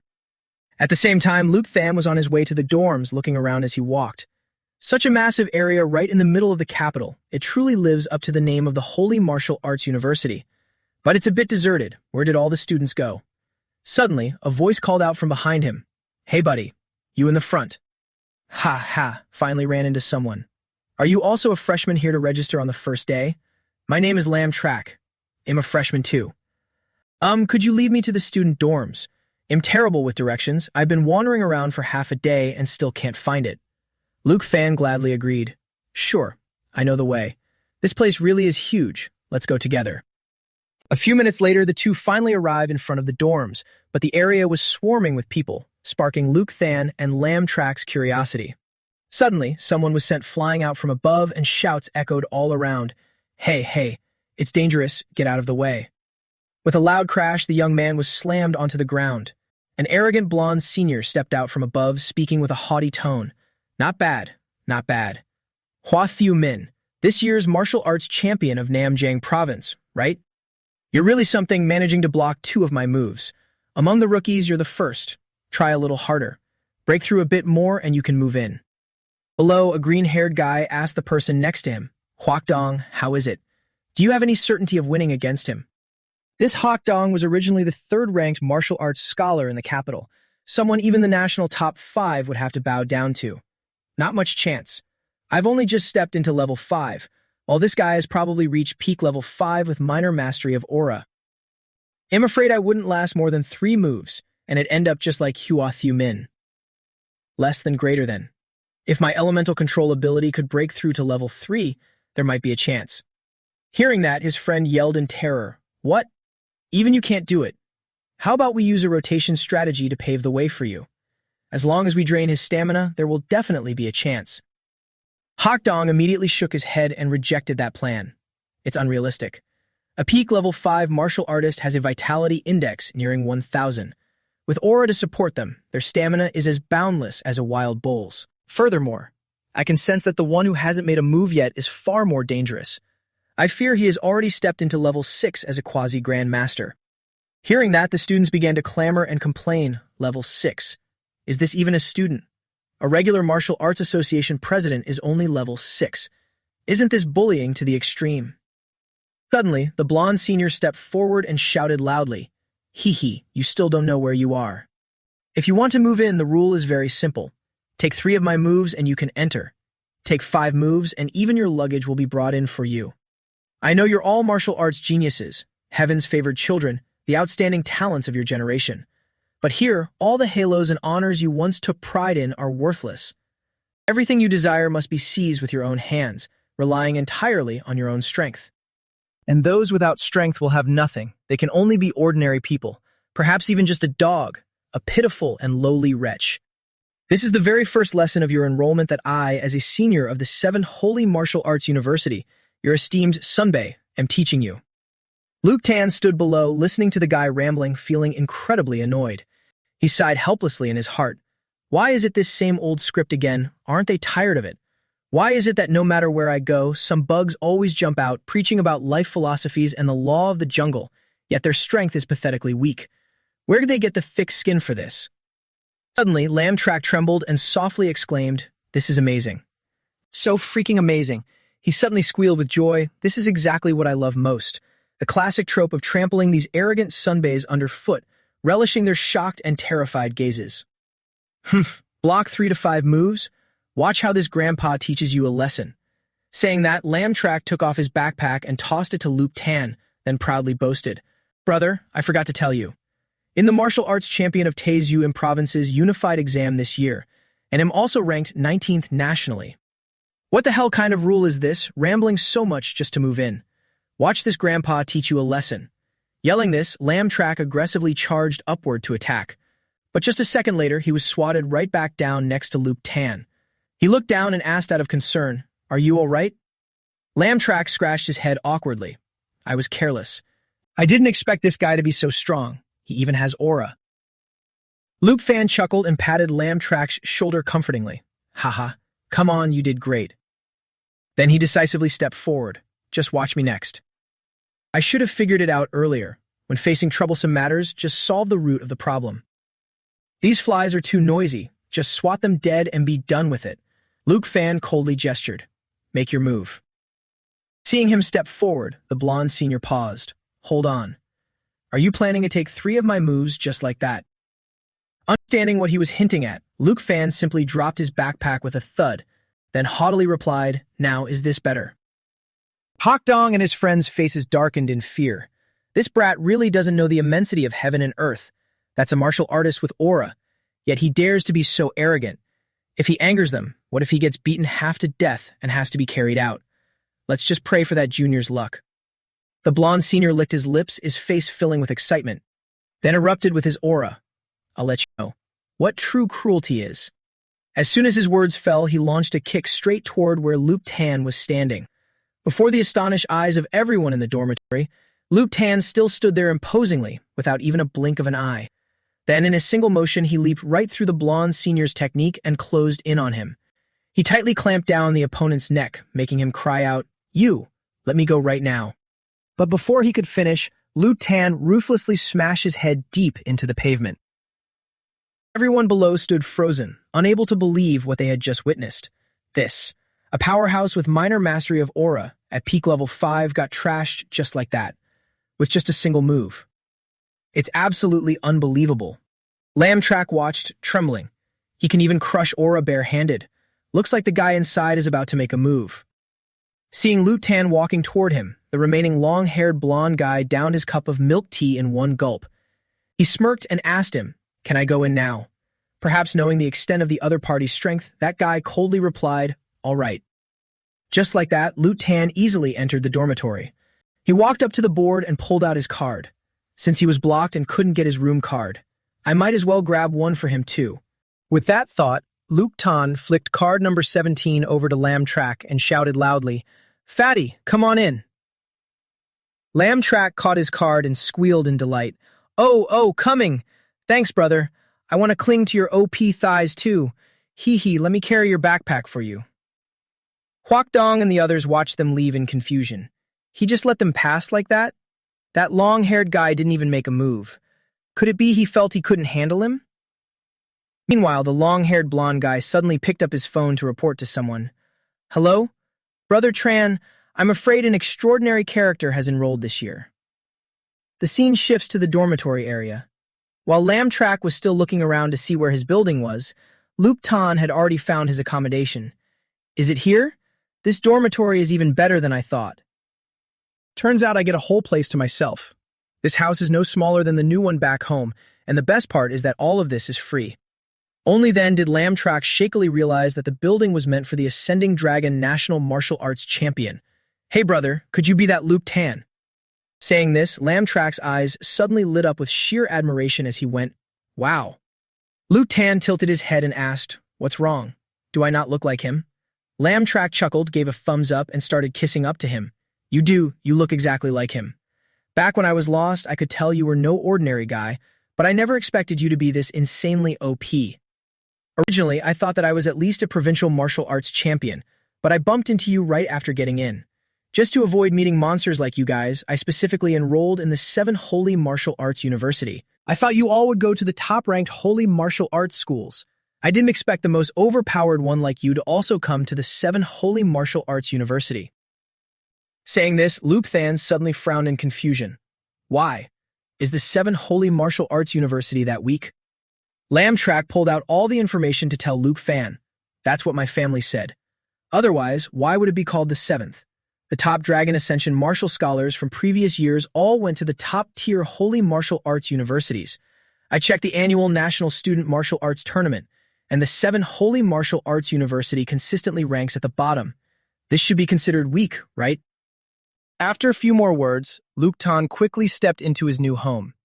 Whether it's weak or not, it's a martial lineage passed down by a martial saint, enough for your cultivation. Anyway, I have things to do. Let's talk later. Saying that, he immediately closed the door, shutting out the outside world, but Lamb Track lingered for a while before finally leaving. Hey, bro. Let's be friends on WeChat. Hey. Finally alone, Luke Tan, exhausted, collapsed onto the sofa. The interior isn't bad at all. Even the sofa is made of mutant beast leather. It has everything one could need. Suddenly, a remote on the table piqued his curiosity, and he pressed it. Instantly, the TV screen lit up with various video clips. Brief guide to clearing the 13th floor of the Martial Saint Tower. Thoi Man Nam tearing a level 5 mutant beast apart. Cowards do not watch. Highlighting the heroes of this month's 7 Saints ranking. High energy warning.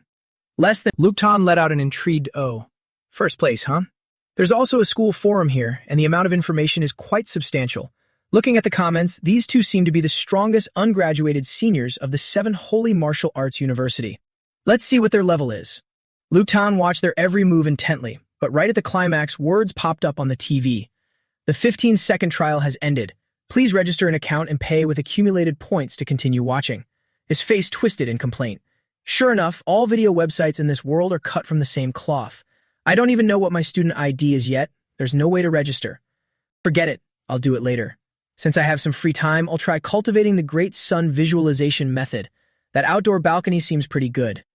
Before coming here, I refined 30 vials of this golden dragon saliva. It should be enough for my cultivation. The effect is indeed extraordinary. Let me circulate my energy and see. Luke Than's soaring mood was suddenly yanked back to zero by a loud, forceful knocking on the door. His face darkened as he snapped around and asked, "Who is it?" But there was no answer from outside. Instead, they seemed intent on smashing his door to pieces. Unable to hold back any longer, he gathered all of his composure, opened the door, and demanded, "Who is responsible for this?" The number 2 thug pointed at himself, his entire body reeking of murderous intent as he proudly admitted, "I did it. You must be that guy, Luke Fan." The moment he confirmed it was the other party's doing, Luke Than angrily kicked him straight in the gut, sending the thug flying all the way to the building opposite. The 2 lackeys who had been laughing just a moment ago instantly had their faces twisted in horror. Luke Tan angrily warned, "Get the hell back and learn how to knock politely before coming to find me." The thug, who had been kicked several yards away, coughed violently in pain. Damn it. Didn't this Luke Tan just enroll? How the hell is he this strong? Seeing the group standing there in dead silence, Luke Tan irritably spoke up first. "So, what's your purpose? Just looking for trouble as usual? Who's next?" Having witnessed his strength, the other 2 dared not offend him further and immediately handed over their items. No, it's a misunderstanding. We're from the Student Affairs office. This is your student ID. It's already linked to the key card of this villa. There's also a welcome gift package of daily necessities for new students. With this card, you can use all the facilities on the campus of the 7th Holy Martial Arts University, and you'll even receive a vial of level 4 mutant blood every month. Luke Than coldly accepted the card, pondering, "I even get a portion of level 4 mutant blood every month." The benefits of the Holy Martial Arts University are indeed not ordinary at all. However, I don't buy that they came specifically to deliver gifts. With such heavy murderous intent, I'm afraid this is just another hazing ritual by the student council members to assert dominance over freshmen. Thinking this, Luke Tan took the liberty of unleashing his aura to intimidate them back. "What are you waiting for me to apologize to you?" Sensing the absolute oppression, the group trembled and hastily backed away. "Huh? No, there's no need. We're leaving right now." Not liking to drag things out, Luke Tan slammed the door shut and turned back inside. "I've received the items, thanks for making the trip. I won't see you out." Only when he was no longer there did the group breathe a sigh of relief and pull each other up. Damn it, this is so frustrating. We're dignified upperclassmen, yet we got beaten this badly by a rookie. What, do you want revenge? I'm not going with you. The thug clutched his chest, panting heavily. Revenge my ass. Even the last time I went on a mission to fight a level 6 mutant beast, I wasn't injured this severely, but we can't just let this go. Suddenly, Luke Than's voice rang out once again. Peeking through the crack of the door, he asked, "Oh, you guys still haven't left? Did you forget something? Seniors." The thug and the other two jumped in terror and immediately whipped out their phones to call someone else. Nothing at all. Ah, right. We forgot to fix the broken door. Hello, administration office, emergency situation. Send someone here right away. It's a matter of life and death. Long after everything had slowly returned to normal, Luke Than sat in front of the screen, leisurely watching TV. With this universal card, I should be able to watch videos now, right? Oh, it works. Is this the person currently ranked first in the 7 Holy Martial Arts University? Thui Wai, fighting while wearing a suit and tie. The other one is Tu Lan. These two are the representatives of the strength of the top martial arts geniuses in the Dragon Nation, huh? I wonder how strong they actually are. As soon as the match began, Luke Than was somewhat surprised to see the attacking speed of both of them. Tui's sword was as cold and sharp as flowing water, each stroke graceful yet vicious. Meanwhile, Tu Lan was like a ferocious beast charging into battle, every step cracking the ground open, his sword wind carrying a berserk power as it cleaved straight ahead. With brute strength like an ox, Tu Lan quickly backed Tui Wai into a corner. Their fierce willpower was clearly reflected in every sword strike. It made Luke Than feel anxious as well. Strength like this, it's very powerful. If I didn't have my Grandmaster will, I'd probably have to use 60%. No, 50% of my strength to beat them to death, right? This is already too exaggerated. Right now, my astral aura has reached the minor completion stage, and my combat power is roughly estimated to be over 2 million. 50% of my strength definitely exceeds the 10,000 mark. In other words, although these two haven't reached the Grandmaster level, they already possess Grandmaster level combat power. They are true geniuses. This is only the 7th Holy Martial Arts University, and there's also the 7 Saints ranking. It seems there are still many geniuses in the world. I need to work even harder. Suddenly, a video clip caught Luke Than's attention. The strongest freshman in the history of the 7th Holy Martial Arts University defeated a top 300 veteran student on the first day of enrollment. Is this what happened at the dorms just now? Someone filmed it. It looks a bit too violent. But the very next second, the video continued playing, even introducing this as the most dramatic moment. The people on the forum had actually edited the fight into a looped video of Luke fans slamming the blonde senior's head into the ground. Comments were flashing non-stop. Awesome. Ha ha ha, I'm dying of laughter. This freshman is too aggressive. As expected, anyone who can ascend the dragon is no joke. Only then did Luke Fan feel a pang of guilt, awkwardly scratching his cheek. It seems that guy won't be able to hold his head up high in school for a long time. I feel a bit bad. But that guilt vanished in an instant, making way for Luke Fan's hunger. He rubbed his belly, looking forward to tasting a meal at the Holy Martial Arts University to see how it was. The scene shifted to the school cafeteria. Lamtrak carried over a massive pile of food and said cheerfully, "Hey, Brother Tan, don't laugh at me. I just eat this much. If I didn't practice martial arts, I wouldn't have this kind of physique." But as soon as he saw his table, Lamtrak spat out a mouthful of saliva in sheer shock. He awkwardly sat down across from Luke Tan, marveling. "That's amazing, Brother Tan. You really are something else." In the distance, the girls excitedly clamored upon seeing Luke Tan. "Huh, that's the strongest freshman Luke Tan, right? But he looks quite handsome and polite. His moves were a bit rough, but I really like that." Aside from the girls, the guys were also quickly eyeing Luke Fan, whispering behind his back, "Kai Fan got knocked out by this kid. He's almost level 6, isn't he? Humph, how careless. I also want to test the strength of this strongest ascending dragon." Haha, me too. Hearing those words, Lamtrak, sitting next to Luke Fan, was amazed. "Holy crap. Brother Fan, did you hear that? It's only the first day of school, and you're already a celebrity on campus.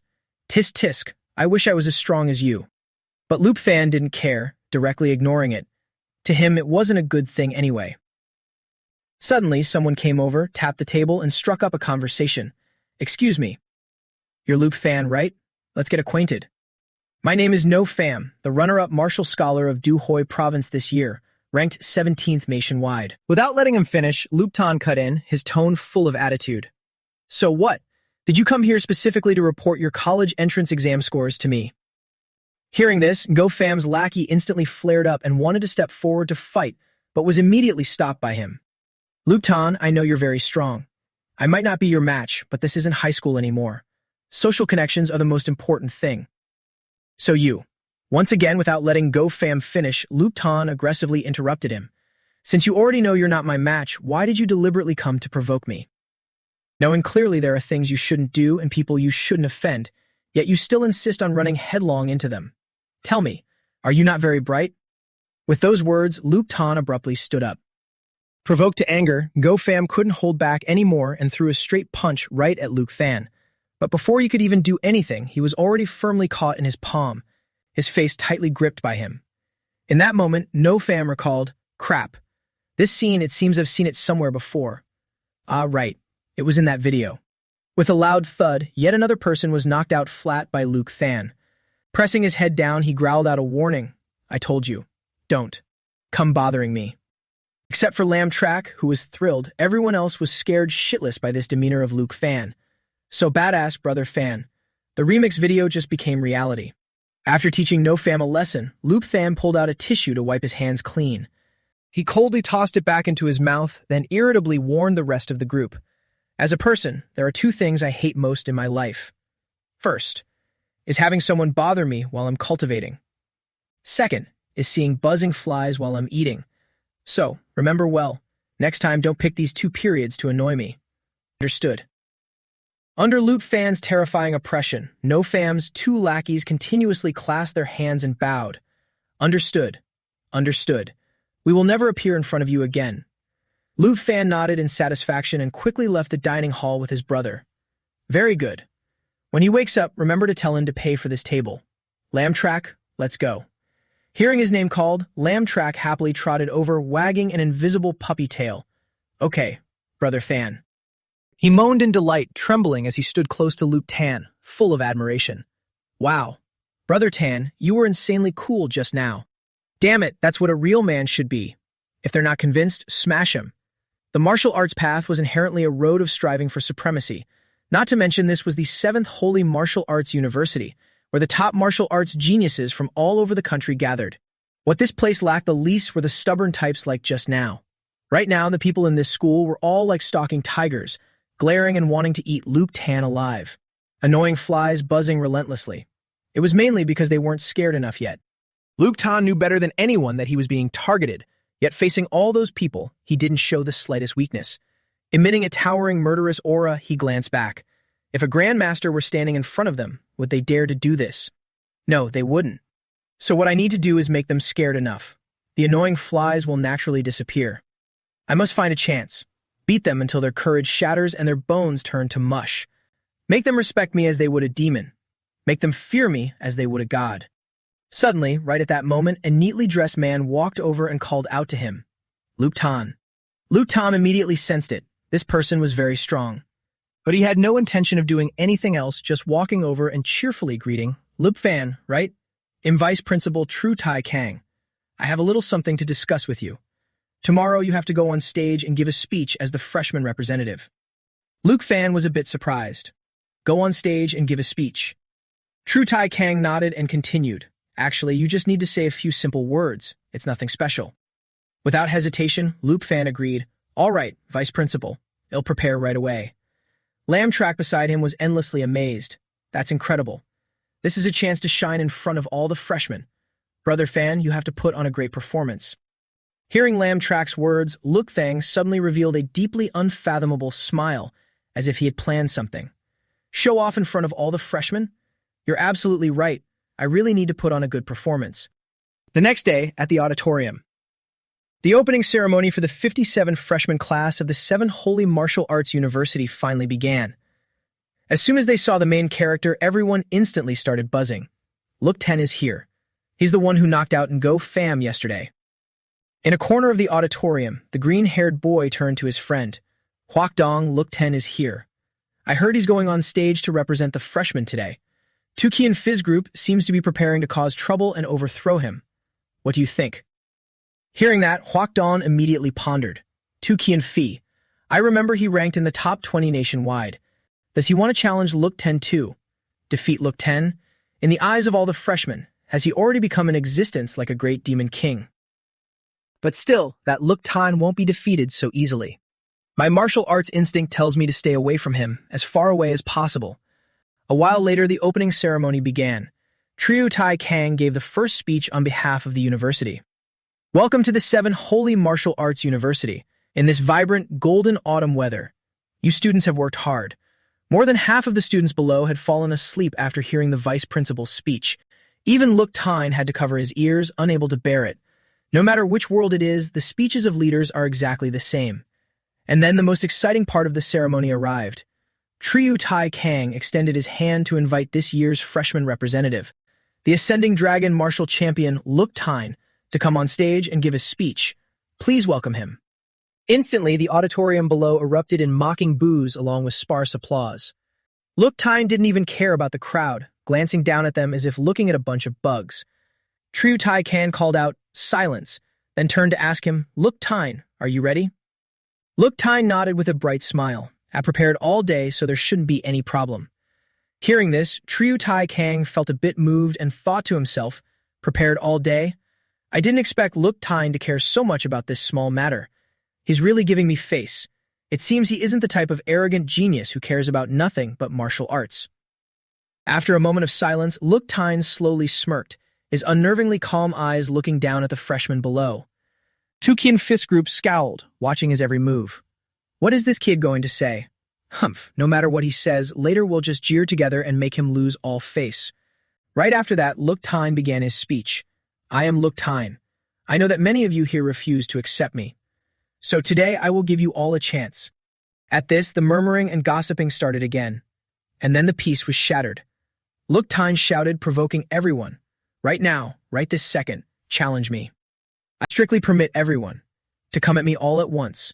Don't make me wait too long, you annoying flies." In the face of his arrogant aura, everyone uniformly went crazy with rage.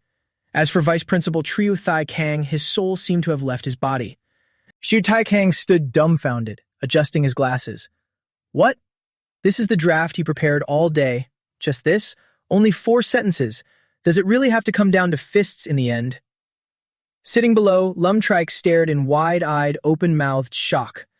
As expected of my brother Tyne, so badass. Seeing no one make a move, Look Tyne deliberately provoked them further. "What's wrong? You don't dare attack together?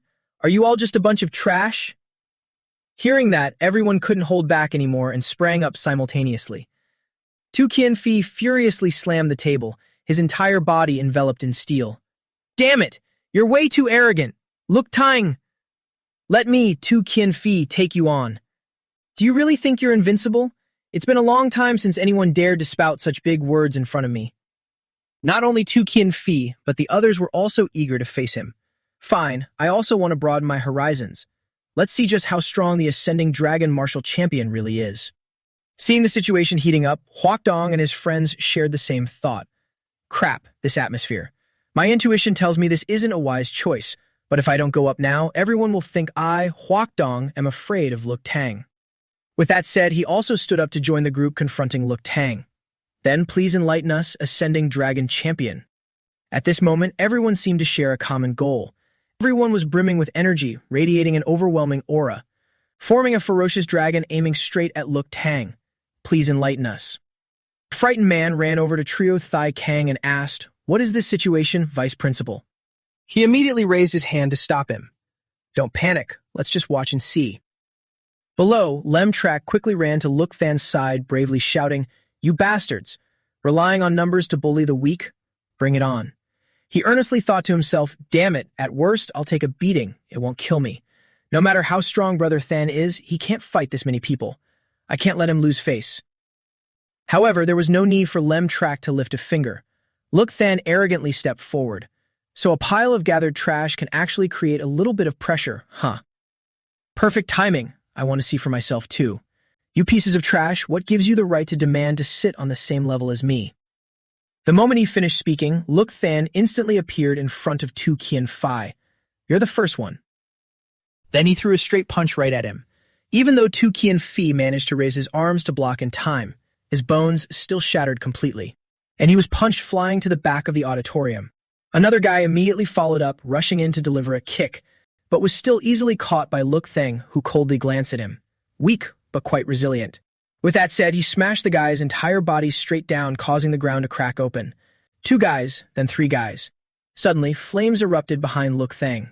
An elemental controller had appeared. He excitedly unleashed fire toward where Look Thang stood, grinning from ear to ear, "Haha. No matter how strong you are, you can't withstand this fire." Unfortunately, Look Thang's body had been tempered to the absolute limit. He casually walked through the flames and grabbed the guy's face tightly. As I expected, my astral aura didn't cover everything. My clothes are all burned up. Just then, a flash of light suddenly darted past both of them, forcing Look Thang to let go of the guy in his hand. Then that light danced around the auditorium like a flying ribbon. Massive strength and solid defense, huh? Then I'll use speed and slowly slice your flesh with a dull knife. The blonde girl gloated over her ability, not expecting Look Thang's movement speed to be even faster. In a split second, he caught up using the breath of wind and tightly gripped her ankle. Before she could even process it, with a loud crash, Look Thang slammed her straight into the ceiling. At the same time, right behind him, another guy contorted his body, radiating mental power as he growled, "I'm about to lose control of my own power. Don't blame me for this." With that, he controlled a barrage of throwing darts to fly straight at Look Thang and lodge themselves into his back. That guy jumped for joy. Success. I took him down. I defeated Look. But as soon as the smoke cleared, what met his eyes was Look Thang's alluring, completely unscathed back. He raised his hand, seizing the guy's weapons, and directly controlled them back at him. "Who permitted you to scratch my itch without asking?" The guy couldn't believe his eyes and screamed, "Impossible. Why are you also a spiritual reader?" Right after that, all the darts were hurled back at the spiritual reader. Knowing there was no chance in individual combat, Hawk-Dong led the rest of the group and yelled, "Damn it!" Everyone attacked together. The moment everyone rushed forward, Look Thang slowly turned his head. His eyes glowed brightly and a layer of golden aura surrounded his body. Boom! A massive explosion occurred, blasting everyone away in different directions. Look Thang arrogantly walked up to them and mocked, "Just as I thought, trash will always be trash. Even when gathered in one place, it's still just trash. I simply expected too much from you all." Trio Tai Kang broke out in a cold sweat standing on the podium, witnessing everything. It's really something to look forward to. The day when the people from the other 6 holy martial arts universities see Look Thang. Hawk-Dong stared in shock at the chaotic scene in front of him. How did it turn out like this? I was still debating whether to attack or not, and it's already over. The crusade of the heroes has failed. The world is about to embrace the long, dark rule of the Demon King. What a tragic ending. Hawk-Dong was so immersed in his own world that he didn't even notice Look Thang had arrived in front of him. He waved his hand and asked him, "Why are you zoning out?" Throwing in a familiar anime line from the old world, too. "Did you stand up just now, too?" Hearing this, Hawk-Dong was startled and continuously shook his head. "No, I didn't." He saw the chair behind him, immediately backed up and hugged it tightly, refusing to let go. "I didn't. Absolutely not. I still sitting right here." After a moment of silence, Look Thang directly smacked Hawk-Dong on the head. "Forget it. It doesn't make a difference without you." He turned back to the rest of the crowd. "I gave you all a chance. It's a real pity you didn't know how to grasp it. When they wake up, pass on this message. Next time, don't jump around wildly in front of me. Have I made myself clear?" The rest of the crowd nodded frantically, bowing deeply at a perfect 90-degree angle. With everything settled, Look Thang smiled and turned to report to Trio Tai Kang. "Vice Principal, my speech as the freshman representative is now concluded." He happily announced immediately, "Good, good. Some of you stay back to clean up the auditorium. Take anyone who needs it to the infirmary. Everyone else, dismissed." And so the entrance ceremony for the 57 freshman class of the 7 Holy Martial Arts University officially ended successfully. Supernatural Edit, the strongest freshman in history, single-handedly dominating the entire freshman leaderboard. The true strength of ascending dragon martial champion Look Thang is revealed. On his second day of enrollment, he's already aiming straight for the senior leaderboard. If you're still slacking off, you better start trying harder. Level 6 martial artist plus level 3 spiritual reader. A comprehensive analysis of the dragon ascending national champion, Look Thang. The strongest rising star of the 7 Holy Martial Arts University is born. Look Thang's actions were like a stone thrown into a tranquil lake, sending ripples of shock all around. Watching the clip about himself, Look Thang's face surprisingly twisted in dismay. These clickbait titles make me sound like a high-level boss wandering into a beginner's village. Am I really that kind of person? But lately, I've genuinely become more violent. It seems I've gotten used to solving everything with brute force. Is it because my strength has increased too fast? That's probably part of the reason. The biggest reason is that these guys are just too weak. Fighting those freshmen brought zero pressure. It felt like turning on a hack to mow the lawn. Being weak isn't a crime, but being weak and not knowing your place is definitely a mistake. Being weak and annoying is even worse. Violence might not solve every problem, but it can solve the vast majority of them. Originally, I was supposed to show off my godlike power to quickly increase my authority in the Tinder resource vault. I should have revealed all my talents from the start.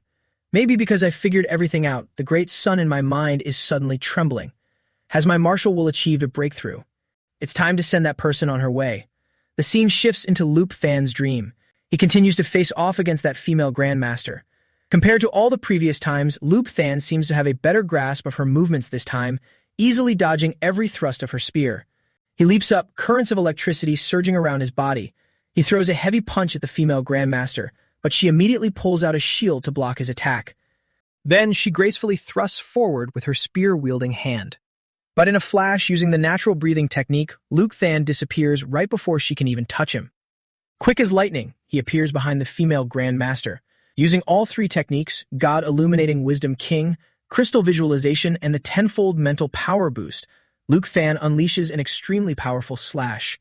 After a long time, he finally manages to strike her. Luke Than feels a surge of anticipation. Did I succeed? However, right after that, the female grandmaster's severed arm suddenly forms into a massive ice limb. She trembles and her entire body gradually mutates along with it. The female grandmaster roars in pain, opening her jaw wide, nearly half her face rotted away as drool drips down. Luke Tan is left speechless, his face twisting in terror. Holy crap, it can even do that. With a crash, the female grandmaster's once tiny arm suddenly transforms into a giant monster-like iron hand. She digs her claws deeply into the ice floor, letting out an ear-piercing screech. The next second, the female grandmaster clenches her fist and lifts an enormous block of ice right off the ground. That ice block grows larger and larger through her power, only stopping when it reaches up to the clouds. She floats in mid-air in front of the iceberg, making Luke Tan look on with immense frustration. Damn it. I've never seen her use this move. Could this be her ultimate technique in her final form after her HP drops below a certain point? The female grandmaster's iceberg rapidly crystallizes into a giant bird, exerting an extreme oppressive force from above. Luke Tan acts urgently, immediately executing his move. Grandmaster's Will, Imperial Blade Wheel. Infernal Rebirth. He charges up to face her ultimate technique head-on. The two clash fiercely, neither willing to yield an inch. The battle ends with Luke Tan utterly defeated. He collapses onto the cold ground, coughing dryly. Did I lose again? Martial Divine Powers. This is what a true martial divine power fucking is. I just can't accept this. In the end, I still couldn't defeat you. The moment she hears those words from Luke Tan, the female grandmaster suddenly freezes. Her mask suddenly shatters, revealing blue eyes as clear as pure jade ice, accompanied by a faint smile that holds an unprecedented sense of freedom. Just like that, the female grandmaster slowly fades away before Luke Tan's astonished eyes. Right after, all of her memories flow directly into his body. This female grandmaster's name was True Lan Tuen. The moment he recognized the potential True Lan Tuen possessed, the sect leader of the glacial martial arts sect immediately took her in as a personal disciple. For a long time since childhood, True Lan Tuen had to learn how to endure the freezing cold day and night. When the sect leader asked her what she wanted to learn, True Lan Tuen said without hesitation, "I want to learn your spear arts, master. Because your spear path is the strongest. You're the only one in base 1359 to comprehend the fifth realm of spearmanship." After hearing the fierce desire of his beloved disciple, the man then wholeheartedly guided her. Years later, despite being only 17 years old, True Lan Tuyen broke through to Grand Master, revered by everyone in base 1359 and seen as their beacon of hope. However, to the sect leader, she still had a very long way to go. He told her that her frost spirit bird had yet to find its glacier. And then on one fateful night, while True Lan Tuyen was meditating in the dojo, a man covered in wounds came looking for her. He weakly and bitterly scolded her. "True Lan Tuyen, the base's defensive walls have been breached and you're still here bitterly cultivating. Are your heart and blood entirely made of ice? Ha ha ha. Hearing this, True Lan Tuyen panicked and turned around to ask, "Where is my master?" But the response she got was absolutely brutal. "Your master is dead. Your master was a madman. Before he left, he even told us not to bother you." True Lan Tuen didn't cry or scream. She coldly stepped off the porch, put on her mask, and marched out to the battlefield. "Master is dead, so I'm going to die too. It's truly a pity. I never got to let Master know that my frost spirit bird has only just flown out of the glacier." Absorbing a flood of memories from True Lan Tuen, Luke Than clutched his head in agony and screamed. The spear techniques, the path of the spear. I've never absorbed such pure memories before. Almost all of them are entirely about the spear. True Lan Tuen's martial arts treasure trove is immensely helpful to me. My spearmanship was already at the micro realm. After absorbing these pure glacier-like martial memories, it has surpassed the control realm, reaching an entirely new and higher level. The fourth realm of spearmanship. There is a gap even among grandmasters. If Fi Thin Min's memory was a mudball full of impurities, hers is a crystal-clear ice shard. Although True Lan Tuen was only a level 7 until her death, she was absolutely a true martial arts genius, capable of fighting level 8 experts above her rank. She is vastly stronger than Fi Thin Min. Even Fi Thin Min left behind remnants of a core grandmaster skill. True Lan Tuen is 10 times stronger than Fi Thin Min, and her martial will is 10 times stronger too. There's no way she wouldn't leave behind a core grandmaster skill. Found it. This is it. True Lan Tuen's memory core, the remnant of a grandmaster's will. The moment he found True Lan Tuen's deepest memory, Luke Than reached out and touched it. His entire body plunged into it once again, merging with it as one. So that's how it is. So this is the Frost Spirit Bird. This spear strike is named Frost Halberd Sparrow Prison Spear. This spear can slay a great grandmaster. In his dream the next day, Luke Than recovered all the data related to True Lan Tuyen. Tich Lin Hatch, a level 10 martial artist possessing profound spearmanship, creator of the Frost Halberd Sparrow Prison Spear, sacrificed during the destruction of base 1359. True Lan Tuyen, a level 7 martial artist, a spearmanship genius, disciple of Tich Lin Hatch, sacrificed during the destruction of base 1359. That old man turned out to be a level 10 powerhouse. The Frost Halberd Sparrow Prison Spear is so powerful, yet it wasn't even included in the Tinder project. So just how overwhelmingly strong is the spearmanship that actually made it into the Tinder project? Phew, that's not right. Cultivating 3 level 11 techniques simultaneously, my energy is almost reaching its limit. After all, my martial arts talent isn't intrinsically that strong. I've completely relied on these 10,000 years of accumulated knowledge to reach my current heights. Foundational techniques naturally have to be trained step by step on my own, but martial skills don't need to be like that. The dream space is a colossal treasure trove for me. What I need to do is perfectly inherit their skills by hunting down these powerful zombie experts, just like I did with True Lan Tuyen. Then the next target, hunting down Tich Lin Hatch. No, it's too difficult. Although his martial memories could be considered the existence of a supreme powerhouse, Tich Lin Hatch is right in the center of the base. I can feel countless terrifying auras there, so powerful they make me tremble. The difficulty is just too high. I still have a long way to go. Suddenly, a sharp pain shot throughout Luke Fan's body. He collapsed, clutching his chest tightly, his breathing growing heavier. Arg, are my grandmaster wills clashing with each other? What is going on here? Sensing his chaotic mental state, Luke Fan immediately delved deep into the crystal visualization technique. He was startled to see the 2 memory cores erupting violently. This feeling, intertwining heat and cold. True Lan Tuyen's grandmaster will. Her will is ice, while Thi Thin Min's stellar grandmaster will is fire. Ice and fire are incompatible. If I don't handle this well, my body will be torn apart. What should I do? Right at that moment, Luke Fan's mental core suddenly cracked open. It completely sucked in both original powers of True Lan Tuyen and Thi Thin Min. It didn't take long to suppress them both. Luke Than breathed a sigh of relief, marveling at what he had just witnessed.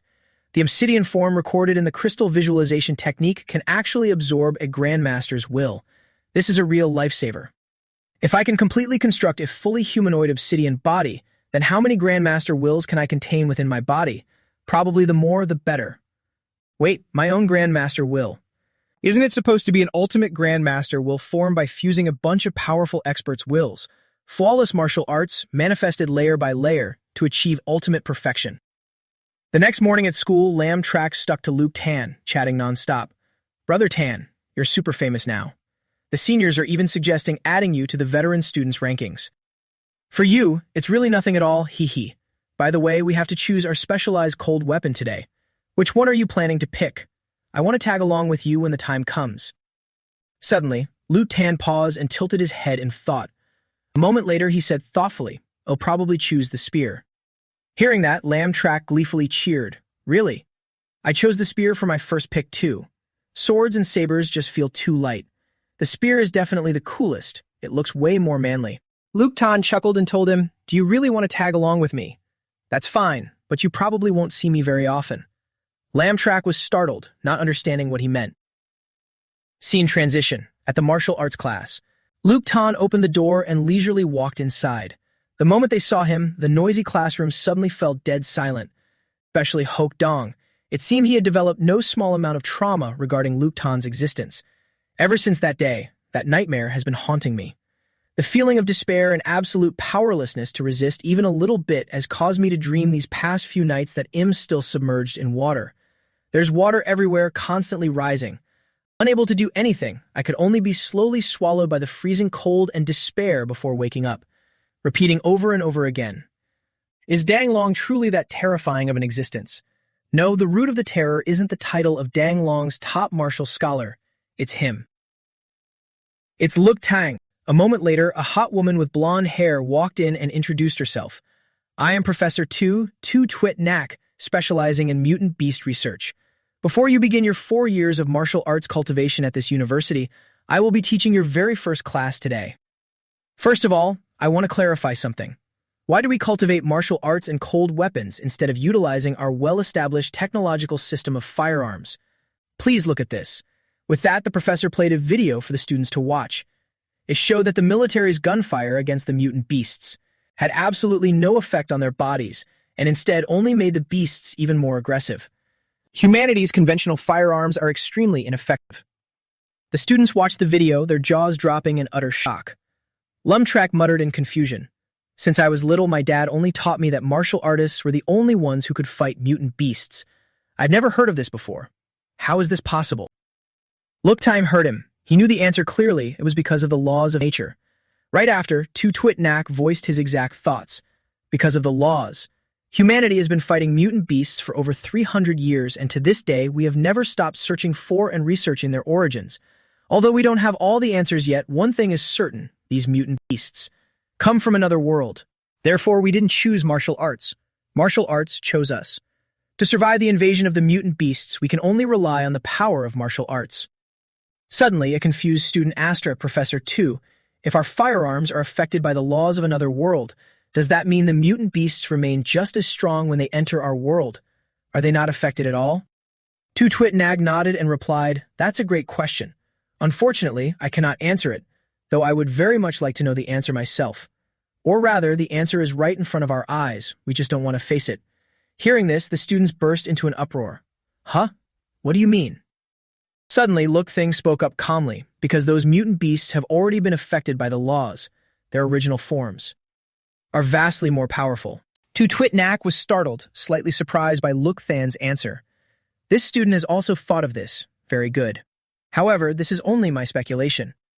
Based on what he just said, some students stood up in frustration. That's not fair at all. Tu Twit Nak could only tilt her head in agreement. That's right, it is indeed unfair. But in this world, there are many things that are inherently unfair. That is the entirety of today's lecture that I wanted to convey to you. Thank you, class dismissed. After class, Lam Track scratched his head in bewilderment. That's absurd. These mutant beasts are already peerlessly strong, and yet they are the weakened versions? Does this mean humanity's future is doomed? Look Tan looked at his reaction, his face darkening, as he kept his inner thoughts to himself. It's true. 10,000 years from now, humanity is indeed driven to extinction. Even with the Tinder Resource Vault, I can't solve the mutant beast crisis in this 300th year of the martial arts era. The path ahead can truly be said to hold no hope. All I can do is endlessly strengthen myself. Step by step, I must search for a ray of hope for survival. Outside the classroom, Look Tan received a form from the teacher. According to his instructions, they could now go to different cold weapon cultivation rooms based on their preferences. He turned around happily and alongside Lam Track, immediately headed to the spear arts room. A group of students, having overheard their conversation, screamed to notify one another. I heard it. Spear arts. Look Tang chose spear arts. Attention everyone. Absolutely do not choose spear arts as your main major. Do not do it. Whoa, I need to change my major right now. I don't want to compete in the same arena as Look Tang. Transitioning to the spear arts cultivation room. As soon as he walked in, all eyes darted toward him as whispers erupted. It's Look Tang. I can't believe he chose the spear. Who is Look Tang? Are you that ignorant because you don't check the school forum? He's this year's top martial scholar of Dang Long, the strongest freshman. Meanwhile, up on the platform, the instructor made an announcement. All right, class is dismissed. Anyone who wants to stay and practice a bit more is welcome to do so. Suddenly, she sensed an unusual aura and immediately snapped her head to look. You two there, come up here.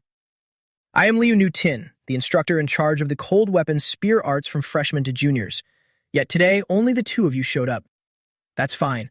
Pick up a spear one by one and attack me. Let me see how your foundational aptitudes are. Looking at her, Look Thing immediately made a silent assessment. This female instructor is brimming with vitality. As expected, she is a peak-level 6 martial arts master. Conversely, Liu Nu Tin was also quietly observing him, so he is the Look Thing that's been wildly rumored lately. Without hesitation, she threw a spear straight at Look Thing. He was surprised, but his reflexes were agile enough to catch the weapon smoothly.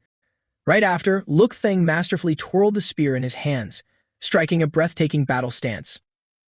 Liu Nu Tin praised him in satisfaction. Not bad. Look Tang smirked and warned her in return that I won't hold back.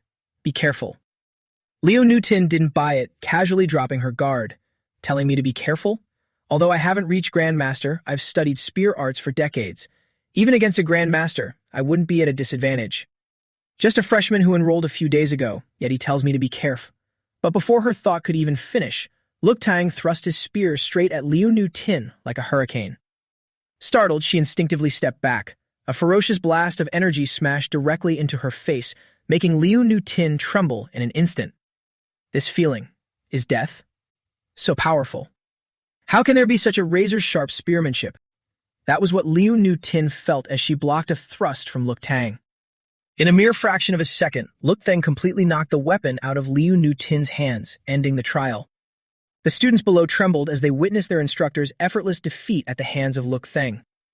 On the platform, cold sweat poured down Liu Nu Tin's face as she stared at the spear blade resting right against her throat. Look Tang chuckled softly, retracting his move, and murmured, "Pardon my offense." Sensing his boundless aura, Liu Nu Tin quickly realized, the subtle realm. His spearmanship has already reached the subtle realm. I couldn't even block 3 moves before my weapon was disarmed. No. Looking at his relaxed demeanor, he definitely hasn't just stopped at the subtle realm. Could he already be in the realm of control? Faced with Look Than's outstanding abilities, Liu Nu Tin spoke, albeit unwillingly. I didn't expect you to be so profoundly skilled in spearmanship, to possess such mastery at this age. You are officially cleared to graduate from this cold weapon cultivation course. The students, already shocked, became even more dumbfounded. An uproar of chatter erupted below. Huh? Graduating on the very first day of class? I have no words left. I recorded the whole thing just now. Posting this on the school forum will definitely blow everyone's minds. This is unacceptable. What the hell is this? Are you kidding me? Out of good intention, Liu Nu Tin carefully advised Look Tang, your spearmanship has reached great completion. All you lack is actual combat experience. I can sense that there's no scent of blood on you yet. How about this? Go to the Credit Quest Center and take on some missions. Alternatively, you can visit the Marshall St. Tower and the Advanced Cold Weapon Cultivation Room. Look Tang planted his spear into the ground, cupping his fists to thank Ms. Liu for her guidance. As she watched him leave, Liu Nu Tin felt a tinge of shame. Graduating on the very first day. I've been a spearmanship instructor for years, and this is the first time I've ever seen such a monstrous freak. Compared to him, half a lifetime of my cultivation has truly gone to waste. Lumtrak was filled with admiration, his eyes sparkling as he leaned close to Look Tang and said, "Brother Time, so this is what you meant when you said we wouldn't see each other often. That's way too badass." He patted his shoulder and prepared to leave. In that case, I'll head to the Quest Center first. Stay here and train well. Keep it up, I'll drop by to visit when I'm free. Everyone watched Look Tang's departing figure, genuinely believing he was akin to a god. Transitioning to the Quest Center. Time strolled in leisurely, glancing around. Not bad. Let's see what missions they have. Rank of mission, apprehend a fugitive. Level 5 martial artist, guilty of murder, armed, authorized to terminate if necessary. Requirement, level 5 martial artist or above, extensive combat experience, excellent grades in cold weapon courses. Forming a team of 2 or more is recommended. Reward, 10 million in cash, 50 credit points. Rank B mission, apprehend a fugitive. Level 4 martial artist, has accomplices, guilty of murder, authorized to terminate if necessary. Requirement, level 4 martial artist or above, extensive combat experience. Reward, 2 million in cash, 20 credit points depending on the number of criminals eliminated. Rank C mission, apprehend a fugitive. Level 3 martial artist, guilty of murder, authorized to terminate if necessary. Requirement, level 3 martial artist or above, certain combat experience. Reward, 500,000 in cash, 5 credit points. Looking at the pile of missions, Time complained in boredom. Why is it all fugitive apprehension missions? Where are the mutant beast missions? Hearing this, the male receptionist turned to answer his question. Is this your first time here? The mornings are entirely for wanted bounties. Mutant beast missions are posted in the afternoon and other tasks in the evening. You're a newly enrolled freshman, huh? Time nodded in realization and casually tore down a mission slip. Seeing the paper he chose, the guy reminded him in shock. A purple mission slip. This is an AA rank mission, are you sure? Less than greater than. He then shifted to suspicion. Does this guy even understand the difficulty of this mission? If you know what's good for you, you'd better apologize and say you made a mistake right now. Right after, Time seemed to reconsider. Perhaps this mission isn't very suitable. The receptionist scoffed, feeling smug inwardly. I knew it. Hee. But a second later, Time tore down dozens of other mission slips, shocking the receptionist even further. He frowned displeased. Are there no missions higher than AA rank? His pride wounded, the receptionist immediately stood up and slammed the table. Student, I'm warning you. If you came here intentionally to mess with me, I can report you to the school and have your credit points deducted. Time didn't care. He looked over at the sign blankly and asked, what's wrong? Isn't this the mission reception desk? The guy irritably reminded him. Missions from rank A and above require full completion of cold weapon course credits and formidable actual combat capabilities. Can a newly enrolled freshman like you even meet those requirements? Not wanting to waste words, Tang directly tossed out his badge for the receptionist to see. Holding the badge, the guy trembled in sheer panic. Is this a level 6 martial artist badge? Is this really yours? Annoyed by the constant nagging, Tang irritably raised his fist in a threatening gesture. Or how about I give you a punch so you can test if it's real or fake? The receptionist suddenly became submissive, not daring to look him in the eye as he turned inward. The mission also requires your specialized cold weapon course credits to reach the maximum score. At this point, Tang couldn't tolerate it anymore. Murderous intent billowed heavily around him as he said coldly, just an hour ago, my spearmanship instructor, Liu Nu Tin, confirmed that I had completed the course. I believe the grade will be updated shortly. You can go ask her yourself. Unable to resist this terrifying pressure, the receptionist tremblingly reached out a hand. Then please take out your student ID so I can register you. Missions of rank A and above all require the school administration's approval. It's not something you can take just because you want to. But the moment he read the information on the ID card Tang tossed to him, the receptionist collapsed straight onto the floor, screaming in terror. You're Tang. By this time, Tang had completely lost his patience. His eyes glowed intensely, and a dense aura spread everywhere, suffocating the other party. Just how long are you going to keep dawdling? Do you want me to file a complaint right now? How can his aura be this overwhelmingly powerful? The young man panicked, his whole body trembling as he returned the items to Pang. As soon as the review results are out, he'll notify you immediately. Please keep your documents and badge safe. Once everything was settled, Tang walked away in annoyance. So sluggish. It's almost lunchtime. I guess I'll check out the Marshall Sink Tower this afternoon. At the same time, in another cold weapon training room, Huak Dong successfully caught the instructor's attention with his fluid movements. Not bad for someone who has never practiced saber arts before to master the basic saber techniques in just 2 hours. Seeing him praised, the other students began whispering among themselves. He definitely practiced in secret beforehand. His family has a martial arts tradition. Tisk, wouldn't the teacher be able to tell if he practiced or not? Huak Dong doesn't have a single callus on his hands. Then he's truly incredible. Hearing this, Hawkdong felt a surge of smugness. These people probably don't know yet that my elemental manipulation talent is metal. I have an innate affinity with cold weapons. Every martial artist with a metal manipulation talent is a genius with cold weapons, no exceptions. I can even feel the saber breathing in my hands. So what about longtime? He's not here and I refuse to believe he's better than me at everything. Right then, everyone started freaking out as they read the news on the school forum. Holy shit. Defying the heavens. This is too heaven-defying. Damn. This longtime is no longer human. Breaking news. The most monstrous genius in history graduates in 20 minutes, breaking 7 new records. Defeating a cold weapon instructor in 3 moves. Just how strong are longtime's spear arts? Micro-level spear arts. Mastery-level spear arts. A complete analysis of longtime's true strength version 2.0. Hearing that news, Hawkdong instantly fell flat on his back, his soul seemingly leaving his body. He teared up and wailed, "Teacher, I want to change my major." In another area of the school, a handsome young man was cultivating with his weapon. With just one decisive strike, he completely shattered a massive boulder in front of him. A girl suddenly walked out from behind, clapping enthusiastically in praise. "Truly impressive, Yi Huin. The power of your autumn-cleaving strike has increased significantly compared to before. If that guy Tiu Lan dares to challenge you again, he might just be defeated by you within 100 moves." Ai Huiyan took a sip of water and leisurely replied, "Tiu Lan is merely a defeated opponent of mine. He has long ceased to be of any concern to me. My targets are the people in the top 10 of the 7 Saints ranking. Only they are qualified to be my opponents." Hearing this, the girl crossed her arms, tilted her head, and said, "With your current strength, you should be powerful enough to enter the top 10 of the 7 Saints ranking, right?" But Ai Huiyan knew his own limits well. He looked down at the sword in his hand with deep thought. "Impossible. If I can't condense a bit of my own martial will, I won't stand a chance." The heavenly chasm between level 6 and level 7 has blocked countless people. Even the absolute peak martial arts geniuses have to spend a significant amount of time here to clear their minds, seek their true nature, and find their inner selves. Being a grandmaster isn't that easy. Rather than saying it depends on talent, it's more accurate to say it depends on luck. After a moment of silence, Yi Huin seemed to agree with her reasoning. "You're right, perhaps the fateful opportunity just hasn't arrived yet."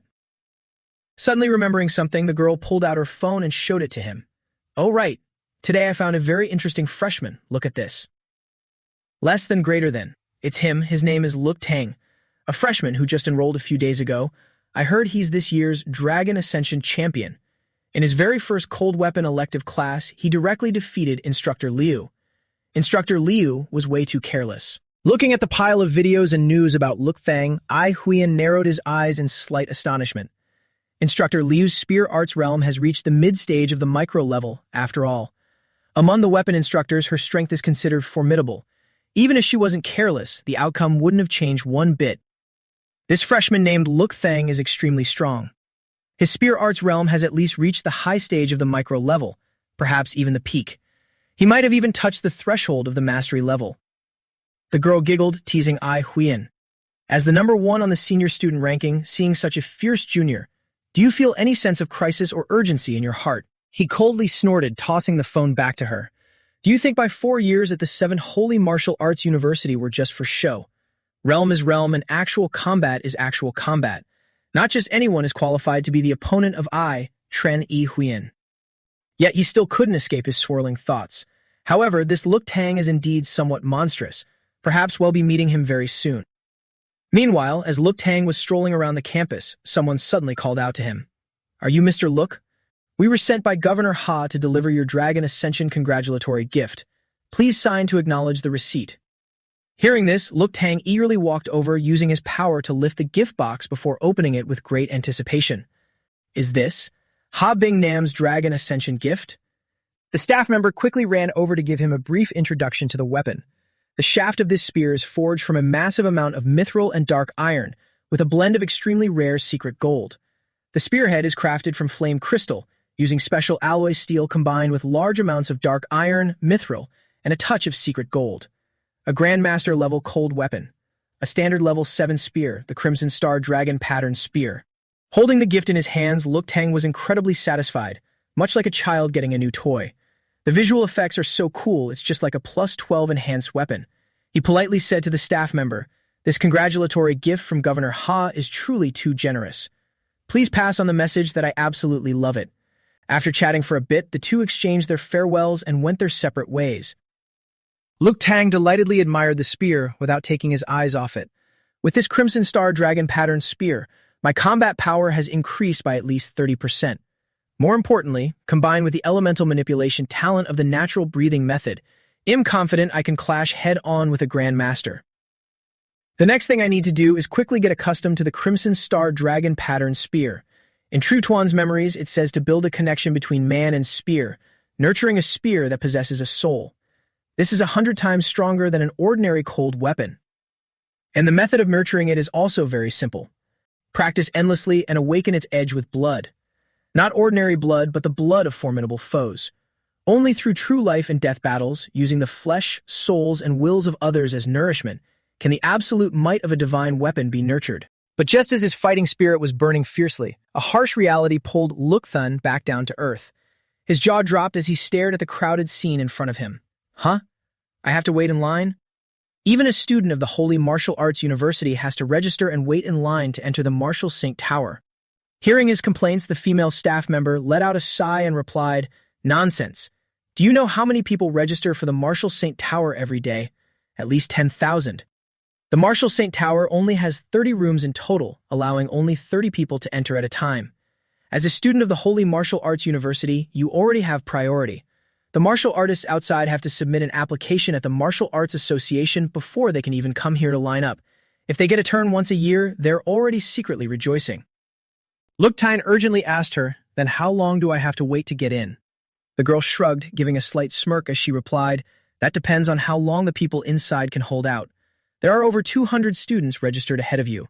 If you're fast, it'll take 3 to 5 days." Left with no other choice, Luk Tang could only accept it. He let out a resigned sigh. "All right, then please notify me when it's my turn." Before Luk Tang left, she even teased him a little. "Seeing how handsome you are, I'll notify you early, but it's best if you show up within 10 minutes of receiving the notice. Otherwise, you'll have to wait for 3 to 5 more people before it's your turn again." After walking quite a distance from the tower, Luk Tang finally looked back. No wonder so many people come here. The martial will inside the Martial Sync Tower is truly extraordinary. I can feel an unprecedentedly colossal power, an unyielding and immense will like a sword soaring straight into the azure clouds. Compared to this martial will, the Grandmaster wills in my mind are like fireflies compared to the moon. Their radiance simply cannot compare. Is the gap between a level 7 Grandmaster and a level 9 Martial Saint truly that massive? Forget it, there's no rush anyway. The rarer the resources, the higher the demand, it's perfectly normal. So, I'll go to the weapon training room today to get familiar with my new weapon. But even as he dragged himself to the weapon training room, his bad luck continued to cling to him. The female receptionist informed him with a hint of embarrassment. "I'm sorry, all the rooms are fully booked." Hearing this, Luk Fan's handsome face instantly twisted into a grimace. Unable to believe it, he dramatically collapsed to the floor. This is exactly Murphy's Law. Am I so unlucky that even drinking plain water gets stuck in my teeth? Since when does the 7 Holy Martial Arts University have this many students? Didn't they say the average area per person was hundreds of acres? Looks like I really shouldn't have gone out today. Seeing him walk away, the girl casually reminded him. "Ah, in that case, remember to come at 7 a.m. next time, classmate." Suddenly, she ran over, grabbed his arm, and shouted, "Wait, classmate Luk Tang. Someone just happened to leave. I've immediately added you in, so hurry over there." He asked in surprise, "You recognize me?" The receptionist giggled and replied, "Who doesn't know you by now? Your videos on the school forum are super hot right now." Luk Tang took the card and nodded in thanks. The girl politely waved her hand. "It's no big deal. Hurry up and go. Do your best."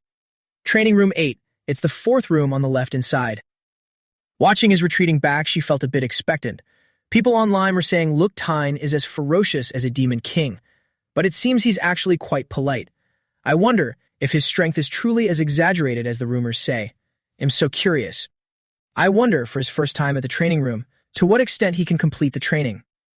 Luk Tang carried his suitcase along and entered room 8 as the girl directed. He curiously looked around. It looks very much like the agility training room at the Genius Training Camp.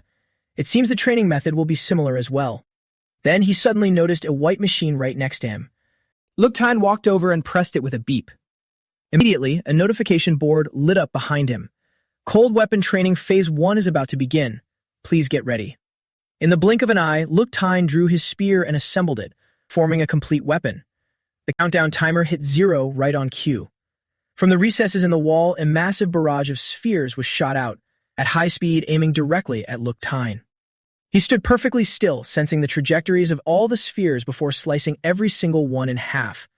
Luk-Tine wondered in confusion, is it really that simple? But then the instruction panel displayed a new notification. Training has concluded. Phase 1 training completion rate, 20%. This left Luk-Tine bewildered for a moment. Huh? Does that mean I failed? But why? Another instruction panel quickly popped up afterwards. During training, the use of any methods other than sheer physical strength is strictly prohibited, including astral aura, elemental power, and so on. Luk-Pang finally understood and dispelled his aura. Makes sense. If I just sweep everything away using astral aura combined with a cold weapon, the training loses all meaning. To hone one's technique, one naturally can only rely on pure physical strength. He gathered his focus and shouted loudly, one more time. Instantly, a barrage of spheres was fired out again at dizzying speeds. Luk-Tang applied everything he had ever learned, fluidly and masterfully controlling his body to dodge, defend, and attack comprehensively. It didn't take long for him to destroy all the spheres in the first wave. Luk-Tang landed, panting heavily as sweat poured down his face. To think that using only pure physical strength could actually make me break a sweat. It looks like the first wave is over. However, just as he finished speaking, the next barrage of spheres was fired. Luk-Tang frowned and stepped forward. Is it the same as before? But the moment he swung his spear, he realized something was wrong. These are the iron pellets from before, to be blown away so easily by the wind pressure. They are wooden pellets. As expected, the cold weapon training room is meant to refine a martial artist's technique. It tests one's ability to wield and master their weapon, changing from iron to wood. At first glance, it seems the damage and speed have decreased, lowering the difficulty. But in reality, it's the exact opposite. The lighter the projectile, the more easily it is affected by air currents. Before you can even stab them, they can be blown away by the wind generated by sabers, swords, or spears, and their trajectories become entirely unpredictable. This is exactly like what was described in the wuxia novels from my past life. Plucking flowers and shooting leaves, drawing a saber to sever water. What else is next? Plastic balls? There's even popcorn? Am utterly speechless. What now? This time, it's even feathers. So that's how it is. After testing the myriad of variations the training room threw at him for a while, Luk-Tang simply tossed his spear aside. With a sharp whistle, it pierced through dozens of feathers in a single strike, and easily sliced them in half. A brilliant flame flared up, radiating across Lu Sheng's bulging muscles. He seemed to have gained many profound insights from today's training. In just a few short hours at this weapon training room, the synergy between me and the Red Star Dragon pattern spear has skyrocketed. At this rate, I'll soon develop spear intuition and smoothly advance to the soul-nurturing stage. This training room really opened my eyes. From the initial iron beads to wooden beads, plastic beads, water drops, popcorn, sponges, and even that last one. It's truly top tier. This is no longer just about controlling a weapon. Not only must you not leak a single trace of martial power, but you also have to precisely control your physical strength in every aspect. Without decades of bitter training, it's fundamentally impossible. Even for someone like me, who possesses fourth-stage spear arts and inherited the memories of two great martial arts grandmasters, I almost failed several times halfway through. This training session was like reforging all the unstable parts within my body. My martial arts foundation has become a bit more solid, and I can feel the bottleneck of the micro-level stage starting to loosen. The second form of the perfect martial arts is beckoning me. Lu Sheng blankly looked forward to the next training phase, only to realize that he had already completed all 5 training phases of this room. He exclaimed in shock, "It's over already?" Resigned, he packed up his belongings. "All right, I'll have to stop here. From now on, I'll come here to train once every day until it completely loses its effectiveness on me." Meanwhile, outside at the counter, a red-haired girl yelled in disbelief, "It's full again. I've been here 3 days in a row, and it's always full. Is this a joke?" The female receptionist calmly replied, "Yelling at me won't help. We only have this many training rooms. Why don't you go petition the school board and tell them to build a few more?" Hearing this, the red-haired girl sulked with a long face. Humph. If I had that kind of influence, I wouldn't be coming here. Right at that moment, she saw Lu Sheng walking out from inside, and her gloomy expression instantly brightened. The receptionist smiled and handed a card to the girl. "You're in luck. Someone just came out. Go on in. It's training room number 8. She took the card and happily skipped inside. So happy. I scored a spot right on time. But when she opened the door to room 8 and stepped in, She panicked and cried out, "Oh my God. Is this a garbage dump?" The girl angrily slammed her hand against the machine on the wall. That guy, he looks so clean and fair-skinned. Humph. Who would have thought he's a king of trash? From a niche in the wall, a mini-robot buzzed its way out. Carrying a massive vacuum on its side, it beeped. Cleaning program initiated. The red-haired girl grimaced in irritation. "Shh, you gotta hand it to him. I can't believe you managed to make this much trash in such a tiny training room. What is this? Popcorn? And there are even feathers. What the hell is this? Was he camping out here watching movies? Or did he conveniently throw a barbecue party too? How could he create so much garbage in just a few hours? You're not even allowed to bring anything into the training room except cold weapons, not even water. Trash is only generated during the training process. Could it be? Thinking of this, she began to suspect something and rushed over to the machine shouting, "System, display the previous training progress." Seeing the information displayed, she gasped in absolute shock. What? Phase 5. And it's fully completed. How is that possible? Across all 9 holy martial arts universities and all students in history, the highest anyone ever reached was only Phase 3. Phase 3 is already a realm that requires one to reach the micro-level stage to even touch. For Phase 5, wouldn't that require the control stage or even higher? No, that's not right. Am I stupid? That guy doesn't even look as old as me. How could he possibly be related to the level of a Grand Master or Great Grand Master? Let me check again. But right when she touched the machine once more, a spark of electricity flashed, startling her and making her pull her hand back. No way. Is it broken? Was I just daydreaming? Meanwhile, Lu Sheng finished his training and returned to his room. He happily took a refreshing gulp of water. I didn't expect that drinking a bottle of Golden Dragon saliva right after training would have a much better absorption effect than before. Then, unable to hold back, he performed the stellar body tempering art again to check his physical condition. Amazing. The training effect of the second stage of the immortal golden body this time is twice the usual.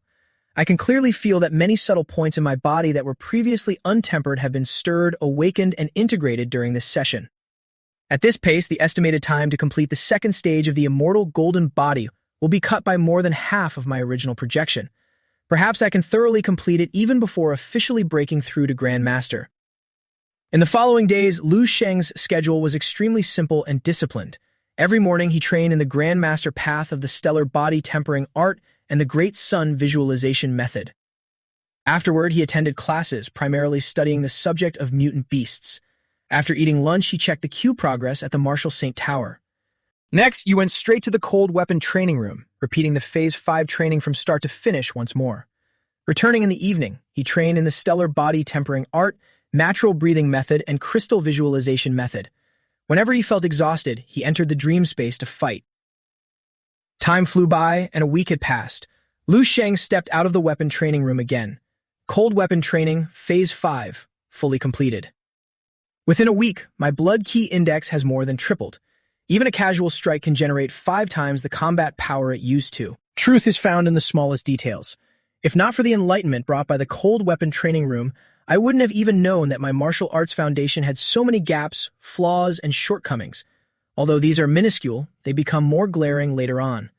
If I waited until I reached level 7 or level 8, it would be absolutely impossible to go back and fix them. After Lu Sheng left the room, a head immediately peeked out from behind the wall. Right after that, 2 or 3 more heads appeared. They followed the red-haired girl into the room where Lu Sheng had just finished training. She threw the door wide open to prove to the group that she wasn't lying. Seeing the cold weapon Phase 5 training fully completed notification, they all cried out in astonishment. This is completely defying heaven. Phase 5 training? Cold weapon training even has a Phase 5. How can anyone even hit these things? Oh my God, take a picture and post it on the school network quickly. This will definitely cause a massive earthquake. Hearing them, the red-haired girl helplessly shook her head. It's useless, I posted it a long time ago. Everyone said it was photoshopped, and my account even got banned after arguing a few times. I told you guys ages ago that Lu Sheng completed the Phase 5 cold weapon training, but none of you believed me. Moreover, it wasn't just once, he comes here to crush it once every single day. Suddenly, a guy with a buzz cut asked tremblingly, Hey, tell me, do you think Lu Sheng's strength surpasses Chen Yixuan, the rank 1 on the senior student leaderboard? The redhead sneered confidently. Ha! You guys have absolutely no idea what Phase 5 means. His proficiency with cold weapons has probably already reached the control stage. Fighting above his level beneath the Grandmaster realm is as easy as eating and drinking for him. By completing Phase 5, I'm afraid he is absolutely worthy of the title Invincible in the same realm, let alone the top 10 of the senior leaderboard. I fear even the top 10 of the Seven Saints leaderboard wouldn't be his match. The group scratched their heads in immense frustration upon hearing this. Good heavens, what do we do now? Are we just making a wasted trip? What's the point of knowing it? This feeling of discovering a monumental secret but being unable to tell anyone is just too agonizing. The redhead rubbed her chin, pondering over something. Just pretend you don't know anything. Based on Lu Sheng's usual style of doing things, his true strength probably won't be hidden for long anyway. I have a feeling. He's preparing to pull off something huge. At the same time, Lu Sheng received a notification. Your access to the Marshall Saint Tower has been arranged. Please arrive within 10 minutes, otherwise your queue number will be pushed back. Just as he was planning to wash up before going, he unexpectedly received another notification. Student Lu Sheng, your double A rank mission application has been approved. As the mission is quite urgent, please proceed to the mission center immediately. Reading the message, Lu Sheng stared wide-eyed. Huh? When it rains, it pours. Why did they both have to arrive at the exact same time? There was no other choice. The Marshall Saint Tower had special privileges for Holy Martial Arts University students. He could definitely queue up again within a week. But double A rank point-earning missions didn't appear every day, and reapplying for another review would be slow with no guarantee of approval. I should choose the mission this time. Off to the mission center. The 7 Holy Martial Arts Universities each possessed a Marshall Saint Tower. Students of each university enjoyed various privileges when using their own school's tower. This was both a privilege and the pride of a Holy Martial Arts University. However, students from other Holy Martial Arts Universities could also challenge a rival school's tower. If a challenger broke the highest floor record and the defending tower failed, that school would lose the right to use their Marshall Saint Tower for an entire year. Many students also came to book the Marshall Saint Tower in advance. Especially this time, a guy arrived from the 4th Holy Martial Arts University, Miao Rengshon. Seeing the panicked expression on the female staff member's face, he smirked smugly. That's right, it's Miao Rengshon, ranked 6th on the Seven Saints leaderboard, here to challenge the tower. Scene transition to the Riverside restaurant. A starving Lu Sheng stuffed a massive Saigon banh mi into his mouth. He ate carefully, making thorough preparations for his trip. As he ate, he attentively read the instructions on the documents. Inside this envelope are documents related to this mission. Remember to destroy them after reading. Finally, please remember to return safely. A mission can fail, but you only have one life. Wishing you all the best. Lu Sheng frowned as he looked over his mission. So it's a bunch of dark underworld forces. A vicious gang of robbers responsible for numerous major crimes. The total amount involved in their crimes exceeds 2 billion, and they have over 50 lives on their hands, including more than 30 police officers. An extremely ruthless group. Capturing or eliminating one robber rewards 10 million in cash and 10 academic credits. The reward for the ringleader, Ma Guoyun, is 10 times that. If I complete a few missions like this in a row, I'll soon accumulate enough credits. Suddenly, 2 more sheets of paper fell out. Lu Sheng glanced over at them. I didn't expect there to be teammates too. Xu Menjiao, senior at the 3rd Holy Martial Arts University, level 6 martial artist, specializes in dual blades cold weapons. Mission completion rate 67%. Men Jianfei, senior at the 3rd Holy Martial Arts University, level 6 martial artist, specializes in the long spear cold weapon. Mission completion rate 70%. After reading all the information, Lu Sheng directly destroyed everything according to the mission instructions. Hopefully, they won't drag me down on this mission. That night, outside Lu Sheng's group gathering spot, the other two began to complain incessantly because he still hadn't shown up. When the hell is that guy finally going to get here? Unbelievable. Absolutely no sense of time at all. As she was speaking, a thick puff of smoke suddenly blew straight into Xu Menjiao's nose, making her cough violently. Meng Jianfei put out his cigarette while looking at his phone and replied, "It's almost time. He should be here soon." She immediately grabbed him by the collar and scolded him. "You idiot. Can you smoke a little less? And choking to death here. Can't you see him choking?" Meng Jianfei smiled awkwardly and defended himself. Waiting this long is boring to death. With a level 6 martial artist's lung capacity, one drag finishes a whole cigarette. Suddenly, Xu Menyao stood up in a huff. If he still doesn't show up, let's just go. He won't be of any use anyway. Meng Jianfei quickly stopped her. Don't do that. He's our teammate, after all. He traveled a long way to get here. We can't just let him make a wasted trip. Xu Mengyao paced back and forth impatiently, muttering to herself, Teammate? I'd say he's more of a burden. Didn't you read his file? Just a first-year freshman. A 0% mission completion rate, obviously his first time taking on a mission. A greenhorn who's never even seen blood. I really don't understand what the people at the Seven Holy Martial Arts University are thinking. How could they approve his mission application? Did they purposely send him here to get us killed? Meng Jianfei slowly stood up and spoke up for Lu Sheng, his level 6 regardless. I've even heard his name before, Lu Sheng, this year's Denlong martial arts champion. Having such strength at this age, his talent is considered quite terrifying. Hearing this made Xu Mengyao even more annoyed, and she threw a fit, turning to leave. No wonder. So he's just here to pad his resume. The people at the Seven Holy Martial Arts University are really something. If they want to carry their school's genius through a mission, why don't they lead in themselves instead of dumping him on us? I don't have time to babysit a kid. This mission could get us killed. Let's go. Suddenly, Meng Jianfei called out, Look, isn't he here? Lu Sheng walked over coldly to greet them, then quickly got into the car with the two of them to head out. Xu Mengyao asked him crossly, Are your weapons all prepared? Lu Sheng didn't say anything. He just kept staring out the window and patted his suitcase twice. She began to briefly explain the mission to him. Now that the three of us are temporary partners, the general plan is this. According to reliable intelligence, the suspect Ma Guoyun is hiding out there. He himself is a peak level 6 martial artist, but the strength of his underlings is currently unknown. Our main goal today is to scout out their strength. If possible, today will be the anniversary of their deaths. We're here. And giving you a serious warning, this is a real elimination mission, not some playing house game you've participated in before. People will die. It's still not too late to back out. But if you cause any trouble later, don't blame me for not holding back. Lu Sheng nodded coldly. I understand. Tu Mong Dao frowned, still not completely trusting him. She hoped Luk Thang truly understood what he was talking about.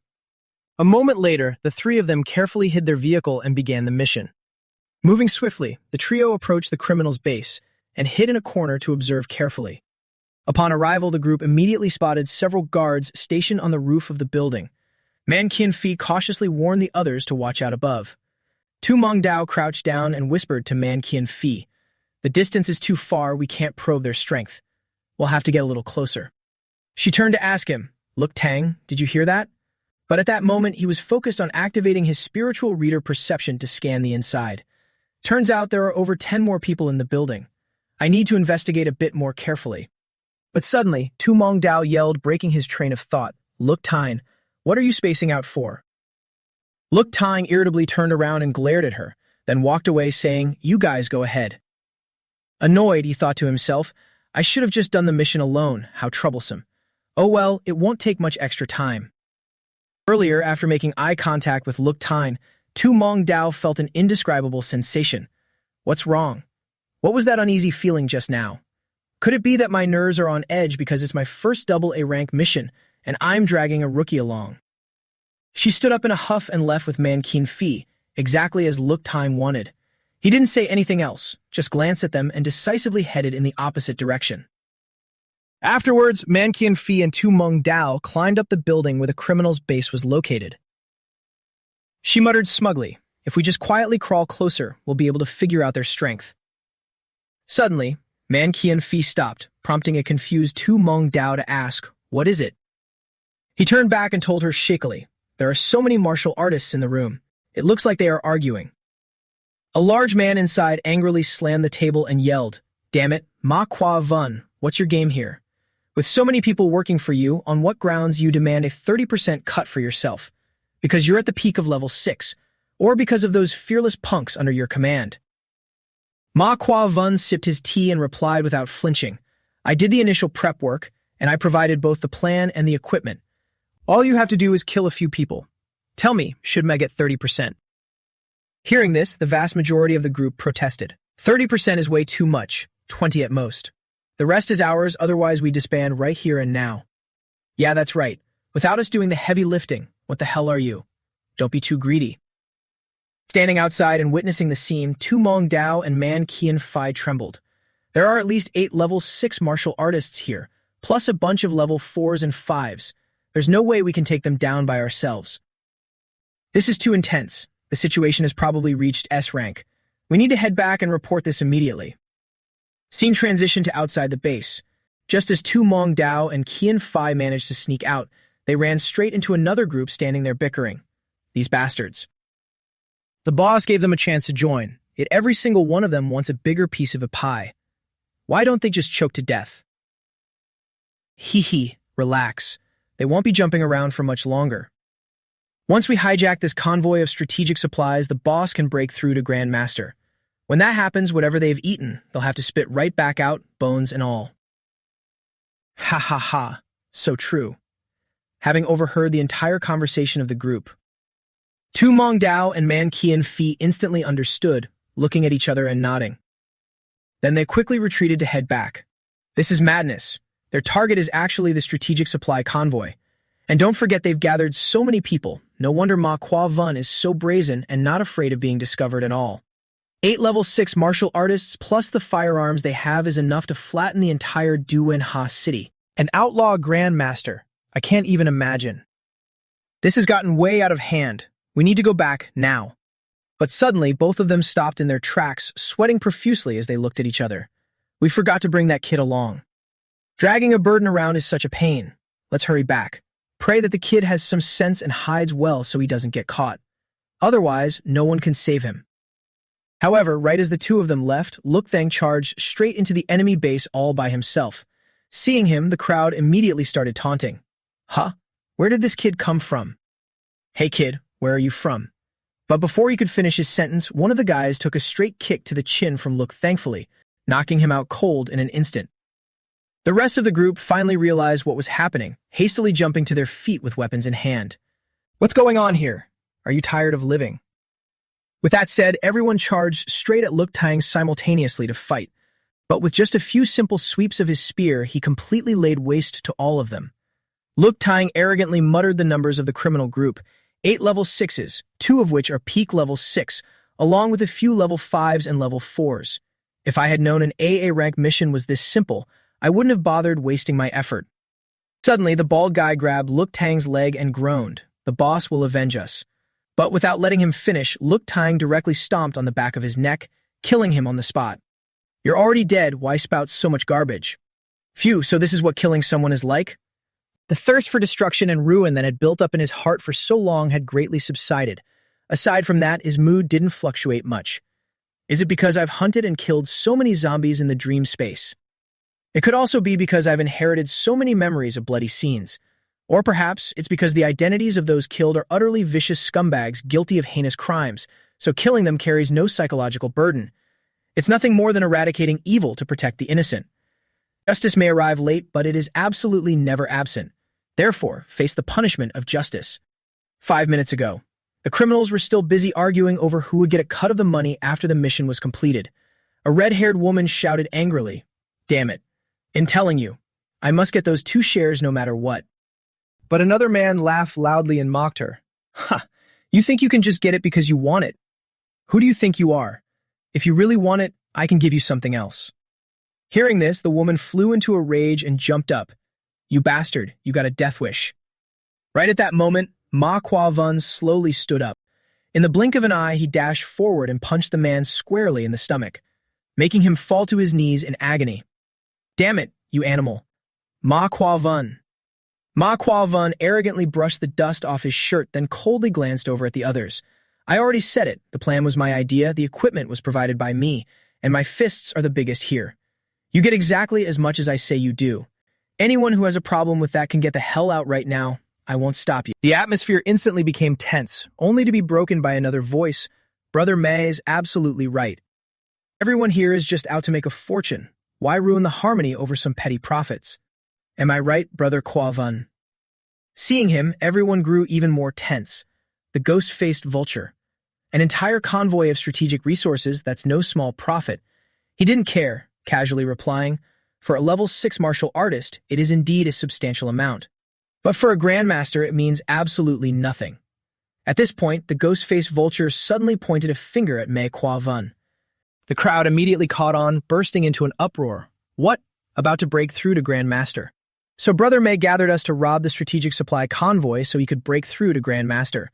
You should have said so earlier. What is there left to argue about then? Well, definitely yield the lion's share to you. Right? Big Brother May can distribute it however he likes. Even if there's no profit, this time I, too Lao Tam, will give it my all. It's incredibly rare for a Grand Master to emerge among us outlaws. You're amazing, Brother May. The ghost-faced vulture smiled, approached, and pulled out a pack of cigarettes, handing one to Ma Kwa Vun. Haha, then I wish Brother Kwa Vun instant success and a smooth promotion to Grand Master. You too. Suddenly, he leaned his face in close and whispered to Kwa Vun, however, you want to reach Grand Master and so do I. Therefore, I must get 30% too. Unlike with those other scumbags, upon hearing the ghost-faced vulture's demand, Ma Kwa Vun instantly agreed. He frowned in calculation. The ghost-faced vulture is the only one here who has the qualifications to match me in strength. Not only is he at the peak of level 6, but he's also a rare elemental control talent martial artist. Word has it he used to be a top martial arts student, but a fire burned his entire family to death. Since then, his temperament drastically changed and he went down the path of an outlaw. His favorite thing to do is burn people alive. His cruel methods are notoriously famous even in the outlaw underworld. After pondering for a moment, Ma Kwa Vun spoke up. Since everyone has no objections, then I will make the distribution simple.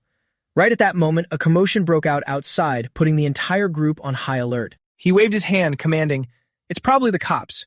It's no big deal, just kill them all while change locations and continue our talk. With this many level 6s here, are we supposed to be scared of a few petty cops?" A vicious thug who was just about to charge out and fight first, wanting to vent some of his pent-up frustration, was suddenly sent flying backwards, slamming hard into the wall right before Ma Kwa Vin's bewildered eyes. Luk Thang, spear in hand, casually stepped inside one pace at a time. Seeing him, the crowd immediately burst out laughing, with the exception of the ghost-faced vulture and Ma Kwa Vin. What the hell is this, a snot-nosed brat?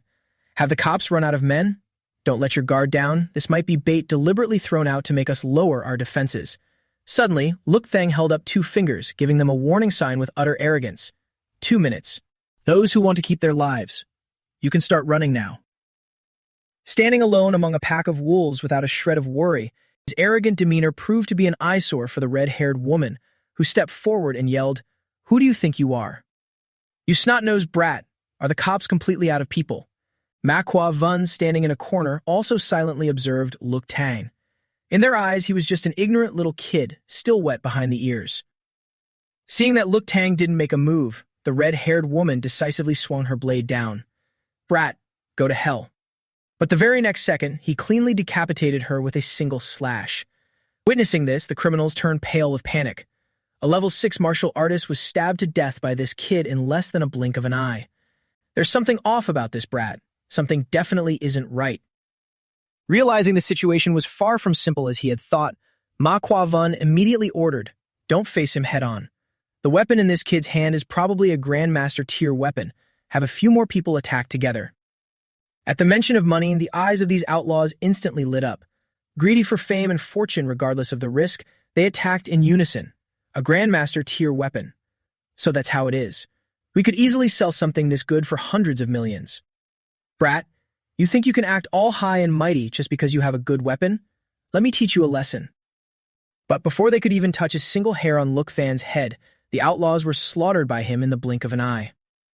Monster was the very word they used to describe him at this moment. With just a spear in his hand, Luk Thang had swept through the vast majority of the level 6 martial artists. Wreathed in roaring flames and exuding an overwhelming aura, Luk Tang coldly spoke. "Are the rest of you not going to attack? If you're not going, then it's my turn." With that said, he immediately utilized the breath of wind. Swift as a bolt of lightning, he broke through and eliminated another group of people. Standing in a corner and witnessing this, the ghost-faced vulture cried out in panic, "This kid is a half-step Grandmaster." However, just a second later, Luk Tang caught up to him. He swung his spear, intending to skewer him to death in one strike. There's nowhere to run. But suddenly, the ghost-faced vulture stopped, glancing behind him. He conjured a fireball in his hand and grinned from ear to ear. Who said anything about running? Grandmaster my ass, go to hell. With that, he unleashed a fiery tornado, completely trapping Luk Tang inside. The ghost-faced vulture burst into hysterical laughter. "Haha, you're turned to absolute ashes now, aren't you?" While he was busy rejoicing over killing Luk Tang, The boy's voice suddenly rang out, leaving him utterly stunned. You call this pitiful spark a fire? Amidst the raging sea of flames that could incinerate anything, Luke Tan stood tall like a monster. His cold eyes pierced through the fire, sending a chilling numbness down the ghost-faced vulture's spine. He reached out and snapped his fingers. This is what you call a real fire. A streak of purple flame shot straight into the ghost-faced vulture's body, incinerating him in a split second. The bone-deep agony made him scream in sheer terror. It's so hot. Ah! Manhwa Van, standing opposite, broke into a cold sweat. He was horrified, knowing there was absolutely no escape. A level 6 martial artist's bones and sinews are like iron and steel, and the melting point of steel is 2,750 degrees. Looks like my flames are a bit superior to his. However, just as he glanced up, Luke Than's face appeared right in front of him. He smiled gently and asked, Have you thought carefully about how you want to die? A few minutes earlier, outside, Tu Mong Dao and Man Qian Fi carefully made their way back to check on Luke Than's situation. However, by the time they arrived, the gatekeepers had already been entirely wiped out. They vaguely guessed, all killed in a single strike. That kid's strength is quite something. But these are just small fry. Anyone could do this. Did that kid actually charge inside? Let's go. We're going in. Be ready for battle at any moment. Understood. But when they got inside, the scene was exactly the same as outside. Everyone had already been dealt with. Man Qian Fi and Tu Mong Dao cautiously scouted the area. Suddenly, Manhwa Van leaped out from nowhere, screaming at the top of his lungs, startling both of them. In the very next second, they witnessed Luke Fan standing right behind him, mercilessly slicing the man cleanly in half. Tu Mong Dao screamed in terror. He was defeated so effortlessly by that kid. Luke Fan looked at them calmly and immediately turned to leave. You're finally here. The mission is complete. I'll leave the cleanup to you guys. I'm heading back. Waiting until Luke Fan was completely out of sight, Man Qian Fi and Tu Mong Dao collapsed onto the ground in absolute relief. He slaughtered all these bandits single-handedly. This martial champion is far from ordinary. The 7th Holy Martial Arts University has truly recruited a terrifying monster this time. Meanwhile, in the taxi, Luke Fan suddenly received a message from Lam Track. Brother Fan, this is bad. Where are you? Someone came to challenge our university's tower. Early the next morning, Luke Fan returned to the 7th Holy Martial Arts University. He was in an extremely good mood after the AA rank mission last night. The harvest from this mission is truly massive. Those thugs had boundless vitality, unyielding willpower, and extreme viciousness. Nothing is more fitting than using them to unseal the Dragon Mark spear. I could almost hear the breathing of the Crimson Star Dragon Mark. The soul-nourishing process of the Crimson Star Dragon Mark spear has already begun. As soon as he saw him, Lam Track rushed over frantically. Brother Fan. Brother Tan, you're finally back. How was it? Was the mission hard? Was it thrilling? Luke Tan nodded in reply, it was okay. Nothing too difficult, just taking out a few bandits. Hearing his words, Lam Track flinched and unconsciously stepped back. What? Killing. Brother Tan, you actually killed someone. Only then did Luke Tan realize he might have slipped up, feeling a bit anxious. That's true. Although Lam Track's martial strength isn't weak and he's a true genius, he's still just an 18 or 19-year-old kid. The concept of killing is definitely a bit too cruel for him. He gulped and whispered. They were all heinous criminals. However, contrary to Luke Tan's thoughts, Lam Track was actually panting with excitement, his blood boiling. Damn, Brother Tan, you really killed someone. Does it feel good to kill? Hell yes. Next time I'm taking a bounty mission too and killing a few guys to satisfy my cravings. We are martial artists. We must root out evil entirely. Act on behalf of heaven. I've wanted to be an envoy of justice for ages. Luke Fan was utterly speechless, starting to find Lam Track's reaction a bit concerning. This kid, does he have some dormant violent genes in him? Just then, a frantic crowd started rushing toward one direction en masse. Hey, I heard Tu Lan failed to defend the tower. Oh my god, we really can't hold the Martial Saint Tower this time. Hurry up and go check it out. Luke Fan finally remembered to ask, by the way, what's this about challenging the tower? Why are so many people running toward the Martial Saint Tower? Lam Track replied urgently. Oh right, a huge incident happened while you were away, Brother Fan. Mu Man Hung, rank 6 on the 7 Saints ranking, came as a representative of the 4th Holy Martial Arts University to challenge our tower. The 7 Saints ranking is an upgraded version that includes the senior student ranking. The senior student ranking is our university's internal list, comprising all undergraduates from sophomores to seniors. It's considered the most prestigious power ranking in our 7th university. The first and second places belong to Tran E. Hyun and Tiu Lan. The Seven Saints ranking, true to its name, is a consolidated leaderboard strictly filtering the senior student rankings of all 7 holy martial arts universities. It's the most authoritative ranking. Anyone who makes it onto this list is an absolute prodigy. They are the absolute peak geniuses of the younger generation. But our 7th university's strength really seems lacking. We don't have a single person in the top 10 of the Seven Saints ranking. Tran E. Hyun, who is number 1 on our internal list, only ranks 13th overall. I'm afraid we won't be able to defend the tower. Saying this, Lamtrak let out a heavy sigh of frustration. This time, the 7th university is going to become a massive laughingstock. For the next year, we won't even have our exclusive privilege to enter the Martial Saint Tower. We'll have to act like outside students and other martial artists, applying for permission and waiting in line for half a year. Hearing that, Luke Than was instantly triggered. Veins popped on his forehead as he turned to look at Lam Trak. What did you just say? Wait in line for half a year. Are you kidding me? Defending the tower, right? Leave it to me. Before Lam Trak could say another word, Luke Than had already dashed off like a shooting star. He froze, processing what he had just heard, and his face unconsciously brightened up. What? What did Brother Than just say? He's going to defend the tower? Now this is huge. The scene shifts to the 7th Martial Saint Tower, where a massive crowd is currently packed so tightly that not even a drop of water could squeeze through. Almost all the students of the 7th university were present, deeply anxious about the tower's fate. Damn it, are we really going to be trampled underfoot by the 4th university? What an absolute humiliation. Will we actually have to fight for a spot with outsiders from now on? Hey, someone's coming out. It's Tran Y. Hyun. Tran Y. Hyun failed. It's all over. If even Tran Y. Hyun, the top senior student, suffered such a crushing defeat, who else could possibly match Mu Nan Hung? As long as Mu Nan Hung clears this floor and shatters Tran Y. Hyun's record, we've officially failed to defend the tower.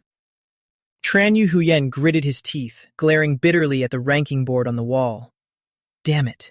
As a student of the 7th university for the past 4 years, I should be the one who understands our own Martial Saint Tower the best. But even so, I still can't hold a candle to an outsider like Mu Nan Hung. Is the gap in our strength really that massive? Damn it all to hell!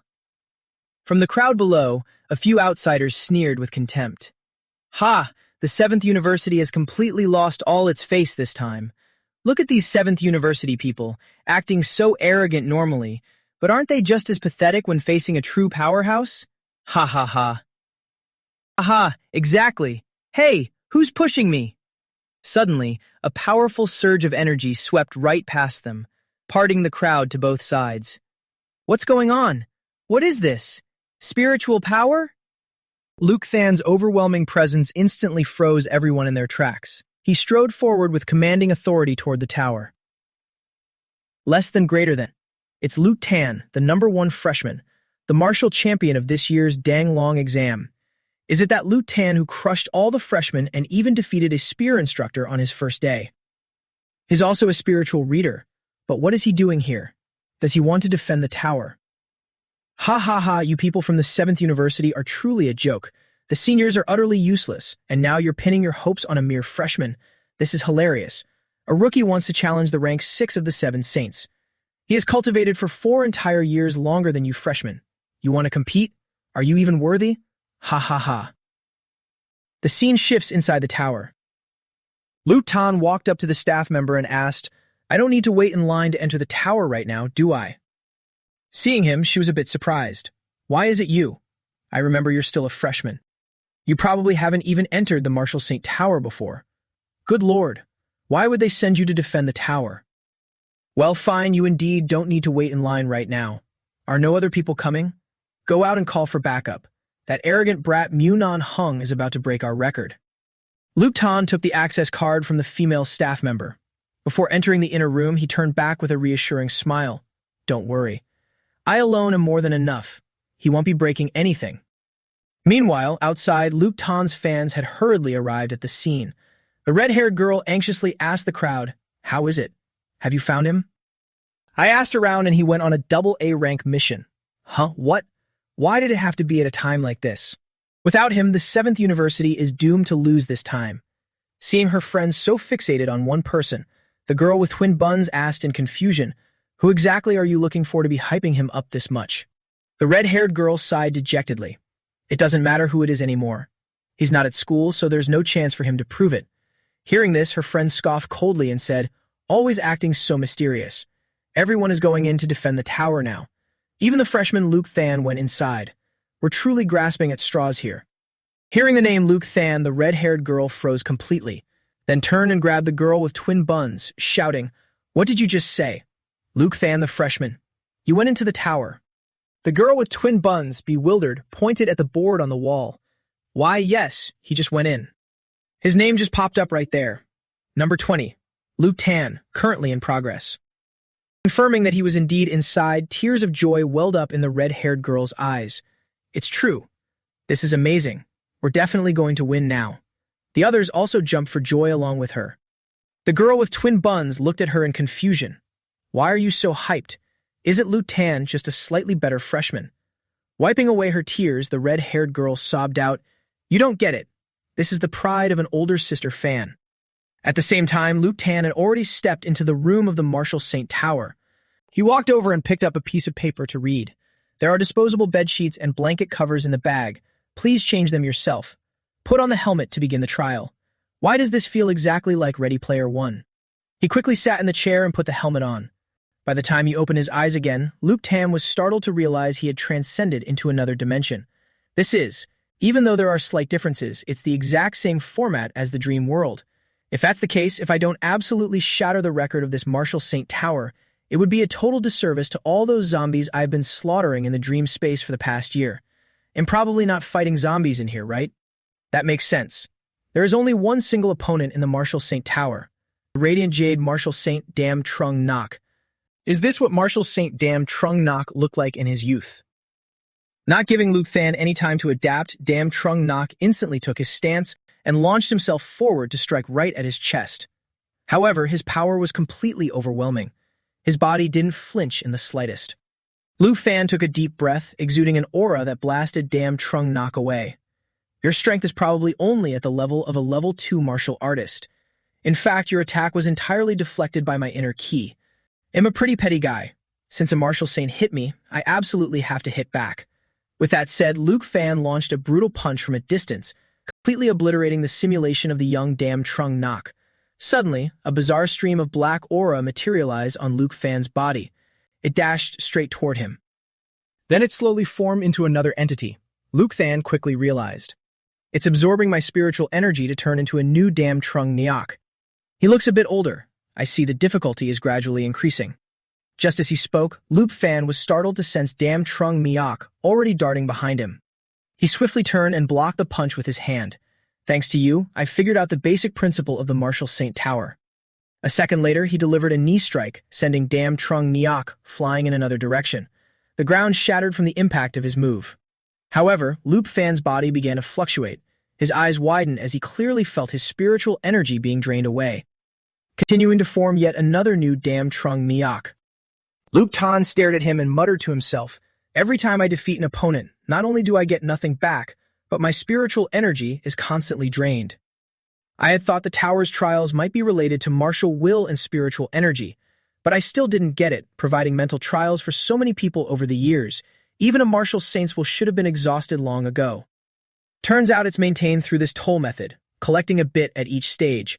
Then it's used to stimulate the martial saint's will and create opponents. The amount collected is even slightly more than what's spent creating them, constantly strengthening the martial saint's will. Somewhat understand why the 7 Holy Martial Arts University's annual enrollment can't compare to the other 6 schools. The Martial Saint Towers of the other 6 schools were built earlier, so naturally the demand for the Martial Saints will snowballed, growing larger and stronger. Dam Trung Nok is the founder of the 7th University, and the only living martial arts saint among the 7, overseeing the affairs of all of them. And, if one breaks the tower's record, they'll have the chance to be summoned by him and receive his legacy. If my analysis of the Martial Saint Tower is correct, then the origin of the dream space is quite similar. The dream space was likely born from the will of one or more martial arts experts too. Furthermore, it's far more advanced than this tower. In the next 10,000 years, martial arts experts are as numerous as the stars. It's entirely possible their combined wills directly form a spiritual world. What an astonishing scale. While pondering, Luke Tan focused on fighting each level of Dam Trung Nok. Upon reaching a certain age, he started using blade techniques. Luke Tan quietly analyzed Dam Trung Nok's strength. He's starting to use a saber now. This must be Dam Trung Nok in his 20s. A university student around level 5 in strength. This time, it's minor attainment in the saber path.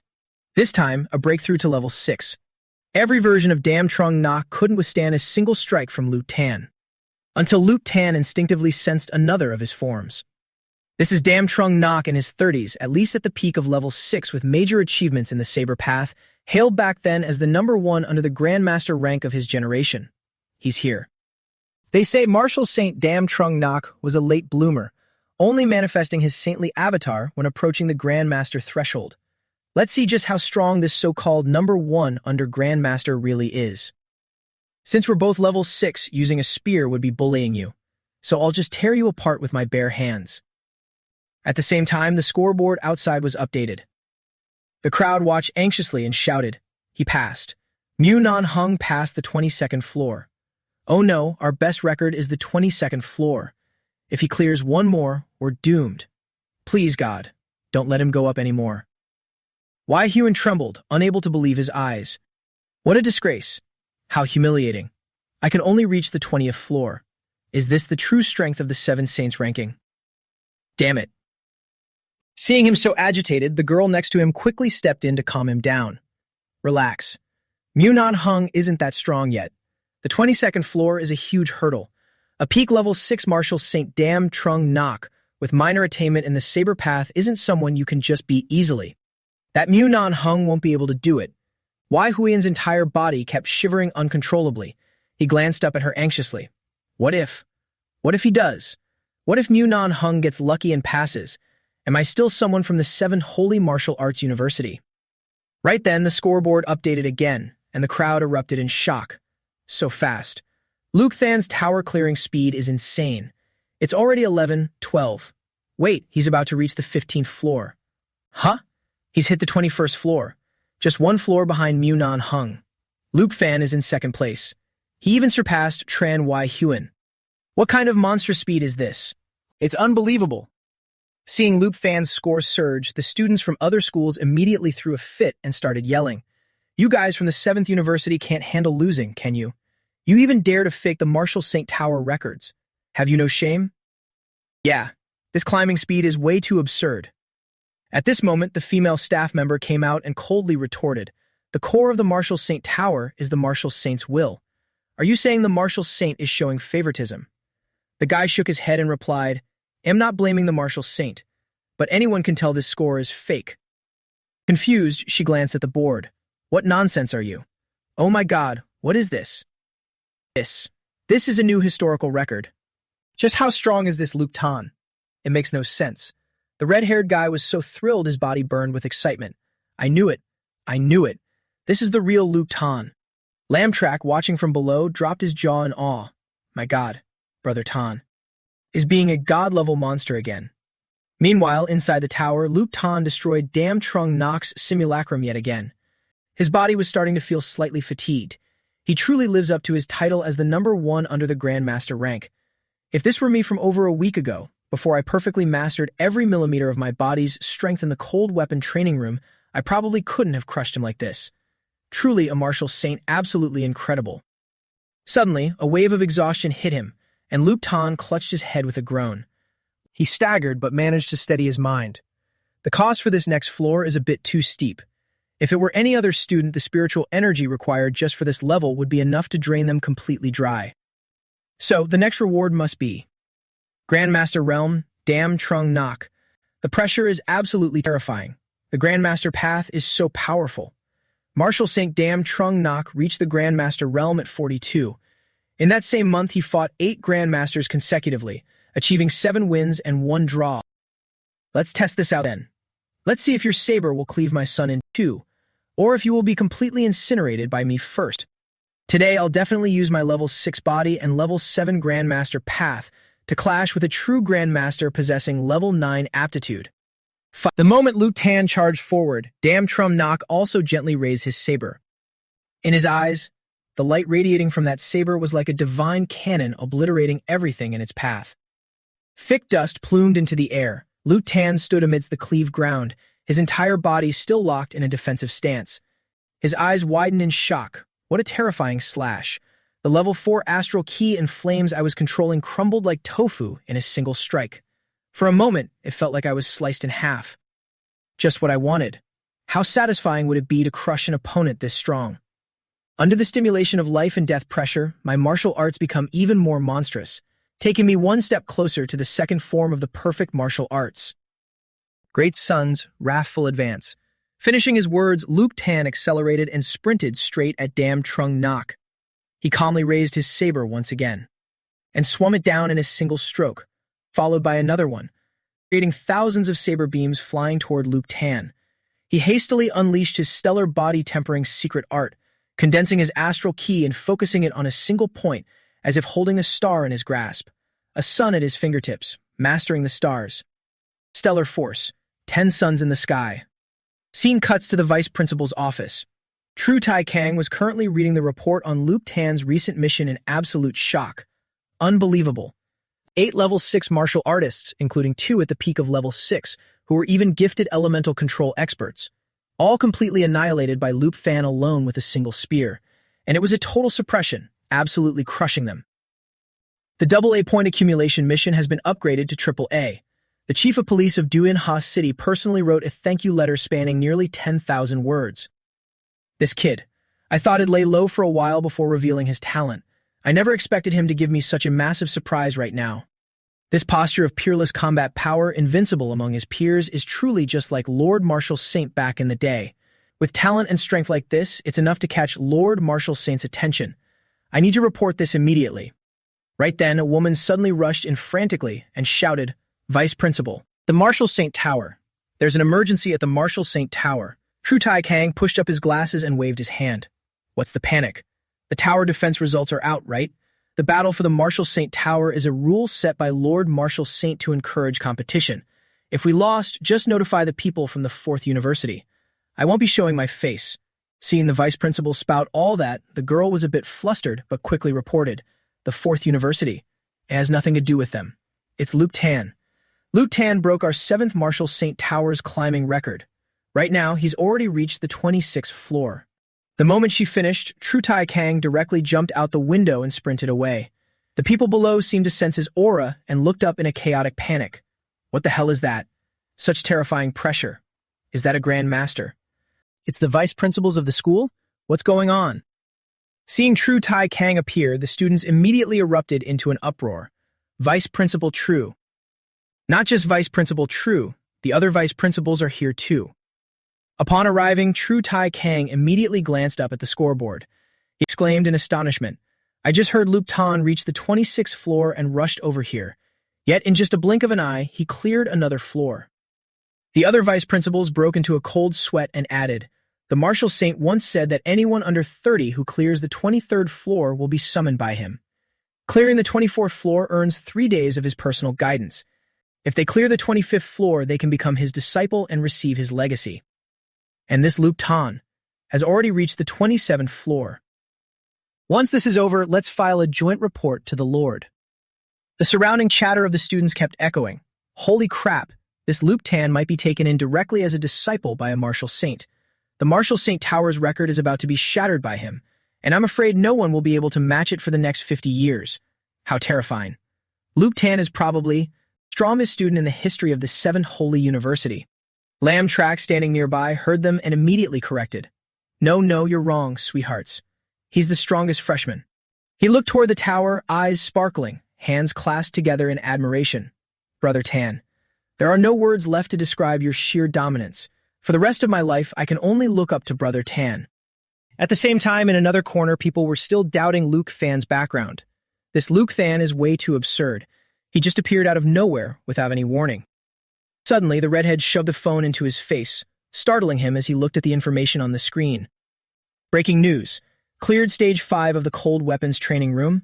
Just how strong is the strongest freshman Luke Fan? Spear instructor Vu Hai Ba evaluates Luke Fan. His spearmanship has surpassed the micro level. Shocking. An unprecedented AAA rank mission cleared solo by Luke Fan. Teammates witnessed it firsthand. Seeing the other person's utterly shocked face, the redhead proudly bragged, "I posted about Luke Fan's strength a long time ago, saying he cleared stage 5 of the training room, but nobody believed me." He gaped in silence, unable to utter another word. It seemed Luke Fan's immense power had always left traces behind. I really was blind, not even recognizing such a powerhouse. Meanwhile, inside the tower, martial arts clash and wills collided. For Luke Fan's path to Grand Master, this was also a profound enlightenment, an incredibly precious tempering. By now, his entire body was battered with red blood streaking down from both eyes. Luke Fan whispered hoarsely, looking toward Dam Trung Nok with deep respect, "You are very strong. But I am even stronger." As soon as he spoke, Dam Trung Nok's remaining spirit gradually faded away. Luke Fan quickly sat cross-legged, trying to recover his body as much as possible. He let out a long sigh of relief, then felt the aura radiating around him. My great sun visualization is close to perfection. Perhaps just one more life and death battle will completely solidify it. By then, I can officially break through to the Grandmaster realm. Suddenly, all the spiritual energy surged upward from the ground, then gathered into a massive sphere above, forming the final entity of the tower. Dam Trung Nok, rank, Great Grandmaster. Luke Tan smirked in amusement but remained on high alert. To think it didn't absorb my spiritual power this time. It seems the energy the Martial Sync Tower has accumulated all this time was precisely for this moment. Next up, it's time to test the true limits of my strength. Bring it on. Let the final feast begin. At the same time, the leaderboard outside updated instantly, making everyone even more frantic. Luke Tan had finally reached the 28th floor, a realm no one else could touch. Shu Tai Kang stood there, completely frozen in shock. He turned to look at the other vice principals, whose reactions were no different from his own. And then the final result on the leaderboard was displayed. New record, number 1, Luke Pan, 28th floor cleared. The crowd began to riot in excitement. Luke Tan is coming out. Hurry up and witness this historical moment. And so thrilled, I can't wait. From inside the building, a figure began to step out, but it turned out to be Mu Nan Hung. Seeing the massive gathering, he chuckled excitedly. Holy crap, why are there so many people all of a sudden? They must be blown away by my incredible achievement. Then he couldn't help but lose himself in a sweet fantasy of a beautiful blonde girl begging to confess her love to him. Mu Nan Hung stood in the crowd, twisting excitedly with a goofy grin, completely oblivious to how the girls below were looking at him. His smile looked so vulgar. Yeah, this guy is super creepy. Just then, Luke Than walked out from behind and said softly, "Please make way." Then, with a light push, he sent Mu Nan Hung flying to the side. He said, "Excuse me," without even bothering to look back. Infuriating Mu Nan Hung, "How dare you?" Luke Fan looked down coldly and stated, "You were in my way." Humiliated in front of the crowd, Mu Nan Hung couldn't take it. Gritting his teeth, he lunged to attack Luke Fan. "You bastard. Motherfucker. You little brat. Do you know who I am?" Boom. An explosion erupted, sending dust and smoke flying everywhere. Mu Nan Hung was actually caught single-handedly by Luke Fan, who choked him and lifted him into the air. You block someone's way and still dare to argue. Mu Nan Hung was severely shocked, drool dripping from his mouth as he struggled to escape Luke Fan's grip. How? Who are you? Luke Fan didn't care and simply tossed him away, causing Mu Nan Hung to smash face first into the ground and faint. Seeing this, his lackeys panicked and rushed over. Boss Mu. Boss, are you okay? Boss, wake up, boss." Everyone witnessed Luke Fan's strength and were left speechless in sheer disbelief. At this moment, they all shared a single thought. Did we just witness with our own eyes a new legend, being born right here? Suddenly, Lam Track, who had rushed to Luke Than's side out of nowhere, roared at the top of his lungs, making even Luke Fan flinch. See that? This is Brother Fan's true power. Next up, the 7 Holy University will welcome the era of Luke Than. Ha ha ha. Thanks to Lam Track taking the lead, everyone else excitedly joined in. That's right, Luke Fan, the strongest in history. Fucking amazing. You are the savior of the 7 Holy University. Invincible. So what if Mu Nan Hung is on the 7 Holy leaderboard? He got utterly crushed. So cool. I was beaten by Luke Fan too. And just like Mu Nan Hung, we both got our asses kicked by Luke Than, ha ha ha. Surrounded by everyone, Luke Than felt a trace of joy in his heart. Perhaps showcasing one's strength to others is also one of the driving forces of martial arts. Yehujin stood nearby, feeling as if a burden had been lifted. He forced a smile as he looked at the crowd. The senior leaderboard, or the seven holy leaderboard. I'm afraid they can no longer contain this giant Buddha, Luke Than. Tru Tai Kang and the other vice principals happily turned around to leave. Haha, youth in fine silk and proud steeds, viewing all the flowers of Chang'an in a single day. Let them enjoy this moment. At the same time, in the distance, a man shouted in astonishment, "Holy shit! To think a single trip here would let me witness such a major event." The record of the 7th Martial Saint Tower was actually broken by a freshman. Junior sister Duong Dian, let's go find your friend quickly. Let's just meet him and leave. The people here are acting like they are on drugs. It's too dangerous to stay long. Duong Dian smiled softly as she looked toward the crowd. There's no need. I've already found him. But then she looked disappointed and turned to leave. Seeing this, another guy asked her in confusion. Huh? You found him? Don't tell me. The person you're looking for is Luke Tan. I don't mean to be harsh, but I didn't expect you to have such a vain side, haha. Hit right in her sore spot, Duong Dian sadly lowered her head and kept walking. You're right, he's simply too dazzling. It was just me being overly arrogant. Suddenly, the blonde guy grabbed her hand, trying to tease her. Don't be mad, junior sister Duong Dian. I didn't mean it like that. I believe you, okay? I believe you. Duong Dian angrily yanked her hand back. Let go. Senior, I really appreciate you guiding me here to find him, but please mind your words and actions. The blonde guy rudely kept up his lecherous face toward Duong Dian. Oh, come on, don't say that. Suddenly, Lamtrak appeared behind him and grabbed his head, radiating murderous intent. Are you deaf, punk? She told you to let go, didn't you hear her? The blonde guy yelled in panic. Fuck. What the hell are you doing? Lamtrak sneered, tightening his grip. You dare lay your hands on Brother Than's woman. What do you think I'm going to do? No matter how miserably he begged, Lamtrak mercilessly beat him up. Mercy, mercy, fatty bro. I was wrong. After beating the crap out of him, he looked at his fist in confusion. So weird. We're both beating people up, so why can't I exude that absolute dominant aura like Brother Than? Suddenly, Lamtrak looked over at Duong Dian and struck up a conversation. You're Duong Dian, right? Brother Tan told me to tell you to wait a moment. You guys will grab a meal together later. She tilted her head curiously. You're a friend of Luke Tan? Lamtrak proudly boasted. Brother Tan is my big boss. He saw you arrive, but right now, well, you know, it's not easy for him to get away. Let me show you around first, sister-in-law. Hearing the word sister-in-law, Duong Dian blushed deeply in embarrassment. We're not in that kind of relationship. Only then did the blonde guy finally believe it. So Luke Tan really is Duong Dian's classmate. I'm so dead. One day later, in the vice principal's office, Tru Tai Kang endlessly praised Luke Tan. You truly leave people in awe, student Luke Tan. Breaking the tower's historical record on your very first try. Truly a brilliant youth. Ha ha ha. This situation is highly unique. The specific rewards will have to wait for Lord Marshal Saint's arrangement. Moreover, after breaking the Marshal Saint Tower's record, the bonus credits awarded to you will be distributed soon. Hearing this, Luke Tan was startled and asked, There are bonus credits for clearing the tower too. Tru Tai Kang smiled and replied, You didn't know. Regardless of which university's Marshal Saint Tower it is, anyone who breaks the record will receive bonus credits from that holy martial university. At this point, he suddenly shot up from his seat in panic. Wait a minute. Don't tell me you plan to. Luke Tan immediately nodded. Yes. If possible, I want to graduate early. Tru Tai Kang looked at him in dismay, then let out a sigh. This matter. I understand. You can head back for now. I'll notify you once there is any news. A moment after Luke Tan left, Tru Tai Kang picked up the phone to call someone. Hello, it's me. I think we should just wait a little longer. After a moment of silence, the other side only uttered one word. Why? Tru Tai Kang turned to look in the direction Luke Tan had just left and replied softly, I have a feeling that Luke Tan's performance seems to have only just begun. Just wait and see. Campus hot search trending. The era of Luke Tan is upon us. Prepare to feel the terror of being dominated by Luke Tan.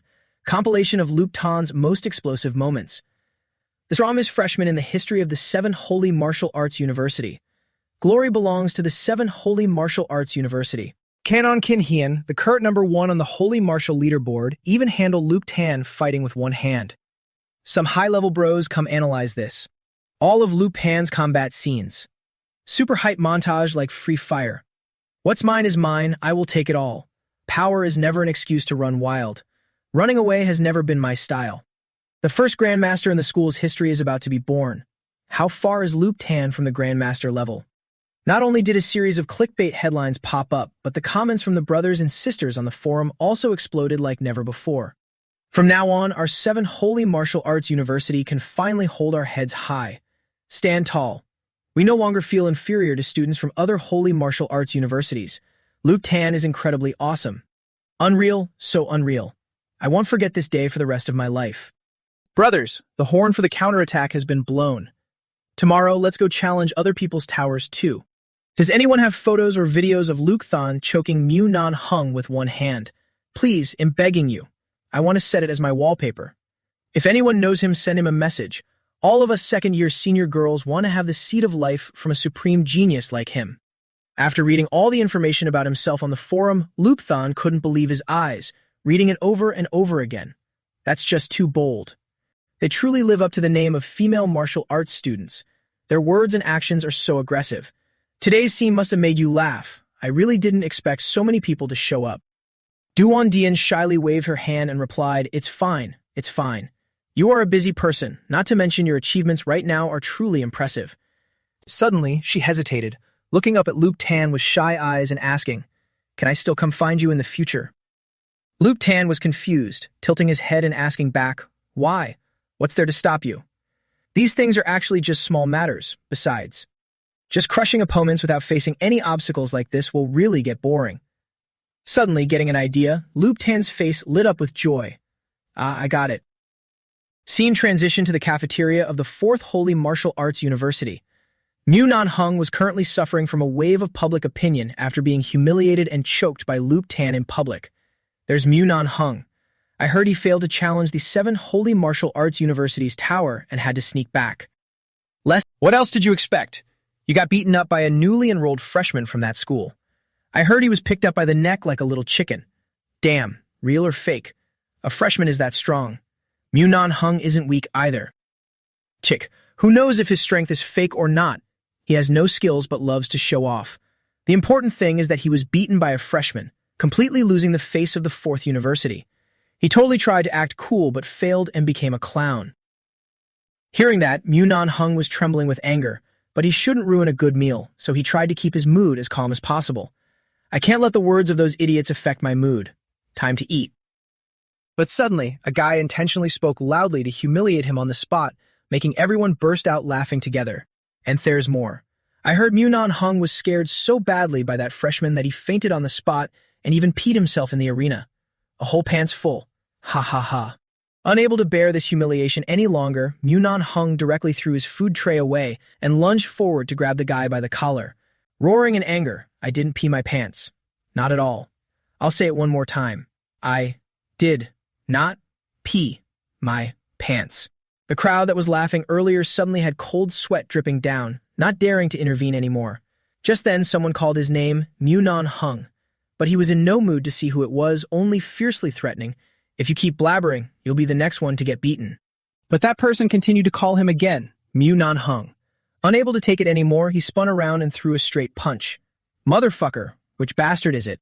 However, his punch was neutralized in the blink of an eye. Only then did Mu Nan Hung realize the person who just called him. It's you. Luke Tan calmly reminded him, Mu Nan Hung, have you never known what politeness is? This is the second time. I came to your school to challenge the tower, just letting you know. Do you have a problem with that? Mu Nan Hung was so terrified that his face turned pale. But he still had to pretend to warmly welcome Luke Tan, shaking his head profusely in response to him. Luke Tan smiled slightly and tossed Mu Nan Hung aside once again before leaving. It's good that you don't. He sat huddled in a corner, shivering like an abandoned puppy, leaving everyone around dumbfounded. That's not right. Mu Nan Hung is not weak at all. He's the rank 1 senior student and ranked 6 on the 7 Saints list. Who on earth is that guy? He actually choked Mu Nan Hung like a chicken. At this moment, Mu Nan Hung stammered out the name of the person from earlier for everyone to hear. He is Luke Tan. Hearing that, the students in the school immediately split into two factions arguing with each other. What did you say? He is Luke Tan? Quick, go back and call for backup. Luke Tan from the 7 Holy Martial Arts University is here to challenge our tower. Call the entire top 10 back here. Hurry up.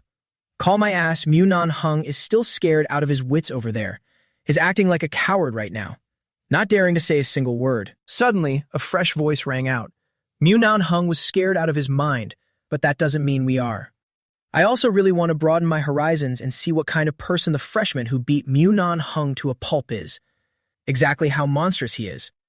Seeing the two newcomers, the students went into an uproar again. It's the people from the senior list. Rank 2 Duong Kan San. Rank 3 Feng Mai Thong. Well said. Nan Hung is just Nan Hung. He can't represent our 4th university. The fighting spirit of the 4th university's martial artists is immortal. Defend the tower, finish off Lu Pan. Let's go. Right at that moment, an announcement suddenly played on the TV. The 7 Saints list of the martial arts universities has been updated. The students continued to cry out, "Oh my god, look. Luke Fan is already ranked 1st, 28th floor. Our 4th Holy Martial Arts University has already been defeated." Scene transition to the student council of the 5th Holy Martial Arts University. The white-haired guy presiding over the meeting spoke first. Everyone, among this year's freshmen at the 7th Holy Martial Arts University, a monstrous freak, a monster, has appeared. You all must know by now, his name is Luke Fan, this year's Kai Min General Star of the Eastern Region, the dang long top martial arts scholar, who beat up a senior student on his first day of school and then. Suddenly, an impatient girl reminded him, "Can do. Stop talking nonsense and get straight to the point on what we should do." Can Do forced a smile, scratching his head helplessly. What can I even do? What do you think I can do? In half a day, Luke Tang continuously broke the records of 2 towers. The title of Demon King has resonated throughout all 7 universities. Right at that moment, a panicked voice came from outside as someone ran in to report, "Oh no. Luke Tan, he's here." Hearing his name, Luke Tan directly broke the door and walked in. "What? Am I not welcome?" After a short period of causing so much suffering to the students of other schools, Luke Tan casually walked out of the 5th Holy Martial Arts University's tower. As he walked, he checked his own strength. Broke through the 5th Holy Martial Arts Tower. Breaking 2 towers in 2 consecutive days can be considered a pretty big harvest. Not only did I temper my Grandmaster's will twice in a row, my mental power also increased significantly. It has probably broken through level 6. Under the intentionally created pressure, even the 10 Perfections martial arts smoothly entered its 2nd form. 10 Perfections martial arts 2nd form. Condensed power, pinpoint burst, insight into weaknesses, and refined control. It even added attack prediction. That flawless sense of omniscience and omnipotence is becoming clearer day by day. After entering the 2nd form of the 10 Perfections martial arts, I even had the illusion of ascending to godhood. Although it's an illusion, if I continue on this path, will there truly be a day when I become the god of martial arts? In front of the 5th Holy Martial Arts University's gate, Lam Trak had been standing there waiting for him for who knows how long.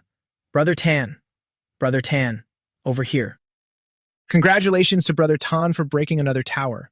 So, do you still want to go to the other martial arts universities now? Without needing to think, Luke Tan decisively agreed. Yeah, it's still early. Help me call a cab to the 6th Holy Martial Arts University. Hearing this, Lam Trak excitedly complied immediately. No problem. I've already arranged it. Look. In a flash, the entire sidewalk was lined with a row of taxis with their doors open, waiting for Luke Tan to step in. He was bewildered and just let himself be pushed into the car by Lam Trak. Right after that, the other students also rushed out en masse, several hopping into a car and shouting loudly, "Brother Tan is out. Hurry and follow him. Let's go." "Driver, follow the car ahead." Seeing so many people, the driver curiously asked, Students, is your 7th Holy Martial Arts University organizing some large-scale group activity?" The student's eyes sparkled brightly as he proudly declared, "We are going to witness the birth of a dynasty." At the same time, at the 6th Holy Martial Arts University, the crowd seeing Luke Than about to arrive immediately went into a chaotic frenzy. Has here. I see him. It's him, has here. Luke Than is here. Oh my god, this lineup. It's just like a demon king marching out of his castle. What should we do? It's Tham Kong. Tham Kong, the top rank of the senior list. Tham Kong has shown up. Tham Kong frowned, looking down at Luke Fan and questioning. "Luke Fan, right? You're here to challenge the tower." Luke Than calmly nodded. That's right. Is there a problem? Hearing that, Tam Calm got even more furious, his face exuding a murderous aura. Is there a problem? But immediately after, he suddenly became servile, stepping aside and inviting him in. I'm here to guide the way for you. Please, this way, please, this way. Our school is quite large, be careful not to get lost. Everyone behind them fell over in absolute shock. Damn.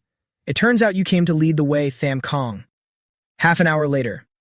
6 Holy Martial Arts University, Luke Fan, 29th floor. Luke Fan has successfully cleared the tower. Everyone cheered endlessly, congratulating him. Only Tham Kong still kept his smiling face while his heart had shattered a long time ago. What else could I do? Just let him break it. After all, our school isn't the only one losing face. Just give up. Just like that, Luke Tan continuously created new records at the schools. 6 Holy Martial Arts University, 29 floors, Luke Tan completed. 5th Holy Martial Arts University, Luke Tan, 27 floors, completed. 4th Holy Martial Arts University, Luke Tan, 28 floors, completed. 3rd Holy Martial Arts University, Luke Tan's 6th floor, completed. 2nd Holy Martial Arts University, Luke Tan completed. Just like a storm that struck and quickly passed, in the end, only one university remained. The 1st Holy Martial Arts University was Luke Tan's final target. Seeing him, the students of the school rush over in droves. Suddenly, a voice echoed from out of nowhere. Is it you? The Demon King of the 7 universities, Luke Tan. With a boom, a blue light flashed down in front of Luke Tan. He coldly asked him, Do you know where this is? Luke Tan nonchalantly replied, I came here specifically to challenge the tower. How could I not know? At this moment, the opponent started introducing himself to him. I am Ba Quan Suyen, ranked 2nd on the 7 Saints list. The founder of the 2nd Holy Martial Arts University is the earliest martial saint born in my Dragon Nation.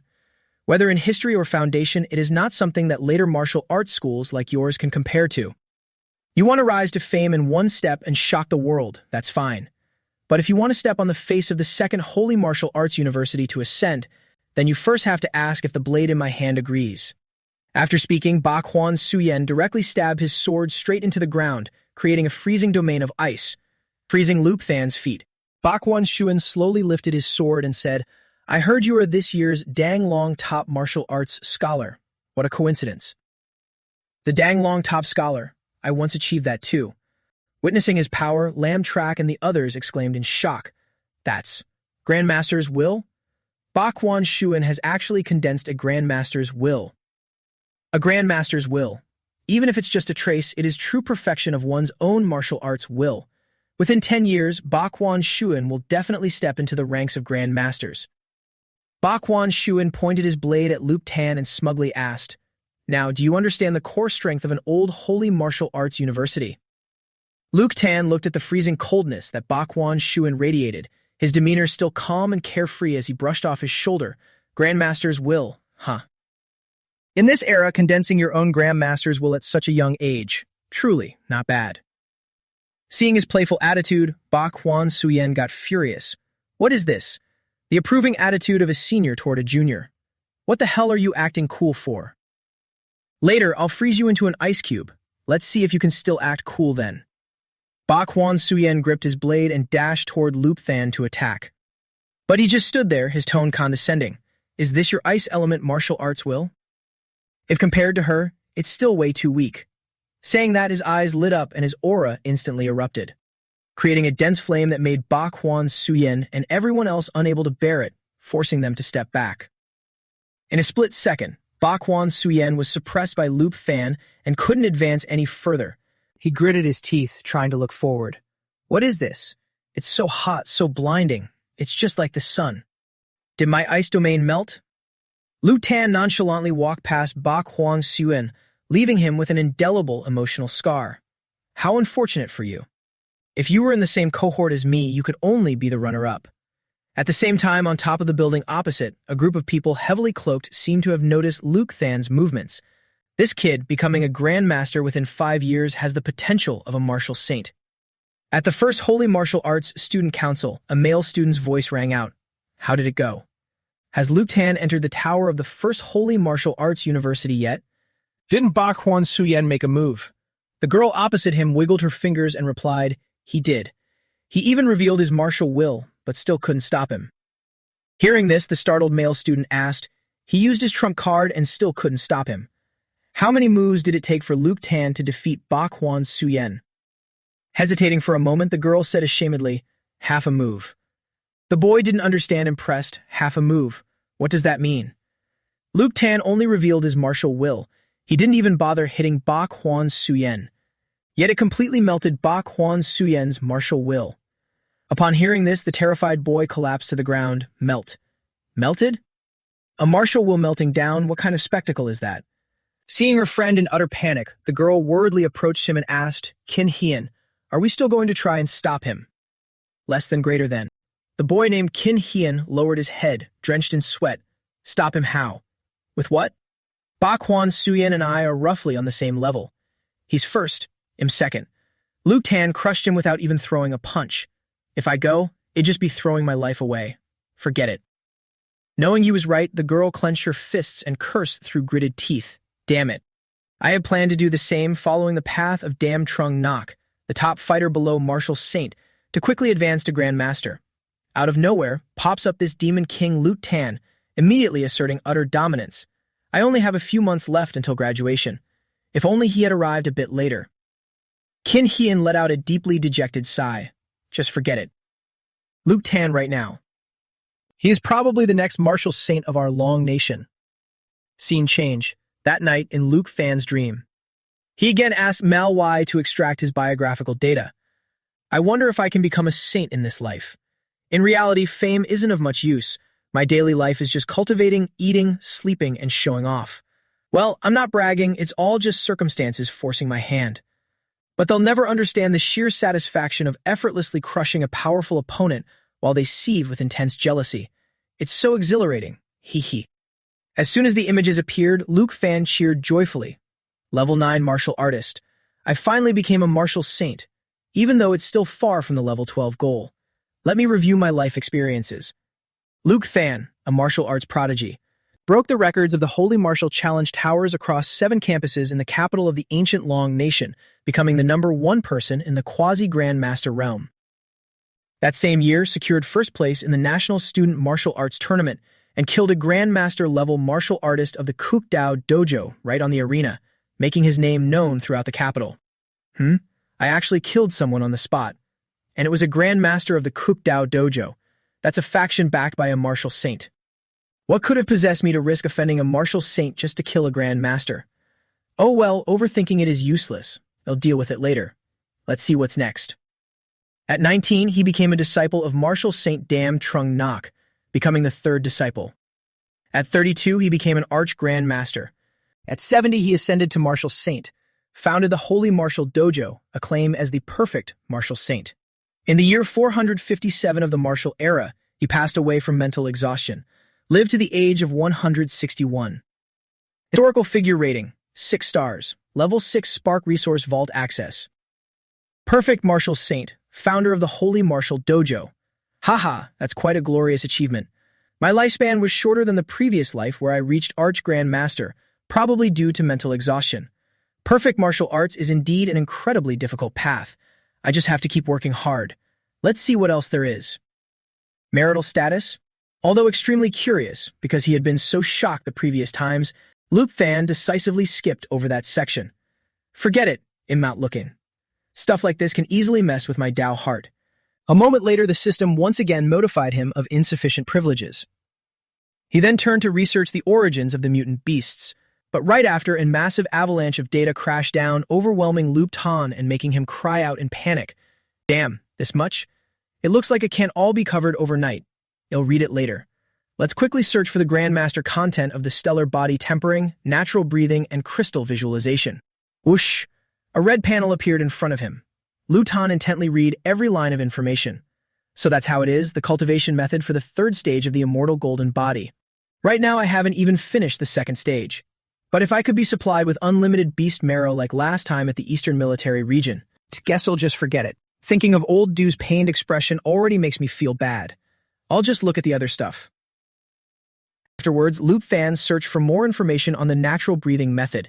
He analyzed all the information he was reading in awe. The content is truly mystical, pursuing the unity of man and nature, the connection between humans and the universe. It's too abstract, I don't get it. Currently, the breathing method only helps me recover quickly, level up, and improve cultivation efficiency. I can only look forward to the future. I'll take it slow. Next is the visualization method. This is, at the Grandmaster level, one can use the will projection ability, using one's own mental power to simulate the martial will of others. The idea is sheer genius, or perhaps only a madman could create such a technique. Is it possible that this dream space I'm in was created by will projection? That's why I can perfectly inherit the will of those zombies when I hunt them in my dreams. It feels like I've just touched the edge of some truth, but there's still a thick layer of fog that can't be cleared or seen through. Whatever. I'm probably overthinking it. It's time to head back anyway. Why, save it, then let's log out. With those words, Loop Than instantly vanished, unaware that after he left, Why automatically reopened his biographical data. She stood there motionless, her glowing eyes staring intently at the screen, not revealing the slightest hint of emotion. After discovering another form of the crystal visualization method, Loop Fan immediately began recreating the figure of True Lan Tuyen.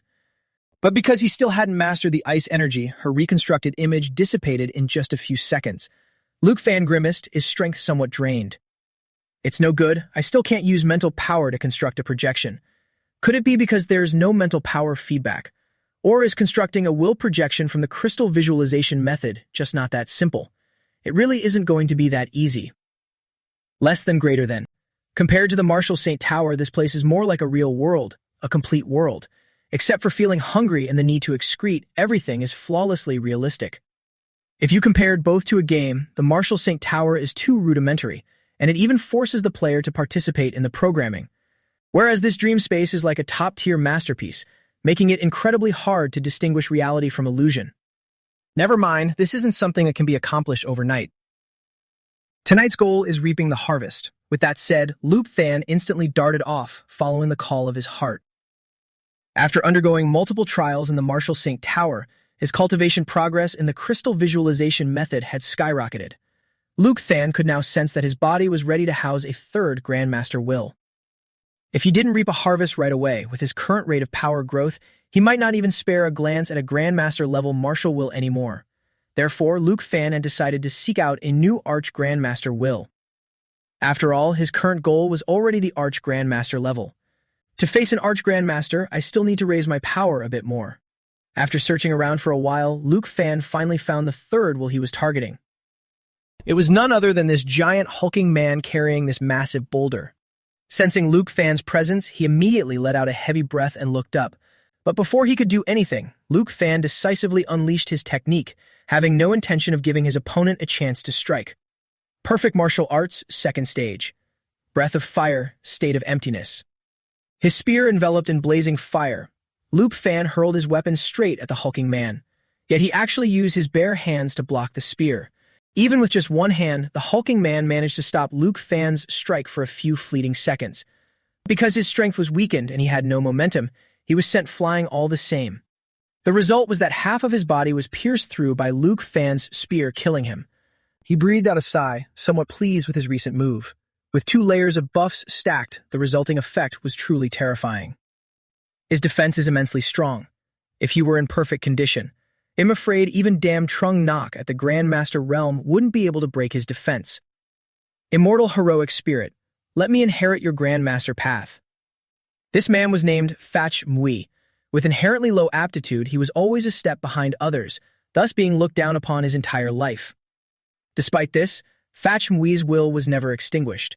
If he wasn't as good as others, he had to work twice as hard and learn how to stay one step ahead. But even much later, as he grew older, he still didn't meet the requirements to join the city guard or apply for a job anywhere else. Finally, disregarding all risks and his mother's objections, Phach Mui chose the path of joining the Hunter Squad, a profession where one could lose their life at any moment because it required leaving the base. Yet facing all of that, Phach Mui just smiled foolishly and promised that he would come back alive. However, once he took on the job, Phach Mui realized he had too many things to protect, regardless of how much others despised and talked carelessly about him.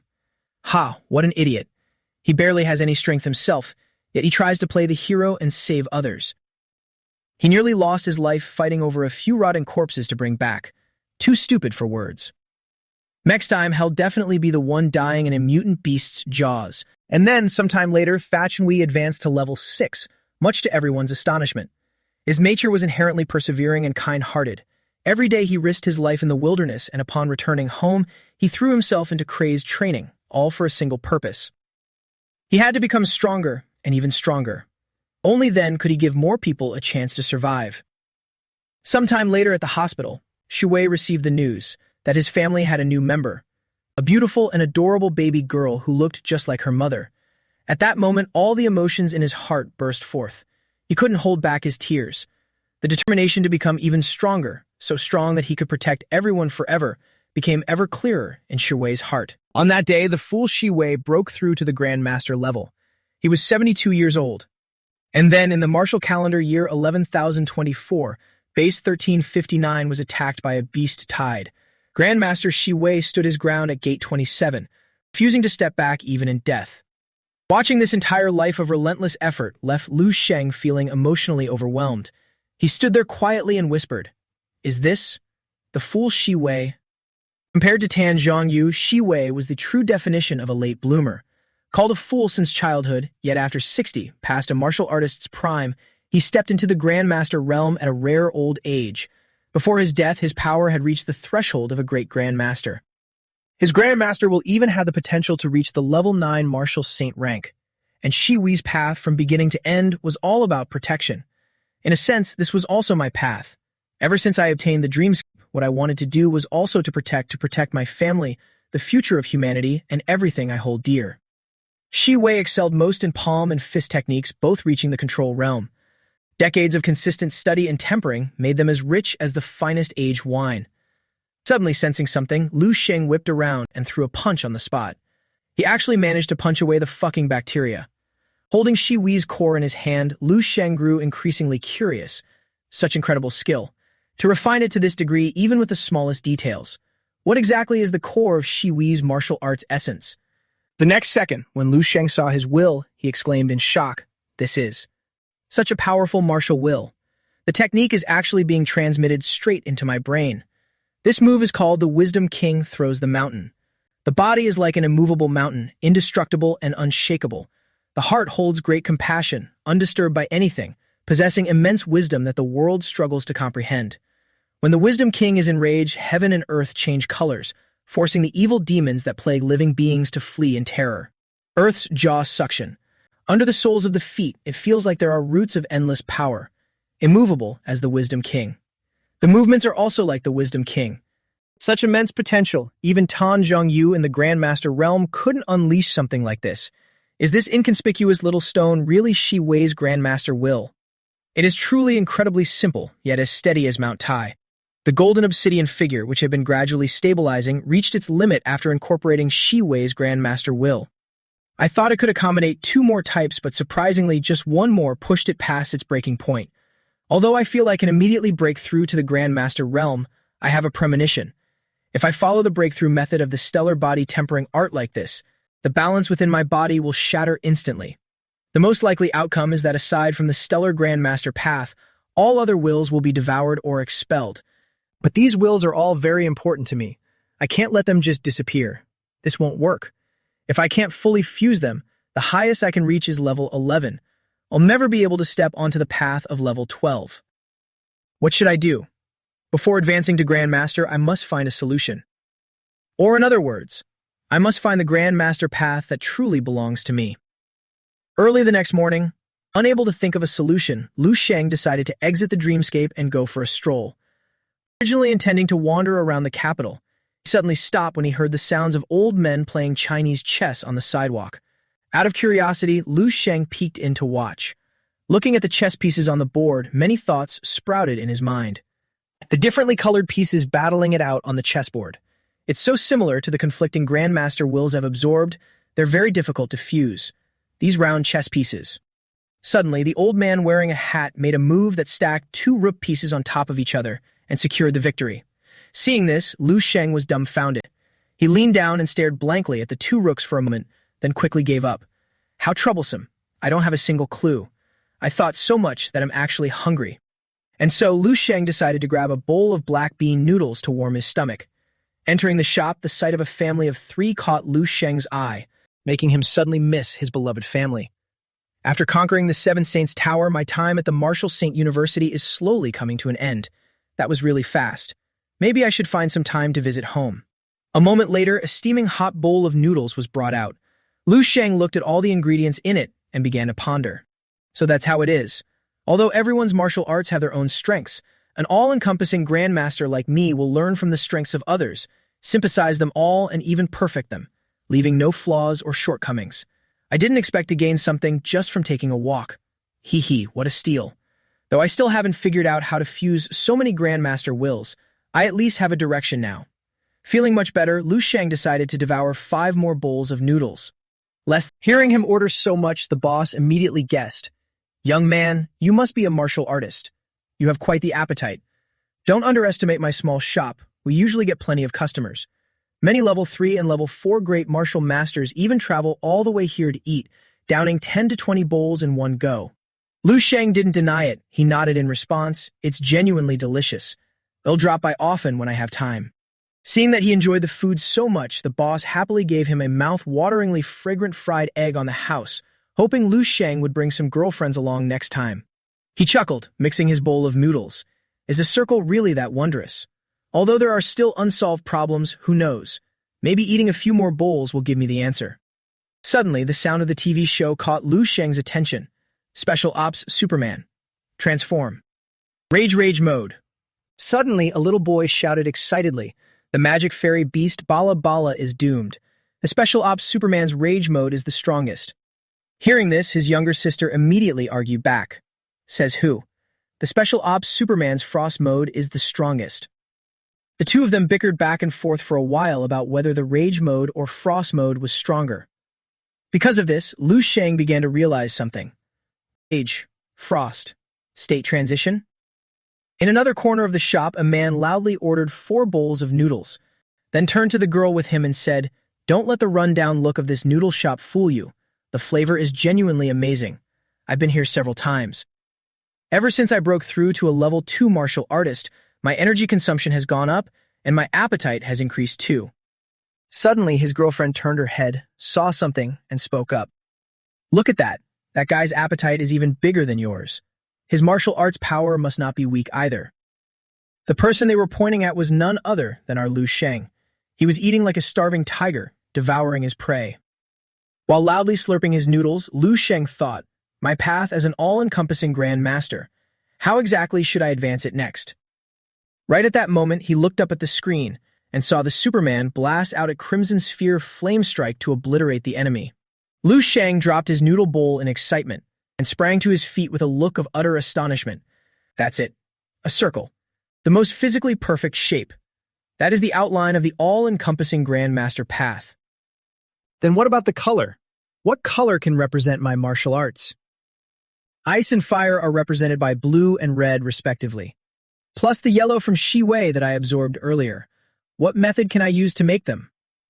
Gray. That's right, gray. It represents mystery and uncertainty, as well as all possibilities. The all-encompassing martial arts commands all paths and encompasses everything. However, commanding all paths doesn't necessarily mean it must stand above everything else. I'm just a level 6 martial artist. Wanting to create a martial art greater than an 11th level powerhouse is completely unrealistic. How exactly can I bring you all? Wait, I've got it. Suddenly seeing Lu Sheng jump up and grin like an idiot, the couple at the next table immediately whispered, this kid not only likes watching children's cartoons, but his temperament is also erratic and unhinged. Right, you said it. Mid-sentence, the male student suddenly caught a glimpse of something out of the corner of his eye. He immediately leaped up, having spotted a poster of Lu Sheng stuck on the wall. Seeing his trembling reaction, the girl asked in confusion, What's wrong with you? The male student stammered back, That person is Lu Sheng. A while later, Lu Sheng returned to his room. He stood looking out the window, breathing in the fresh air. Mobilize spiritual power, astral aura, blood chi. Pour it all in. I feel a scorching heat surging throughout my entire body. An icy energy is cleansing my flesh and bones. A gentle power is tempering the deeper parts of my body. A massive amount of impurities in my body is being expelled. The second stage of the immortal golden body is almost complete. Both my spiritual power and blood chi have become purer and more radiant. And also, I can feel it. A deeper layer of the void state. I am immersed in the free energy between heaven, earth, and the universe. Suddenly, with a splash, Lu Sheng fell straight into a puddle of water. He coughed violently and sat up. This is clearly a consciousness space, so why does it feel like I'm actually choking on water? Suddenly, the clash of weapons rang out, startling Lu Sheng into looking up. What in the world is this? There are 3 different types of martial wills inside my head, and they're fighting each other. Nobody would believe this if I told them. If I just leave them be, I'll eventually go mad and die from the sheer conflict of these 3 wills. If that's the case, I'll just have to try this. Acting on his thought, Luke Fan stood right in the middle of those 3 colossal wills and roared. All right, everyone, all eyes on me. I, Luke Fan, though young, have founded the path of the perfect Grand Master, aiming straight for level 12. The steps Vuong Ha couldn't take, I will take. The things Vuong Ha couldn't do, I will do. The power you can control, I can control. The power you cannot control, I can still control. Become the foundation of my flawless and ultimate perfect martial arts. This is your supreme honor. Why won't you submit? On what grounds do you refuse? Yield to me. Under the overwhelming pressure and storm-like mental will of Luke Fan, the trio, Thai Thin Min, Tru Lan Tuyen, and Fachmui, finally submitted, surrendering all their power. Using all his might, Luke Fan absorbed the 3 of them, compressing their power into a brilliant rainbow-colored sphere, which then erupted violently. As the smoke gradually cleared, he stepped forward with an imposing and deeply confident posture. Did I really just bluff these unparalleled, ferocious Grandmaster wills with a few edgy catchphrases? It worked. Haha. This is a martial will that truly belongs to me, the Stellar Will. Scene transition, the Vice Principal's office. While he was reviewing the ledger, Tru Tai Kang suddenly sensed something. Startled, he whipped around and shouted, "Who's there?" The people outside, hearing the loud commotion, immediately rushed in and asked anxiously, "What's wrong?" Vice Principal Tru. After a moment of silence, he replied, "It's nothing. Please leave." "Oh, right. Fetch Luke Than to my office. I have an important matter to discuss with him." The female staff member was slightly confused but quickly complied. Ever since Vice Principal Tru threw himself out the window last time, it seems he's been getting more and more on edge. Once she had left, Tru Tai Kang returned to questioning himself. Just now, I felt the presence of a level 7 spiritual reader. Was it an illusion? At the same time, atop a certain high-rise building, Lu Fan's mastery over his mental power had reached a near godlike level. Just by releasing it, he could survey almost the entire city. Excellent. After forging my own Grandmaster will, my mental power has reached this level. Before, I could only sense things roughly, but now I can clearly observe everything within its range. Incredible. It's definitely surpassed level 6, and by a wide margin. I wonder if it's touched level 7 yet. But the most important thing right now is to test the effects of the path of the perfect Grandmaster. First, the immovable Wisdom King. Iron Exchange. Earth Breathing. With those words, Lu Than effortlessly lifted a massive boulder from beneath the ground. Immediately after, he used the chilling Halberd Purgatory and Ice Breathing, freezing the boulder solid in the blink of an eye. Ice Breathing. I can condense and solidify my own power just like water turning into ice. To think it could even freeze the target it strikes. What a miraculous breathing technique. And finally, my absolutely monstrous transformation. The Stellar Will. The fully complete Stellar Will is truly more than 10 times stronger than Thi Thin Nin's Grandmaster Will. If I were to use the Stellar Evil to unleash the 10 suns striking the heavens right now, could I kill that Grandmaster in the Martial Saint Tower? I don't know, but I'm dying to find out. This power is far too overbearing and arrogant. In this state, it feels like I am passively radiating a provocative aura. I'm afraid anyone with a bit of strength wouldn't be able to resist rushing up and picking a fight with me. Suddenly, Lu Than noticed 2 total strangers arguing in front of his house's gate. They were referring to his beloved home as the Demon Lord's Castle. Left with no choice, Lu Than leaped down in a flash, landing right in front of them. He coldly asked, "What is it? Are you looking for me?" The 2 men jumped out of their skin and immediately stood at attention. Reporting to the Demon Lord. "No, wait, Luke Tan. The Vice Principal sent us. He asked you to drop by, said it's about something important." Understanding the message, he gave a slight nod. "Is that so? Got it." Seeing that he had nothing else to say, the 2 bowed a full 90 degrees and bolted away like they had rockets strapped to their backs. "Yes, sir. Well, take our leave then." That was terrifying. The aura he was emitting was absolutely dreadful. It felt both scorchingly hot and freezing cold. I'm a level 5 martial artist, for crying out loud, yet I didn't even dare to breathe heavily in front of him. Next time, whoever wants to come can come themselves. I'm not coming back even if you beat me to death. Even facing Vice Principal True isn't this horrifying. Has Loop Fan already? Scene transition to the Vice Principal's office. True Tai Kang solemnly informed him, "Student Loop Than, I've called you here today for 2 reasons. First, your credit reward for obliterating the historical records of the 7 Martial Saint Towers has been processed, a total of 75,000 credits." Hearing this, Luke Than just stared back at Old Man True with a blank, unfazed expression. After a long moment, he tilted his head and asked, "Is that all?"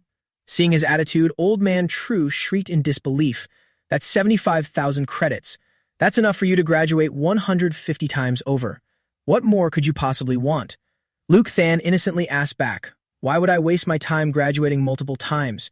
Where are the supplements, the mutant marrow fluids, the weapons?" Exasperated, True Tai Kang facepalmed and said, "Fair point. You've only been enrolled for 2 months.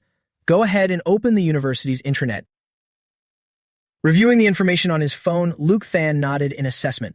Aside from the credits needed to graduate, the excess can be exchanged for items. Not bad at all. A level 4 cold iron sword and level 4 mutant blood only cost 5 credits. Level 4 and 5 weapons range from a few dozen to 100 credits. A week of Grandmaster tutoring is 10 credits. Level 6 mutant marrow fluid, 1,000 credits per portion. Less than greater than, it's decent. Do you not have level 7 mutant beast marrow fluid? Hearing his question, True Tai Kang spat out the mouthful of tea he hadn't even swallowed yet. He shot out of his chair in sheer panic and demanded, "Level 7 mutant beast marrow fluid. You already need level 7 resources.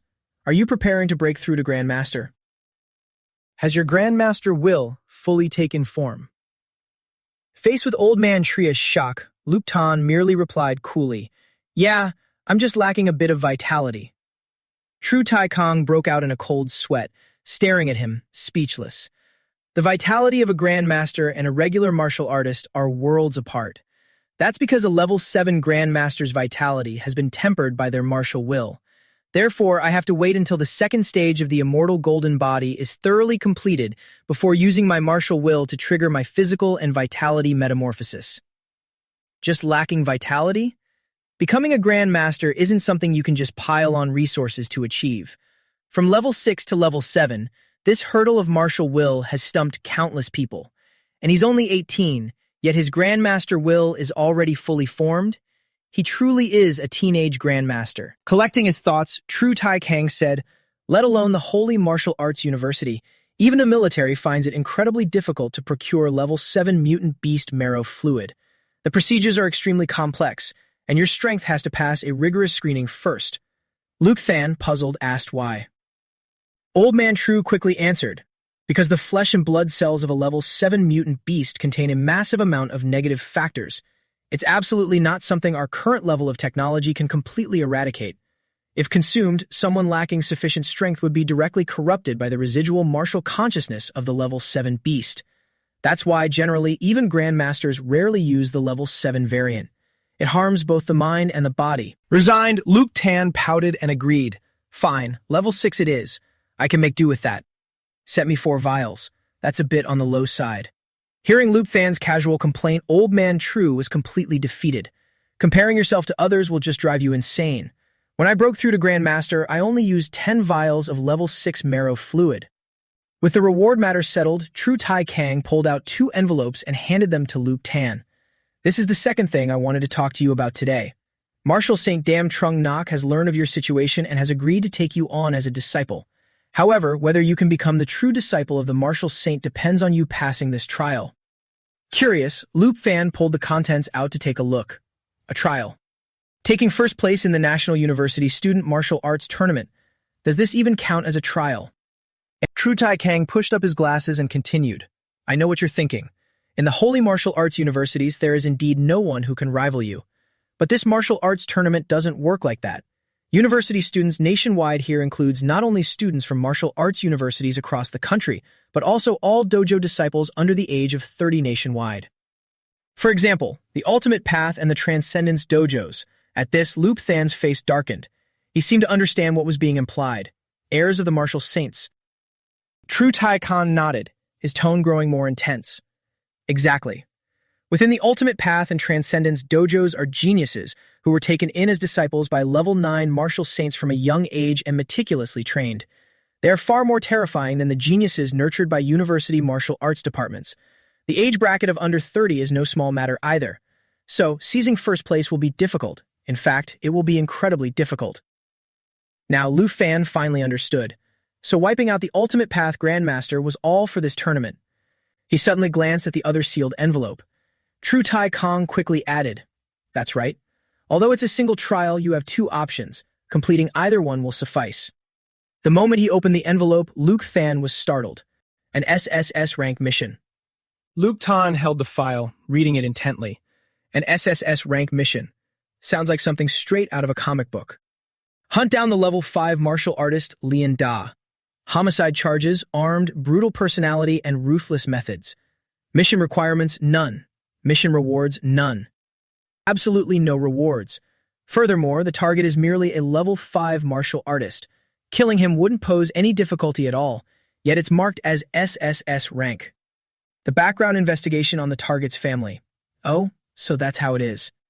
Lian Da himself is a ruthless, depraved criminal with a mountain of heinous acts. His father is Lian T. Bak, one of the level 7 grandmasters under the Ultimate Path dojo.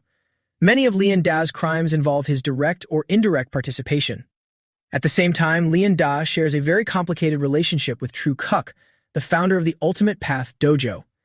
His younger sister is Lian To, a peerless beauty and the 5th wife of Martial Saint True Kuk.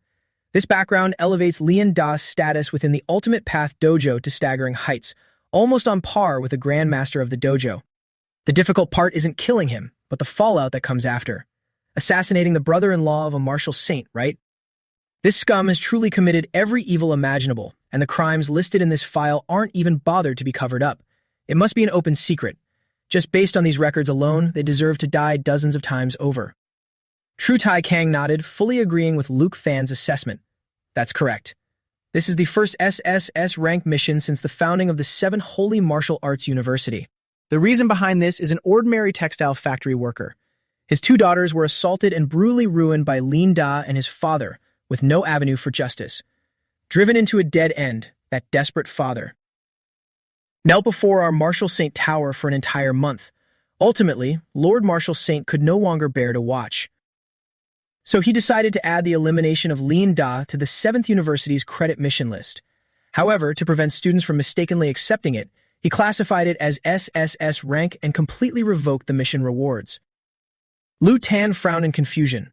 Then why didn't the Martial Saint take action himself, or let the vice principals, who are level 7 grandmasters, handle it? Turning it into a student mission is basically washing your hands of the matter, isn't it? True Tai Kang's face darkened as he warned him. Lu Tan, watch your words. You completely fail to comprehend the terror of a saint-level powerhouse. If 2 saint-level martial artists clash, do you have any idea what kind of massive upheaval it would cause across the nation?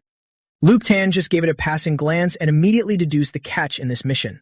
This mission is entangled with far too many things. It even involves another martial saint. Look, just killing the target guarantees retaliation, not only from a level 7 grandmaster, but from the entire might of the Ultimate Path dojo. It means provoking a martial saint for absolutely 0 tangible benefits. Tell me, what's your real angle here? Unable to hide it from him, True Tai Kang broke into a smile and replied, "You're very sharp, Luke Tan. Behind Lian Da and his father stand the Ultimate Path dojo and the Ultimate Path martial saint, but behind you stand the 7 Holy Martial Arts University and Lord Martial Saint Dam. As long as you become the true disciple of the martial saint, do you understand what that signifies?" Luke Tan finished his thought. My future will be a smooth, paved road. Whether it's resources or guidance, even if someone wants revenge, they'll have to think twice before acting. At this, he abruptly stood up and quickly excused himself. I understand. Please give me the address of that chemical plant worker who knelt for a month that you mentioned. If there is nothing else, I'll be taking my leave. True Tai Kang nodded in agreement.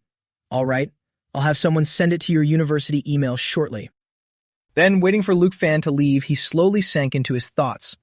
Luke Fan, those 2 options are merely a trial Lord Martial Saint has prepared for you. It's meant to test your heart. There is no need to make a hasty decision. Your innate talent is exceptionally profound. The capabilities you've displayed have already surpassed mine, and even the vast majority of experts in this world. I hope you truly understood the meaning behind my words. Suddenly, a figure clothed completely from head to toe appeared and warned, "Old True, you spoke a bit too much today." Pausing for a beat, True Tai Kang softly replied, "I know. I just didn't want to see such an excellent seedling go to waste." The mysterious figure cut him off in an instant. Only one who can pass the true trial of Lord Marshal Saint is an excellent seedling. If not, well, even for a teenage grandmaster, having great talent is useless. Meanwhile, after leaving, Luke Tan clearly understood the situation. That whole speech earlier seemed to offer two choices, but in reality, True Kang Tai was about to spell it out. The second choice is the only right one, so just pick it. Did you really think I couldn't see through such blatant words? Less than greater than. The first choice is to defeat all grandmasters under 30 in the country. True Kang Tai thinks I can't do it with my current strength, but thanks to what the system revealed about the future, I can absolutely pull it off. As for the second choice, it's incredibly simple. Killing a level 5 martial artist is a piece of cake, and then he could force me to join Dam Trung Nock's faction. Because once I kill Lian Da, I will definitely offend the Extreme Path Martial Saint. And the only way to avoid the Extreme Path Martial Saint's revenge is to seek protection from another martial saint. Either I become his pawn, or I pack my bags and get out fast. This is clearly an open scheme, and I'm starting to get suspicious. Could it be that Dam Trung Nock saw me torturing his will clone to death in the Martial Saint Tower in every possible way? He dared to map out my future for me. Even though I have no desire to be a hero, Lian Da and his father, they deserve to die. Even if I kill them, I won't join Dam Trung Nock's ranks. If I can't even dare to face a martial saint's threat and need someone else's protection, how can I even talk about surpassing Vuong? Ha! I won't just kill Lian Da and his father. I will also defeat all the Grand Masters in the country. That's right, I will conquer both of these difficult challenges. Meanwhile, in the suburbs of Nam Bin City, since it's an area outside the base, the situation here is more chaotic than ever. A woman urgently gave orders to everyone. Hurry up. Lock down the surrounding area. Everyone, stay focused. Be ready to back up President Tian at any moment. Are the snipers in position? Report the exact situation inside to me right now. The woman issuing these orders was Tiu Nan Nian, Deputy Police Chief of Nam Bin City. Seeing her tense up, a man walked over to reassure her. Deputy Chief, there's no need to panic. The experts from the capital province's general headquarters are all peak level 6, and there is even one in the top 300 of the hunter rankings. With President Tian on top of that, they can easily take down even a level 7 mutant beast. After a moment of silence, she sighed and calmed down. You have a point. It's just a level 6 mutant beast inside, and the requirement to enter the top 300 of the hunter rankings is to single-handedly kill 10 level 6 beasts. Maybe I'm overthinking it. If nothing unexpected happens, this mutant beast invasion will be smoothly resolved before sunset. Just then, a taxi drove up, catching Tiu Nan Yan's attention. Luke Than stepped out of the car, ignoring the driver's curiosity. Tiu Nan Yan immediately went over to stop him. Halt, you can't go any further. The area ahead is on lockdown, go back now. Luke Than casually rummaged through his pockets. I'm here for a mission. Here is my mission certificate. Tiu Nan Yan blankly took the paper from his hand. Mission. Huh? 7 Holy Martial Arts University freshmen. Are the Holy Martial Arts universities that strict with their students now? Letting a freshman out to take on this kind of mission. Luke Than chuckled lightly and put the paper back into his pocket, in a special case. At that moment, Tiu Nan Yan dumbfoundedly realized, I'm a level 4 martial artist for crying out loud. When did he snatch that out of my hand? I didn't even notice. This guy is far from simple. With that thought, she told him, we probably don't need you anymore. There are already people inside. 4 peak level 6 experts, plus a top 300 master from the hunter rankings. If nothing goes wrong, it should be over soon. Luke Than asked curiously, what are the hunter rankings? Tu Nanyan quickly explained. It's an internal ranking within the Martial Arts Association exclusively for bounty hunters. The higher the mission difficulty and completion rate, the higher the rank. Less than greater than. Hearing that, Luke Than nodded and walked inside. Is that so? But whatever, saves me from going in and doing all the work for nothing. Seeing him not listening, the man yelled in frustration, Hey kid, didn't you hear me? Hey, we already told you that you're not needed. Suddenly, the building behind them exploded with a boom. Tu Nanyan and the man panicked. Holy crap. Get ready. All units, attention. From inside, 3 men jumped out. But unfortunately, one of them was caught by the mutant beast. He cried out for help in pure terror. "No, help me. Save me, ah." Everyone below simultaneously opened fire, aiming straight at the building and the beast. They finally managed to rescue one man out. Tu Nanyan ran over to check on him. "Are you okay?" Nick. Suddenly, the man grabbed her collar, pulled her down, and screamed, "You people! What kind of intel is this? The mutant beast inside isn't level 6. It's a pseudo-level 7.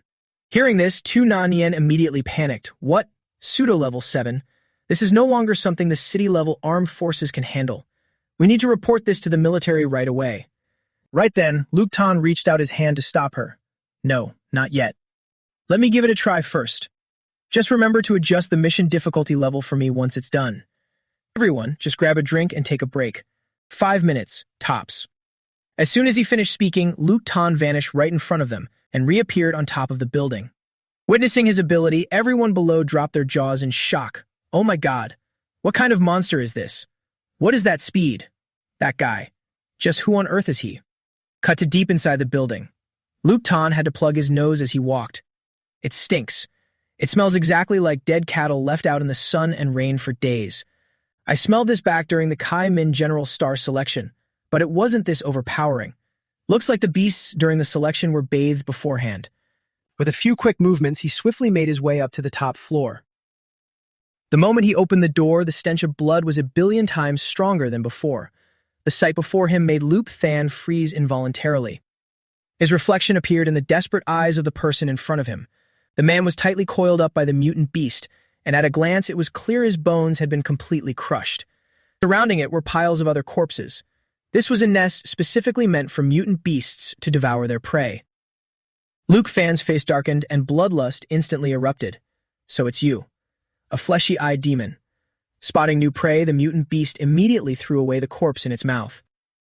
Luke Tan looked on with a heavy heart. "I'm sorry, I was too late. But everything ends here. I promise you all. I won't let it die a peaceful death." Luke Tan faced the mutant beasts, roaring without an ounce of fear. He calmly analyzed the situation. The strength of this type of mutant beast usually ranges between level 5 and 6. However, its appearance here is already abnormal. Not to mention, the one in front of me has clearly reached level 7. Suddenly, the fleshy-eyed demon opened its mouth wide and screeched, stretching out its elongated arm to attack Luke Tan. With a loud crash, he disappeared right in front of the fleshy-eyed demon, casually slicing its arm open and causing it to wail in agony. Luke Tan looked at it with disdain, brushing off his clothes. What an annoying meat worm. Realizing its meal was right in front of it but couldn't be swallowed, the fleshy-eyed demon went insane and roared. It switched hands and reached out to attack him once again. Luke Tan dodged its strike with lightning speed, leaving it in absolute shock. He sneered, tilting his head up to mock the fleshy-eyed demon. "Can you aim a little better?" Right after, the fleshy-eyed demon spewed out a green liquid from its mouth. Luke Tan vanished into thin air once again, making it scramble around trying to find him. By the time it noticed, he was already behind it. Luke Tan clenched his fist, wrapping his aura around it. "All right, now you can. Start trembling." At the same time, outside the building, the orange-haired man listened in astonishment to what Tu Nanyan said. "What did you say? He's just a freshman? And from the 7 Holy Martial Arts University to boot." She confirmed Luke Tan, 7 Holy Martial Arts. "That's right, I checked his student ID and mission certificate." The man found it even harder to believe. That speed earlier, forget about a freshman, even graduated students would struggle to reach that. That speed, even a peak level 6 like me couldn't see a single trace of it. Just what kind of background does he have? Another man suddenly spoke up in warning. "We should report to the Martial Arts Association and the military first. That kid may be tough, but what if he pisses off the beast and lets it escape? If it charges into the inner city, it's no joke. Not to mention, it can absorb humans to grow stronger." Tu Nanyan thought it made sense and was about to go do just that, when suddenly, a terrifying aura from inside spilled out, knocking everyone off their feet. What in the world is happening inside this building? A few minutes prior, after taking a few hits from Luke Tan, the fleshy-eyed demon finally collapsed. It lay there, gasping and whimpering pathetically on the ground. Suddenly, Luke Tan walked over and grabbed its arm, lifted it up and spun it wildly in the air. He slammed it all over the place, splattering blood everywhere. Intending to play with it a little longer, Luke Tan suddenly stopped, realizing something. "It's dead? so weak it couldn't even handle a single fall. And so he casually tossed it out of the building. The people below thought the mutant beast was charging out and panicked, getting into position to fight. But looking closer, they realized the truth. The flesh-eyed demon is dead. He's been in there for less than 5 minutes. How could this be? Suddenly, Luke Tan jumped down in front of Tu Nan Yen and announced, "Mission accomplished. Make sure to adjust the difficulty." Less than greater than. A sharply dressed man approached, bowed, and expressed, "Once the flesh-eyed demon's corpse is processed, the money from the sale will be immediately transferred to your account. Thank you for lending a hand." He trembled inwardly, thinking, how terrifying. Just look at how relaxed he is. Dealing with such a powerful mutant beast was like taking something out of his pocket. How domineering. Unexpectedly, Luke Tan shook his head in refusal and gave him another request. "No need. Give that money to the families of the deceased. A level 7 mutant beast is enough to help the families who lost their breadwinners live out the rest of their lives." Hearing this, the man suddenly looked up and replied, "This. Thank you so much." Luke Tan turned to Tu Nan Yen and asked, "Could I bother you to call a car for me? I still need to catch the next high-speed train." Tu Nan Yen immediately agreed and even offered to drive him there herself. Luke Tan smiled and politely thanked her. "Then I'll have to trouble you." Oh, love, just that smile alone made her heart flutter. Tu Nan Yen's cheeks flush red, a sweet tornado rushing into her heart like a storm. Not only is he strong, but he's also so kind. Infatuated, she began to sink into the mature scenarios she made up in her head. "Little kitten, tonight I want." Unable to hold back, she even expressed it by twisting her body. No, not there. Luke Tan stood next to her with question marks floating around, unaware that he was being used as her mental eye candy. Now back to the main issue. Luke Tan looked at the mutant beast behind him in confusion. But then again, how did a true level 7 mutant beast slip through the frontline defenses and run all the way to a small city like Nam Bin? Even though this has happened before, most of them weren't this strong. Furthermore, they usually only penetrate a few kilometers past the border before being wiped out by the joint forces of the military and the Martial Arts Association. This time, there was almost no warning before it landed in Nam Bin. It's truly too bizarre. Could there be some sinister plot behind this? On the way to the airport, Luke Tan remained completely silent, not saying a word to Tu Nan Yen. He read the news on his phone in frustration. Humanity infighting again? I've really had enough of this. Lion Nation spies smuggling mutant beasts across the border. The conflict between the Dragon Nation and the Lion Nation reignited. Why are mutant beasts invading so frequently? Is the mutant beast invasion a conspiracy theory or the truth? Thinking of the decline of humanity's martial arts civilization 10,000 years in the future. This is exactly like a bunch of pig-headed teammates finding every way to cause internal division. Lion Nation, just wait until I'm strong enough, I'll crush you completely. Suddenly, Tu Nan Yen's voice broke his train of thought. Is something wrong, Mr. Luke? Luke Tan shook his head and quickly put his phone away. It's nothing, just some stupid matters. I'll deal with them all sooner or later. Thank you for the ride, Officer Tu. I can get off right here. After exchanging a few brief words, Luke Tan and Tu Nan Yen bid farewell and went their separate ways. She watched his receding back with a hint of sadness. When will I be able to see you again, Luke Tan? Scene transition to the gymnasium of Bak Ha No. 1 High School. Kin Hua was currently in her practical class, powerfully landing a kick to her opponent's face and easily securing the victory. The teacher immediately used her as the standard for her classmates. Luke Kin Hua's practical combat level is very high. If anyone has any issues with practical combat, you must learn more from Luke Kin Hua. After class, Fan Fan and Tu Nuok immediately ran over to her as usual. Kin Hua, you're too strong. At this rate, you'll definitely become the city's top martial arts scholar. Suddenly, Fan Fan put an arm around her shoulder and teased, Oh my, you're already this good, so why do you still look so unhappy? Kin Hua replied expressionlessly, If you had an older brother who ranked first in the National Dragon Ascension, you wouldn't be happy either when comparing yourself. Mentioning her older brother, Fan Fan and Tu Nuok instantly melted, snuggling close to Kin Hua. Well, that's Lu Fan after all. By the way, Kin Hua, when is your brother going to be free? He said he'd treat us to a meal before. Yeah, we can treat him too. The important thing is that he shows up. Aw, please help me out. It's just for one date. Terrified by her boy-crazy friends, Kin Hua bolted straight out of the door. Time to bounce. I can't stand these two simps anymore. But right as she ran out the door, She crashed right into someone else. Ouch, who is it? Watch where you're going. Do you not have eyes? When she realized who it was, she was shocked to see it was her older brother. Luke Than reached out his hand and asked, "So careless, are you all right, Kin Hua?" She happily jumped up and hugged her brother. "Why are you back now? It's not winter break yet. Did you miss me? I just finished a mission, so I stopped by to visit on the way." She excitedly walked around him in anticipation. "Say, did you bring me a gift?" Luke Fan immediately opened his backpack and rummaged inside, making Kin Hua's eyes light up. "Wow, what is it? I'm so looking forward to things from the big city." She just didn't expect that the things her brother brought back for her were a few bottles of premium martial arts supplements. Kin Ha's face darkened as she accepted the gift from Luke Tan. "Brother, I've realized you really don't understand girls at all." Suddenly, a basketball flew in from out of nowhere, and Luke Tan swiftly caught it. He cast a cold glance in the direction the ball came from, then turned to ask Kin Hua, "Are you all right?" "I'm fine." Suddenly, a basketball guy walked over, looking at the two of them with a furious and jealous expression. "Kin Hua, are you out of class?" Seeing him, she turned around in annoyance. "Why is it you again?" He put on an attitude, standing across from Luke Tan and demanding, "Who is this guy?" Kin Hua gave a dismissive answer, then pulled Luke Tan away to leave quickly. Suddenly, he roared her name, Luke Kin Hua. Then he bitterly poured out his feelings. "It's fine if you don't like me, but you don't need to find some old geezer just to lower your standards like that."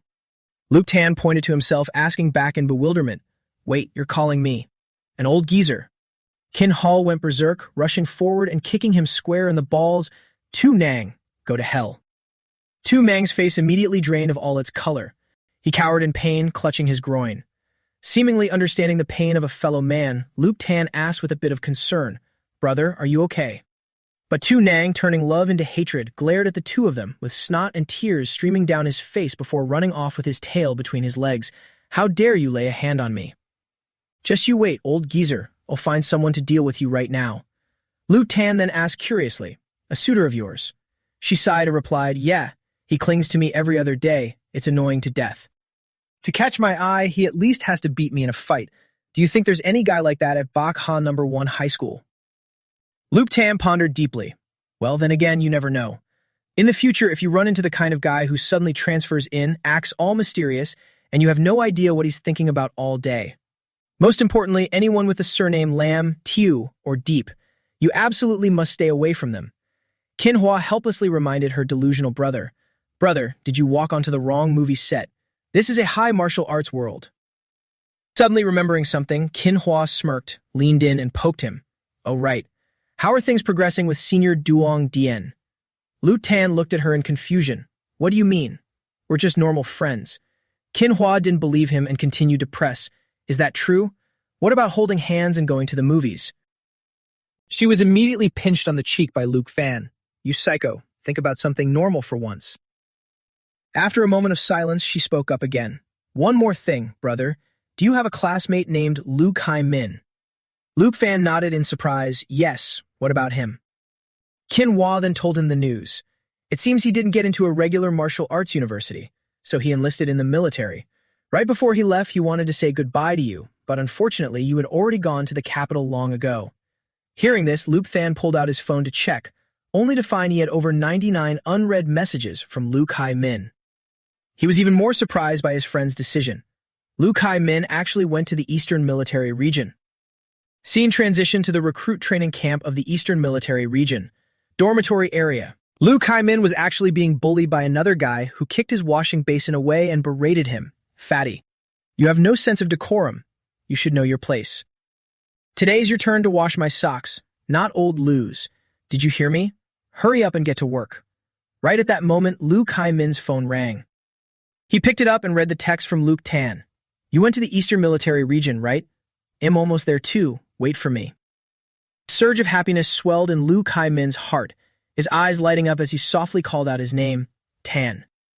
At the same time, the willpower within him suddenly returned. The other guy was casually turning his head to walk away, when Lu Kai Min rushed forward and attacked him. "Piss off. Wash my ass." Faced with his sudden fury, the guy raised his hand to block the strike. "You dare talk back? You son of a bitch. I've given you too much face, haven't I?" With that, the guy threw a punch straight into Lu Kai Min's face, then lunged at him, pinning him down heavily and raining down punches while cursing. "This fat pig wants to rebel, huh? Huh. Try acting tough one more time. You trash who isn't even an official martial artist. Making me break a sweat. Listen up, from now on, I'm going to beat you up every single day." A while after the bully left, someone else ran over and lifted Lu Kai-min's head, asking worriedly, Kai-min, are you okay? Seriously, I told you not to mess with him. He's been in the military for 2 years already. It's just washing a few pairs of socks, right?" But unlike his usual self, Lu Kai-min suddenly chuckled and proudly bragged, "You don't understand. My bro is the National Dragon Ascension top martial arts scholar. He's definitely going to be a general in the future. If I bow my head today, someone will use this to make a laughingstock out of him in the future. I can't let him lose face. Less than greater than." Seeing Lu Kai-min's goofy demeanor, his friend was also helpless and didn't know what else to say. This guy must have had his brain damaged from the beating. He's starting to spout nonsense. Scene transition to the future world.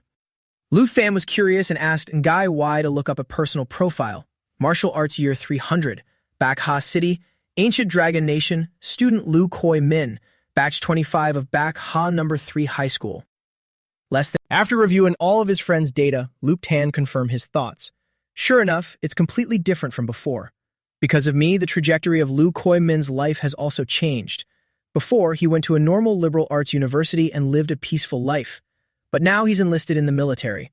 This isn't a peaceful era like my past life where you could just do 2 years of military service and come back. The mortality rate is quite high. Am I actually harming him? Oh, this kid actually came back safely and even earned a second-class military merit, an honorable discharge.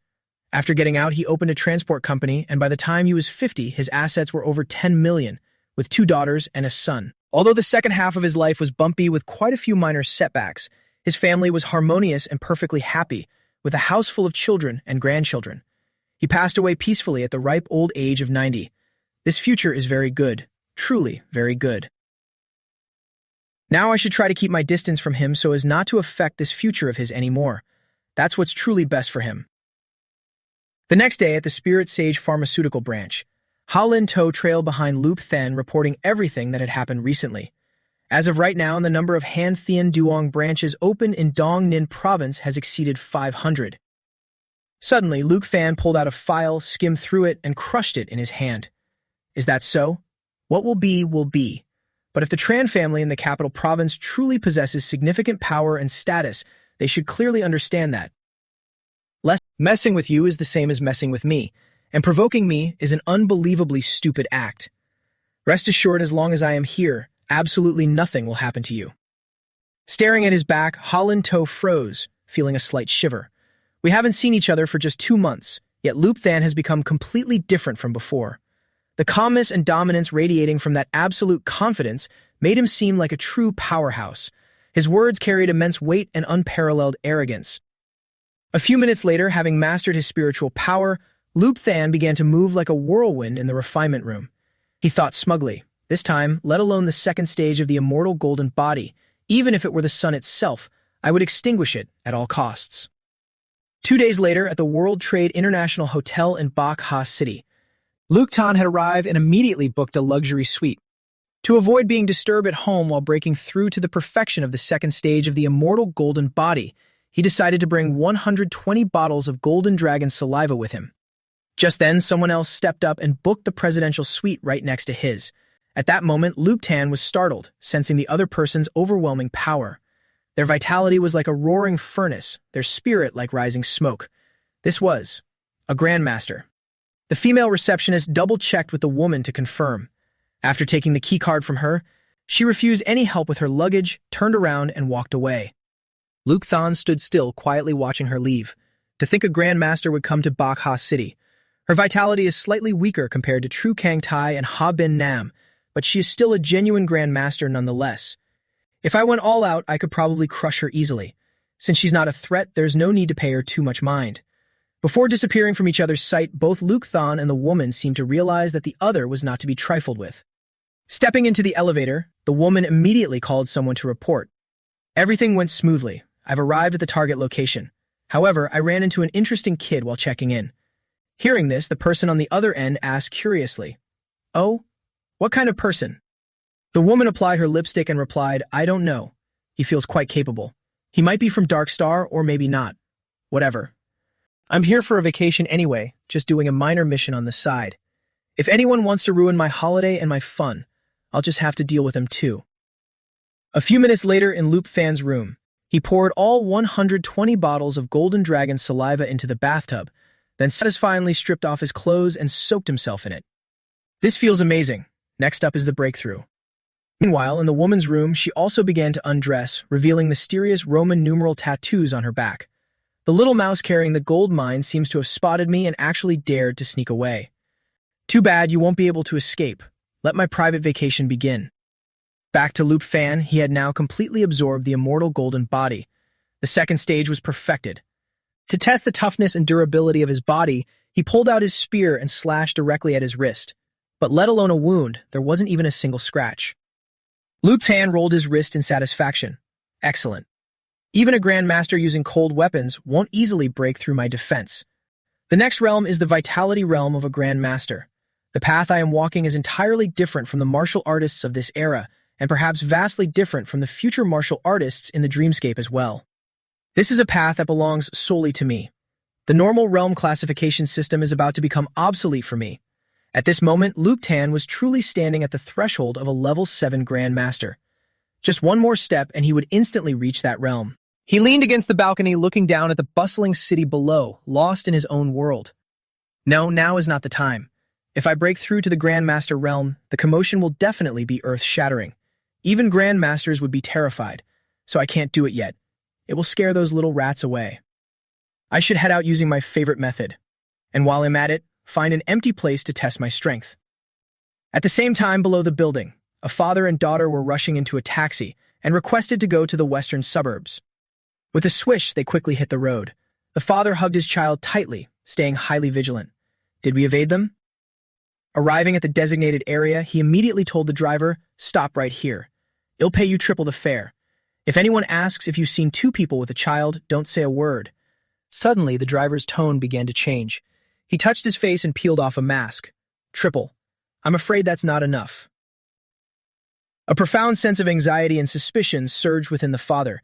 He asked the driver in disbelief, "What do you mean?"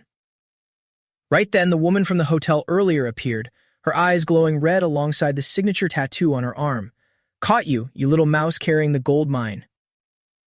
The father's face darkened and he cried out in panic, "It's you! The ninth seal of Hon An Bak Te Fuk." At the very same time, Luke Tan had also dashed to this location to test his power. He delightfully felt the abundant energy coursing through his body. This speed is even faster than before. Based on this explosive speed, probably not even the military's camera equipment could. This area used to be a chemical plant, but it was shut down due to environmental issues. It's the perfect spot to test my punching force. Causing too much noise in the city would be troublesome. Just then, an explosion occurred. Luke Than instantly detected it. Such a powerful aura. Is it a Grandmaster? The father and daughter were hugging each other, running for their lives from the crazed Bak Te Fuk behind them. The father held his child tightly, desperately screaming for help. Seeing this scene, Bak Te Fuk became even more elated. She giggled, her hands constantly slashing out sharp blades toward them. "Run! Let's see how far you can run." Luke Tham was quite surprised this time. He rubbed his chin and muttered, "What a coincidence. A middle-aged man leading a child being hunted down in the middle of the night in a desolate place. This is truly a classic scenario. A righteous person like me can't just stand by and watch. Killing a Grandmaster in the blink of an eye is nothing new. But if I don't use Grandmaster Will and don't use Astral Aura, solely relying on physical strength, can I directly kill a level 7 Grandmaster?" That night at the chemical plant, after a game of cat and mouse, the father was finally hit by Bak Te Fuk's attack. He coughed up a mouthful of blood and crashed heavily to the ground. His entire body trembled as he clearly heard the woman's footsteps getting closer and closer. With a loud crack, Bak Te Fuk viciously stomped and broke the father's kneecap, causing him to scream in agonizing pain. Seeing her father gravely injured, the little girl, tears streaming down her face, turned and glared at the woman fiercely. Disregarding everything, she rushed forward, punching the woman with her small, frail body. "Don't bully my dad. Stop. You're bad. You wicked woman." Amused, Bak Te Fuk grabbed the girl by the head and effortlessly lifted her off the ground. "Your legs are broken, but you still have hands. Crawl and run one more time. I'll give you 10 minutes this time. The father, trembling, struggled to flip himself over, determined to defy her. Let my daughter go first. That thing is in my head. No one besides me knows it.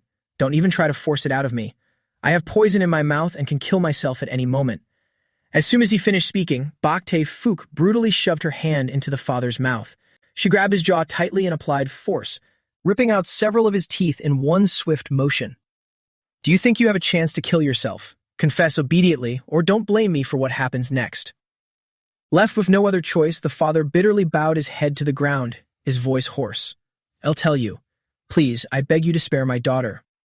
Just then, like a flash of lightning, Luke Than snatched the little girl from Bak Tae-fook's grasp and darted in another direction. Startled, she whipped around to look. I knew there was something fishy about you, kid. Suppressing his rage, Luke Than said coldly, You wouldn't even spare such a little girl. Do you even deserve to be called a grandmaster? Bak Tae-fook scowled and asked him, Are you from Dark Star? She thought to herself, This kid doesn't have a grandmaster's aura around him. Plus, at his age, he can't amount to much. Luke Tan carefully set the little girl down and glanced over at Bak Tae-fook. Dark Star or Light Star? What a load of nonsense. As he spoke his next sentence, he was already right behind her.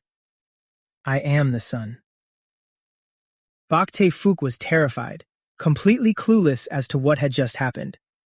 By the time she realized it and turned around, she was already met with Luke Tan's massive hand in her face. He grabbed Bak Tae-fook's beautiful yet thorny face and smashed it violently into the ground. His strength was downright terrifying, shattering the earth and rocks, causing dust and debris to billow everywhere like thick fog. It rapidly turned into a massive explosion, triggering a brief tremor. When the dust slowly settled, Luke Tan looked down in disappointment at Bak Tae-fook lying beneath him. She's dead already? Too weak. He turned back to look at the other two, startling them out of their wits. The father panicked and blurted out, Ill talk. I'll tell you the location of that thing right now. Please spare us. It's the exact coordinates of a mithril mine. It's at. But without letting him finish, Luke Tan stuffed his hands in his pockets, turned, and walked away. I couldn't care less about whatever you're talking about. Baffled, the father asked him, Then why did you save us and even kill someone from Hoan An? Luke Tan replied coldly, I was just passing by, saw an injustice, and decided to intervene. Now that the trouble is resolved, I'll be taking my leave. He thought to himself, the Dreamscape system has the locations of all the mithril mines in the world. I'd be a fool to invite this kind of trouble. Sensing that Luke Tan truly wouldn't harm them, the father gently patted his daughter's head to comfort her. Tuthu, that young man is a bit strange, but he's a good person. We are saved. At that moment, he coughed violently and threw up blood. The father heartbrokenly instructed his daughter, Tuthu, I don't know how many of my ribs are broken, but I probably can't walk anymore. You need to run quickly. You must protect yourself. Suddenly, a second later, he felt his entire body being lifted into the air. The father looked at Luke Tan in sheer astonishment. Huh? Why? He didn't bother replying and just sighed to himself. How annoying. But since I've already started, I might as well see it through. Scene change. At the hotel. Upon returning, Luke Than took out a vial of medicine, handed it to the father, and carefully reminded him, Drink this. Don't overthink it, just take it and get some sleep. You should be fully recovered by tomorrow. Realizing his good intentions, the father rubbed his daughter's head and told her to go to bed first, while he stayed behind to talk more with Luke Than. Once it was just the two of them, Luke Than rummaged through his pockets and placed the items he looted from the female assassin on the table. He asked curiously, What exactly is the background of this Hoan An organization? Their rings are actually made of mithril, and that dark star she mentioned, explain that to me too while you're at it. After hesitating for a moment, the man slowly explained to Luke Than, Hoan An and Dark Star are both mysterious international organizations. Their motives are unclear, but they operate in countries all over the world. I heard that the ring seal represents the Grandmaster level. Above them are the much stronger King Seal and even the God Seal. As you already know, they came this time for the mithril mine. Luke Than continued asking, if Ring Seal is a Grandmaster, wouldn't the higher-ups be great Grandmasters or martial saints? But the father didn't know anything else, as these were the organization's top secrets. Hearing this, Luke Than began to ponder. He'll look this up in the system later. In this golden age of martial arts, where the light shines brightest, the forces of darkness naturally won't be weak either. Martial arts nourish human ambition, and there will always be those who plot to defy the mainstream powers of the world. They truly are a hidden threat. With that thought, he asked the man, "So, what are you going to do next?" The man smiled wryly and replied, "I'll just take it one step at a time. Saving our lives is already a massive favor. I wouldn't dare trouble you any further." Suddenly, Luke Than curled his lips into a smile. He came up with a brilliant idea and told the father, "I actually have a way to completely solve this problem once and for all." Hearing this, the man immediately jumped to his feet. "Tell me, as long as there is a way to escape being hunted down, I'll agree to anything." Luke Than raised a single finger and replied, "It's simple. First, give me the exact location of the Mithril mine." After the man handed the secret over to Luke Than, he just tapped on his phone a few times and assured him, "From now on, no one will be hunting you down anymore." The man was utterly confused. "Huh? Why? Is it resolved that quickly? What exactly did you do?" Luke Than held his phone out in front of him and explained, "It's very simple. I just made the exact location of the Mithril mine public on the internet." Hearing this, his jaw dropped, unable to believe his eyes. That's a Mithril mine worth billions. You just casually exposed it to the whole world like that. At the same time, in another location, it seemed the signal of 9-ring Bak Te Fook had also been transmitted back to her base. "I'm afraid we were too careless. After all, he holds the trump card of the Mithril mine. Finding some people to help him wouldn't be difficult." Suddenly, someone in the room yelled, "Wait! News about the Mithril mine is spreading like wildfire on the internet. He actually dared to make the location public. We sacrificed so many people for this Mithril mine. Was it all for nothing?" Suddenly, a man slammed his fist into a chair and spoke up. "This is truly an excellent, unexpected move. Now that everyone knows, that man is of no value anymore. We don't need to waste our time on him. Daring to mess with Hon An, we must teach the one who leaked this information a brutal lesson. Investigate this immediately. Find out who leaked it." Back on Luke Than's side, the father kept staring at him with deep suspicion. A series of baffling questions popped into his head that he might never get answers to. Does this young man not know the value of a Mithril mine? Or is it that he knows but simply doesn't care? Just who exactly is he? Suddenly, Luke Than stood up and instructed him, "Tomorrow, after checking out, take your daughter and lay low for a few days.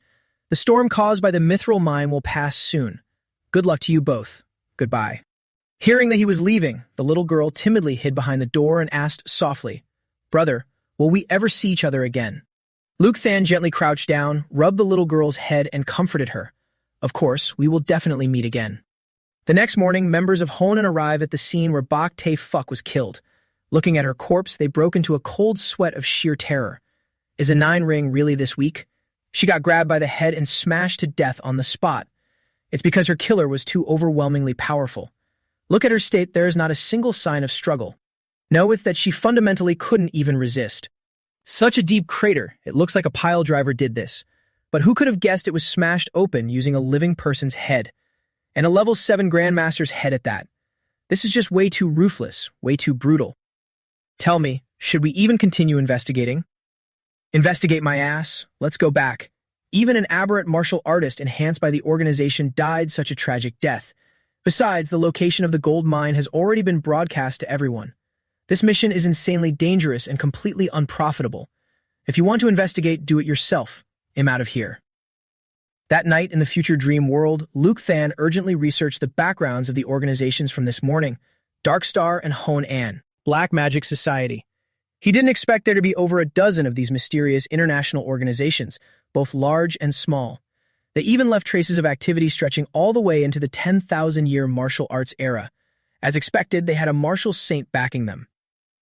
A martial saint isn't someone you can just cultivate overnight. There's likely the shadow of a national state machine standing behind them. Suddenly, Luke Than came across an interesting piece of information.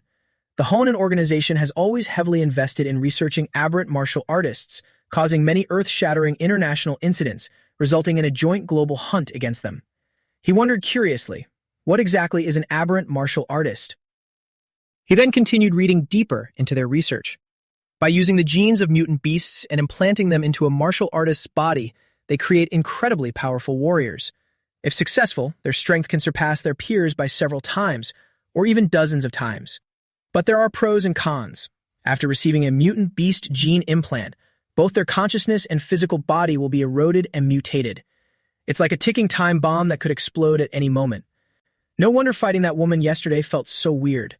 Hone-An has already started using this technology. Wait, could Hone-An be connected to the previous mutant beast invasion?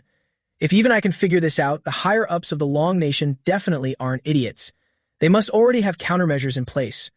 I shouldn't waste my time meddling in things that don't concern me. If I run into them, I'll just conveniently clean them up. After all, it's just effortlessly crushing them. If I don't, then whatever. But this path of aberrant martial artists, although it strays into the demonic arts, isn't completely without its merits to learn from. If I get the chance later, I'll test it out. Suddenly remembering that father and daughter duo, Luke Than casually looked up their background information. Let's see. Not bad. Ko Lun-gon, Chief Director of the International Crime Investigation Bureau, a Level 8 Great Grandmaster.